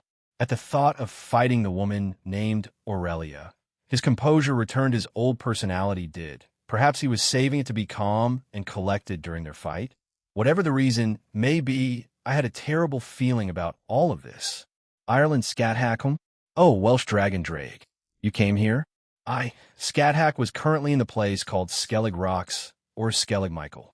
Skellig Rock is southwest of Ireland and are 2 islands away from Country Kerry. Early settlers named it after the Seraph Michael. Little did they know he actually exists. This is where one of the newest Electa was stationed at. Selene, the moon dragon god. She had been sitting on top of a rock while drinking some sake. I believe she may become a formidable opponent and sparring partner in the future. However, she seemed quite relaxed, but I could not find an opening. Yeah, I said I'd come here on partner's behalf. Anyway, change of plans. He won't be sending an avatar here. But with all of us, it should be more than enough. Especially Selene and the Shadow Knights. What do you think they'll come here? I mean, why pick this island too? I am unsure. However, there were many religious humans that lived here at some point in history. Perhaps they may have something significant on this island that we are not aware of. Selene is the one who chose to come here. After I said that, we both turned our attention to the woman. Her eyes were still closed, and she was still drinking the sake. But she finally opened her eyes and stared at me. I do wonder. I hate that she remains cryptic even to us. Where has the vanishing dragon been sent to? Albion? Oh, he's going to Russia with Celestin. Edel should be there already. But knowing her powers, isn't she at a disadvantage? I wonder what partner was thinking. I see. Celestin. I had sparred with him once, and I had difficulty in landing a blow, but he was quite skilled. Much like Sharon, he's a super butler, as Natsa Managua and Zenobia Corda calls him. However, Edel, it is true, many of the abilities she's shown me are plant or wood-based. But I believe Jean wouldn't just give them access to his singular ability. So, he must have sent her there for a reason. We, the Electa, are more than meets the eye, Welsh Dragon. You should be aware of that. Aren't you close with Jean Sama? Drake grumbled about something that I didn't catch. Oh yes, what about the one in Egypt? I asked the both of them. What about him? He's a complete weirdo, and am quite unique myself. So, if I say he's weird, then he's definitely weird. Well, I only met him briefly, but it is as the Welsh Dragon says. He was a unique individual. He was overconfident, but could back up his own ego. He had many strange mannerisms. as he would sometimes speak in third person. Fufu. Serena is certainly unique hybrid theory, or 8 dragon god Serena. He certainly is an interesting person, don't you think? Interesting is one way to put it. Draig mumbled something and left for the other island, leaving Celine and I alone. Come now, scat hack. Let us chat before our day becomes troublesome. Celine summoned a chair and table with some tea. Agreeing with her, I went over there to have a little chat with her. Russia Albionum. This is quite something. Indeed it is, Albion Sama. When Celestin and I teleported to where the other Electa was stationed at, we were greeted by a large circular blue lake with many trees surrounding it. Feeling her mana, I start walking in that direction. It didn't take long for Celestin and I to reach where she was. Edel is a young woman with long greenish blonde hair and violet eyes. Edel wears a long pencil skirt in beige with white frills and a padded white dress shirt with a black vest over the top. She wears a large sun hat that is a pale green ribbon with a purple flower in it. Edel Sama, the woman in question, who had been sitting on a rock, looks over at us with a smile and waved us to go over to her. Albion Chan, Celestin Chan. I'm glad you could join me. Isn't this place beautiful? I've enjoyed my time here, even if it was short. Well, certainly. That giant lake in front of us is quite something. To this, Edel giggles at me, and then points toward the center. W8. Is that why is there such a large hole in the middle? Did you know? This is called the bottomless lake here in Russia, as well as the Blue Lake. Perhaps Cow's brigade found something in it. Well, we can speculate all we want, but our priority will be helping to defend this place. However, Edel stops and stares at Celestin. Yes, leave the Russian god's realm to me, Edel Sama. You and Albion Sama will be the ones to defend this place. Clap. Edel claps her hands happily. Wonderful. I've already made contact with them, and the chief god is more than willing to let us in. However, he said he would just accept one for now, since it isn't the middleman himself. It's understandable after I told him of the events happening. Has she already made contact with them? I didn't think she would, but it does make sense since Jean will go there eventually. We also don't know if they're only attacking this place, and not the realm of the Russian gods. 2. Who did you meet up with? Mokosh, the chief god's wife. Well, one of them. Mokosh, I vaguely know of her, but Purin, I do believe Jean and him will get along swimmingly. Apart from being in a relationship with more than one woman, I am eager to see their interaction. Where is Jean Sama, by the way? He's in Egypt. Jean is about to start a little mission since he accepted to do a request so he could enter the realm for a justifiable reason, instead of waiting to be invited or just barging in there. Edel smiled and tilted her hat. Hoo-hoo, I see. I can't wait to get this mission done so I can go back. Yes, I agree. Jean Sama's home is quite lively after all. The two of them were already quite loyal to Jean. The females already hold him in high affection. I wonder who else I'll make. He hasn't made a leader or captain for the Shadow Knights, and I doubt Igris or Bellion wants to lead them. Clap anyway. Go ahead, Celestin. Albion Chan and I will remain here. Yes, of course. Until we meet again. Celestin bows before disappearing. I was left with Adele as she jumps down from where she was and stands next to me. If you want, you can fly around to inspect the surroundings. But be careful of potential humans spotting you. Yes, I was going to do that. I was curious about the giant hole in the lake. Thank you for the warning. I spread my wings and prepare to take flight. Egyptian God's realm, Kurosagi. All right, let's get this mission started. Roger. Jean says through the transceiver, and everyone else answered. Kurosagi, was making my way towards the spot where all this started. Even before I left the town, I already felt Halzaham and his group in pursuit of me. What Alnaham said was true. It does seem he has become more interested in me since my disappearance. I walked out of the west entrance as I didn't want to alert them that I knew of their presence. However, once I was outside, I readied myself and jumped away while increasing my speed. They also did the same thing and continued their pursuit. Halzaham lowered his speed so he wouldn't catch up to me, and so that his group could keep pace with him. The temperature in our realm lowers significantly when it's nighttime. Like in a human world, in the desert when it's night the temperature drops and it becomes very cold, in contrast to the temperature during the day. Nevertheless, Our race has adapted to it over many years, and we have no problems with the huge change. But our race does get stronger at night. Perhaps it's due to us being called moon rabbits, or a completely different reason, I do not know. The rabbit goddess Wennet.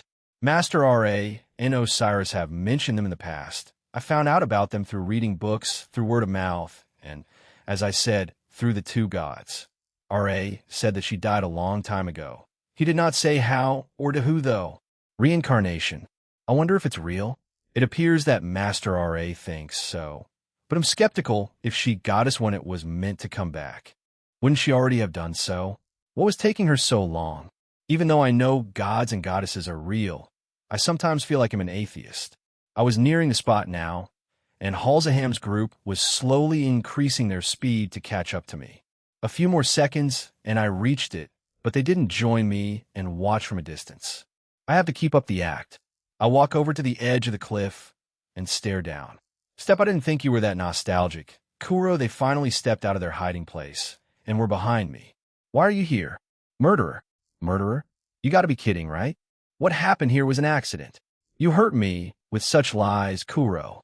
Aren't we childhood friends? We're supposed to have each other's back. But when I was accused of such things, you turned your back on me. Keep calm. I am nearby, so don't worry too much. He'll let you fight your own battles. But if you get in a pinch, he'll step in. I've started broadcasting everything when you have him start to confess, and he'll also start the replay of the past after he confesses. Jean says through the transceiver. I couldn't even feel his presence, but I will trust his word on that. Your lies do not work on me, vermin. Stay away from me. Oh, still as spicy as ever, huh? I like that about you, Kurosagi. They inch closer. Many believe my word for it. Sooner or later it will come out. All I need is to get the proof. Junaid will regain his courage sooner or later and won't be scared of going against you anymore. Halzaham laughs at this. No, he's howling in laughter. Even his group is a bit taken aback by it. It appears that he found what I said genuinely funny. I was disturbed by it. He eventually stops laughing and wipes a tear from his eye. I didn't think you could make jokes like that. Kuro Schwip, it's starting. Since it's been years since we last saw each other, allow me to just personally confess to you. But first, yes, I love you, and will have you join my concubine.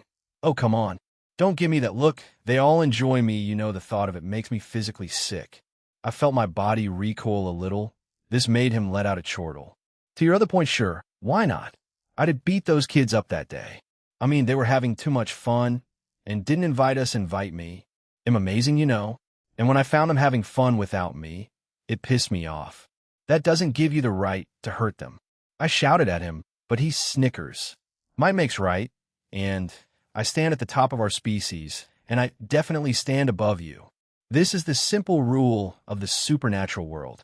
They could try to make it look like they're being reasonable, or use political, and all that mumbo-jumbo. But at the very core of everything, they be it the four Satans of the underworld, the Seraphs of heaven, or any number of leaders of the factions and pantheons around the world. They have power. No one would have picked them to rule otherwise. Even if it's true, they were also picked for various different reasons.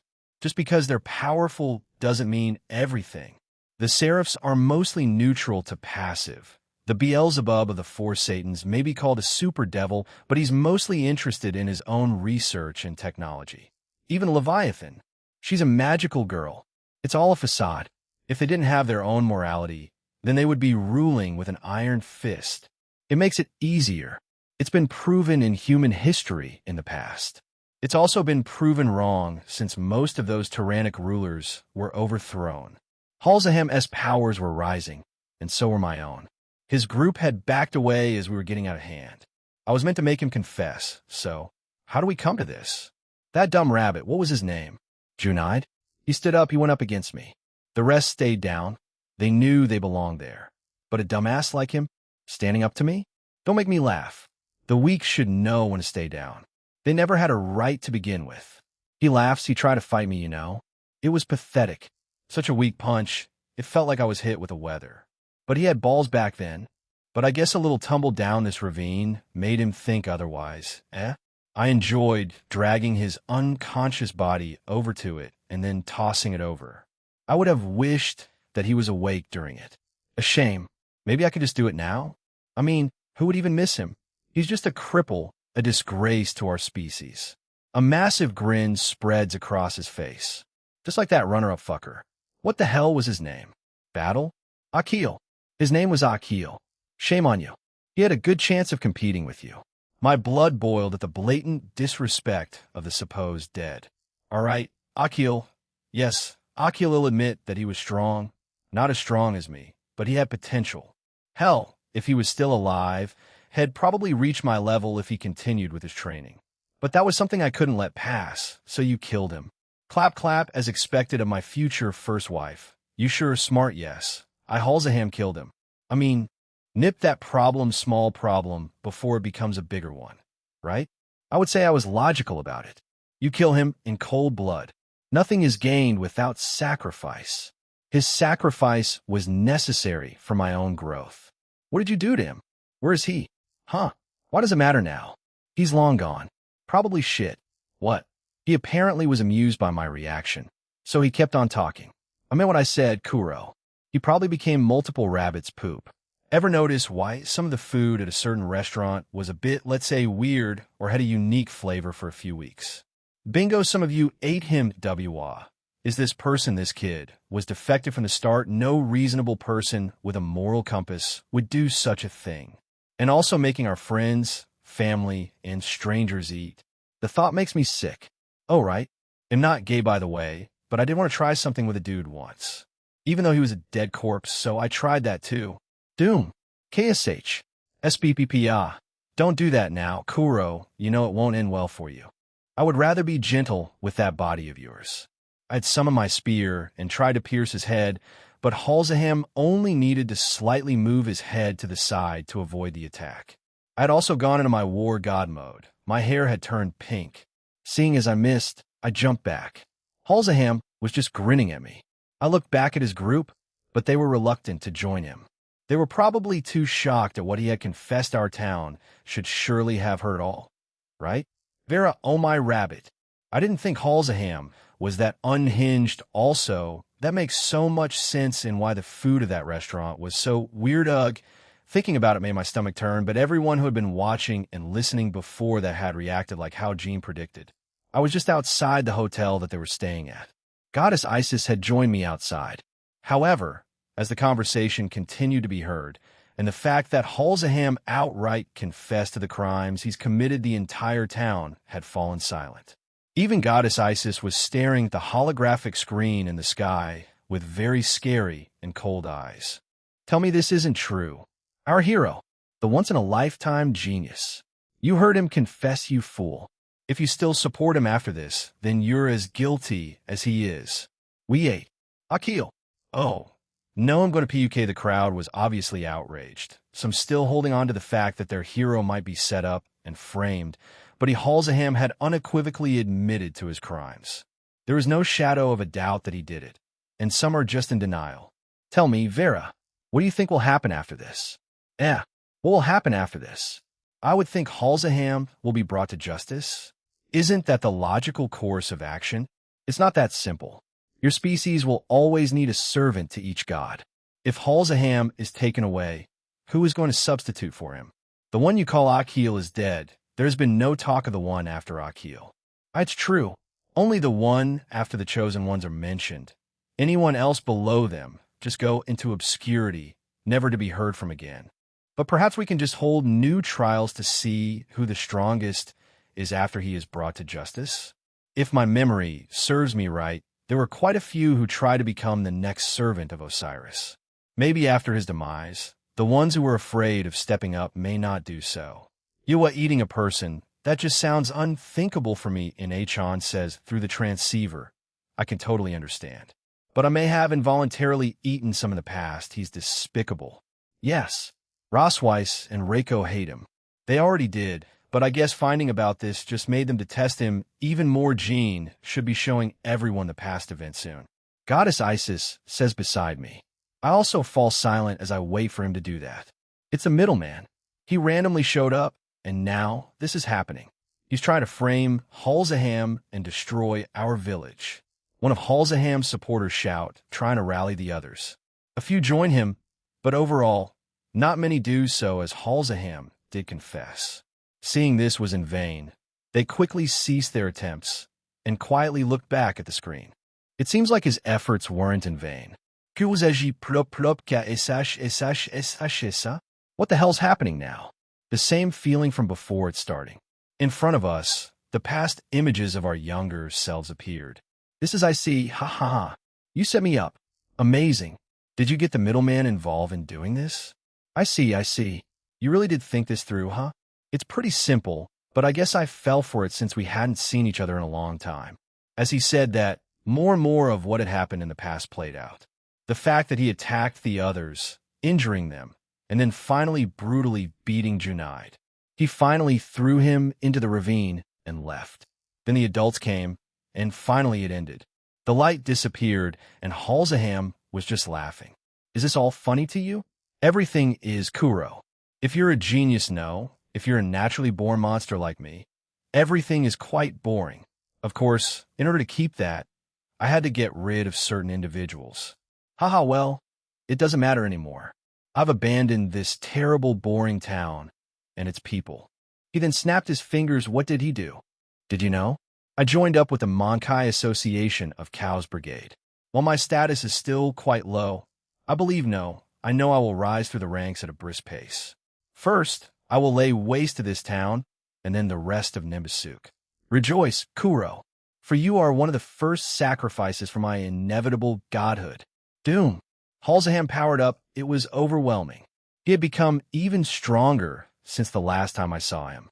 He had gone into his own alternate war god form and summoned 2 Kopesh as he dual-wielded them. I also entered my alternate war god form and summoned the spear that Master Ra gave me. I don't stand a chance, but I have to try.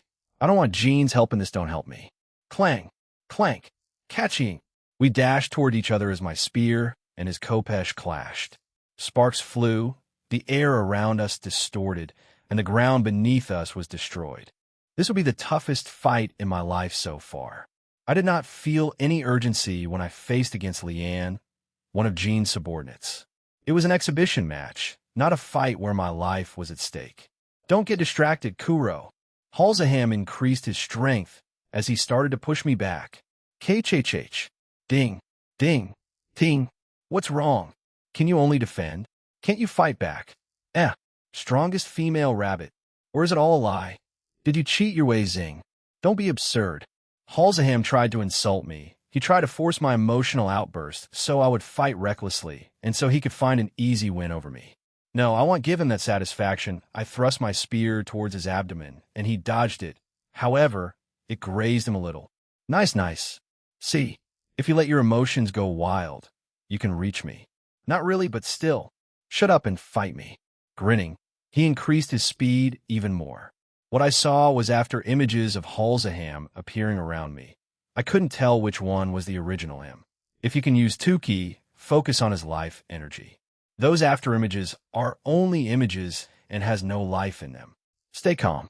Hearing Jean's advice, I do as I was told. I closed my eyes and focused on finding his life energy in there. I turned left and fired flames from my spear towards the ones on the right. Ack! It hit Halzaham as he quickly jumps away and looked at his injury. He had a look of disbelief and pure rage towards me. Good job. I felt a smile creep up on my face. I injured him, and from the looks of it, he wasn't expecting such a thing to occur. Don't get fucking cocky, you dumb whore, you just got lucky. They'll take this seriously. Now, Halzaham gets down on all fours, and a large burst of light erupted from his body. It consumed everything around him. Once it disappeared, he looked completely different. The left side of Halzaham's hair turns black, while the right side becomes pink. His right eye also turns a lighter shade of pink. While this is what lies beyond the alternative war god form, I dub it hybrid war god form. It's a mix of the 2 previous forms. Pretty fancy, huh? Well, whatever. He'll end this now. Down. Slice. Slice. Ugh. He disappeared and reappeared beside me. I reacted on time since I faced Leanne before, and she was much faster. I blocked both his attacks, but I somehow received cuts all over my body. Hey, chow. Hi, ha, can't keep up, can you? Ting. Slice. Cut. Ting, clang, cut, cut. He kept on running all around me while attacking from a distance. He created blades of wind with his weapons, and every time I parried or blocked them, I would get injured. At this rate, I will lose too much blood. I was bleeding all over, and my vision was starting to blur. Did this mean the difference in strength was too great? Was it all for naught? What? You're giving up now? Don't you want to help Junaid? Even the others who he hurt? What about Akil, who was killed in cold blood? Stand up, Kurosagi. Aren't you known as the spear of sun god Ra? The strongest of your species? Stand up to him. Go past your limits. Right here, right now. Jean K.H. Doom. A sudden surge of power swells from deep inside me, and my powers increase exponentially. Halzaham gained a surprised look on his face. Oh, haha, you still had more in you, huh? Good. Struggle more, Kuro. Don't make me bored before I kill you. With his crazed grin, he also powered up too. This is my final stand. I summoned flames around my spear. This is my last attack. I either win or lose. White and green flames erupted from Halzaham. He was also going to end this too. With a final shout, I charged towards him. I will put every last bit of power, every last bit of my strength left in me into this attack. As I ran towards him, the blood that was seeping through me increased. I was pushing my body. I felt my own vision slowly going dark. Will I even reach him? No, I will. Halzaham's figure quickly reached me, and I thrust my spear in front of me, and he swung both his khopesh down at me. Kaboom! Vera, I didn't think it would turn into a fight. Kuro has no chance. Even though I wasn't here personally to see it, my parents have been keeping me up to date with many things. This included how much more powerful Halzaham became. But what shocked me even more was that he achieved a higher form than alternative war god. We always thought that there was one, but no one had achieved it. Godhood, huh? If that's his answer, then he's far from reaching it. It did not look like that. Whatever form that is, it's certainly unique to him and him alone. What this race has lost over the years is that what lies after the alternative war god form is godhood, the true form of the rabbit goddess. When one reaches that form, they will become the next rabbit goddess or god. Goddess Isis says that so casually. Is that true? Wait, yes, because it's coming from a goddess herself. Does that mean anyone can reach it? Wait, is that why? Goddess Isis continues and tells me the whole truth of there being 3 gods, and it was originally 3 who were chosen to serve them.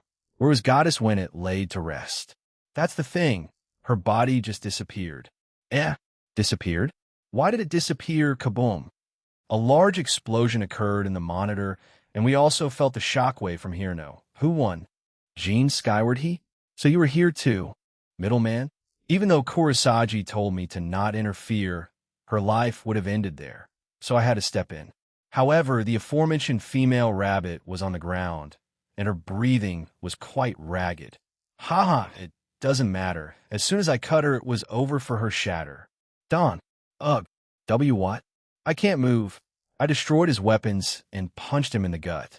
I also froze him in time when I punched him. Now, then I have a few things to do. First, let's check his memories. Nothing. As he said earlier, he wasn't that high up in the faction's rankings, so he wasn't given enough sufficient information. However, he did spy on some and found it will happen within the week. So, I at least can anticipate it may happen today or the next few days.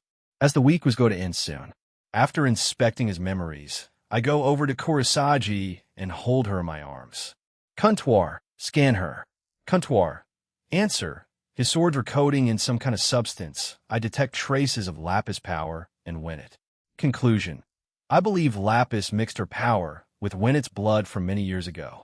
Perhaps Nyarlathotep planned this in advance? Comptoir. Answer.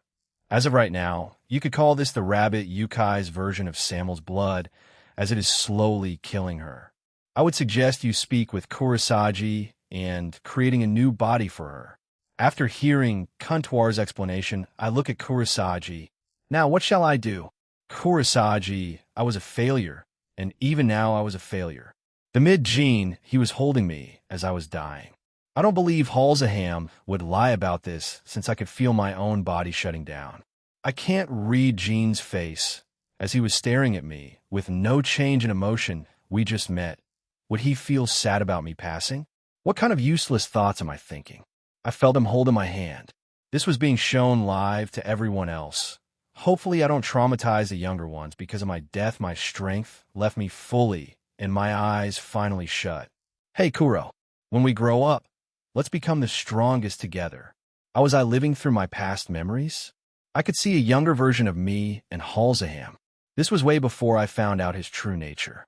He looked very young and innocent here. His smile even seemed genuine. I want to be strong. A younger version of me says happily. How naive of me. The scene around me changes as it shows a small montage of Halsaham and I training together. Over time, other rabbit yokai of our age joined us, and that our friend group was formed. This also included Junaid and the others he hurt. We seemed very happy and energetic back then. If only those times stayed. The scene changed, and we were a little older. This was after the incident, and when I and many people distanced themselves to Halsaham. However, he was still quite charismatic, and many were drawn to him. This was also, hey, you're Kurosagi, right? Who's asking? Imviha. And I declare myself as your rival. Huh? Are you stupid? That's right. That was the day that Vera came up to me and declared herself my rival. We hadn't even been picked to be the potential candidates yet, but I guess in a way it was fate for the both of us to meet. The scene changed again, and it was when I was chosen as Master Ra's servant. I looked very happy and ecstatic, but that feeling soon changed as my past version of me saw that Halsaham would be the other servant of Master Osiris. Even then, Master Ra saw my disdain for the fellow. Are you not happy, Kuro? No, I am happy that I was chosen, but seeing the other candidate over there, Master Ra looks over at Halsaham and nods. He misinterprets it and waves happily toward us. Master Osiris gave Ra a strange look, but he shook his head. Tell me, young one, why you do not like him? I wish to speak of this in a more private setting. If that isn't a problem to you, I mean it is not. We shall speak about it once all of this is over. For now, bear with it for me. Yes, sir, the next few changes of scenes were of me working for Master Ra for a few years, and also working with Master Osiris. However, anytime it happened, I had a frown or look of antipathy towards Halsaham. Even Master Osiris noticed this, but I think he didn't think too much of it. I truly don't know what he thought. Perhaps I'll never find out since I'm dying, or just died. It also showed the aftermath of the disappearance of Akil. I even confronted Halsaham, and he denied it with his usual carefree attitude and grin. Finally, it showed me running away from this realm and wandering the human realm for quite some time. Many were intrigued by my clothing, but somewhere down the line, I found my way into the Greek god's realm, and everything from there seemed a little more bearable. Even when Vera pursued me there, the years I spent there were almost magical compared to my time in my hometown, since it felt so suffocating being near a murderer. The rabbit yokai of the Greek realm, the friends I made there, Malthiasima, she was a frequent visitor, or that little village. She listened to my worries, my troubles, and even to my past. Not only that, but she never tried to give advice, but just listened. That was enough for me. Even Artemis-sama and Demeter-sama would sometimes visit. I want to see them again, then why don't you do that? After I said that, I heard a tiny childlike voice say that to me. I look up as I've been staring at the ground since the visions of my past stopped after showing me in the Greek's realm. In front of me was the younger version of me. What? How can you? Am I hallucinating? Did older me become a little bitch? Excuse me. Excused. Now tell me, are you? What was I always this sassy as a kid? I didn't think I had such a vulgar mouth, too. The younger version of me huffed and put her small hands on her hips and glared at me. Did we become strong? Did we fulfill our promise to ourselves? To become strong enough to protect not only ourselves, but our friends and family too? Or did you become like Halsaham and forget about it? It's cliche, right?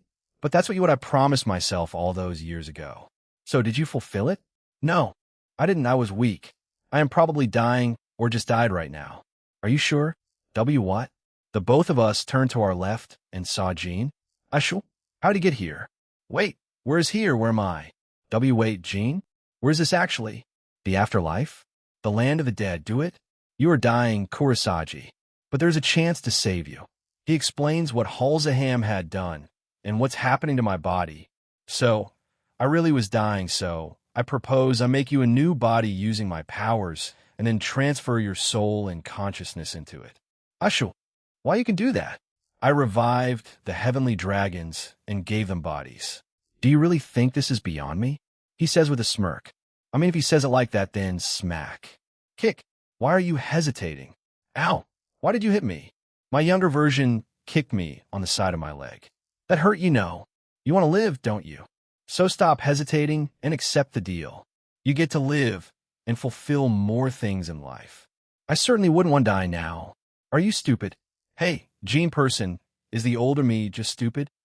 This little Gene laughed at what the younger version of me said, but shook his head in the end. No, she's quite smart, but she can be stubborn at times. Anyway, you won't be bound to me or anything, Kurosagi, but he seemed hesitant to say the next part. But we'll be like linked to you or something? The younger version of me asks, and surprised Gene. No, not really, but you'll be stronger than what you are. In a way, you'll have a body that's a mix of rabbit yukai and dragon. Like a draconic rabbit. Oh my gosh, do it. Do it. The younger version of me started to jump around excitedly. I guess she shows her age, huh? Yeah, that. And also you'll probably be reborn as the next rabbit goddess. Huh. He proceeds to explain to me how the real history of our race is since he added that goddess Isis told him about it to the next rabbit goddess W8. Aren't you actually making me into a draconic rabbit god? Yeah, I guess so. So, will you accept? As she does. Can you not decide things for me? We're the same person. I'm the older one. I sigh. I really want to hit my younger self. Is that child abuse? I accept, Gene.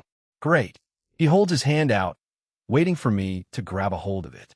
I look at it, and back at my younger self, who looked annoyed at waiting. I really had an attitude problem when I was younger. How anyone tolerated me, that's a mystery in of itself. I finally reached out and grabbed his hand. After that, everything started to turn white. See? If you just stopped hesitating and doubting yourself, you can achieve so much more. Now, go out there and beat up Halsaham. Those were the last words I heard my younger version said to me. A giant grin spread across her face. Gene skyward, I already created the new body for Kurosagi and only needed her to accept the proposal. Once that was done, the transfer began, and it was instantaneous. Now, I don't want to leave her old body here, so they'll just erase it. I don't want the Cows Brigade to get their hands on it, or someone else, and create copies of her, just like how they did with Issei's old body, and created clones of the boosted gear. Shing. A large circular bubble encompassed Kurosagi's new body. It slowly got brighter and brighter until it exploded, and out came what? Kurosagi. She still looked the same, but when I used Observe on her, her race had become a draconic rabbit god, and her current rank and potential had increased. She, Kurosagi, had changed to become a low-tier god class, and her potential had changed from high-tier god class to the peak of dragon god class. How about a rematch then? Kurosagi silently nods, and she transformed. It wasn't like any form her race had seen before. Kurosagi's hair slowly turned white, and her eyes turned golden. I wasn't sure if it was because of Goddess Winnet or because of me, but she was bursting with divine aura. I unfroze Halsaham as he got into a stance and prepared to fight Kurosagi again. With his weapons gone, he had to fight barehanded. Even if he did have them, I would have removed the blood that was on them. Well, I guess I might as well announce it. This is a birth of a new god, a new rabbit goddess. Quit fucking with me. Halsaham, who was already in his hybrid god form, quickly dashed towards Kurosagi, who was silently standing there. Don, ack. Halsaham threw a punch toward Kurosagi, who also met it with her own fist. When their fists collided, a large backdraft was created. However, SBSHHH. Crack. Halsaham's hands spurted out large amounts of blood, and, as well as his bones, starting to break. He jumped back and recoiled in pain.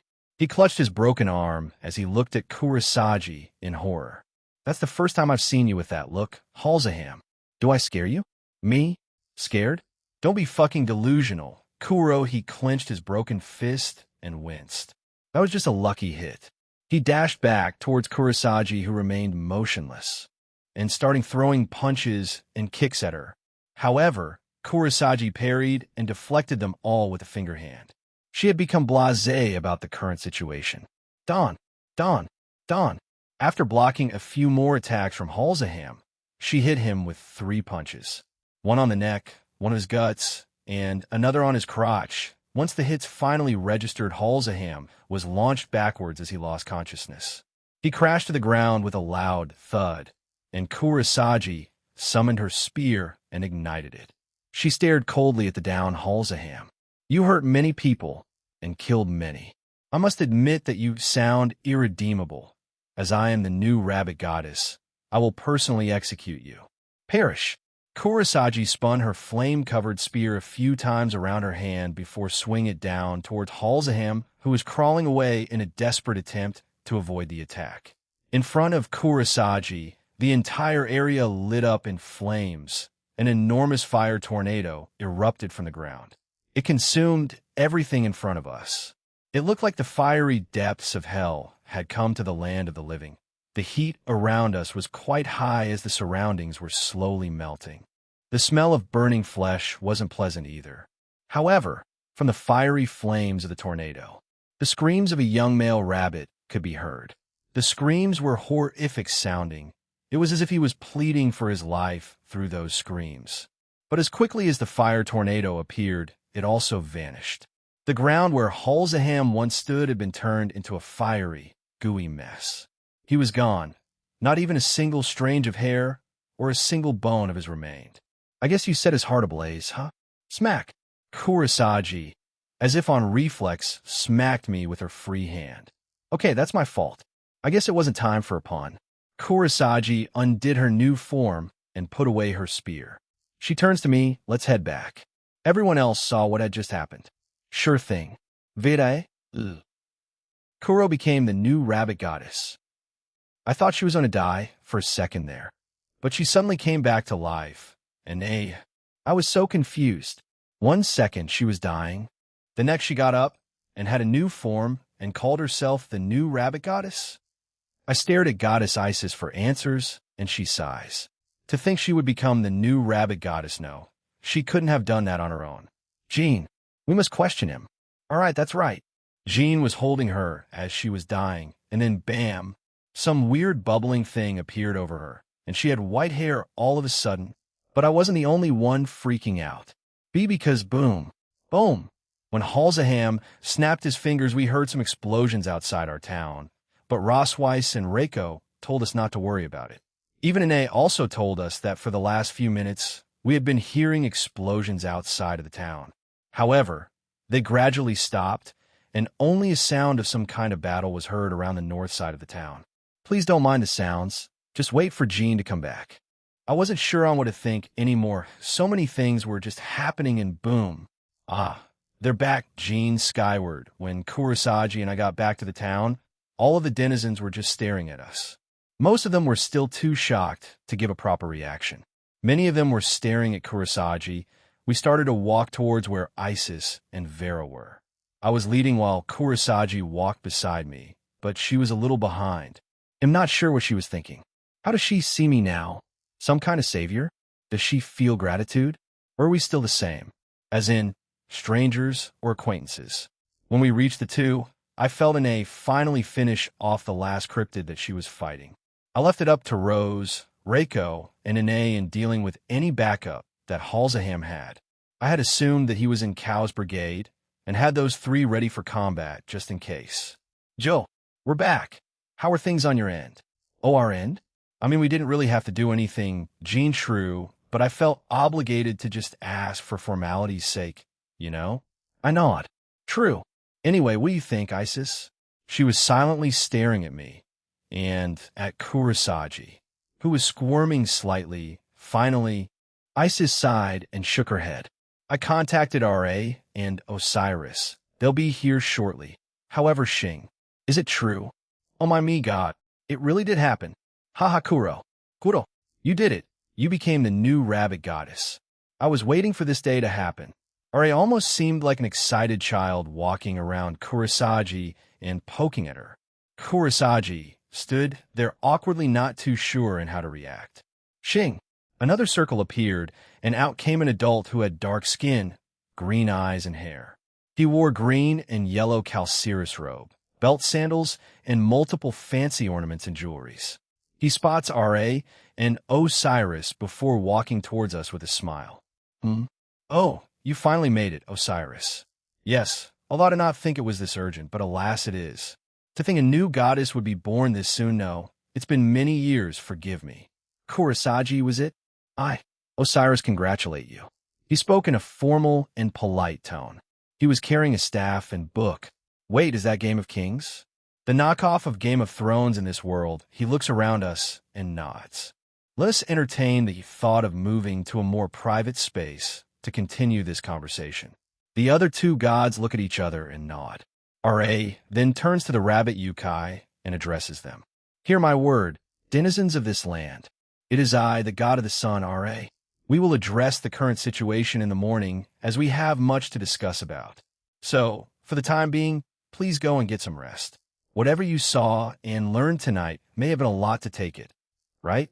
He started out sounding like a leader, but near the end he sounded a lot more casual. He smiled at them in the end, and without a word, everyone started to disperse. They must really like him, huh? I glance at him, and R.A. grins at me. What charismatic idiot. My companions also joined us during that small speech of R.A. R.A. makes a small circular motion with his fingers, and everyone else steps closer to him. We do the same thing, and he claps his hand, and we were transported to a different place. No, this was the palace in Nimbusuk, the throne room. Phew, now that we're here, let's talk a little, R.A. says, and turns his attention back to Kurosagi. Osiris then addresses us. Middleman. No, Jean as well as Isis and Vera. Please tell us of any detail that Kurosagi may have missed if you don't mind. Please also include your own perspectives. We agreed, and Kurosagi started from the very start. From the incident, to her running away to the Greek god's realm, to asking me for help, and my reason for coming here. Well, they finally know the real reason I helped her, but it doesn't matter. I would have told them down the line. After that, she told them of our plan, while I added my own, the same with Isis. Kurosagi also told them of the confrontation and fight from her perspective. Vera and Isis did the same. In the end, they looked at me. What did you do? Isis asked and shrugged. Kurosagi was dying, and I had thought of removing whatever was slowly killing her body, but I decided why not give her an upgrade instead? An upgrade to be the new goddess of her race. So I did. No big deal. Pinch as I finished saying that. Rose had slumped to my side and pinched my cheek. Show yeah, Kurosagi ishdh and new rabbit Gaiadesh is pretty neat, white? So yeah, Kurosagi is the new rabbit goddess. Pretty neat, right? They were a bit taken aback at me, casually continuing one like nothing was wrong. Fufu, do not mistake it, for I am used to this. After a brief silence, R.A. begins laughing and slapping his sides. Oh, you're great. It's like some kind of comedy act. He'll assume she's part of your con, no? Harem, right? You certainly have interesting tastes, Jean. A Valkyrie, a hybrid and a legendary hero figure of the Japanese mythology. Very interesting indeed, R.A. says while eyeing me. Isis shook her head and sighed in frustration. That doesn't explain how you did it. Does that mean you can create new bodies? And also resurrect the dead? Transfer souls and consciousness to a new body? I have only been with you for a day, but the things I've seen, you do know normal human can do that. I look at her strangely. Who said I was human? She goes to open her mouth, but stops. She gives me a questioning look before closing her eyes and thinking about what I said. But this is true, though, for most beings I've met, be it gods, goddesses, or whatever. They just assumed I'm a human. The only one to ask me outright was Azazel. And Sona, I gave Azazel my answer, and of course Sona knows since she was there in the peace conference. But they've been quite good since they've kept it a secret for me. Then what are you?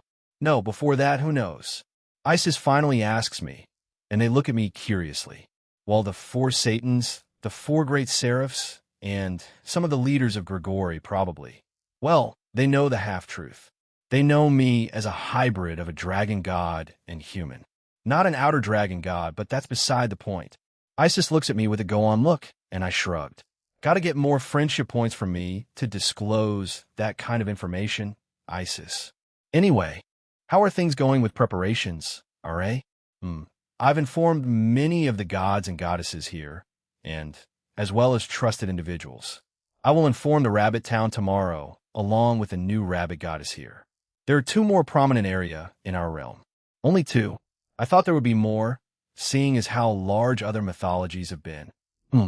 Well, we don't have too many other races or species here. The ones who live in that area just wanted to live by some oasis. So, you could say they're oasis-based towns. Anyway, Ash, the god of oases, usually governs the place. He's neutral toward you, but when he learns of your recent achievement, he may lean more to liking me. But he's probably informing me of this, since it might be a potential area that Cow's brigade may attack. So we'll go check it out and maybe put a barrier around it. Oh yes, even though I said it's one area, it's more like 2 separate towns. So yeah, and yes, it's as you suspect. One is for you, and the other is against you. They have been divided like that for many years. So only go to one. I can't afford that. If Cow's brigade decides to attack the other, and if I didn't go there to inspect before the attack, it can spell disaster for them. They'll still go. R.A. chuckles at me. I also suspected that. I cannot stop what you do, Jean. But please do be aware that they may be hostile and not so welcoming. Some may even try attacking you. Please don't hold it against them.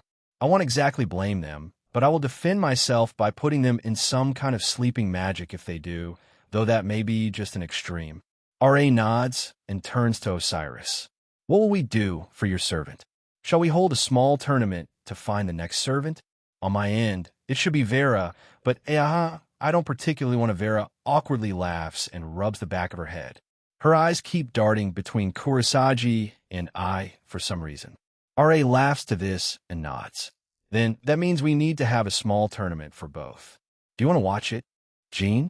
As much as I would, I need to go to that other area in your realm. I just need a guide. I was curious about it, but I had to decline Ra's invitation and look at the 2 rabbit girls and Isis. Isis rolls her eyes while Vera was all for it. I see. It's a shame, but understandable. However, we must keep Kurosagi since she is the new rabbit goddess, so she will need to watch over the tournament. So, Isis and Vera can go with you instead. Cool beans. Then we should no need, Jean. You and your harem can stay in this palace. There is more than enough room. Rashida, guide them to their chambers. Yes, Master R.A. Please follow me. That was quite generous of him. The girls follow after Rashida, but I don't. I stop and turn back to him. Seth is the god of sand in the Egyptian mythology. I also heard some rumors that he may not like me, or me visiting. Is he here? Or anywhere near where Ash or that area I'm going to tomorrow? R.A. shakes his head. Fortunately for you, he is not here at the moment. He has been gone for around a week, actually, but it is true that he is not fond of the heavenly dragons or their wielders. His former territory, a large city in the desert, was completely decimated by 2 of your seniors. I see. I start to walk away and follow the girl's aura. He was also powerless to stop it. That's why he's against you, Jean. I do not know if his heart can be swayed at this point, but you can try. The same with Ta. However, his former lover Sekhmet is neutral towards you. He chuckles behind me. Perhaps you can quell the dying embers of love between them? I'm just speaking from nothing. Forget about what I said, Jean. I finally left the room and quickly found the room that they were staying in. Did they just put us all in one room? Rashida left the room and bowed to me. I stop as she walks past me. Are you Ras' lover? I am nothing but a mere maid. Master R.A. has his wife, Mistress Hather. I see. Rashida finally left, and I also entered the room. Once I did, I saw Ine bouncing on the stupidly large bed, larger than the one I had at home. They really put us all in one room, huh? Rose sighs and looks at me. You did not confirm or deny the question if Reiko-san and Ine-san were in your harem earlier, Jean. That's perhaps why R.A.-sama put us in one room. Point taken. That's my bad. Sorry about this, Reiko and Ine. I can always. It's fine, Jean. Lavinia-san and Aquino always says it's comfortable sleeping with you, so I've been curious. So will you let me? Ine interrupts me and asks rather quite innocently. I'm sure she's not naive, but I agree in the end. I look over at Reiko, and she also agrees to the arrangement, albeit a bit embarrassed. Well, let's rest up before we go check on that town RA mentioned for tomorrow. When we get there, and if any of you find a magic circle of any kind, or traces of magic or energy, tell me straight away, okay? They'll say this again tomorrow. I say that to them while removing my clothes. What are you doing? Jing. Both Ine and Reiko panic, and I give them strange looks. Rose makes another heavy sigh and shakes her head. As he forgot to mention, he sleeps in his boxers or underwear. Please do not panic, Ine-san, Reiko-san. Rose said this while changing into her own erotic nightgown, making the two of them blush at her choice.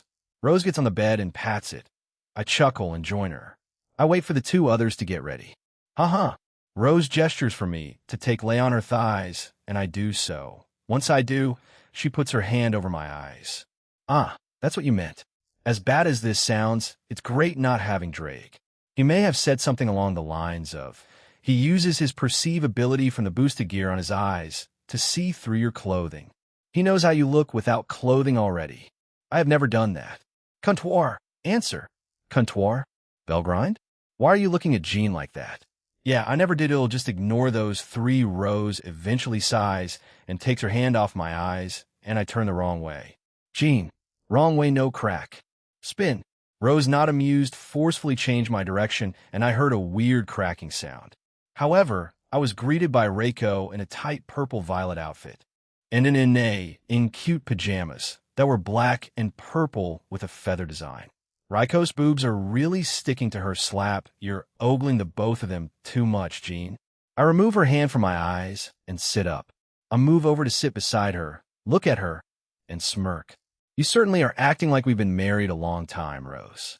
Did FIA influence you? She looks at me while sporting a small blush. However, she didn't answer me. I chuckle at her and just lie down on my bed. Rose also lies down on my left side. Reiko to my right, and oof, are you sure, Ine? This is fine also. There's not a lot of space. Ine had opted to use my chest and body as the bed and pillow. So we went to sleep. Ireland's scat hack Drake. Is something the matter? Celine and I have been chatting for the past few hours.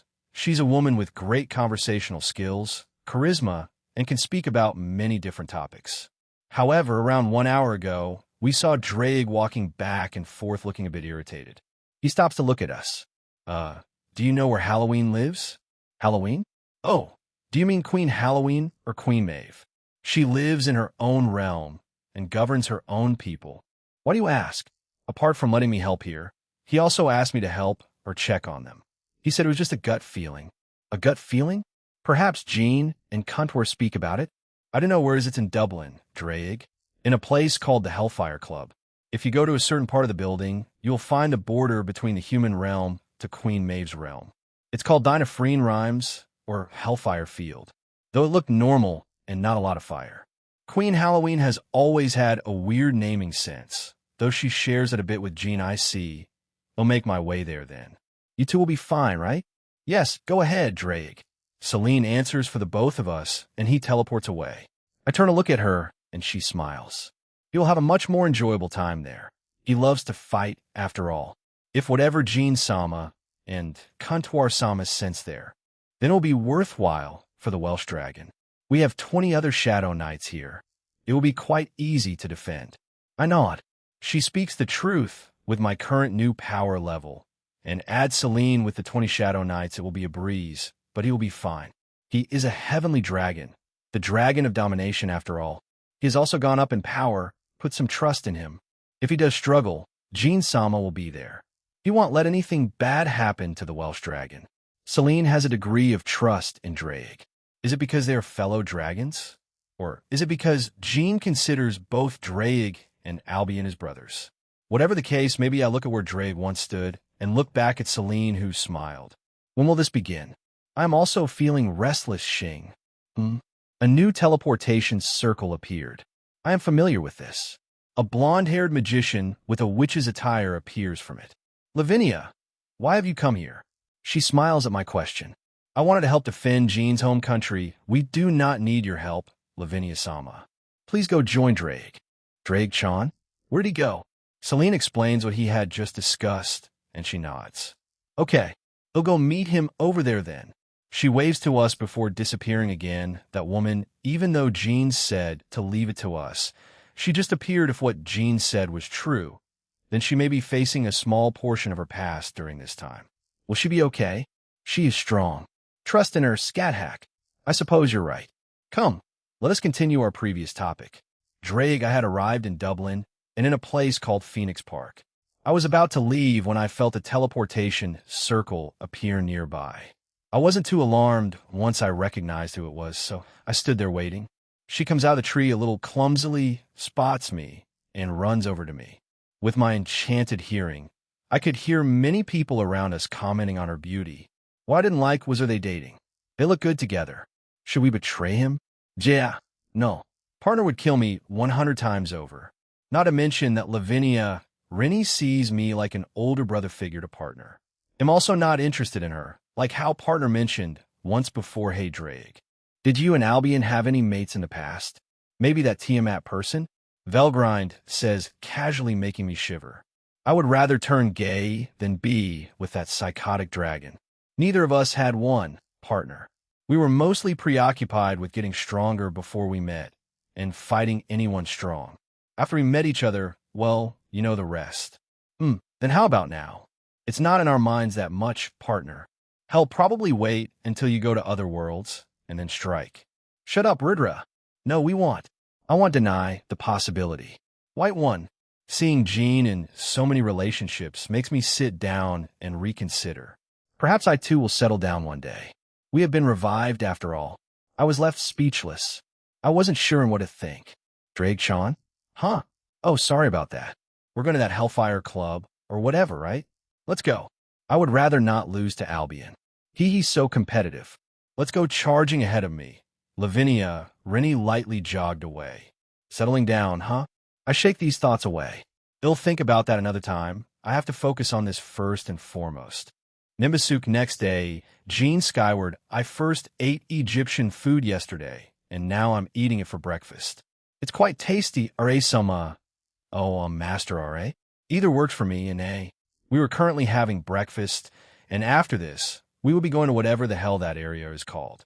Everyone in my group, plus RA, Osiris, Isis, Vera, and Kurosagi was here too.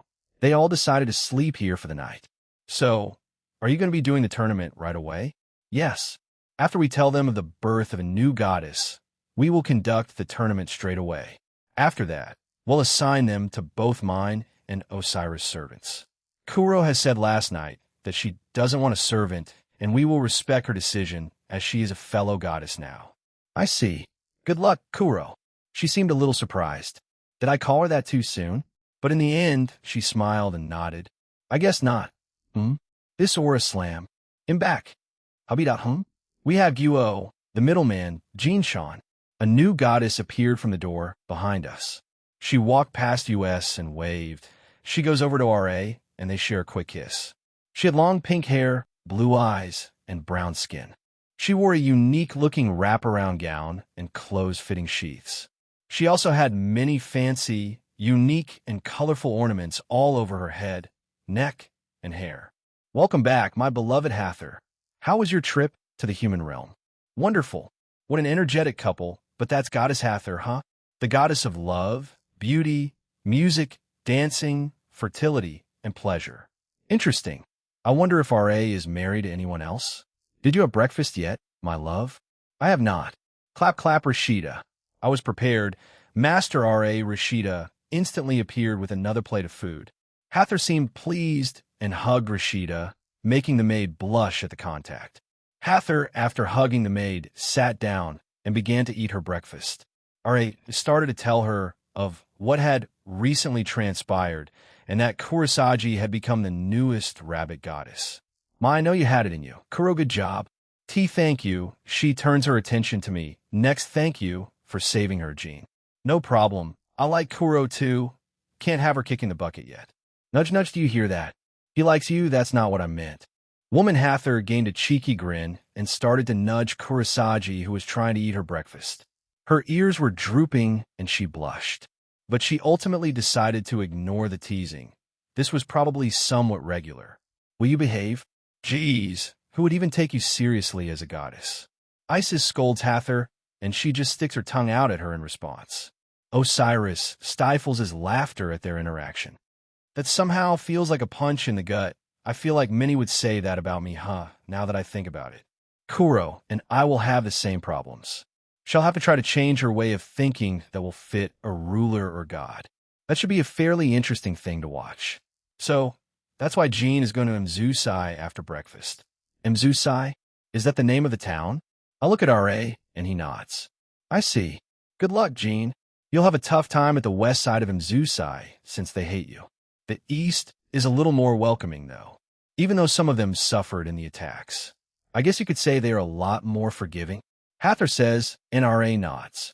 But once the rest of the realm finds out you are here, and as well as how you helped the rabbit town, then it may sway more opinions of you. Hathor adds a bunch of that's right after R.A. said that. The other two didn't say anything, but just kept on eating. I haven't met many, although I'd spent most of it in the rabbit town, and I didn't really go there to explore, so I had a limited amount of exposure to it since I was already doing a job. Maybe you'll get a more accurate representation once I go to the west side of Mzusai, since there are a lot of them there. Haters, I mean. If they wish to hate and harm someone, they can put it all on me, but they better not extend that to the ones accompanying me. But maybe Isis' presence might stop some of it. I wasn't sure yet, but we'll see when we go there. We were by the entrance hallway of the palace. We finished eating breakfast not too long ago, and everyone was ready to depart. Hathor was going to accompany R.A., Osiris, and Kuro. I will leave it to you then, Vera. Get them there safely. Yes, of course, Master R.A. R.A. and his group left first, and we were the ones left in the hallway. Vera turns to us with a large smile on her face. Okay, let's get going then. But first, we have to go outside, so she leads us out into the walkway again and turns right. We follow where she was looking, and she seemed to be looking at a certain building that's being elevated to a higher altitude. We go there to teleport to Mzusai. I thought all we had to do was teleport there ourselves. Chapter 3, Part 1, Calm Before the Storm, Hero Faction, and eccentric dragon Nimbusuk Jean skyward. So, we need to use a teleport to get there. I was expecting you to just teleport us. Vera? Yes.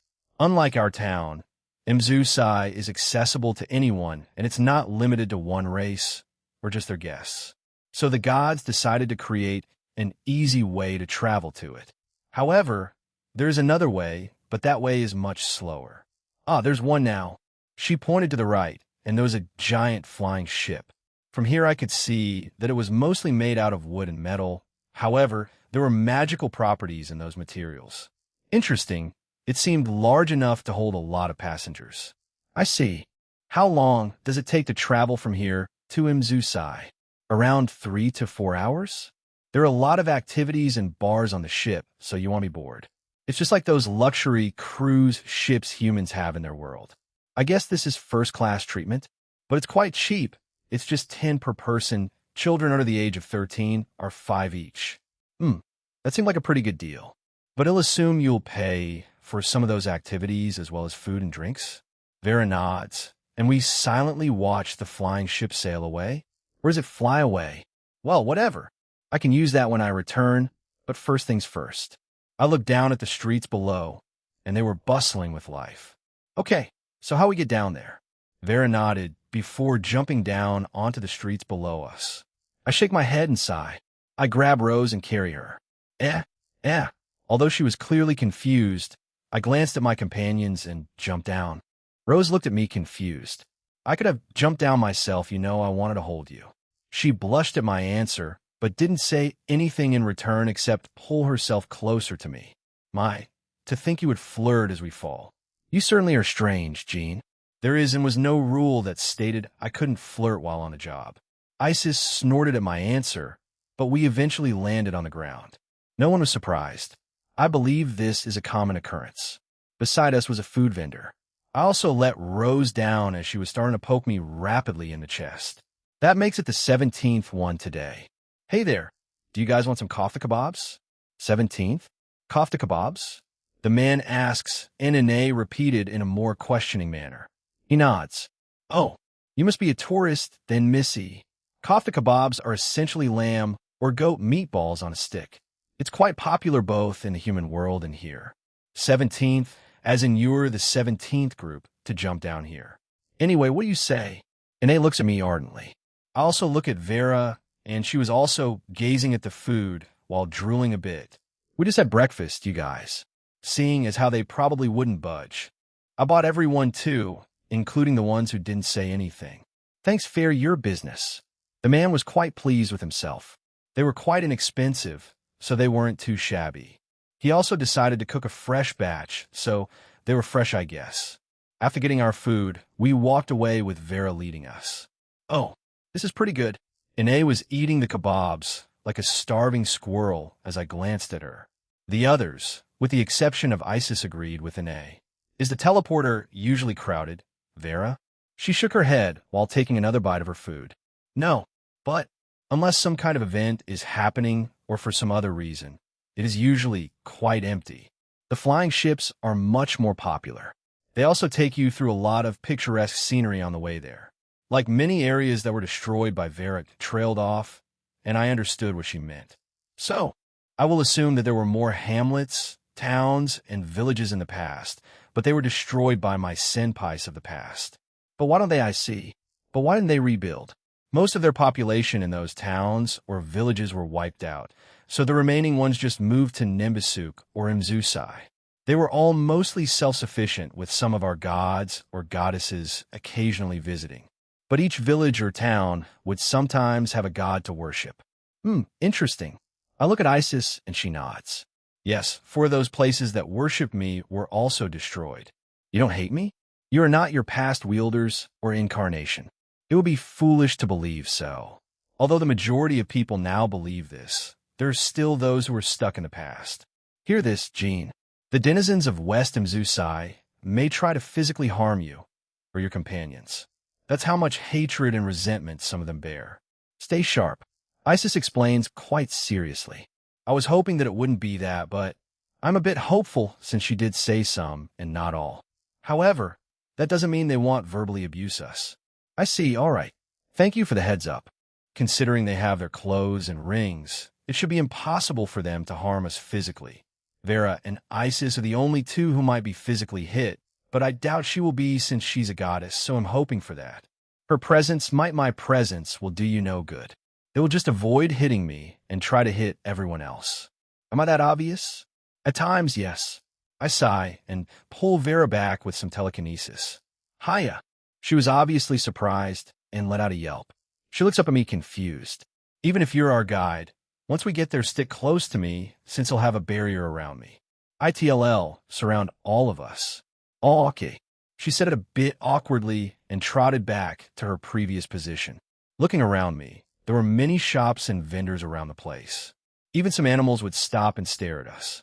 I could tell that Ine wanted to touch or pet some of them. Jijin. She looked at me and up at the flying ship. Yeah, I was expecting you to ask that sooner or later. Ine, when we come back. Sure, she pumped her hand before joining Vera at the front. Reiko and Rose chuckled at Ine's almost childlike innocence and energy. Well, they'll be taking her with me to many places to experience more of the world after all. We eventually arrived at the elevated building where the teleporter was supposed to be at. There was some kind of reception area at the bottom, but no one was working on it, so it was empty. Does anyone even work here? Only during peak hours or, as I mentioned earlier, an event happening, since it tends to get rather crowded here. So they create a system or queue. She gestured to our right, and there were 2 elevators? No, they were just rock platforms, and the other way to go up was a rocky spiral staircase. Those are old elevators powered by magic. Or we could just walk up. It's up to all of you. But keep in mind the maximum capacity is 6 at a time, and seeing as how we have 6 here, we can all fit. Vera explains, and I look at everyone else. I don't mind either way, so I'll let them choose. Reiko, Rose, and Ine quickly came to an agreement. Isis was already waiting by it, so we hastily joined her. Once we were there, the contraption started to float up. Unlike the one in the Fairy Kingdom, this one was a lot smoother. It's almost like the one in Tir Na Nog, which is convenient. But it certainly is a tight fit. Rose decided to stand in front of me, so she was squished up to me. On my right was an A. I had elected to stand in the left corner, so I would give the rest more room. I don't know whether Rose planned it out, or if this was a coincidence, though. However, this was quite stimulating. The journey up was comfortable and smooth. There was no kind of bump or interruptions, but that doesn't take away that fact that Rose's ass and my lower half were basically aligned. Rose was also lightly shaking her ass. I wasn't sure if it was intentional or not. Looking at her, she was watching me. She was waiting for some kind of reaction. When did she become this erotic? If we were alone, I would probably feel her up right now, but since I was with others, especially Ine beside me, I had to resist from doing it.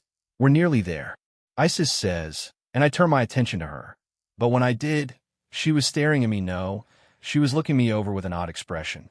Her gaze then changed to looking me in the eyes while she sighed disappointedly. Oh, come on, lady. I'm still a kid. Well, in this body, at least Ine was trying her utmost to avoid eye contact with me. I guess she saw us. Geez. However, we eventually reached the top, and there was a single magic circle at the back of the room. The room was in a circular shape with a few benches around it, and glassless windows all around. They'll go last. Everyone else can go first. But how will that work? Ine strolls over to some of the windows and looks through them. Reiko accompanies her, and Isis stands near the teleportation circle. Vera then addresses my question. We will be transported into a neutral building. From there, take another teleportation circle to either head west or east. However, there is the option of walking from west to east and vice versa once we teleport to either one. However, please bear in mind that the journey will be a bit long since we'll have to trek through a mountain. The other way is by passing through the desert and then circling around before arriving at east or west. Vera explains. Well, it's obvious then which of the two to take, isn't it? Let's just teleport around the place. She starts to walk to the circle when I stop her again. Wait, Vera, where do those flying ships dock? They land near the neutral building. They will then have to walk through a long tunnel for around 10 minutes. However, there will be bathroom stops and other smaller shops along the way. If you need to buy a snack or drink. That sounds convenient, Clap. Now, then everyone please follow after me, Mistress Isis. If you like, you can go ahead without us. We'll head to the east first, since they aren't hostile towards Jean. Isis nods and steps on the magic circle. She then disappears after stepping on it.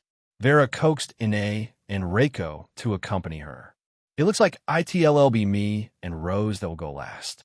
We'll wait for you before proceeding to the other teleporter, Jean Rossweiss. We nod, and then they disappear. Rose and I step on the teleporter and also vanish. Neutral building, once there, the interior of the building was mostly white. There are multiple chairs and couches, as well as vending machines. I guess they'll try to milk you while you wait here, huh?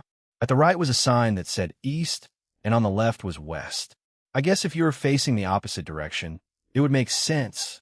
I stepped out of the teleportation circle with Rose, and there were a few other people there. They looked like tourists. Everyone else was on the east side, so we joined them.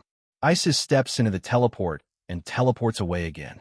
From where we once were, I can see a hallway to the right of the magic circle. I assume this is the hallway where tourists will exit and return to catch the flying boat. I turn back to see Rose tugging on my sleeve since she was by the teleportation circle. I join her there, so we finally go to the east side of Mzusai. East Mzusai, click click as soon as Rose and I teleported and we were greeted by flashing lights from a camera. We awkwardly walk out of the teleportation circle and put our hands in front of us so we wouldn't be blinded by the constant flashing. Is this how celebrities feel? It would be wise to refrain from doing that, Isis says, and it stops them instantly. Oh, our apologies, Mistress Isis, but we can't help but be excited. We finally get to meet him. At the very least, wait for Jean to give you permission to take those photos. He's a man who works with consent. I didn't think Isis would defend or speak on my behalf. I look at her with some admiration. She just shrugs her shoulders. One of them approaches me and asks for permission, and I allow them. So they took turns in taking pictures of me, and Rose since I told them she was my secretary and lover. She was obviously embarrassed by it. Once they were done with the photos, one of them came up to me and held a microphone towards me. What is the reason for your visit? I will keep it vague, but it's two parts. I am here for business in Nimbusuk, and RA told me about this place. If I am able to reconcile with the western half, I will do so. The other is I will be placing some protective barriers around this town. They were a little surprised by my second reasoning, but when they tried to ask for details about it, I had to decline. I'm sorry, but I'm on a tight schedule. Maybe when all this is behind us, we could do another interview. I quickly escaped while carrying Rose with me. Although I did formally introduce her as my secretary and lover, she mostly remained silent during that time. So, if that news gets out in this realm, then the rest of the supernatural world will follow. We left the building we were in, and once outside, we were greeted by some kind of swimming resort or swimming pool area. Walking forward, it was just a waning crescent moon shape. There were some huts, beach umbrella chairs, and some tables. Looking back, the building was made out of white marble, and the roofs were blue and round. There was some kind of star above the highest point of the building. Around us were many tourists and locals that live here. Several of the people were looking at us curiously, but I believe most of them knew who we were. Oh, Isis. I was wondering when you would show up with the middleman. Suddenly a man in front of us appears and approaches us. It seems he knows Isis. I assume he's a god. I used observe on him, and my assumption was correct. It was the god of oases, Ash. God Ash is a tall man with white hair. He wears an open dark gray shirt with gray pants and snakeskin boots, with a blue school coat over it. He wears blue, green, and gold Egyptian accessories. He wears a monocle. Oh, you were here today, Ash? I thought you were away with your new lover. We were just testing the waters, Isis. There is nothing set in stone. My apologies, middleman. I am Ash, the god of oases, and the one overseeing the town of Imzusai. RA told me of your visit today, so I made sure to be here. I also know the real reason. I appreciate your help. RA told him already? I didn't expect that, but it certainly is helpful. Is that so? This makes this easier then. Are there any notable spots you think may be vulnerable? They'll expand my barrier to reach those if I have to. He shakes his head. No, this is the extent of the west side of Imzusai. However, the west side is a bit more open, so I suggest you create a slightly more substantial barrier on that side. Unless you plan on making one that encompasses both. I haven't decided on the full details until I see how both are laid out. Once I see them, then I'll go from there. By the way, who's the other god here? I feel it over in the west side. Sekhmet. She is here, but we don't know where her husband Ta went. He sometimes visits the west side on a near-regular basis, but he isn't here. The same with Seth, the god of sand. He has been missing for a week. According to Ignia, the attack might happen this week. I also read through Yaku and Kubota's memories. I'm hoping I'm wrong, but those just align right. Hades, a god, is part of that organization, as well as Ares. It wouldn't have stretched to assume, well, we should hurry to the west side tug-tug as I try to move away. Ine stops me and gives me puppy dog eyes ugh. She wants to explore this place a bit. Using a bird's eye view, I check the entire town. It wasn't that large. In actuality, it's quite small. I can presume it's the same for the west side. Ash did say it was a little more open, whatever that means. Fine, jumping up like a child. Ine pumps her fist.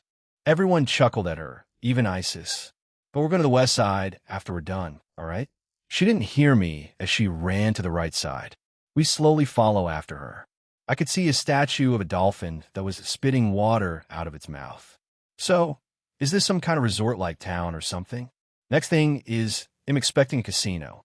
Ash chuckles ahead of us and shakes his head. No, but they did build this town in hopes of attracting more tourists and more people to move and live here. We are expecting to expand a little more. We have a few homes built inside the mountain or above certain elevated rocks. Wee says that I look up and could see some homes inside the mountain or on top of some rocks. Earlier, I saw a large entrance into this place. Is that where they're expecting to expand to? What kind of expansion? We passed by what seemed to be a restaurant plus inn and walked up a short staircase and onto a bridge. On the other side, I could see more homes, a bar or pub-like building, and another inn. I plan on destroying some of the wall and creating more space, as well as expanding beyond the entrance to this town. We will just need to move the entrance back, since it's mostly open desert out there. Ash explains and gestures to certain spots he wants to expand their town to. For the next hour, we toured the small town of Imzusai.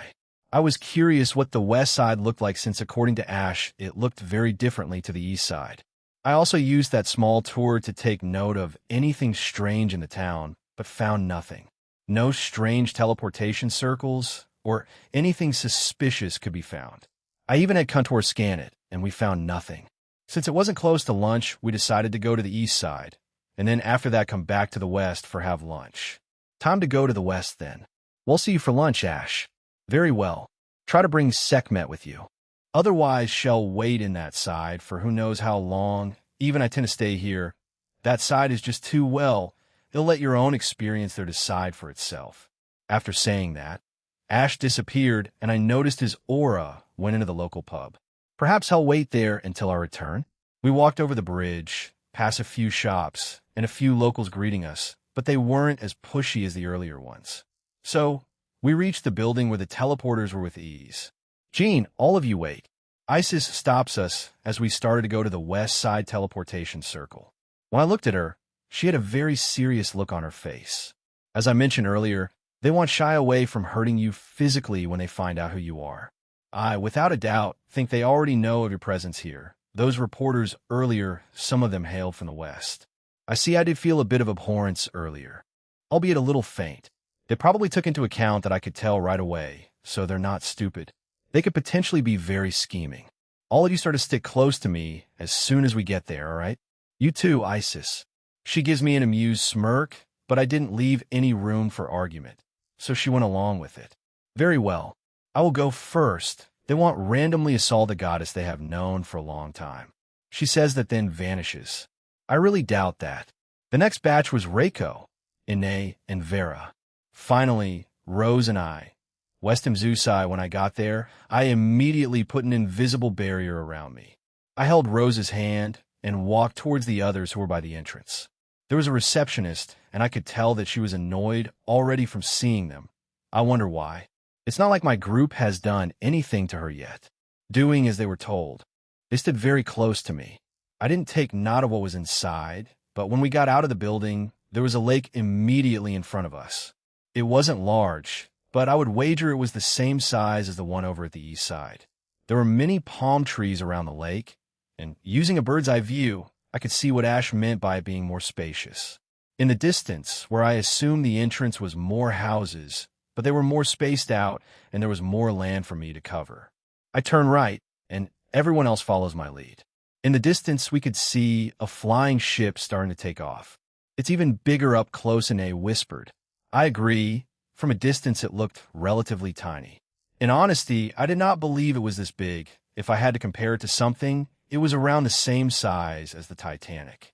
In today's standards, that ship is tiny compared to the modern-day cruise ships. However, the animosity was already here. Many of the local residents were looking our way with a lot of resentment. No one had done anything yet. They were mostly just looking for now. So, we went around the town looking at every nook and cranny I wanted to check out. Isis also gave her opinion on the place, since she had been here multiple times in the past. I was starting to think nothing physical would happen when thud, thud, some rocks hit my barrier. I look at the ones who threw it, and they had a look of shock as their rocks bounces off the barrier. Oh, so it's starting, huh? It doesn't matter. They won't reach us. Let's just go and find Sekhmet.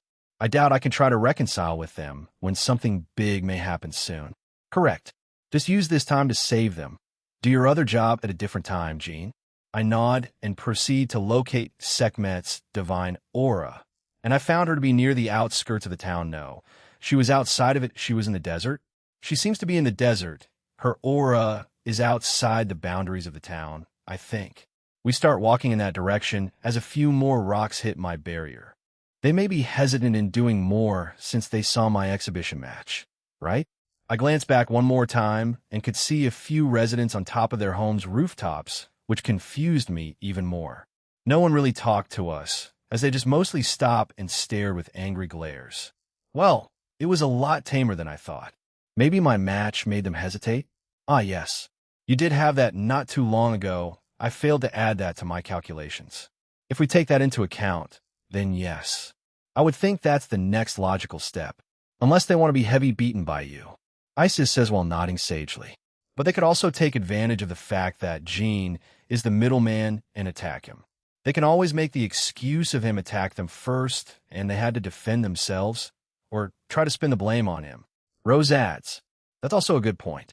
Either way, putting the barrier up was basically an Uno reverse card plus a middle finger to them. If they can't even reach me in the first place, there's no ground for trying to blame me for anything. Emotional damage? Velgrind. How would that even work? Maybe that dumb Welsh dragon is influencing me more. I need a rest. I heard Rudra laughing before a loud smack reverberated inside my head. That probably wasn't a wise choice, their mate with me leading everyone. We quickly arrived by the area where Sekhmet was at. She was just staring out into the desert. She wasn't really moving. Sekhmet? Isis called out. Hearing the voice, she turns around, and we finally get to see what she looked like. Sekhmet is a beautiful yet languid woman that looks to be in her mid-20s with absurdly long, unkempt, purplish-red hair that went down to her toes. She was dressed in a sultry outfit that was primarily black and complemented her voluptuous and feminine physique rather perfectly. Her skin is pale, to the point one would consider it unhealthy. Her face gave off an extremely debilitated and apathetic look. Isis. Oh, the middleman. Have you come to visit Mzu Sai? You're not that liked here. I noticed that we got a few rocks thrown at us, but they hadn't done anything else. They know of the rumors and also saw your match. They did not wish to die, so this is what they have resorted to. Is there any other reason for your visit? I nod and tell her why I came here, and that R.A., Osiris, and Isis know about it. Oh, I see I have not been informed yet.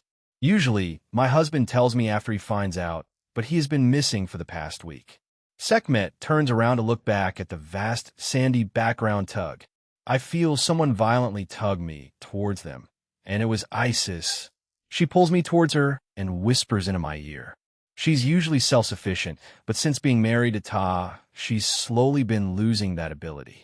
I don't know what happens behind closed doors, but we can only speculate. So stop asking her about anything we know, since there's a high chance she may not know about it. Okay, domestic violence. She didn't seem powerless. Or did he break her self-confidence and her spirit? She was at least the same as Danu and the other non-combative goddesses, since she was low-tier god class. Growl, growl. I turn my attention to Ine and Vera as heard both their stomachs growl. Both girls blushed at the same time. All right, let's go back to the east side then and join Ash for lunch. Sekhmet, do you want to join us? No, please join us. The more the merrier, right? She turns back to us after I asked her. She looks at me and then back at the ground.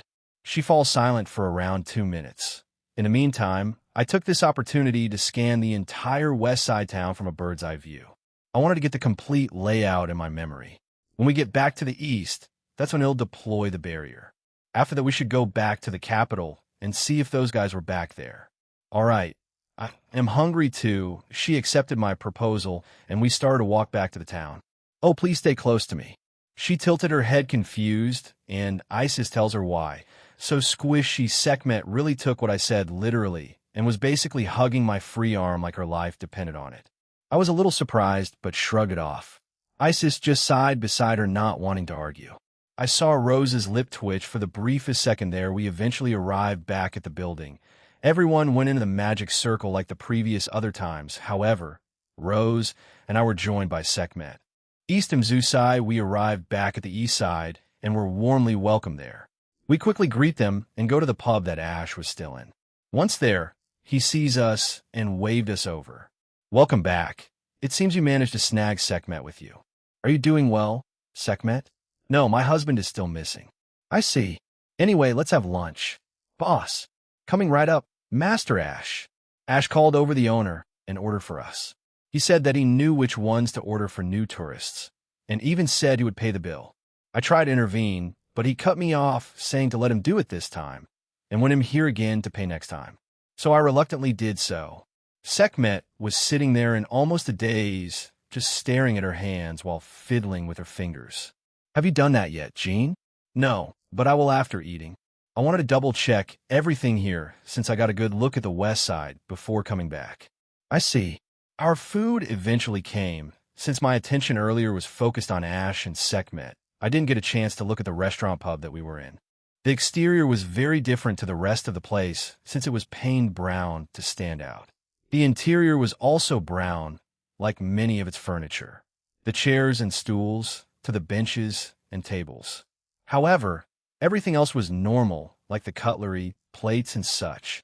Isis and Ash spoke about Ash's love life and his new lover. Apparently, if you truly pursue her, she will be your sixth wife, correct? Yes, my late wife passed away a few years ago. I thought it appropriate to try find love in my life again. I have mourned her enough. Clank clank, am more surprised you don't have children from your previous marriages? Or did you specifically not want children?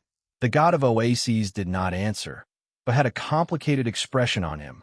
Isis apologized since it was probably a sensitive topic for him. She then turns to me. How many children do you plan on having, Jean? With this question, everyone stops eating to look at me and wait for my answer. How do I answer this?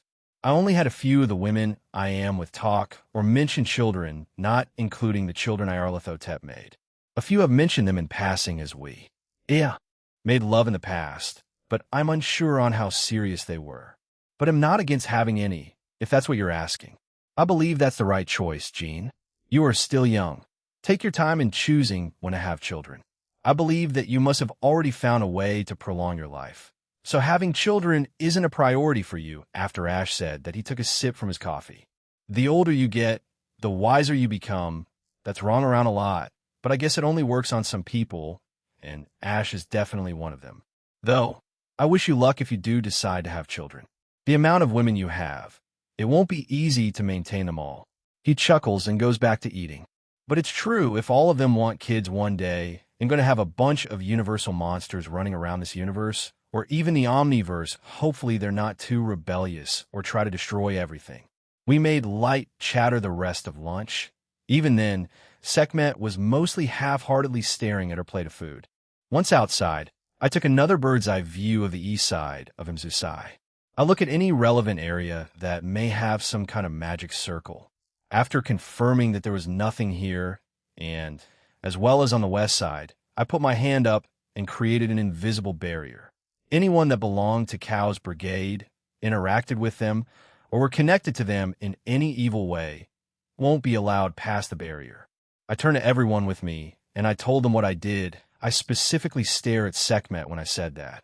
Now I may be wrong, or I may be right, but whatever happens after today will decide their fates.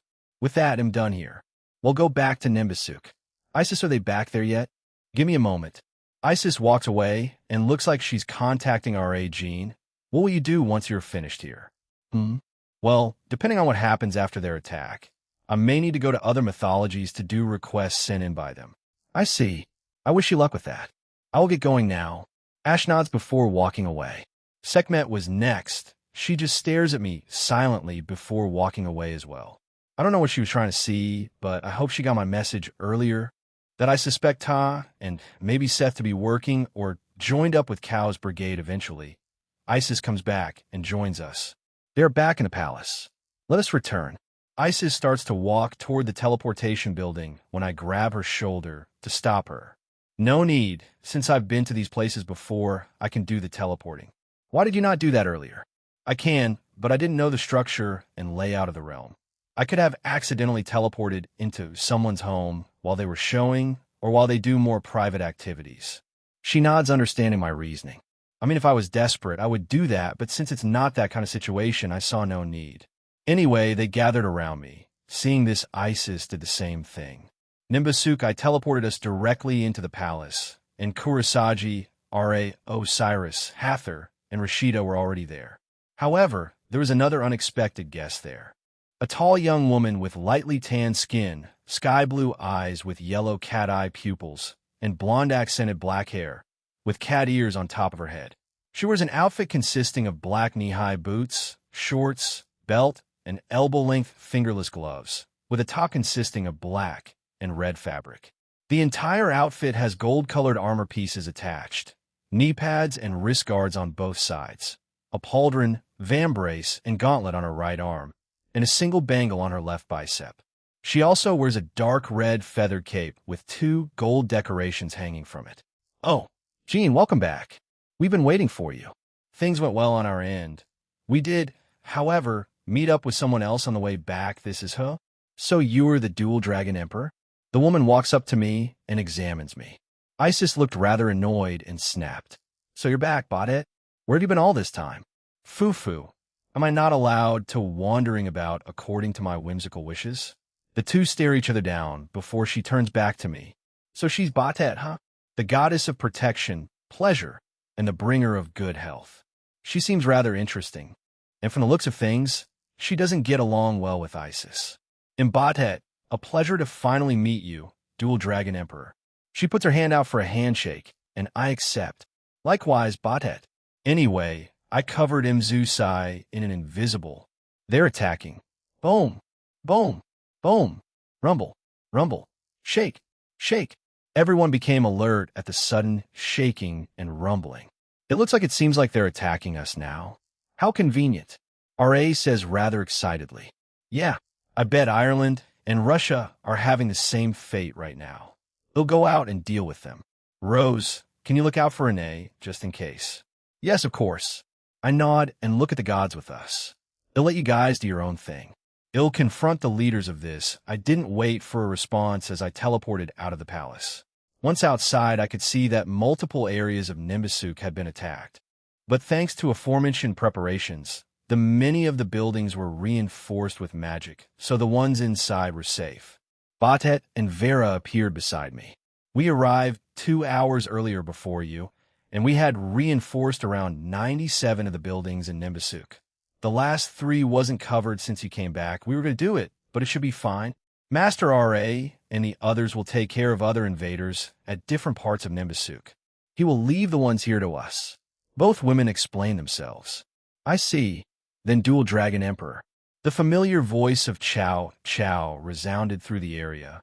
A portal opens, and out came several members of the hero faction. However, many of them were unknown faces, so I'll guess that the others were already spread across the realm, maybe in Mzusai. Bring that woman out. Chow Chow looked very different. He had some kind of mechanical arm, his hair was a little unkempt, and he had a crazed look in his eyes, but he still sounded calm. But I don't have a problem with that. Aurelia also has some unfinished business with you, woman. Both Vera and Baudet were confused, but I brought my left arm out and my middle ring glowed. From it, out came Aurelia. You fled during the Kyoto incident, true Longinus wielder. I was forced to retreat, and they refused to let me go back. Well, it doesn't matter anymore.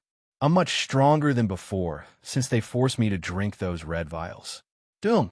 Chow Chow's power surged to new heights, and then he muttered balance break.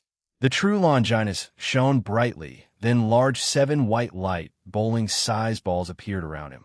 Polar Knight, Longinus Chakravartin. Also known as the Heavenly Ring Holy King's spear enveloped in brightness, which brings the Polar Knight, is Chow Chow's subspecies balance breaker of the true Longinus. This creates 7 orbs called the 7 treasures, each having a different ability. The 7 orbs each have the same appearance, making it hard for the opponent to differentiate between which ability is going to be used by the wielder. The 7 abilities are as follows. Kakaratana, also known as the Wheel Treasure, has the ability to destroy weapons. Itheratana, also known as the Female Treasure, completely stops the special ability of women for a short time. Asaratana, also known as the Horse Treasure, has the ability to teleport a person the orb touches. It can also be used on Chow Chow himself, allowing him to teleport to the place of his choice. Manaratana, also known as the Pearl Treasure, has the ability to send an attack sent towards the user to another direction. Hatharatana, also known as the Elephant Treasure, grants the wielder the ability to lift up what the orb touches. Gahapataratana, also known as the Householder Treasure, creates warrior-like existences and acts in the same way as Blade Blacksmith's Balance Breaker. Blade Knight Massachusetts Paranacaratana, also known as the General Treasure, a strong attack with high destructive powers. The strongest ability of the 7. It seems to have some sort of restriction on how often it can be used. It was speculated that it needs some sort of requirement for activation. But I made the Electa in mind, so that they would be immune to certain abilities and some sacred gears. True Longinus is one of them. Whether it be Aurelia, Antares, Leanne, or someone else. If they fight Chow Chow right now, he's basically doomed. This is my true Longinus S balance breaker. Polar Knight, Longinus Chakravartin, though it's still incomplete. Vera brings out her weapon, and so does Batet. Vera had some sort of rapier wand mix, and Batet had a great sword. I thought she used your confused, right? This weapon can transform. And yes, its original form is the Sistrum and Aegis, but I've been experimenting on different weapons as of late. I'm quite confident in my use of this great sword form. Kakaratana. Shatter. Shatter. Chow Chow muttered, and both the weapons of Batet and Vera were destroyed. The two look on in shock. However, what? How is your great sword still intact? Chow Chow stared at Aurelia in disbelief as her sword hadn't shattered. Ozias like confident at Gao Gao. I was created to have full immunity towards sacred gears and certain abilities. You can thank Jean for that. Young Heavenly Emperor, this is a battle of pure strength and skill. Your sacred gears abilities are worthless. Kulme. Dwash. Gong. KSHHH. Leave him to me, Jean. Aurelia says before they both disappeared into the far distance. Sure, anyway, let's shing. Now what? A male came out of magic circle. He had white hair, some weirdly shaped horns that protrude from one side, black eyes, and he was crying. Around his neck were multiple chains, and he was wearing some kind of BSDM outfit, Jean. What? It looks like it. Don't say it like that, Velgrind. Hello. He also had jet black feathers behind him. I used observe on him, and I see. Israful, rumored to be one of Cow's brigade's leaders. He personally came here, huh? The new Israful just kept on weeping, but every time he did, the area around him would shake. I didn't think crying would be so powerful. Israful? I thought he was killed during the Great War between those three factions, but to think he was actually alive and had joined forces with Cow's brigade. Badet looks at the new enemy in front of us. One of the rumored leaders. This is a great opportunity, but I should be wise in making this decision. Who's the most useful or most influential among them? He'll pick that one to mind control. Hey, Israful, are the other fallen angels also parting in this attack? Even though it was futile, I decided to ask him. However, his crying stopped, and he raised his right arm up into the sky. Thousands of light spears appeared behind him and then rained down onto us. Wait, no, he's not here. Comptoir. Care to take over? Comptoir. Answer, yes. I put my hand out compress. My body briefly glowed of the darkened glow of Ultra Instinct. Comptoir. Answer, compression divider. All of the light spears that were coming towards us started to shrink and then vanish from existence. Israful did not seem surprised, but instead he had a grin on him now. He flaps his wings before floating to our level. Dual Dragon Emperor. Such an interesting ability. To answer your question, MKHL has the highest authority among us fallen in our organization. I didn't think he would tell me, but thanks. Anyway, I then froze him on the spot. Israful tries to move, but he couldn't. So he does it again and again until the realization hits him. A look of panic appears on his face. Then excuse me. I look through his memories. Good. It's nothing too substantial, but I know who's where and what's what. MKHL is in Russia and Gibraltar in Ireland. The both of them are as unique as Israful, but I would say they're a lot more openly psychotic or antagonistic. Their reason for joining is to destroy Grigori and build anew, much like the old Satan faction. They hate Azazel and how he handles things, so they'll personally launch an attack on Grigori soon. They're also the ones that were responsible for corrupting or planting the spies within Grigori. That's also where Satinel, one of Grigori's researchers in Sacred Gears, went to. He joined up with Cow's brigade after the event of Slashdog. Huh? I wonder if he still has his Abyss team. But they didn't give them anything special like Azrael's blood, so they could blend in better. Their acting is apparently top-notch, since it fooled a lot of them. The previous information I got from Ignia also holds true, but their backup country they'll try to attack is Japan. They'll attack ISC Grand Shrine, located in ISC, Mie Prefecture. It's the Shinto shrine dedicated to Amaterasu. I better prevent that then. I already have multiple Shadow Knights around Japan. I could just have a few of them join Leanne over there. Those were the relevant memories. The rest were mostly of Izurful, or all of them together discussing ways and how to destroy Grigori, or just insane chatter. Leanne, head over to ISC. My ring glowed, and out came Leanne. She nods, kisses me on the cheek before vanishing. Use? Wait, what did you do to him? Froze him in time and read his memories. I relayed to them what I found out, and they grew even more concerned. They're attacking Japan too, huh? You're not going to have the deities over their help? Leanne and my Shadow Knights can deal with them. They didn't appear to have plans in attacking Takamagara, but if they do, I still have some Electa left to send out. I looked back at Izurful and stored him into my lavender box. His appearance and existence was short-lived, but he has been the most useful, next to Ignia. Now then, how will I deal with the rest? No, they'll leave them to Elsa come out. Help Aurelia and the others here on getting rid of the other members of the hero faction. Elsa came out of my ring, licked her lips, and disappeared. I turned back to Batet and Vera. I'm going back to Mzusai. I feel like something may happen there. Join me if you want to. They'll go, Jean. Then, I will also accompany you. Vera joins my side, so Batet did the same thing. Ovidia le Gambum. Once we were at a different area of this realm that had a small number of buildings, I followed up by kicking Chow Chow in the stomach. He was launched away into the ground and destroyed several buildings. It was mentioned by Badet that they reinforced them. Did I use a bit too much strength? I do hope he is not dead. However, Chow Chow got out of the rubble with next to no damage. Good. If he did get injured, I would have been disappointed. TCH immune? What kind of nonsense is that?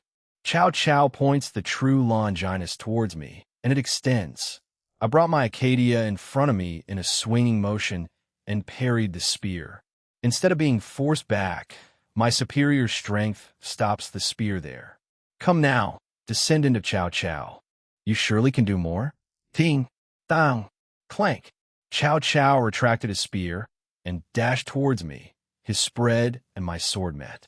Multiple sparks flew as our weapons collided. The hero faction leader was using every ounce of his strength. He did not bother using any of his Sacred Gear's abilities.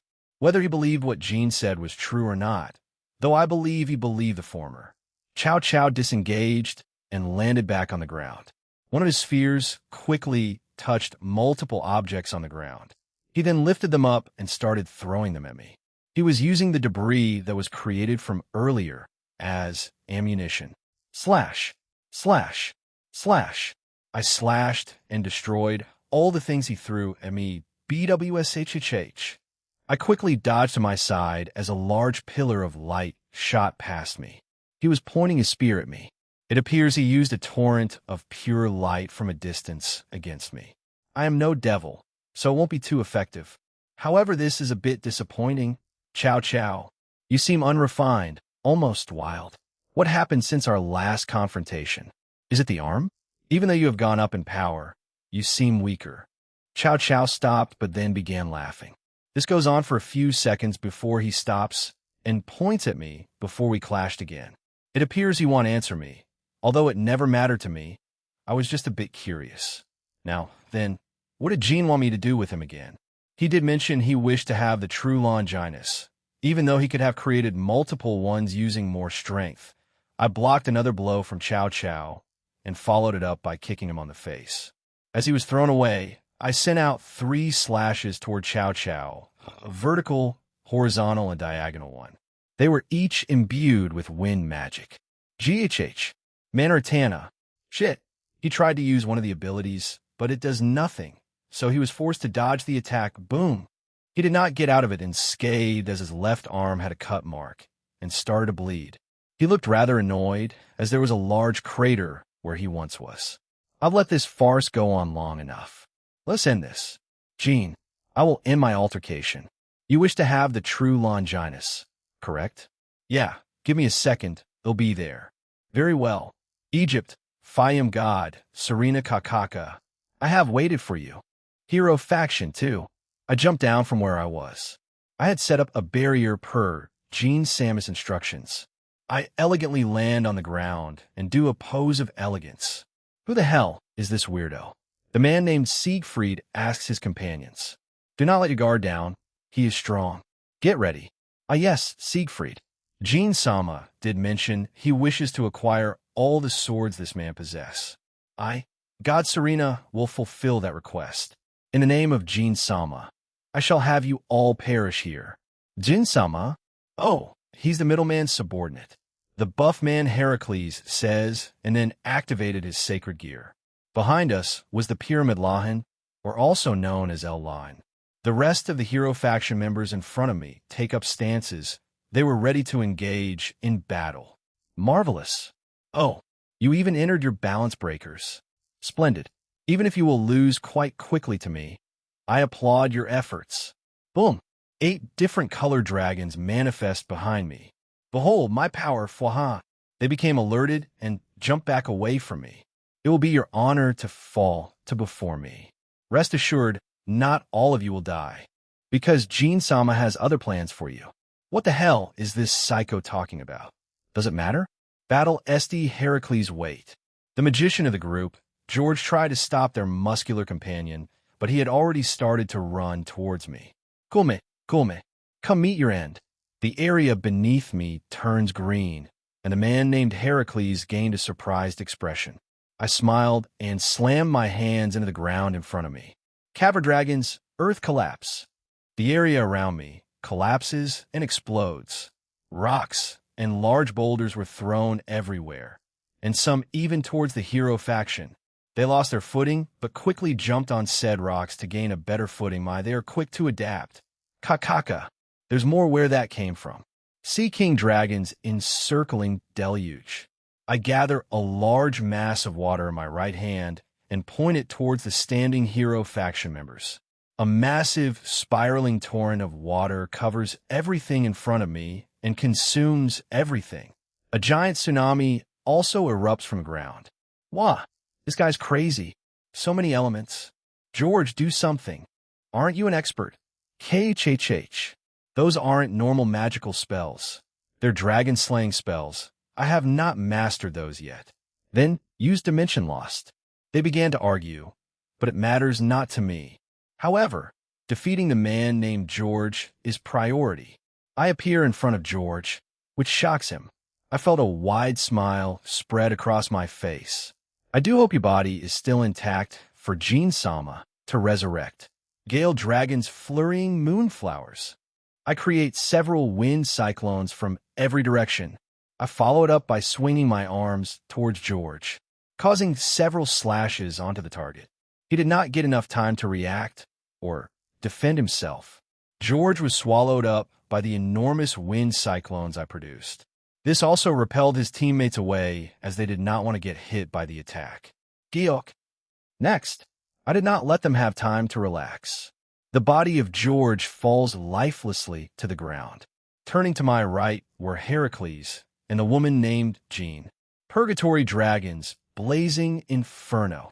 I engulf my fist in infernal burning flames, and then, by moving my fist forward, I release the infernal fire which explodes, becoming a colossal sphere of flames which incinerates the entire area. A look of horror was apparently in the woman's face. Boom! I look around me as the man named Siegfried was the only one left. The bodies of Jean and Heracles were burnt to a severe degree. Their bodies do not move as they were too injured. Their other subordinates were also being dealt with by the Shadow Knights. Jin-sama did not order me to spare the other faceless members of the hero faction, so I took it upon myself to end them as they served no other purpose. That is the true purpose of mobs. They live and die as nameless, faceless, and unworthy insects. It seems this is the downfall of your faction, boy. I will be keeping those swords of yours. It's a shame the boy named Leonardo isn't here. I bring out the device that Jin-sama inactivated. WSHSHSHSHS. W, what did you do? You do not need to know. Quit fucking with me. He dashes towards me and attacks me with his multiple swords as he had his balance breaker activated. Slow, he was too slow, and not elegant enough. I catch one of the swords and knee him in the stomach. Ack, followed up by kicking him on the head as he's launched away and crashes to the ground.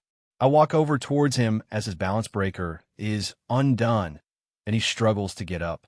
Even after consuming Nyarlathotep's blood, many of these humans are still weak. It's disappointing. I pick the man up by his neck and hold him up. He struggles to say something and tries to claw at my arm. Without another word said, nor warning, I sent a large amount of electricity from my arm into the man named Siegfried. He gurgled, spasmed, and shook as the electricity shocked his entire body. He defecated himself, as well as pee himself. I finally let go when I made sure he was dead. The smell that permeated from his fried corpse was disgusting, I muttered. Thankfully, those filthy excrements did not touch me. Jin-sama, God Serena, have completed my mission. However, most of them are dead or are on the verge of dying. That's fine. I can help them up or revive them. Don't forget to collect Siegfried's swords, though. Yes, of course. Even though I said that quite excitedly, I looked at where Siegfried's body was I sighed. I caused this, so I have to deal with it. However, I had Water Dragon Slayer magic, and it will be made easier. Step'em, you are Elsa Shing. Slice. Slash. Splat. I'm left with nobodies and weaklings. Aurelia was the one who got to play with the faction leader. How boring if only someone else were here. I'll just go meet up with Jean-sama after clearing these little body bags flying in the sky. And diving down to kill the enemy can be fun. However, that can only be sustainable for a period of time before it gets stale. Although slash splat. No, please sparplaugh.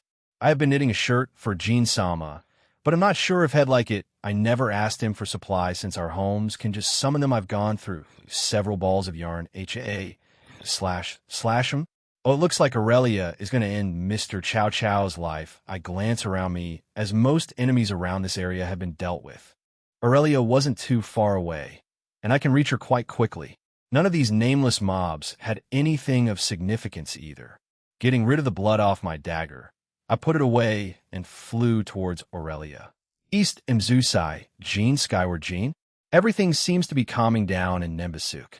Reiko, Ine, and I are defending the palace while the gods left earlier to fight the other members of the hero faction.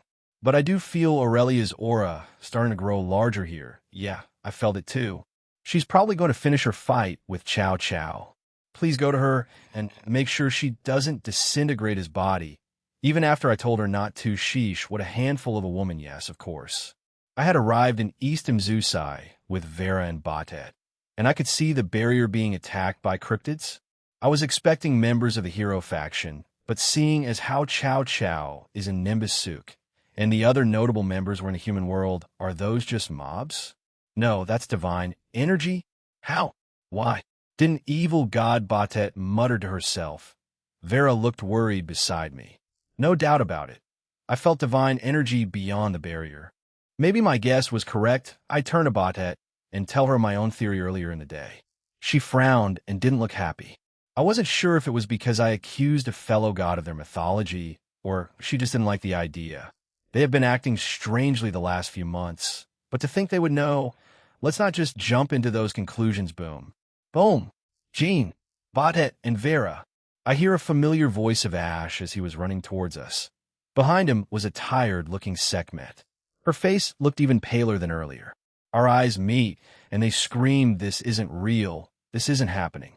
I guess it finally dawned on her. Perhaps she recognized her own husband's aura? Ash, do you feel that? How are things here so far? Seth and Ta, or I didn't want to believe it, but it seems like they have joined forces with Cow's brigade.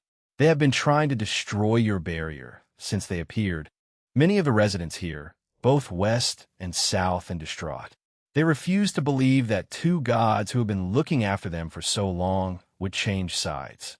Especially the west, they have in denial right now, and have been trying to destroy your barrier, even blaming you for their change in sides. Though they're not wrong, since the two past wield Jean, shut up. What the past wielders did has nothing to do with you. They are fools for thinking so. If I was there, I'd simply slam them or break a few bones. Velgron interrupted my thought process. I wasn't expecting that, but yeah, you're probably right, Velno. I am right. Shut up and take my word for it. Okay then. I shake my head and try locating the two gods, and I find them. It looks like they didn't drink the blood yet. Whether that was a good or bad thing, I don't know yet. I float up and fly up toward the left mountain. Once I was up there, I could see many cryptids attacking the barrier, and a certain person standing there with a look of fury and annoyance. He had green skin, pastiche, and a unique-looking kepresh. He also wore the usual garbs of what I would see on pharaohs. He was also holding a staff. He silently raised his hand and created thousands more of the cryptid. I was a bit stunned. I quickly used Observe on him and found that it was Ta, the creator god. I didn't think he would just outright create more cryptids. He then silently points below me. After that, I heard screaming below, and I turned to see what it was. Sekhmet started to scream in agony as her body started to transform into something akin to a Kraken-type monsters. You were useless to the end, but I enjoyed my time slowly breaking the former warrior goddess and goddess of healing. Adieu. As he slowly started to disappear, I quickly threw a punch his way, and I heard him yelp out in pain. I can deal with him another time. First, Sekhmet. The other divine aura hadn't left him Zeusite either, so hopefully I could get answers out of them. I quickly flew back down towards Sekhmet and everyone else. What can we do to undo the transformation? Ash says as I arrived beside him. Scanning the goddess that had been transformed, I could see that it was easily reversible, but I had to remove the source of it, and I had to do that by killing her. If I do that, then I have to revive her. First Kurosagi, a rabbit yokai, and now a goddess? This has been one hell of a time in this damn realm. Whatever, she was already a goddess, so it should make too much of a difference, right, Comptoir? Comptoir. Answer.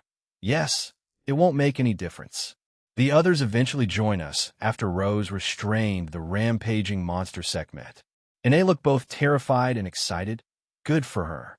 She's not too distraught about all of this. We have to kill her and then resurrect her. I've done it to Kurosagi already. And no, it's the only way. Ta has completely broken her down, and that curse is embedded deeply in her. She needs a new body to be released from it. If I simply just reverse the transformation, there's a chance she'll transform again. So it's embedded in her soul and body. I can understand removing it from her body, but what about her soul? Jean? I could do that too, right? Comptoir. Answer. Yes, however, it will take me time. Please speak with her to make it easier in removing it, Jean. Just like what you did with Kurosagi. I should just become a therapist after I graduate therapist, Jean. Doesn't sound bad. You sure are a lot more talkative when those two are missing, though. Do you have a problem with that? Well, no. Anyway, let's do this. I'll look at Rose. Can you go to the west side? If there's something similar happening, then restrain them too. Shala, join her. Yes, of course. Shala came out of my ring and saluted me. She grabbed Rose by the shoulder, and they both disappear. I would suggest you guys start repairing this place. This may take a little bit. Will those restraints last? Yeah. Rose is an expert in many magics, so it's fine. After answering Ice's question, I flew down to the currently struggling Sekhmet. I go towards her giant-ass monster head and touch it. Sekhmet's soul, once I got there, it was mostly a jumbled chaos of different colors and emotions. A lone female figure was sitting on the ground with a giant lion beside her. The two looked like they were comforting each other. I slowly approached them, and when I got close enough, the lion's eyes opened and glared at me.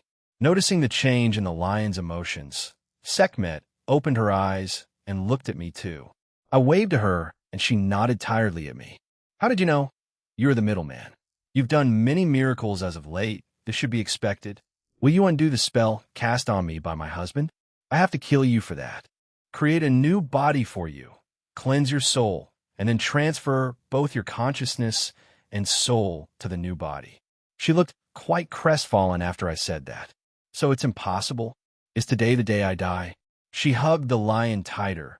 A bitter smile spreads across her mouth. It's comical, isn't it? I, who was once called a goddess warrior and the goddess of healing, I can't even mend my own wounds, nor couldn't even defy my own husband. He then slowly broke my spirit over the years. And look at me now. Pitiful. She looked angry with herself. Am I meant to give her comforting words? Tell her it's not her fault? Honestly, if I do, I'll seem shallow and I don't know what to really say. Just tell her your thoughts. That can backfire, you know. Rudra, will you let her wallow in self-pity? You know that feeling all too well, Jean. Fine, I may sound rude though. Can I ask a question? She seemed a little surprised by it, and she nods. How in all living fuck did you fall in love with him? Again, Sekhmet seemed too stunned to speak. The lion beside her snorted in amusement at my question. But seriously, if he looked like that, acted like that, how the hell? No, they could have easily he charmed me. He was a very different person all those years ago. Our love was genuine. However, our outlooks on life differed. Even still, I love him, or maybe I still do. I'm not sure. But there was one thing that worried me. He did not want children, but I did. So that was a small point of conflict between us. Perhaps I was too blinded by the love he showed me in our earlier years. But over time he began to hit me, verbally abuse me, and the like. Slowly, over time, I started to act more docile, soft-spoken, until I became what I am today. The former warrior goddess is gone, and whatever this thing is left. So a domestic abuse by gods, huh? I mean, I would assume it 1,000 times harder to leave than a normal human one, and I'm not making light of that either, but in her case, being married to a creator god can probably do that to you.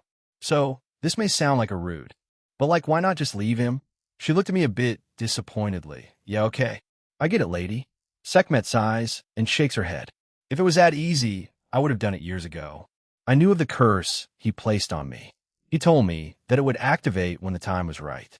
So, I guess today was the right time now. Like I said, I can just make a new body for you and transfer everything. But that's impossible. You may be the middleman, but I did the same thing with Kurosagi, and she's the new rabbit goddess. You didn't hear that from RA? Oh wait, never mind. My bad, I forgot that all information goes through Ta and then to her. However, she did look a bit surprised at me. Surely you know, I can. Now let's go ahead and do it, all right? She jumped a bit at me, shouting at her. But she doesn't give me an answer yet, as she just stares at me silently. Maybe I was being a little brash, but I didn't want her to stay like this since I knew the feeling. Of course, I have no idea how domestic abuse is like. That's the last thing I would ever do. I don't know what my life will be like after today, but seeing your enthusiasm very well, Jean skyward. They'll accept your proposition. I grinned and held my hand out. She hugged the lion one last time before reaching out and holding mine. Her hand felt a little cold, but firm. She was ready for this. Once I was back outside, I quickly put Sekhmet to sleep. It'll be better for her to be asleep when I do this. I landed back on the ground and created a new body for her. I might as well add some protection to those kinds of thing for her, right? Once her new body was created, I put some clothes on her too. All right, Cuntoir, you're up. I touched Sekhmet again. The kraken-like body felt weird, almost spongy yet robust. Cuntoir. Answer. Removing curse placed on Sekhmet's soul. Processing. Cleansing soul and removing anomalies.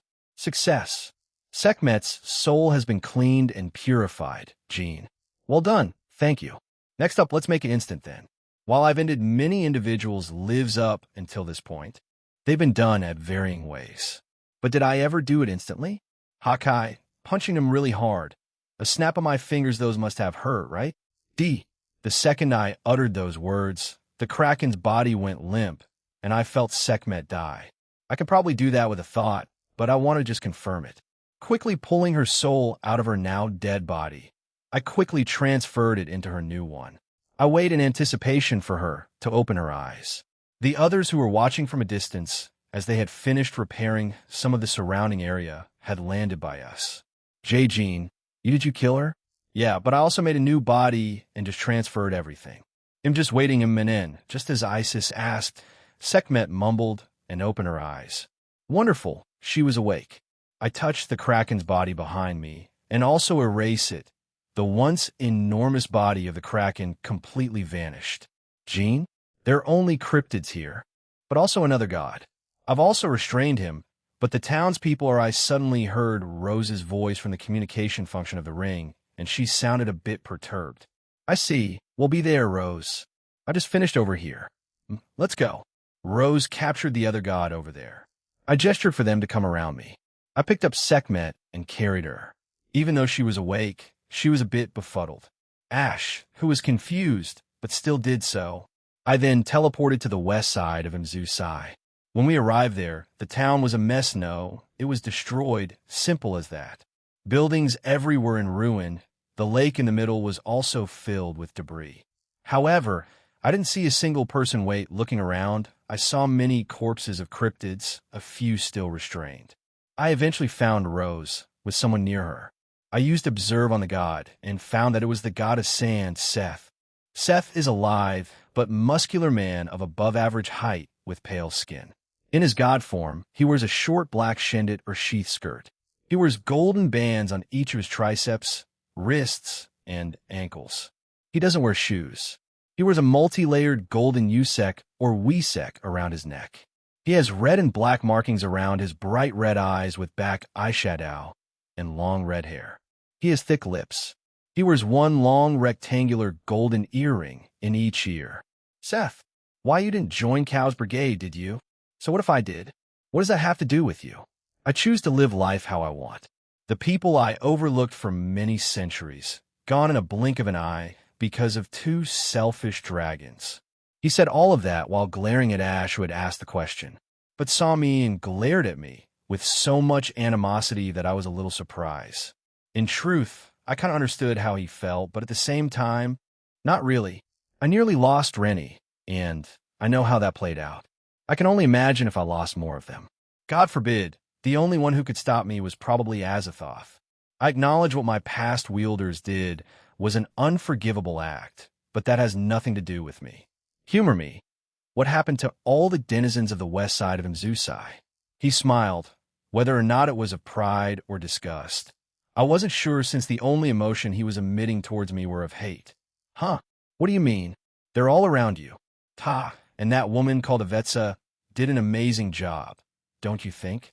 I look at Rose, as she probably came to that conclusion too.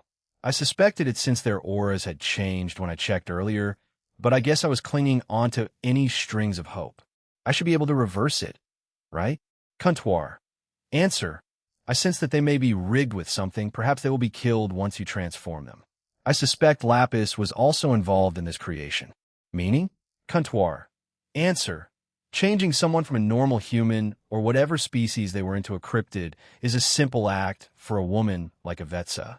Or Ta in creating creatures like the ones Avetsa made, since he only needs the know-how. Comptoir. Answer. But if those two work together, and if Lapis provided them her assistance, then something like that can be done. Perhaps Ta already put those curses in the West residents a long time ago, and they were meant to activate today. Right? We don't know when he really joined. He may have joined a long time ago, and only recently his actions have been seen through. Regardless of how it will turn out, I need a guinea pig. I tell the rest of what I had found, and said I would need to experiment. As bad as it sounds, Seth was grinning at me all the way. He may already know the outcome, but I had to go through with it. So, finding a random cryptid, I tried a chance blast. As soon as I tried to undo the changes that were made to him, or her, they immediately exploded. So they were rigged from the start, huh? Behind me, I heard the howling laughter of Seth. Now, I could easily revive him, but I touched the ground where the man exploded and revived him. He was clearly confused, and the laughter behind me stopped. The man saw me and was about to say something when I poked his forehead and showed him what happened and who was responsible. No, no, no, no, no, no. This can't be true. You're responsible. If you never existed, none of this would have happened. In a way, he's right. But what's done is done. Kill me. Kill me. The man already had a mental break and was just wailing and screaming on the ground. I put my palm out towards him and put a calming effect on him. He'll deal with that soon, but first back to Seth. When I went back to them, he was grinning. They will never forgive you. Their hatred runs deep as mine. Reconciliation? Are you insane? If someone tried to kill me, or if someone killed my friends or family, why in the world would I ever forgive them? Are you trying to be some kind of new Jesus Christ of Christianity? Some kind of new Messiah? He scoffed and laughed. Quit playing hero. You won't ever bring world peace. It's unachievable. Trying to get everyone to play house and be civil with each other? If it was possible, it would have happened millions of years ago. Naive. You're still too naive. Dual Dragon Emperor, you're nothing but a fraud. Seth then started to go on about what my past senpais and what they did to this realm and many of its towns and villages. Everything is a farce. Everyone holds you in content. Once you let your guard down, they'll backstab smack. Dawn. Seth was punched in the face by someone. We were a bit stunned since it was Baudette. She looked quite angry. I will admit you have some points, Seth, but you're the one who can't move on from your own past. You have not grown at all. What happened to our realm was tragic. Many of us agree so. However, refusing to move on from that tragedy will only bring your own downfall. Jean is a different person.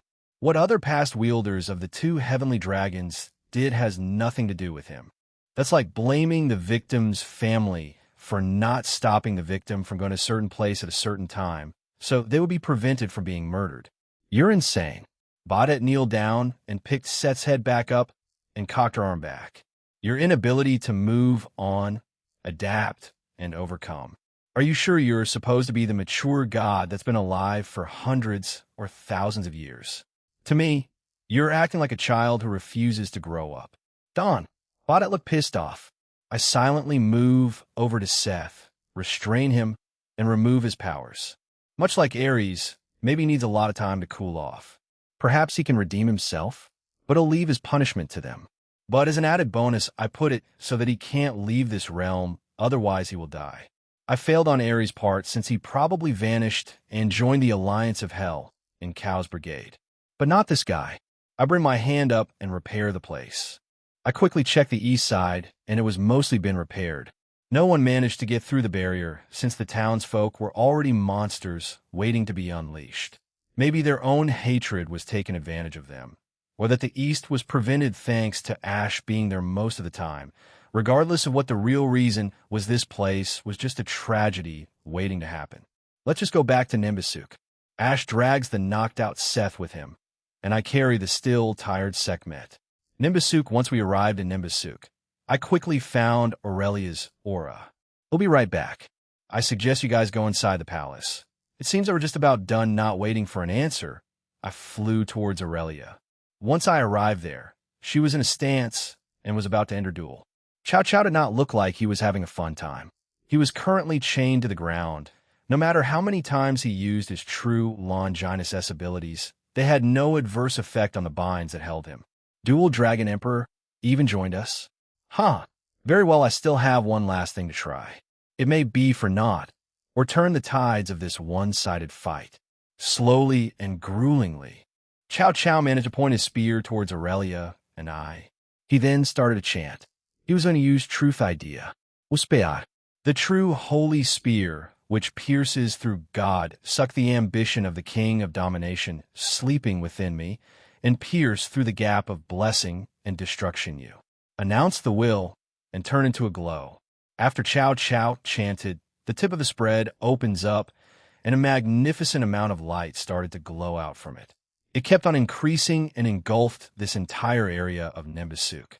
The will of God, that's what's sealed inside of that thing. Truth Idea, similar but also different to Juggernaut Drive. However, the light gradually starts to weaken. The tip of the spear where it opened up returned back to normal. Chow Chow, who had a hopeful look on him before, was left speechless and shocked, even though he was being manhandled by Aurelia both before and now. This was the first time I've seen him utterly speechless. He then began laughing. It's not activating. Ha ha ha. I see. Aurelia looked confused as Chow Chow kept on laughing, but he eventually stops and had a nostalgic kind of look. A bitter smile appears on his face. I see. So that is your will. You have picked Aurelia's no, the dual Dragon Emperor's dream, over my ambition. Aurelia, who was confused, even after I explained Truth Idea to her, before spoke up. Why did it fail? Have you not used Truth Idea before? Truth Idea is related to the will of the God of the Bible. The will of the dead God sucks the ambition of the holder of this spear. By responding to how strong the opponent is, it will create many effects and miracles that can range from absolute power to destroy my opponents, or a blessing to the opponent to capture their hearts. However, the answer the Truth Idea gave to you, and by extension to the dual Dragon Emperor, was silence.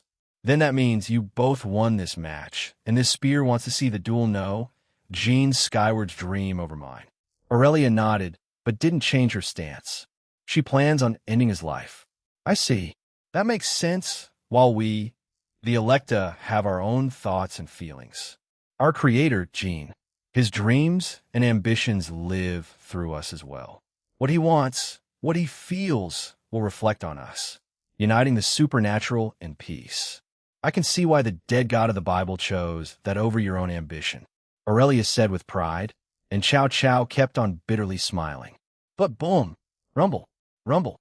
An enormous, translucent golden tiger that was as large as the skies of Nimbusuk appeared to shape around Aurelia. Sensing she was going to use a little more strength than usual, I covered the area around her and Chow Chow in a barrier. So the attack won't destroy this realm. You want to escape today, hero faction leader? Not like I can. It seems like Chow Chow accepted his fate as he dropped the spear and didn't seem he would try blocking the attack or escaping. Dwash! Boom! An intense sonic boom reverberated inside the barrier. Everything around us was destroyed. Even Chow Chow had a hard time from staying conscious. Aurelia quickly approached Chow Chow, and then she swung down her sword. The translucent lion also made an impact with the man. From a kaboom! An explosion occurred.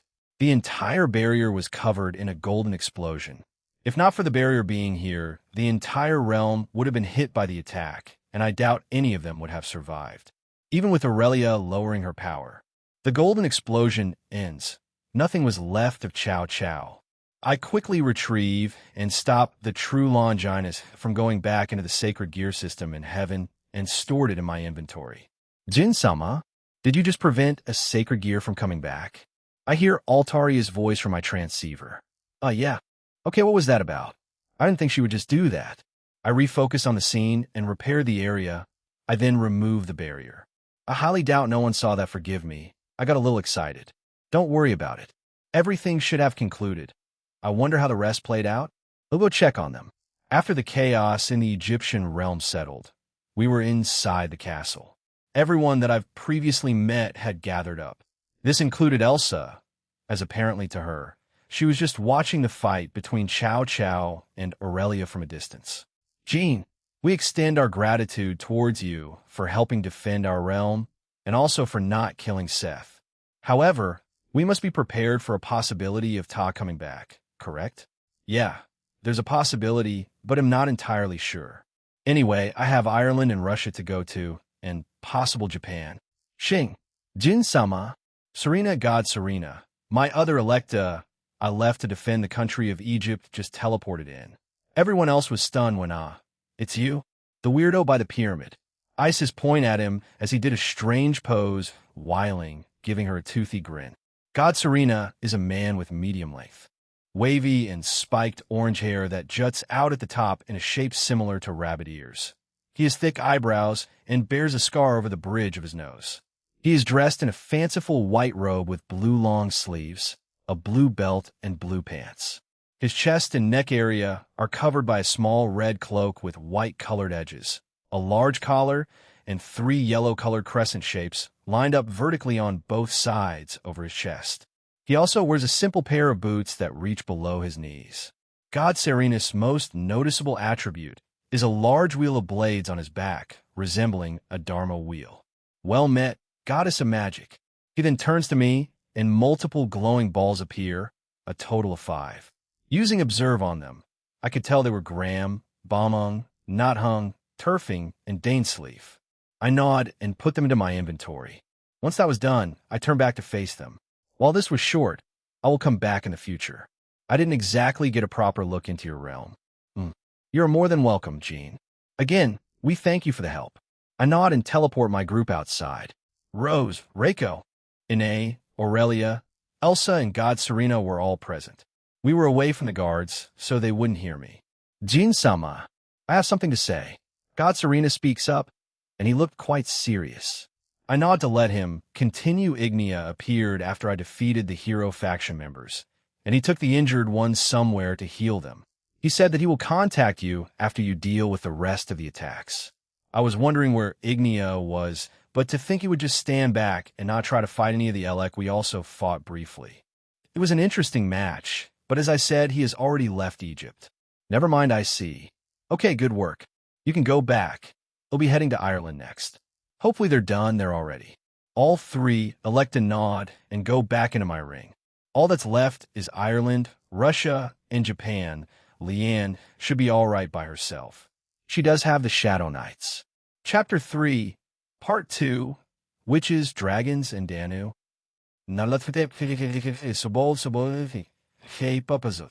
Why did you appear to Jean as a female? Hey, Papazoth. Wait, should I refer to you as Mamazoth? You were the very first existence. So in a way you are both hoo-hoo-hoo. Hey. Are you interested in Jean Sean? Hoo-hoo, don't tell me the almighty Azaiak. Hee, I was being held up by some kind of invisible force. Azathoth didn't like that. Maybe I pushed my luck? Drop kinky. I like it. How about a group outing with Jean Sean? We could both charm him, you know. Is dating Aaron all you ever think about? Oh. Azathoth spoke and called Jean Aaron his past name. Oh, so very interesting, huh? Maybe wouldn't you? He's got that impressive. Enough. Aaron's value is more than that. And do you mind sharing what that might be? PSHH Azathoth's body was covered in white steam, and from it came Era. Era, to think you would transform into a female, form you assumed that my physical appearance from the very start was that of a male. I never once revealed my humanoid appearance to any of you. I guess you're right, but you sure do look sexy. Jean Sean will surely like it you got that ass and boobs, even his favorite ponytail. Such a foolish thing to say, even though Azathoth said it like that. She had a thoughtful look on him. I guess you're right. You won't have much time with Jean Sean after he evolves, right? Hoo. I guessed right. Seeing your eyes widen like that is such a pleasure. Azachan, though, I was bluffing, but seeing your reaction just now confirmed it for me. Well, telling Kuntwarchan that you were going to sleep wasn't exactly a lie. Don't you know me? Azachan turned away from me and refused to look at me. Azathoth eventually turned back into a giant eyeball. Hey, why did you see? Speak another word, and I will personally end you. Oh, so scary. Kya Jean Sean, help me. What is your end goal here, Azathoth? What is the purpose of getting a new successor? Or did watching Jean Sean along the way make you rethink this? She was glaring at me. Oh, now. She's reading my mind. How rude. Anyway, how about we bam? How we slamming people against the ground is a no. No, Azachan, but I'm not against it. I have very strong feelings for Jean Sean. Don't run away. Azathoth finally disappeared. I'm bored. We'll just think about Jean Sean then. Dublin Drake, doing a quick Google search on my phone, I found that Hellfire Club, or its more normal name, Montpelier Hill, was quite far from Dublin City. So with the help of Lavinia Rennie, she put invisibility magic on us, and we flew towards it. Lavinia was on her broom while I had my wings out. I could feel some magic in its direction, so I can safely assume that it's already being attacked by Cow's brigade, or at the very least it had many of its members or a certain faction in it. We passed by my homes, places, and structures, and eventually we could see, oh, is that the castle? Lavinia points out, and it indeed is the castle. However, there were already many people there.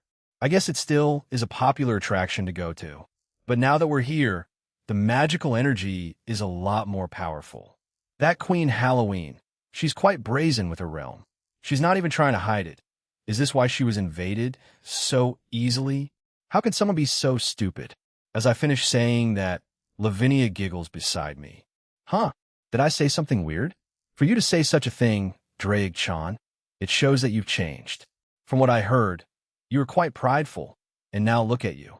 Perhaps partner has influenced me more than I thought. As we conversed, we eventually reached the entrance to the small structure.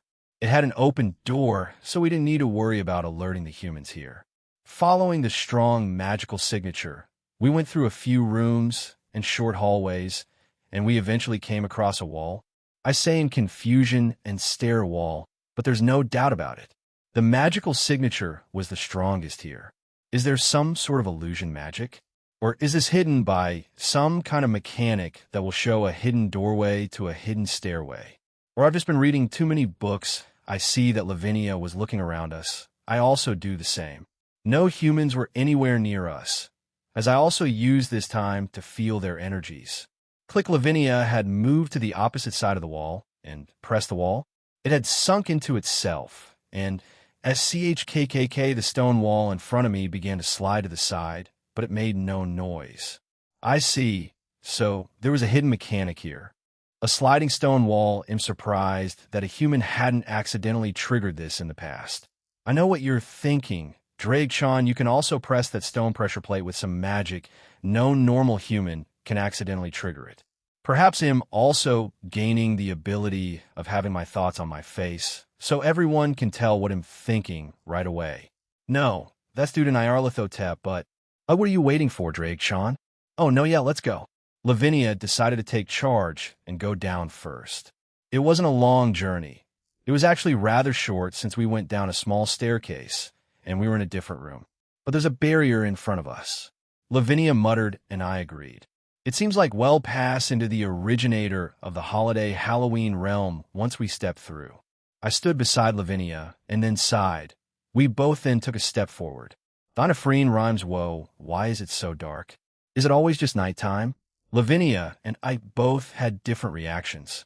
She was in awe, while I complained. Additionally, as Scat Hack mentioned, there is not a lot of fire in here. This is normal. Well, there are a lot of candles, as well as glowing pumpkins and lanterns scattered about. There were many dead trees, and a few of the lanterns had blue fire in them. The most notable thing in here was the giant castle in the background. There were many supernatural creatures walking around and doing their own thing. A few witches flying in the sky, a few jack-o'-lantern type folks, witches and ghosts. It's like the holiday of Halloween is permanently here. Hee hee, that's pretty interesting. But I feel a lot of human mana around this place, yeah. No kidding. I'm pretty sure they know, though. So let's just go meet up with the queen, or whatever the hell she is. Lavinia tilts her head in confusion. You haven't been here before, Drake-chan? Can't say I have. I only visited Paste briefly in the past, but as soon as he declined to fight me, I left Ireland and didn't really come here again. Step. Oh, we have visitors. Welcome to Dynaphrine Rhymes. Who might you two be? The both of us hear a voice in front of us, and we turn to see who it was. A beautiful young woman who stood at exactly 5 feet tall. She has vivid, slightly slanted sky blue eyes that were almost transparent. Her long, gleaming golden hair was tied into a messy ponytail on the left side of her head that rubbed against her face. A pretty pink and blue love heart pin was also fastened to the left side of her head. She had bountiful breasts and a shapely bottom that lent her a fair deal of sex appeal. Her primary outfit consisted of an extremely short, sleeveless, form-fitting, one-piece purple dress with a cleavage displaying cutout, a translucent, sleeveless, light purple bodysuit worn under all of her clothes, a pair of thigh-high white boots with purple interior, a pair of long white gloves with purple interior, and a long white sleeveless coat with a cleavage displaying cutout that allowed a part of her dress-covered breast to spill out. Blonde and ponytail, partner will surely like you. Huh? I just blurted out my thoughts. I couldn't help but blush. I shook my head. Lavinia was trying to control her own giggling, but was failing miserably. The woman in front of us was just confused. No, it's nothing. I am Draig, the Welsh dragon. This is Lavinia Rennie. We're here to see Queen Halloween on behalf of the middleman and dual dragon emperor, Gene Skyward. Oh, she smacked her hand with her other. Her eyes lit up as if she was excited. In Minerva. Anyway, please follow me. The queen has been expecting the middleman, but if you're the Welsh dragon and the witch princess, then it will do. Lavinia blushed at her own title. That's right, I completely forgot about that Rhys Gremory as the Switch Princess and Lavinia Rennie as the Witch Princess. Partner, and I rarely hear it, but it's still a thing. The woman named Minerva started to walk away, and we followed after her. As we walked through the streets of this realm, many of its inhabitants waved to us or just looked at us in curiosity. Hee hee, I fit right in, don't you think? I'm already wearing my witch outfit. I glance at Lavinia as she fixes her big witch hat and twirls around. I couldn't help but chuckle. Yes, she really does fit in here. She, out of all the girls, always had that witchy look. Where's the middleman at currently? We had been mostly silent, but Minerva eventually breaks it. I look around the place, and many of the houses were made out of wood and not stone, but it's not like they weren't. but most of the houses were wood. Some were stone. If I had to guess, it was around a 70-30 ratio. I was about to answer her when Jean is in the Egyptian realm right now. It's why we're here in his place instead. He did say he was going to have one of his clones join us. Lavinia looks at me questioningly. Oh, right. I haven't told her that yet. Partner had a change of plans. Anyway, he said he won't be doing that anymore since he trusts us to do that job for him. You know, the relying on us more thing. Lavinia just smiled and nodded. The Egyptian realm. Huh? I wonder what it looks like when I barely leave this place, ugh. I sometimes hate being employed by Queen Maeve. I want to explore the world, you know? I mean, I've been out before, but they were very rare and only at certain locations. Minerva seemed rather excited about going out to different realms, partner. If you do take her, my God, you're going to have to deal with her in a crash. Bam. Minerva. Ooh, let me lick your armpits. The fuck? Lavinia and I were shocked at the sudden crashing sound and a random male showing up. He was a wolf yokai and was on all fours. He had black hair, green eyes, and looked very excited. Both of us look at Minerva. Her magic power was quickly rising dawn. Boom! Crash! Crash! She suddenly punched the male yokai, and she kept on walking. He crashed through a few boxes and pumpkins. Ignore him. Okay, we were a bit too stunned to say anything else and complied with her request. After a few minutes of walking through the streets, we eventually came to large gates, and beyond it was the castle. That guy was my childhood friend. He likes me. I know that much, but I don't. The way he's going about it is so creepy. Minerva shuddered and cringed a little bit. I mean, some are a lot more, open about it, right? I haven't seen partner act like it, but he has had his moments of perversion. Cuntwar usually cuts the link when it happens, since it usually leads to more inappropriate acts. Creak. Minerva pushes the gates open, and they let out a weird creaking noise, even though they looked brand new. She sees me making a weird face and laughs. Queen Maeve did that on purpose. She really wanted the old castle feeling. Is your queen a child? I felt a little taken aback by all of this. Now I was very interested in meeting this Queen Maeve, or Queen Halloween. I wonder what she's like in person. She's playing her role. Interesting. Why is it interesting, Lavinia? I didn't get it, but I could feel quite a few auras in there. Some stood out, while others were normal. As we slowly approached the door of the castle, the front yard seemed to resemble a graveyard with tombstones and dead trees everywhere. She's really committed to the act, huh? We eventually arrived at the door, and Minerva pushes them open. We step inside, and it looked why is it just lit up by candles. I couldn't help but ask out loud, making Minerva laugh. But the lights then turned on. I don't know if this was supposed to be a joke or not, sorry. Queen Maeve always does this. It's lit up normally by fire magic. Follow me. I felt a headache coming as we follow Minerva. Lavinia was curiously looking around the place now that I think about it. She hasn't gone with partner to another pantheon or faction, did she? She did go in one request, but that's about it. I also look around, and the interior was much like those old castles you see in films, old era-designed rugs, windows, curtains, doors, and furniture. Or it's always been like this. I can understand since trying to update everything in your own home can become expensive and a hassle. We ascended multiple flights of stairs and came across a few maids. Most of them were human, a few yukais, and some were familiars of different types of animals. However, we quickly approached a door. It was in a long hallway, and it stood out from the rest since it was quite decorated with different designs and had magic overflowing from it. I also felt a total of 6 people in there. If we include Minerva, then 7. We arrived at the door, and Minerva tapped it in a certain way before it opened by itself. Did they put some kind of magical lock on it? Huh, I didn't think the queen was that paranoid. Oya. Minerva zoba ohat? Who might these two be? A woman asked Minerva. A young woman with blonde hair long enough to touch the floor, deep crimson eyes, and an archaic way of speaking. She wears a long-sleeved white shirt with a red lace corset, long red skirt comprised of several layers, and brown knee-high laced boots. On her right hand, she carries her personal staff, which has a large crystal on the red, glowing red when in her possession. She can float upon this staff, in which case it resembles a broomstick. Idolwazelia. This is the Welsh dragon Draig and the witch princess Lavinia Rennie. They've come on behalf of the middleman.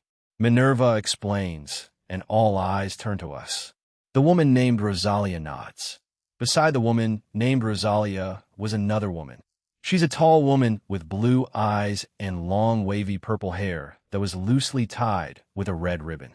She wore a long white dress with a green gemstone brooch and ribbon tie, blue corset, brown high-heel boots, and a long blue hooded robe. She has a magic staff that ended in a blue crystal and a spiraling spiral of wood. Across from her were two more and a cat. I believe it's one of their familiars. She is a young woman with long sandstone-colored hair and violet-color eyes. She wears a white and blue narrow-profile dress that is split up the calf with black and gold edges, black and white lace trimmings, and exposed shoulders. Black opera gloves and thigh-high stockings with similar black lace trims are also present, as well as gold bracelets, rings, and chain belts adorned with blue crystals. She also wears gold platform shoes. She has an ornate lace blue and black fan covered in swirling patterns. It appears to be made out of feathers. Beside her was another. However, she looked like a younger version of the woman beside Rosalia. Emma is a young woman with plum-colored hair, which is worn in a long braid and mint blue eyes. She wears a purple sleeveless coat with long tails over a pinstripe white sweater and black lace vest, with a green miniskirt and black tights. She also has white knee-high boots, several golden bangles, and a flat cap. Like the older version of her, she also had a staff that consisted of a large silver rod with a golden moon-type attachment at the top. Finally, the cat familiar who had been silently staring at us. It's a black cat with yellow eyes and purple tufts of fur on her paws, chest, tail, tip, and ears. It has a blue collar with a small bell around her neck and a blue ribbon tied to her tail. They were all surrounding a rectangular table. At the top of it was who I would assume is Queen Halloween or Queen Maeve. Beside her was also what appeared to be a maid, but in a butler's attire. Queen Halloween is a beautiful, young woman with an appearance. She is seen as having long, silky blonde hair with red eyes. The woman behind here is a rather beautiful young lady with long black hair tied in a braid. Her bangs frame her face and stop just before her green eyes, and a hogue sits in the middle of her head. She wears a female butler's outfit, a two-tailed black coat over a dark gray vest and white dress shirt. Her coat has white cuffs with two gold buttons that match the small gold badge on her coat. She also wears matching dark pants and shoes. Welsh Dragon Draig, and Witch Princess Lavinia Rennie. I welcome you to my realm. Queen Halloween said enthusiastically. I am Queen Halloween, or you can refer to me as Queen Maeve. Beside me is Afe. She's my butler. The small blonde woman is Rosalia, as you heard. Beside her is Anastasia. Across from her is Emma, her daughter, and beside Emma is Vita. They're all one big family. Isn't that cute? Meet the Milsteins. Well, Vita is Maeve. I don't think that's appropriate to discuss here. Vita sharply looked at the queen, making her mouth twitch. All right, I tend to ramble. Sorry about that. We need help, she says, and I nod. We know. That's why we're here. Partner had a hunch and sent us here. Queen Halloween seemed a little stunned, but a large smile spread across her face, and she nods happily. The middleman is incredible to be able to predict such a thing. See, Afe, he ain't that bad. I never once uttered those words, my queen. So we know. Cow's brigade already surrounded your territory. We'll help repel them. Partner probably wants to capture some of them, or never mind. I'll keep that to myself. I stop her from continuing since we already know about it. It would be stupid if we didn't. But partner never told us to wait for them to attack since it's dumb. So we'll take the fight to them. Lavinia and I should be fine. We have some backup. I glance at my shadow and Lavinia's since partner probably gave us some shadow knights. Iron is also here too, are you sure? We can send our own to help you. No, it's fine. I suggest you just prepare to defend your home if some manage to slip away from us and try attacking you instead. I turn around and start to walk away when you're awfully full of yourself. Aren't you? I stop and turn around. Everyone's eyes were on the cat familiar. And you are?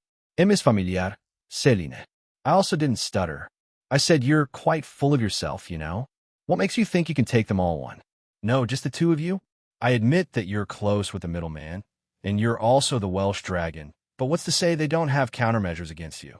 Countermeasures cannot be followed through if they're dead. Absolute power triumphs over tactics. Hard to know. Jean believes the same. If the difference is like night and day, like lion and ant, then tactics, plans, and countermeasures, they mean nothing. After saying that, I left. Lavinia, Rennie, the hell. What a rude fellow. The cute little cat familiar. Celine was quite angry with Drake-chan. Even though I said that he's changed quite a bit, there's certain things about him that won't. Huh? But I guess that makes him Drake, right? Forgive him, he's always been like that. But he is even more powerful after being revived by Jean. While he may sound arrogant, he can definitely back up that statement, as he has the power. Oomph. Even still, can you? Well, you'll see soon. Celine huffed one last time before putting her head down and closing her eyes. I was about to chase after Drake-chan when I was stopped. Lavinia, was it? I'm sorry for asking, but how can you be sure? Did the middleman train you? The woman called Emma asked me, and I responded with a nod. Yes. Jean trains his lovers and close friends. It wouldn't be out of the question if it only took Drake-chan by himself to beat them all, but since I came here, I have to help him. His other subordinate is at a different spot for when Cow's brigade will attack. So, Ireland as a whole is safe anyway. I also think you should just defend your home if some do get by us. It will be easier on everyone that way. Just leave them to us, okay? I also left before they could reply. It should be fine. From what I heard, the Hexen Act will appear. I wonder who else will join them. Queen Maeve Halloween, they were certainly interesting. We all just watched the two of them leave. That blonde Lavinia Rennie was quite friendly, but the Welsh dragon wasn't as rude as I would have thought. But he was still a little rude. They'll take their word for it, Maeve. Let's focus on defending our own home if those from Cow's brigade do slip through. Vita puts out her thoughts. I agree with Vita, Maeve. You have seen the devils of Gremory and how strong they are. If the middleman does train them, then it's safe to assume that those two are on the same level or even higher. If we take that into account, then we can rest assured. I agree. Celine, you're overthinking this too much. Also, weren't you also rude? You're not exactly that strong. I may not be strong physically, but I'm just as good at using magic as Emma. I was simply questioning him.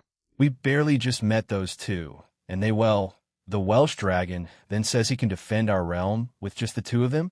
You have to be a fool to believe that. She then sighs and scratches her cheek with her paw. Well, it doesn't matter now.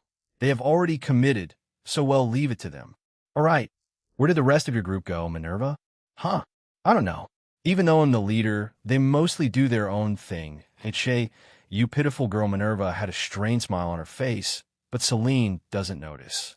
Although we turn our gaze to Anastasia, as she had a perplexed look on her. I do wonder what kind of person the middleman is. We have heard of how the Welsh dragon was in the past, but interacting with him just now, he was definitely different. I wonder what kind of person managed to change him. Oya? Has this interest blossomed into something else, Anastasia? Rosalia tried to tease her, but she put a hand on her cheek, seemingly troubled by the question. Anastasia looks at Vita and Emma before turning back to Rosalia. Well, Emma may need a new father figure in her life, after all. Both girls let out surprised yelps. Their mother just giggled to herself. Rosalia was left speechless. They should know how she is with her own humor. She's just teasing all of you. I let out a sigh and turned to face Afe, as she had been mostly silent. There are rumors of Scat Hack being with the middleman. I wish to ask those two when I meet them again. She muttered to herself. Does she still hold a grudge? Will she challenge Scat Hack? Or Kuchulin? Afe sees me looking at her and smiles at me. I do hope this goes smoothly for all of us. Land of Heaven, Falls Goddess Danube, trouble winds are fast approaching. I muttered. I was invited to wear the Tuatha De Danann live, and we were in the meeting room dining room. However, in contrast to how it is usually like, everyone present had serious expressions on their faces. We received word from Scat Hack that she, along with one of Jean's subordinates, are on the Skellig Rocks. We also know that the Welsh dragon and one of Jean's lovers are off to meet Queen Halloween. So that leaves our own respective realms to defend if they do get attacked. Nawada says to everyone. 3 other communication circles were opened beside him, and they were connected to the land of the Fae, Tir Na Nog, and the land of heroes and giants. The ones present are Ain, Kana, all the gods of the Tuatha, Danann, and I. Luff, we will leave you to the front lines if necessary. Everyone else, you know your own strengths and weaknesses. We have informed our people, and they know what to expect. Many have offered to fight alongside us when the time comes. It was a bold move by the leader of the Tuatha Danann, but they trusted Nuada's judgment, so no one went against him. He then turns to the communication circles. Queen Mia, do you need reinforcements? Please do not take this the wrong way, but do not worry, King Nuada. We here in Tir na Nog know that we have the weakest army or fighters since we don't have much fighting or violence here. But we can still defend ourselves. However, we will appreciate some help. The devils and fallen angels have contacted us earlier and are sending their own here. Nuada nods after hearing that. I see, very well. Titania, how about you? Is the fairy kingdom confident in their fighting power? Or do you wish to have some reinforcements? We'll be fine. Thank you, Nuada. We have more than enough fighters here, both experienced and inexperienced. Very well. Then, King Dara? We are also fine. The Shinto gods have sent some yokai to help us. We should be fine. I see. That's reassuring. Well, then that should be all of it for this meeting. If anyone else has any other inquiries, then don't hesitate to contact me. After Nuada saying that, all the communication circles vanished. He then turns to Kana and I. First Anu, and now Kana. Jean certainly has the power to make gods that have been missing just come out. Huh, Kana, will you be staying here to help? Nuada asks the goddess of the harp, and she happily nods. Yes, it's not like I have any other place to go to. What about you, Ain? Kana gave a chipper response, and turns to Ain, who nodded. So, we're all staying here. They turned to me, and I also agreed to stay here. I was the one to start this realm. I may feel a bit obligated to help protect it. Many of the gods here started to leave, and it left just the three of us again. Ain, Kana, and I. A slightly awkward atmosphere envelopes the room. Until clap clap, HAA, I wish this hadn't happened. If it didn't, I could have met Jean by now. I want his autograph. Kana exclaims. I see. Another fan, but she's a bit more genuine with her feelings, and I look at Ain, and she smiles back at me. Can you fight, Kana? Ain asks her, and she proudly nods her head. Ho, I have been training. Of course I can fight. I can't wait to see then, right, Danu? Yes, let us defend this realm together. Thynafreen rhymes Draig Chan. As I was walking down the hallways of Queen Maeve's home, I heard Lavinia's voice behind me. I didn't stop or turn around, but gestured for her to join me. I want to get this done as quickly as possible. Also, an update from partner would be greatly appreciated. Lavinia eventually joined my side. Did they agree? I think so. You think? We just briefly spoke, but I think they'll let us handle this by ourselves, so you don't need to worry. Shall we start now, then? Yeah, if we get this done quickly, we can go help the other realms in Ireland, while assuming they also get attacked. If not, we can go back to Skelligrox. Roger that, Captain Drake. Lavinia saluted me, and I shook my head while chuckling. We quickly leave the castle and start walking towards the gate. However, we hear footsteps behind us, and we turn around to see that it was Minerva and Emma. You two sure walk pretty fast. Minerva stops and starts to pant. Emma did not look too bothered as she stood there with Celine in her arms, who was glaring at me. Fuck you too, dumb feline. Did you two need something? Would you like to have some lunch first? What? We're not here for a holiday, you know. I was about to decline when sure. Lavinia, we were having lunch, Draig-chan. She said that with no room for argument. I want to get this done, but at the same time, I don't want to stand against her because in a way, I would be going against partner, right? Even though he sometimes burns my tail, he does extinguish just as quickly. So, I'm not entirely sure on how he would react now that I think about it. It's been months since I scolded him. He's changed a lot since then. Huh? That was the last time we fought or argued seriously, though it was just me being angry with him. As I thought of all of that, we were slowly walking through the small town of the Thynafreen Rhymes. There were quite a lot of bats hanging around every home and shop we came across. However, after a few minutes of walking and the women talking, we arrived at a small restaurant.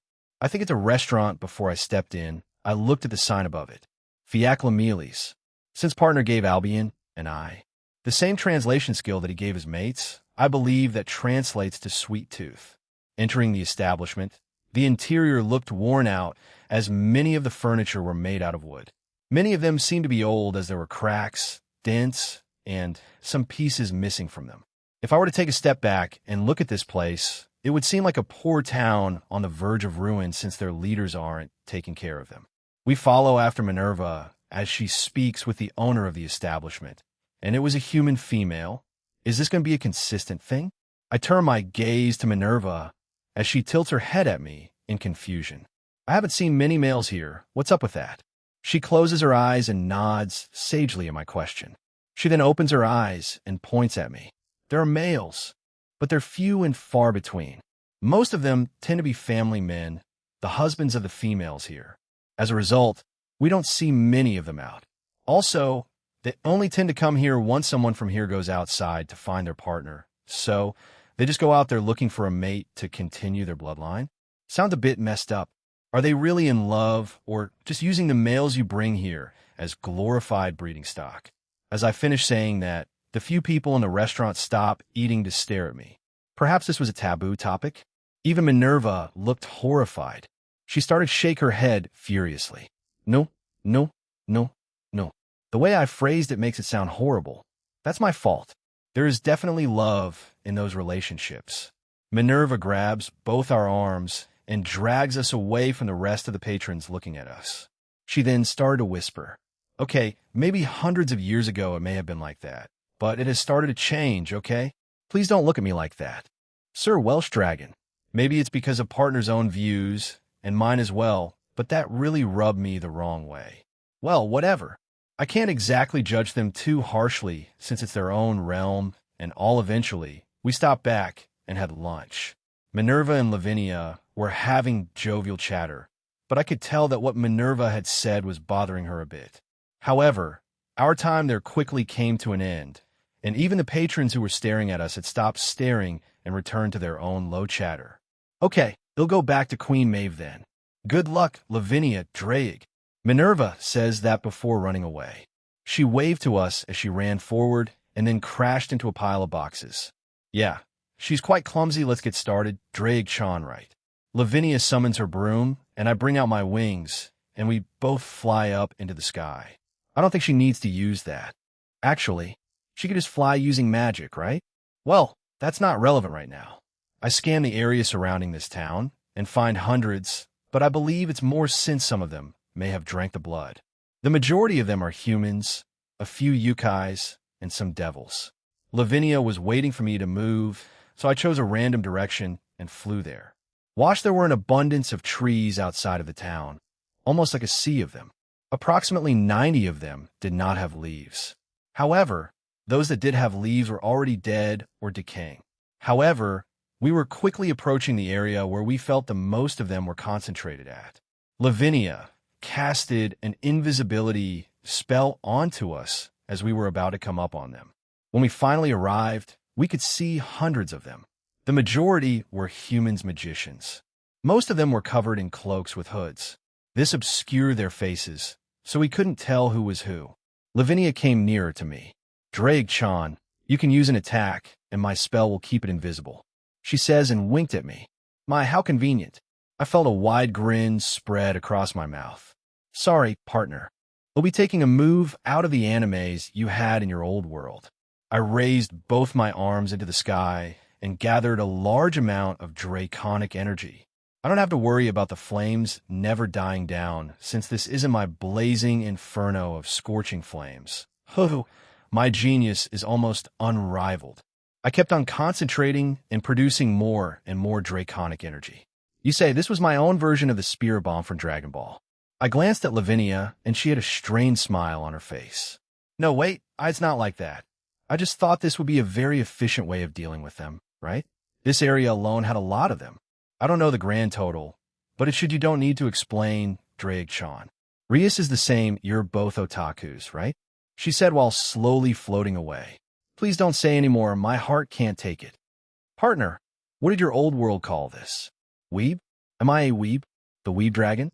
Oh no, why am I calling myself that even while I contemplated my own existence? My attack kept on charging up, getting bigger and even more powerful. This should be fine. Go back a bit, Lavinia. Lavinia flew back with her broom, and I sighed. Let's do this. I can't think of a name. So let's go with Drag Ball. And I threw the gigantic ball of draconic energy. It quickly zipped through the air and collided with the ground. Boom. My attack, called I can't think of a name. So let's go with Drag Ball, hit the ground and exploded. It was around 15 football American fields in size and wiped out a lot of the magicians. However, this also meant they knew about us now. Lavinia undid the invisibility spell after the attack ended. Booyah! 1 point for Drake. I struck a pose bonk. No time for jokes, Drake-chan. All right, I was hit on the head by Lavinia, but I quickly shook it off. The enemy was alerted and started to scatter and regroup. Attack! We're being attacked. It's the Welsh Dragon and Bitch Princess. SHK. Jaya. I shivered as the area around Lavinia and also below her instantly froze. Did being called the B word really annoy you that much? Even in my own head, I refused to say it. I've learned that many of you can read minds. And I don't know if that psycho Yandra did it to me too. Slowly, Lavinia turned to me with her smile. I shivered again. I'm sorry. With my apology, her smile returned to normal and she summoned hundreds of magic circles behind her. She made a small gesture with her hands.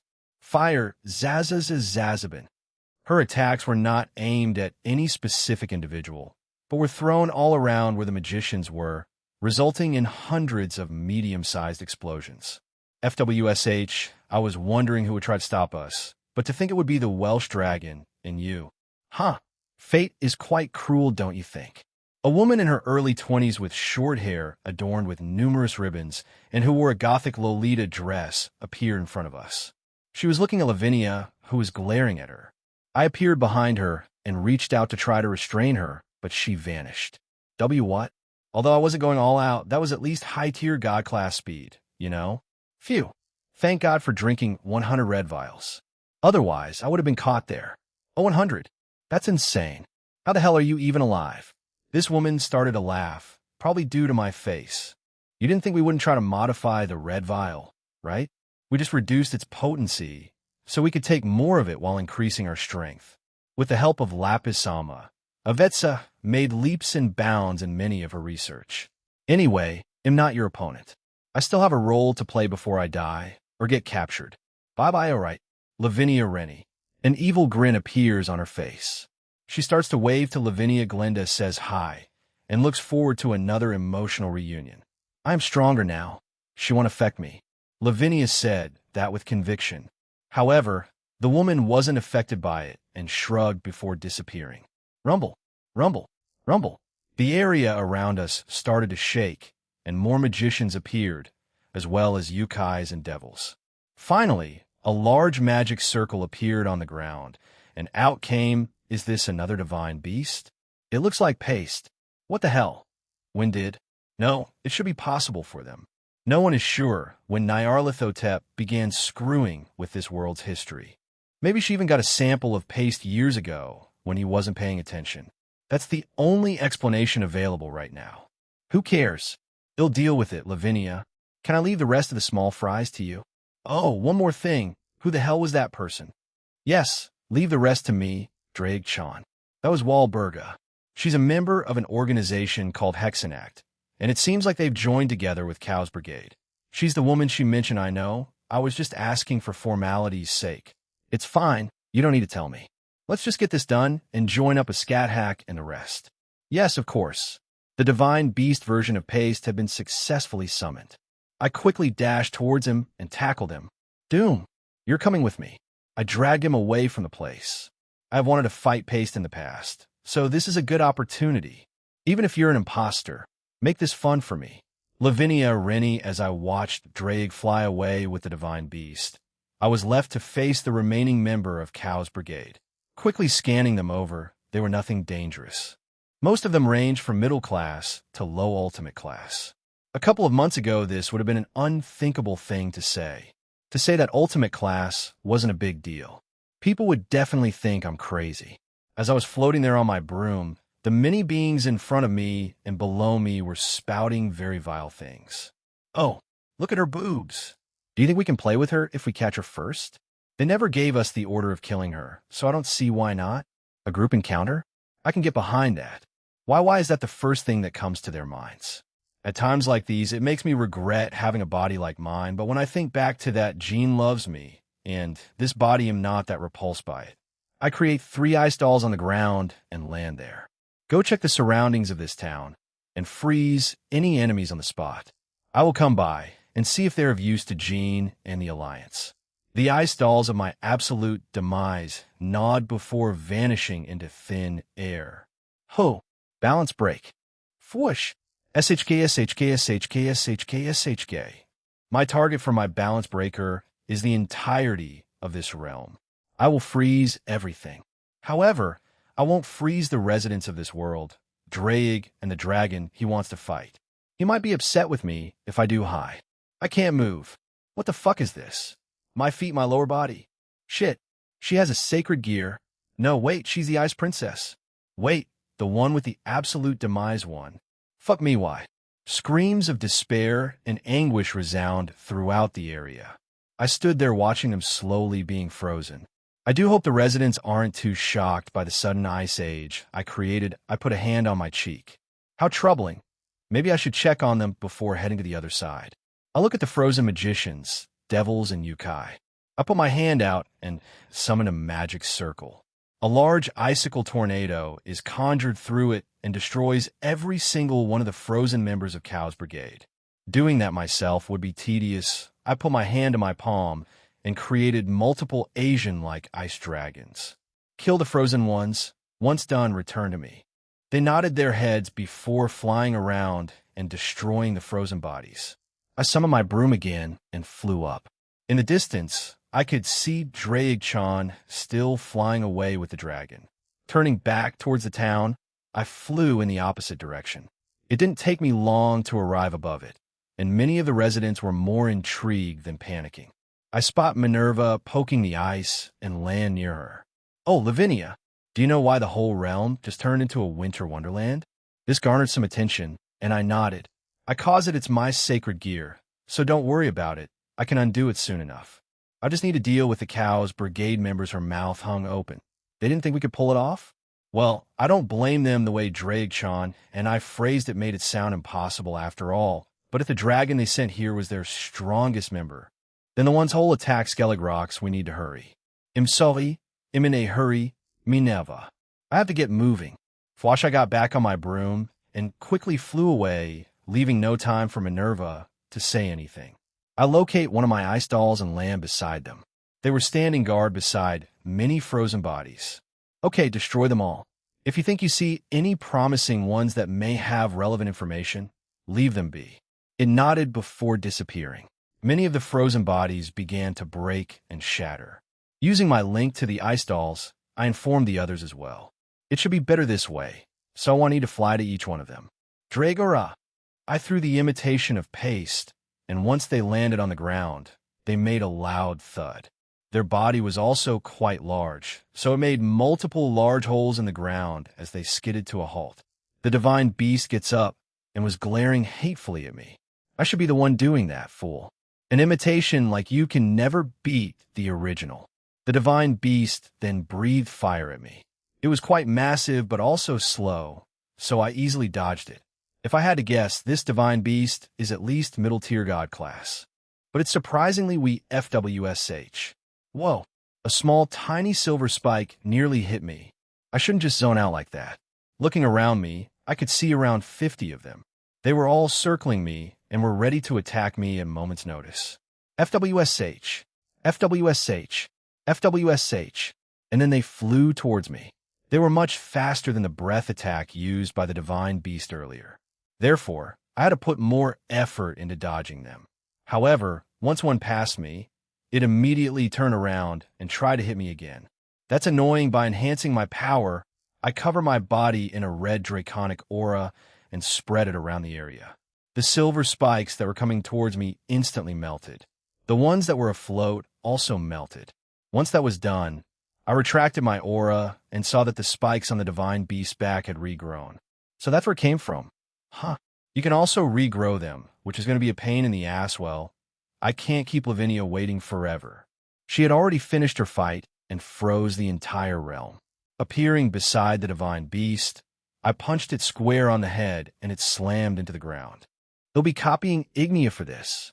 Welsh dragons roar, gathering a monstrous amount of flames in my mouth. After a few seconds, I then fired the breath attack towards the divine beast. However, unlike his breath attack from earlier, it was much larger in size and faster. This is why the flames quickly reached him and engulfed him. In addition to the divine beast, the surrounding area was engulfed in flames. Those were just regular flames, but at a higher power. I wonder if it will survive? Once the flames dwindled, the divine beast did indeed survive. However, it barely survived it as it was slowly regenerating its own body parts. Time to end it then, since it can't even move. I cupped my hands and gathered draconic energy into them. Yes, I was going to use the Kamehameha. I brought my hands to my side and prepared to unleash my attack on the divine beast as more and more draconic energy gathered around them.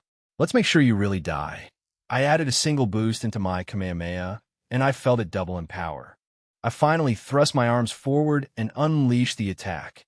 A large stream of red draconic aura was fired in front of me. I also add Barato into the attack. Sure. Boom. When the attack collided with the divine beast, a large explosion occurred, larger than the one from earlier. The attack threw me a bit off balance, but I quickly regained my composure and waited for the explosion to stop. It eventually did, and a large crater was left in place where the divine beast once was. Checking the area one last time to make sure it was truly dead, I nodded satisfied with my handiwork. Locating Lavinia, I flew towards her. She seemed to be in the town already, and the ice she made started to rescind. After returning to the town, I saw Lavinia surrounded by many of the people that live there. They seemed to be asking her a lot of questions. She also seemed to be calm and collected while she did. However, the same Yukai that was drooling over Minerva was also there, and he seemed to be lusting after Lavinia. I didn't like that.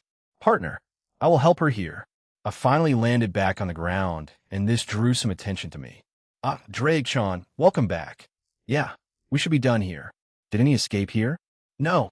You two really did take care of it, didn't you? You two are amazing. Instead of Lavinia answering me, from the crowd Minerva answered the question. She pushed past the crowd and joined us. She looked quite giddy. Queen Maeve and everyone else are coming. Please wait for them before you leave. She was basically pleading as she said the last part. We're in a rush, but we also know those two can take care of themselves. We also didn't need to use the Dragon Knights here, or Iron, so Scat Hack and Celine should be fine since the ones who make decisions between us are interchangeable. Lavinia decided for us by agreeing with Minerva, which made her sigh in relief. Lady, are you single? Someone in the crowd shouted. Lavinia just had a strained smile on her face as she shook her head. I'm in a relationship with the middleman. He's not here, though. Let me lick your smack.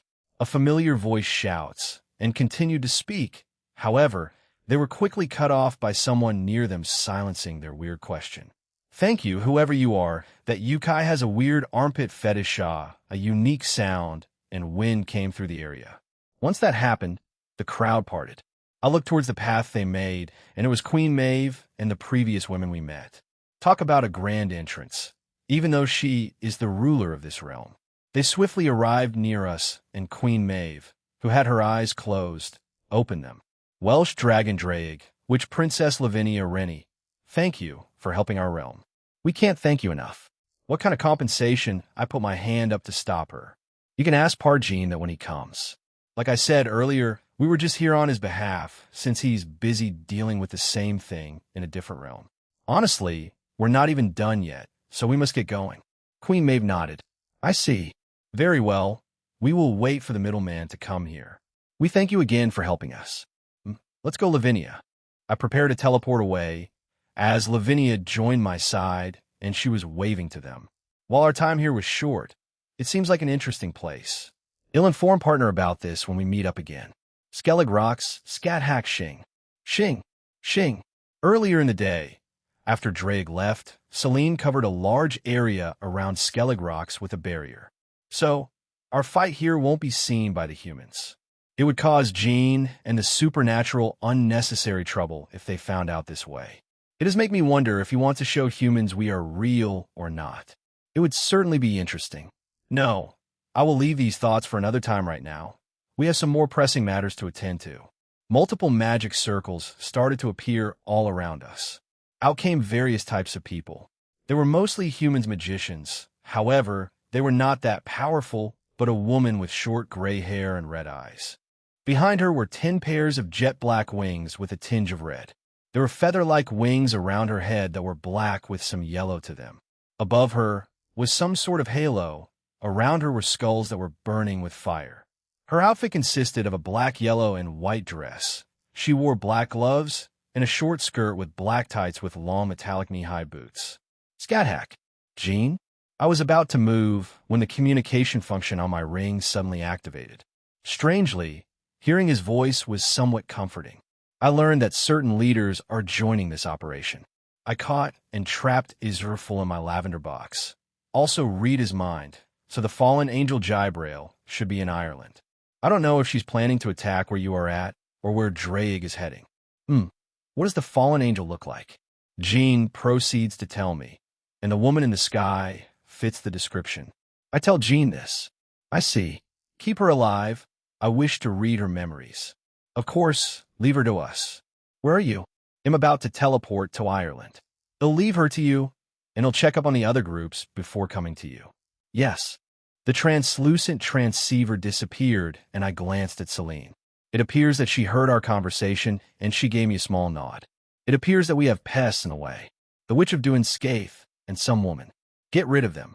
She snapped her fingers, and many of the magicians started to create magic circles.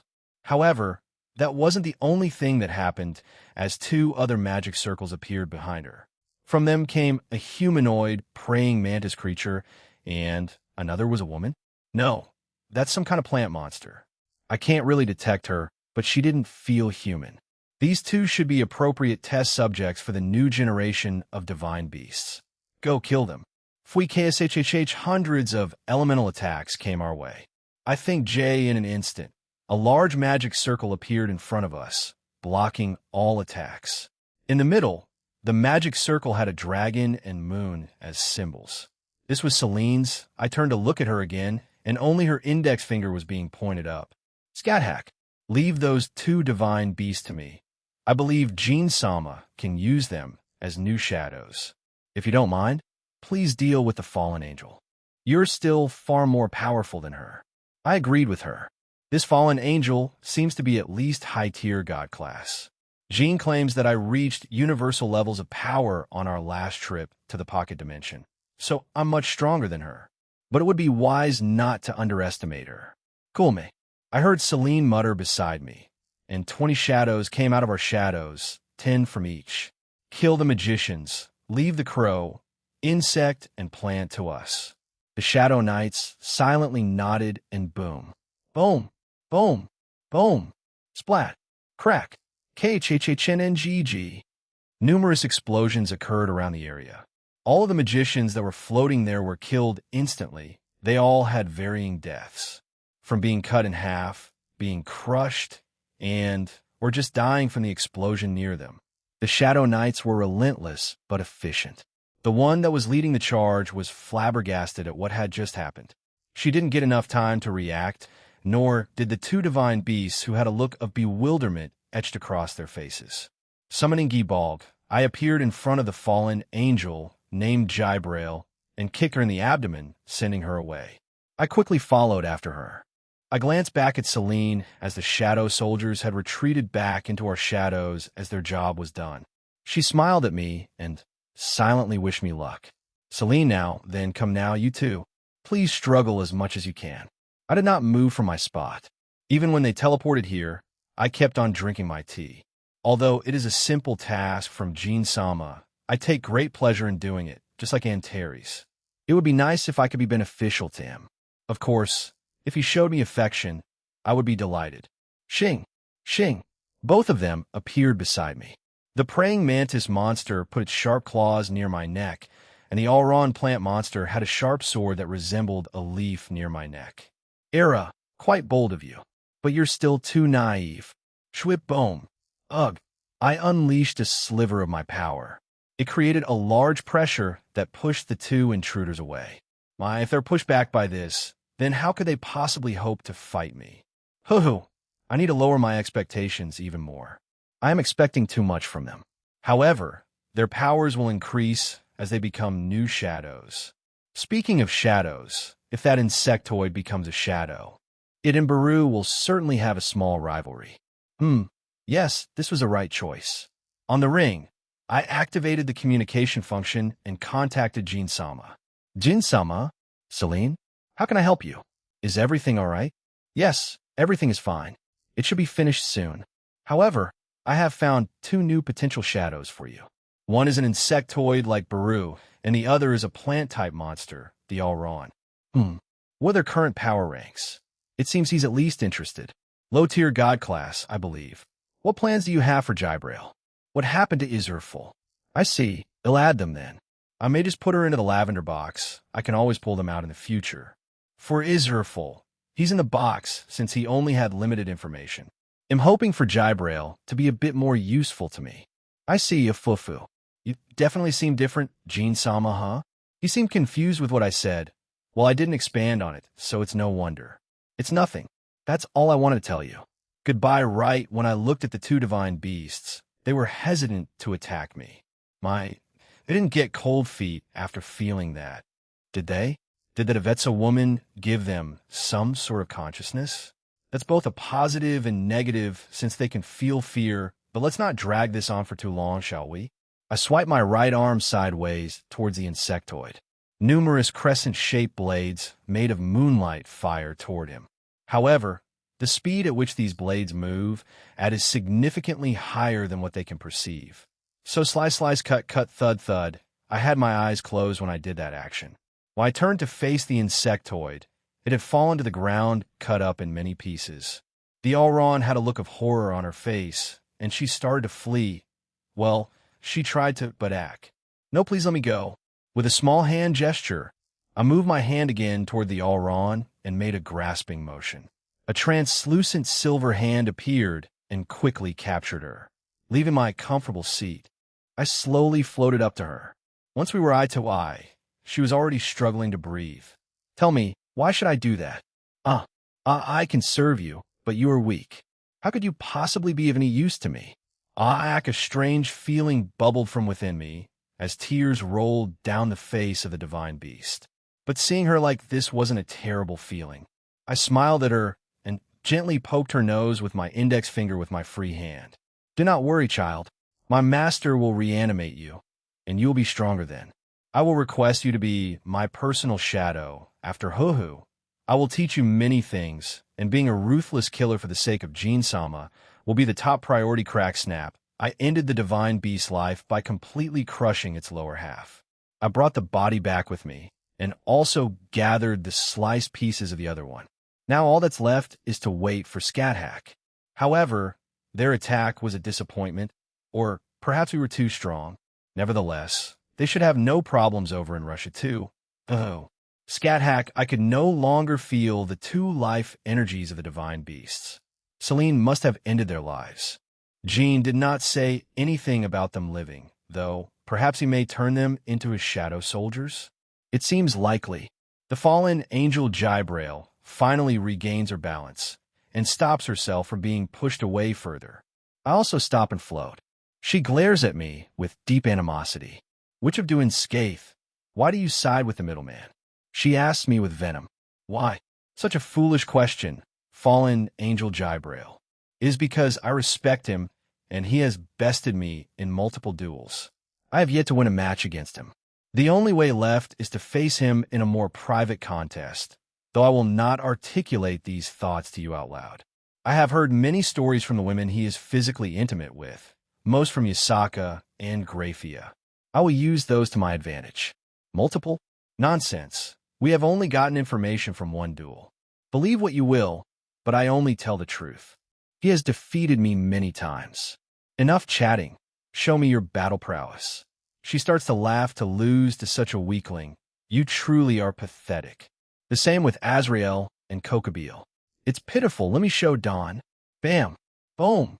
Not caring for her speech, I punched her in the stomach and kicked her in the throat. This knocked the wind out of her. Finally, I locked both my hands in a tight fist and swing them down on Jibrail's head. She plunges down into the ocean below and creates a small shockwave as she hits the surface of the water. Boom! However, that only did some damage to her. As her power surged and blasted the water away, a small hole was created in the ocean. The seawater tried to reclaim the land, but the air pressure created by Jibrail was too strong for that. She looked up at me with fury in her eyes. Yes, this won't be too boring. Now will it? Which of doing scathe? Ting. SHK. She charged at me and summoned a spear made out of light. Our weapons collided against each other as she struggled to push me back. This obviously surprised her. It doesn't miss a beat as I cover my body with 10k and kick her in the crotch. As a result, she dispels the light spear and clutches her nether regions in pain. Why you bitch playing dirty? Have you no shah-bang? Dawn. I uppercased her and followed it up with a barrage of punches. I finally ended the assault by stabbing her multiple times with my spear. Jibrail was looking at me weakly. No, I have learned over the years that certain opponents don't need that luxury and only need to be dealt with swiftly. I form a large rune circle above me that slowly morphs into a sword of light that pierces Jibrail's body. She coughed out some blood, but she never stopped glaring at me. No, she smiled at me. Honor seems to have left the witch of doing scathe. The middleman has certainly changed you. No, I still fight with honor, if such an opponent deserves it. You do not. Fwash, yeah, you're right. You're here, Jean. Yeah, sorry for the wait. Jean Skyward Scat-Hack turned around to see me and smiled her usual confident smile. Looking at her, and then at Jibrail, the fallen angel, she certainly did a number on her. I don't know how long their fight lasted, but to me, it looked one-sided. I reached my hand out and froze her in time. I also healed her to a certain degree since I didn't want her dead yet. After that, I read her memories. It was more or less the same as Izuraful. However, it did show that she and MKHL had a sexual relationship. But there was no romance involved. They just relieved each other's sexual frustrations. As for the rest, they were just rambling like Izuraful. So, my best bet is now MKHL. He's supposedly in Russia along with Mardgir and the Monkai Association. Huh. I would have guessed that they would have sent much stronger people here, but I guess not. By their standards, they must have been, but to us, right? You have a point, partner. I had stopped by the Tuatha De Danann, Tir Na Nog, Fairy Kingdom, and the Lohag before coming here. I briefly contacted Drake, and he said they were coming to Skellig Rock since they were done in Queen Halloween's realm. I met up with Danu there. Evidently, some Irish goddess that I hadn't encountered before wanted to talk to me. However, she refused to elaborate and said it would be a better experience for me if I met her without knowing her identity. Anyway, we met up just a short distance away from this island. There was a barrier around it, so we quickly stepped through it and came across the scene in front of us. I got closer to Jibrail and stored her in my lavender box. Once I was done, I turned to where Celine was and started to fly over there followed by everyone behind me. Well, everyone except Lavinia, who was happily clinging to me. I glanced at her as she smiled brightly. We quickly arrived at Celine, and well, they still can be turned, but I would have liked it if you kept one of them in a more whole way, if you get what I mean. After saying that, Celine softly chuckled at me. Forgive me, Jean Sama. I ended this one a bit too quickly. As such, I do not know his overall combat ability, but I believe he will still be useful. Celine stays seated while saying this to me. I go over to the crushed body of the plant monster and the cut-up pieces of the insect monster. I bring my right hand toward them and boing, I felt a soft sensation on my back as I was about to utter the words arise. I glanced back and saw that Celine had gotten up and hugged me from behind. Do continue, do not mind me, right? Ahem, arise. As I said those words, the two previously dead enemies came back to life as my new shadow soldiers. Now I need to name them. The greatest challenge of all. All right, I know. I point at the female Alron.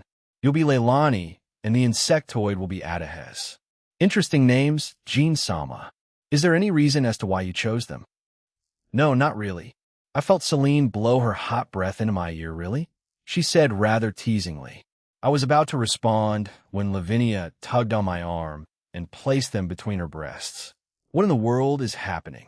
We still need to do a bunch of things, you know? Let's continue this after Squish Show. Allow me to join in then. Scat Hack took my free arm and did the same thing Lavinia did. She put my arm between her breasts.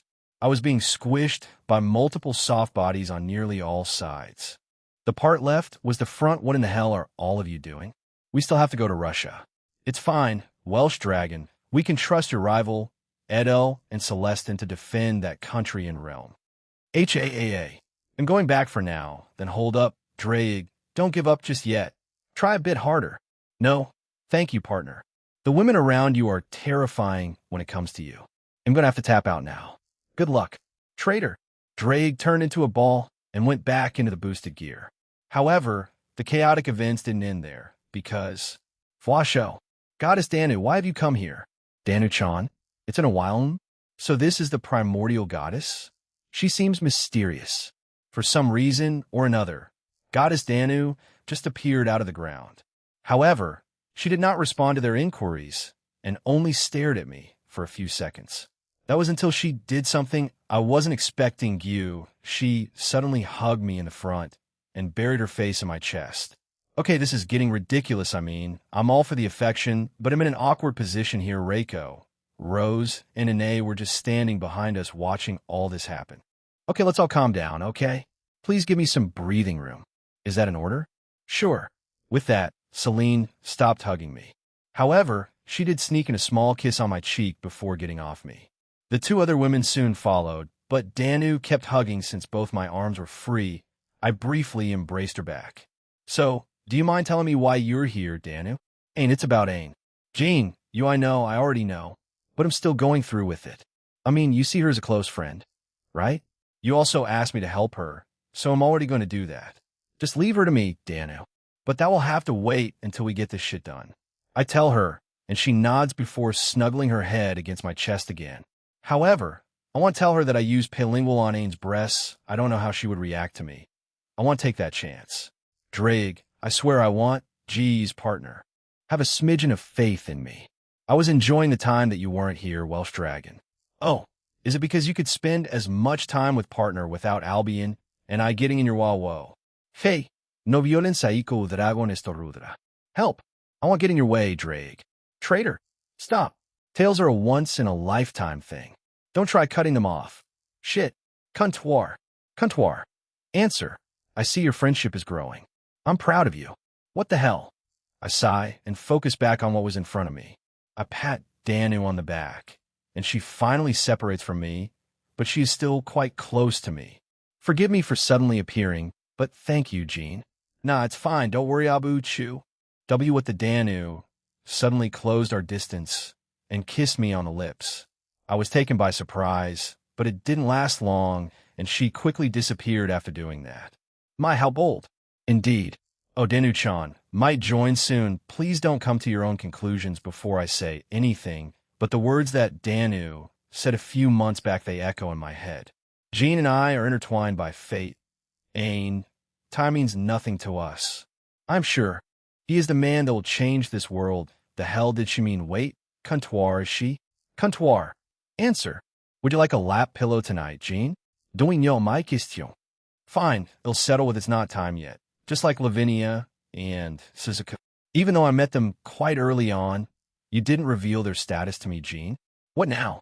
I turn around to face the other three. Scat Hack, you're not busy, right? She nods. I look at my ring and it glows. Then Aurelia came out. Scat Hack looks at me confused. You and Aurelia go join Leanne. She's in the ISC Grand Shrine, located in ISC, Mia Prefecture of Japan. That's the other location they'll try to attack if all the other ones fail. Leanne is already there. Both women grin. I didn't think I would get to work together with these two, Jean. It's always been just us sparring or discussing topics together. Agreed, although it will be an interesting experience. Let's go. The two were about to leave when Celine interrupted them.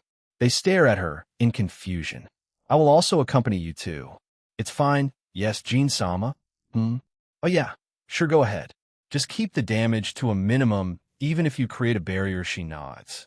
And joins the other two. Finally, they teleport away. Lavinia and I were the only ones left. I cancel the barrier around Skellig Rock.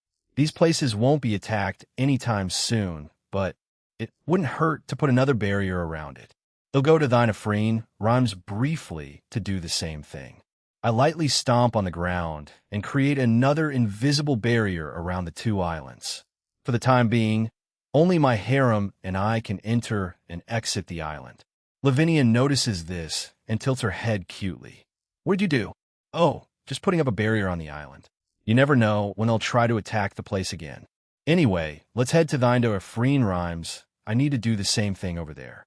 As she trotted back over to me, she hugged my arm once again. I left it to Lavinia to teleport us to that realm since she had already been there before. I noticed that my new shadows were gone. They probably went back into my shadow during all of that, and Rose and Reiko finally joined me. They hadn't said a thing during all of that, but simply stood by and watched. I glanced at Nay, but she looked fine, so I left it at that. Thynafrine, rhymes, and we're back in Thynafrine, rhymes, she says happily, and it was certainly an interesting place to be in. There are pumpkins, candles, witches, ghosts, and other things associated with the holiday all over the place. Oh, Lavinia, you're back. Who's that? No, who are they? A blonde-haired woman comes up to us. She seems to know Lavinia. The two greet each other. Hi, Minerva. We won't be here for too long. This is Jean. Didn't you see him from the exhibition match? Also, this is Anae, Reiko, and Rossweiss. Rossweiss is the only one in his harem, though. The other two are roommates. The woman named Minerva looks at Lavinia and then at me. She squints her eyes at me before nodding sagely, as if she found the answers to the universe. It is. The middleman. W8. Why are you here? I'm going to strengthen the barrier here and add a few security measures. Anyway, once again, I stomped on the ground and did the same thing, but this time I added the residents of this realm to the rule. The last place should be Egypt and Pyramid Line. This place seems interesting. They'll come back in the future to explore and meet the queen. We'll be heading out now. Censored. Can you not? I will. Shaking my head, I teleported us back to Egypt. Nimbusuk, the moment I arrived, I immediately strengthened the barrier around this place. Of course, doing this made some gods rush to my spot. However, once they saw me, they calmed down. Jean, you're back already? What did you do? Sorry, and yeah, I'm back, R.A. I just decided to strengthen the barrier around here before I go to Russia. R.A. nods before sighing in relief. You got me worried there. I felt some sort of power flowing into our realm, you know? Geez, don't scare me like that. Anyway, is she one of your other lovers? R.A. looks at Lavinia. He was also accompanied by Isis. Additionally, she had been staring at Lavinia silently for the entire time, although Lavinia was similarly doing the same thing to her. Yeah, she's Lavinia Rennie, a magician and field agent for Grigori. Hello, it's a pleasure to meet you. R.A.-sama. Isis-sama, she does a small bow to them, and R.A. nods. I see. So you put the barrier up, and you'll go now? Yeah, but I'll be back in the future. I mean, I haven't explored the place, and maybe you'll get requests from you guys. Cuckoo, of course. I'm actually thinking about submitting a request soon. Kurosagi and Vera told me you know about certain incidents that occurred in certain towns and villages. I think I know where this is going, so I was hoping you could restore or repair some of those, add an easy way to travel to them, so we can have more places for our people to live in. Truth be told, Nimbusuk is becoming a little overcrowded. It also takes a significant amount of power to expand the space, so well, just put the request in the future. R.A. appeared to be happy about it before he had an apprehensive look on his face. W, what kind of compensation are you looking for? If we do ask you to do that, I chuckled at him. I'm not a psycho, R.A. I wouldn't ask for something outrageous. Unless you're okay with running around Nimbusuk naked?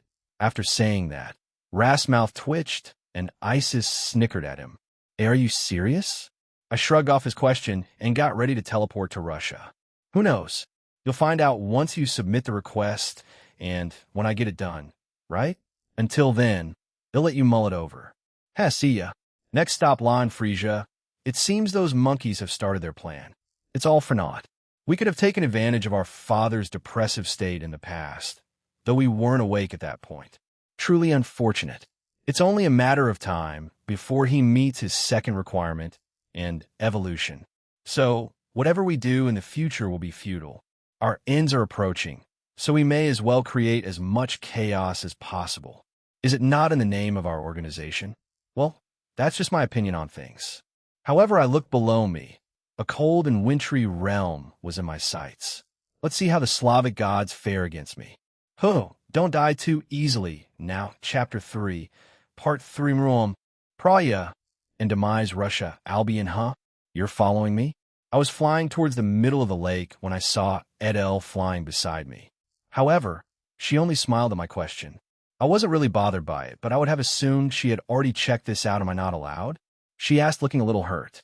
No, while we've only interacted briefly. She tends to tease people, but not to the extent like Penemu. It's just light teasing. No, you're free. You already explored this, right? Is there anything notable you can share? We were slowly closing in on a massive hole in the middle of the lake. Edel shook her head in response to my question. No, unfortunately. However, I can sense something deep within it. Whatever it is, it's very valuable to Cow's brigade, and I believe that they will focus more on this rather than the other realms. But that's just what I think. Albion Chan, if you say so. We arrived above the middle of the lake. We slowly descended nearer to the water, and when we got close enough, we stopped. It was faint, but there was some kind of power emanating from deep within the place. Some kind of ancient weapon or something. Even though I've been alive for a very long time, I have only been exposed to certain parts of the world, and Russia wasn't one of them. Whatever happened to this area of the world before humans came, it was probably something significant. I didn't analyze this when I first came here. Granted, I did not delve into it. However, whatever is down there, or whatever Cow's brigade is targeting, they have to contain something similar. They have to contain some kind of mighty power. In a short time I've known her, Edel usually has a gentle or calm demeanor. But right now, after saying that she looked quite serious, it's a bit off-putting to be honest. But I could say the same to the Ice Princess and many others who I regularly see as just sweet towards Jean. This place is a bit harder to defend since quite a lot of normal humans are here. I don't think Cow's brigade will care about them and will attack regardless of the circumstances. Honestly, it's been a miracle that they haven't just outright attacked a normal city and slaughtered thousands. I said to myself, but Edel agreed with me. Despite their current tactics of guerrilla warfare, they're only targeting small settlements or small populated cities around the world. If you look at it logically, it doesn't make sense. It would make sense if they attacked larger cities whose populations are in the hundreds or thousands. Then why do they just attack them? Do those locations offer the same things as this? If so, shouldn't they keep attacking them? Or are they just testing something? Wait, testing? What if their attacks were just tests? Tests? Yes, tests, but for what? The blood? Their current strength? Seeing the current alliance's response rate. If it's the latter, then it's kind of poor. Well, it was poor. Jean has made more Shadow Knights and spread them across the world, so it should be fine. I think. Let's tell Jean Chan that when this is over. For now, let's just focus on this. They're not here yet, which is quite strange. Yeah, well, let's just head back. Edel agreed and started to go back first. I looked back at the large hole one last time before heading back to shore. What is the reason for attacking these countries? I wonder if Croatia and Antares are having any trouble. Ignia apparently didn't say if they were attacking the North or South Pole. Those two have their own armies, so it should be fine. Cow's brigade Ignia. It seems like the attack in Egypt failed since the middleman was there. Chow Chow is no more. No. The entire hero faction has been wiped out. There are survivors, but they have been captured. A member of the Alliance of Hell says, well, yeah, I captured them and will contact Father when this is all over. But I did put a sleeping spell on them to prevent them from waking up too early, as well as heal them slightly. The person turns to me. Ignia-sama, you were there. Could this not be prevented? I shrug. I was in a human realm, where some were planning to attack Pyramid Line. One of the middleman's subordinates was there, and I fought him, but the others were already wiped out when I got there. He was strong. See? I brought my injured arm up. That piece of shit really injured me. But I didn't care since it was a fun fight, but still. Even after Father told him, he still attacked me quite seriously. That's how I got this injury. I should meet with Father to get it healed, but won't that seem suspicious? I see. While unfortunate, we are glad you got out unscathed. We have placed his current known subordinates on a do not approach list. Fleeing is top priority when encountered by them. He turns to a different person. How are the attacks on Ireland and Russia coming along? They are currently in progress, sir. I see. Report any new developments to me when they arise. He turns to me and bows before leaving. If I'm not mistaken, Israfel went to Egypt, so he should be dead or captured by Father. The same with Jibrail, who went to Ireland. All that's left is MKHL, who's in Russia with the Monkai Association. I don't think Father will just capture him, though whatever he has planned for him, it should be different since he's quite high up in Cow's brigade. Simply killing him or capturing him won't give him too many benefits, even after reading his memories. So, maybe mind control? It will be possible for him. But would he do it? I don't know, but I'll ask him when I meet up with him again. I walk around the base and eventually come to our usual meeting room. I felt Lapis in there, but Maruam was nowhere to be found. I pushed the doors open and Lapis waved at me. Ignia-chan, hey, did you know? Know what? Frisia finally showed up in the Slavic gods realm. I don't know why he's there, though maybe he'll cause some trouble and then go to the country of Russia before trying to destroy Earth from there. Father won't let that happen, though. He'll be the first to die among us. Lapis happily nodded. She didn't even seem bothered by it. She skipped around while humming. Well, I don't think we'll all die. You know how Daddy is, but who knows? He's been a bit different lately. I wonder if he'll take Maruam under his wing. He's the oddest amongst us. No, you are definitely the weirdest. I call Gene Father. Friezaza refers to him as Papa San. Even though he rarely speaks. He addresses him as that man, or even Father sometimes. But you call him Daddy like what? You also have Mother's obsessive love towards him, so I don't want to hear that from you. Frisia and I don't get along, but hearing you call someone else the odd is odd in itself. Don't give me that look. I'm the most normal out of all of us, right? I was created as the most suitable partner for Daddy Mother did, so, in a way, we're the same person, but I'm a little more toned down. It truly is destiny. It must be fate. Anyway, we'll catch you later. Bye-bye. After saying very questionable things, Lapis left the room we were in. I will never understand that woman, but that makes me even more curious. How will Father deal with her? But Frisia is in the Slavic realm. Huh? Why there of all places? Unless he had some loyal followers that informed him, or has insiders himself, I would rather believe the former rather than the latter. However, since I helped with this, I'm sure Father will let me fight him. No, they'll ask him if I could fight God Serena again. I want some kind of revenge on him. That little shit did break my arm. Ireland, land of heaven, falls goddess, Danu, why did I do that? After arriving back in the realm of the Taothade Danan, I had to steady myself by holding onto a bench. My other hand was covering my mouth, and my entire face was completely red and warm. I should be ashamed of myself when I blush after kissing a man younger than me, a goddess who has lived for tens of thousands of years. I must calm down, Danu. I hear the familiar voice of Kana, and I look up as I was staring at the ground. She was with Ain, and she had a look of solicitude towards me. I quickly composed myself and straightened myself. Yes, Kana, where did you go? You disappeared all of a sudden, and we got worried. We've been looking for you, you know. I thought I felt something strange in a different direction, so I decided to investigate by myself. But there's nothing to worry about. Nothing was there when I arrived. I explained to Kana whether or not my lie was believable. I wasn't too sure myself since my own thoughts were still jumbled up at the moment. Kana seemed to sigh in relief. However, Ain was looking at me suspiciously. Huh? Is something wrong? Ain? Noticing her staring at me silently, Kana asks her fellow goddess. But Ain just shakes her head. No, it's nothing, Kana.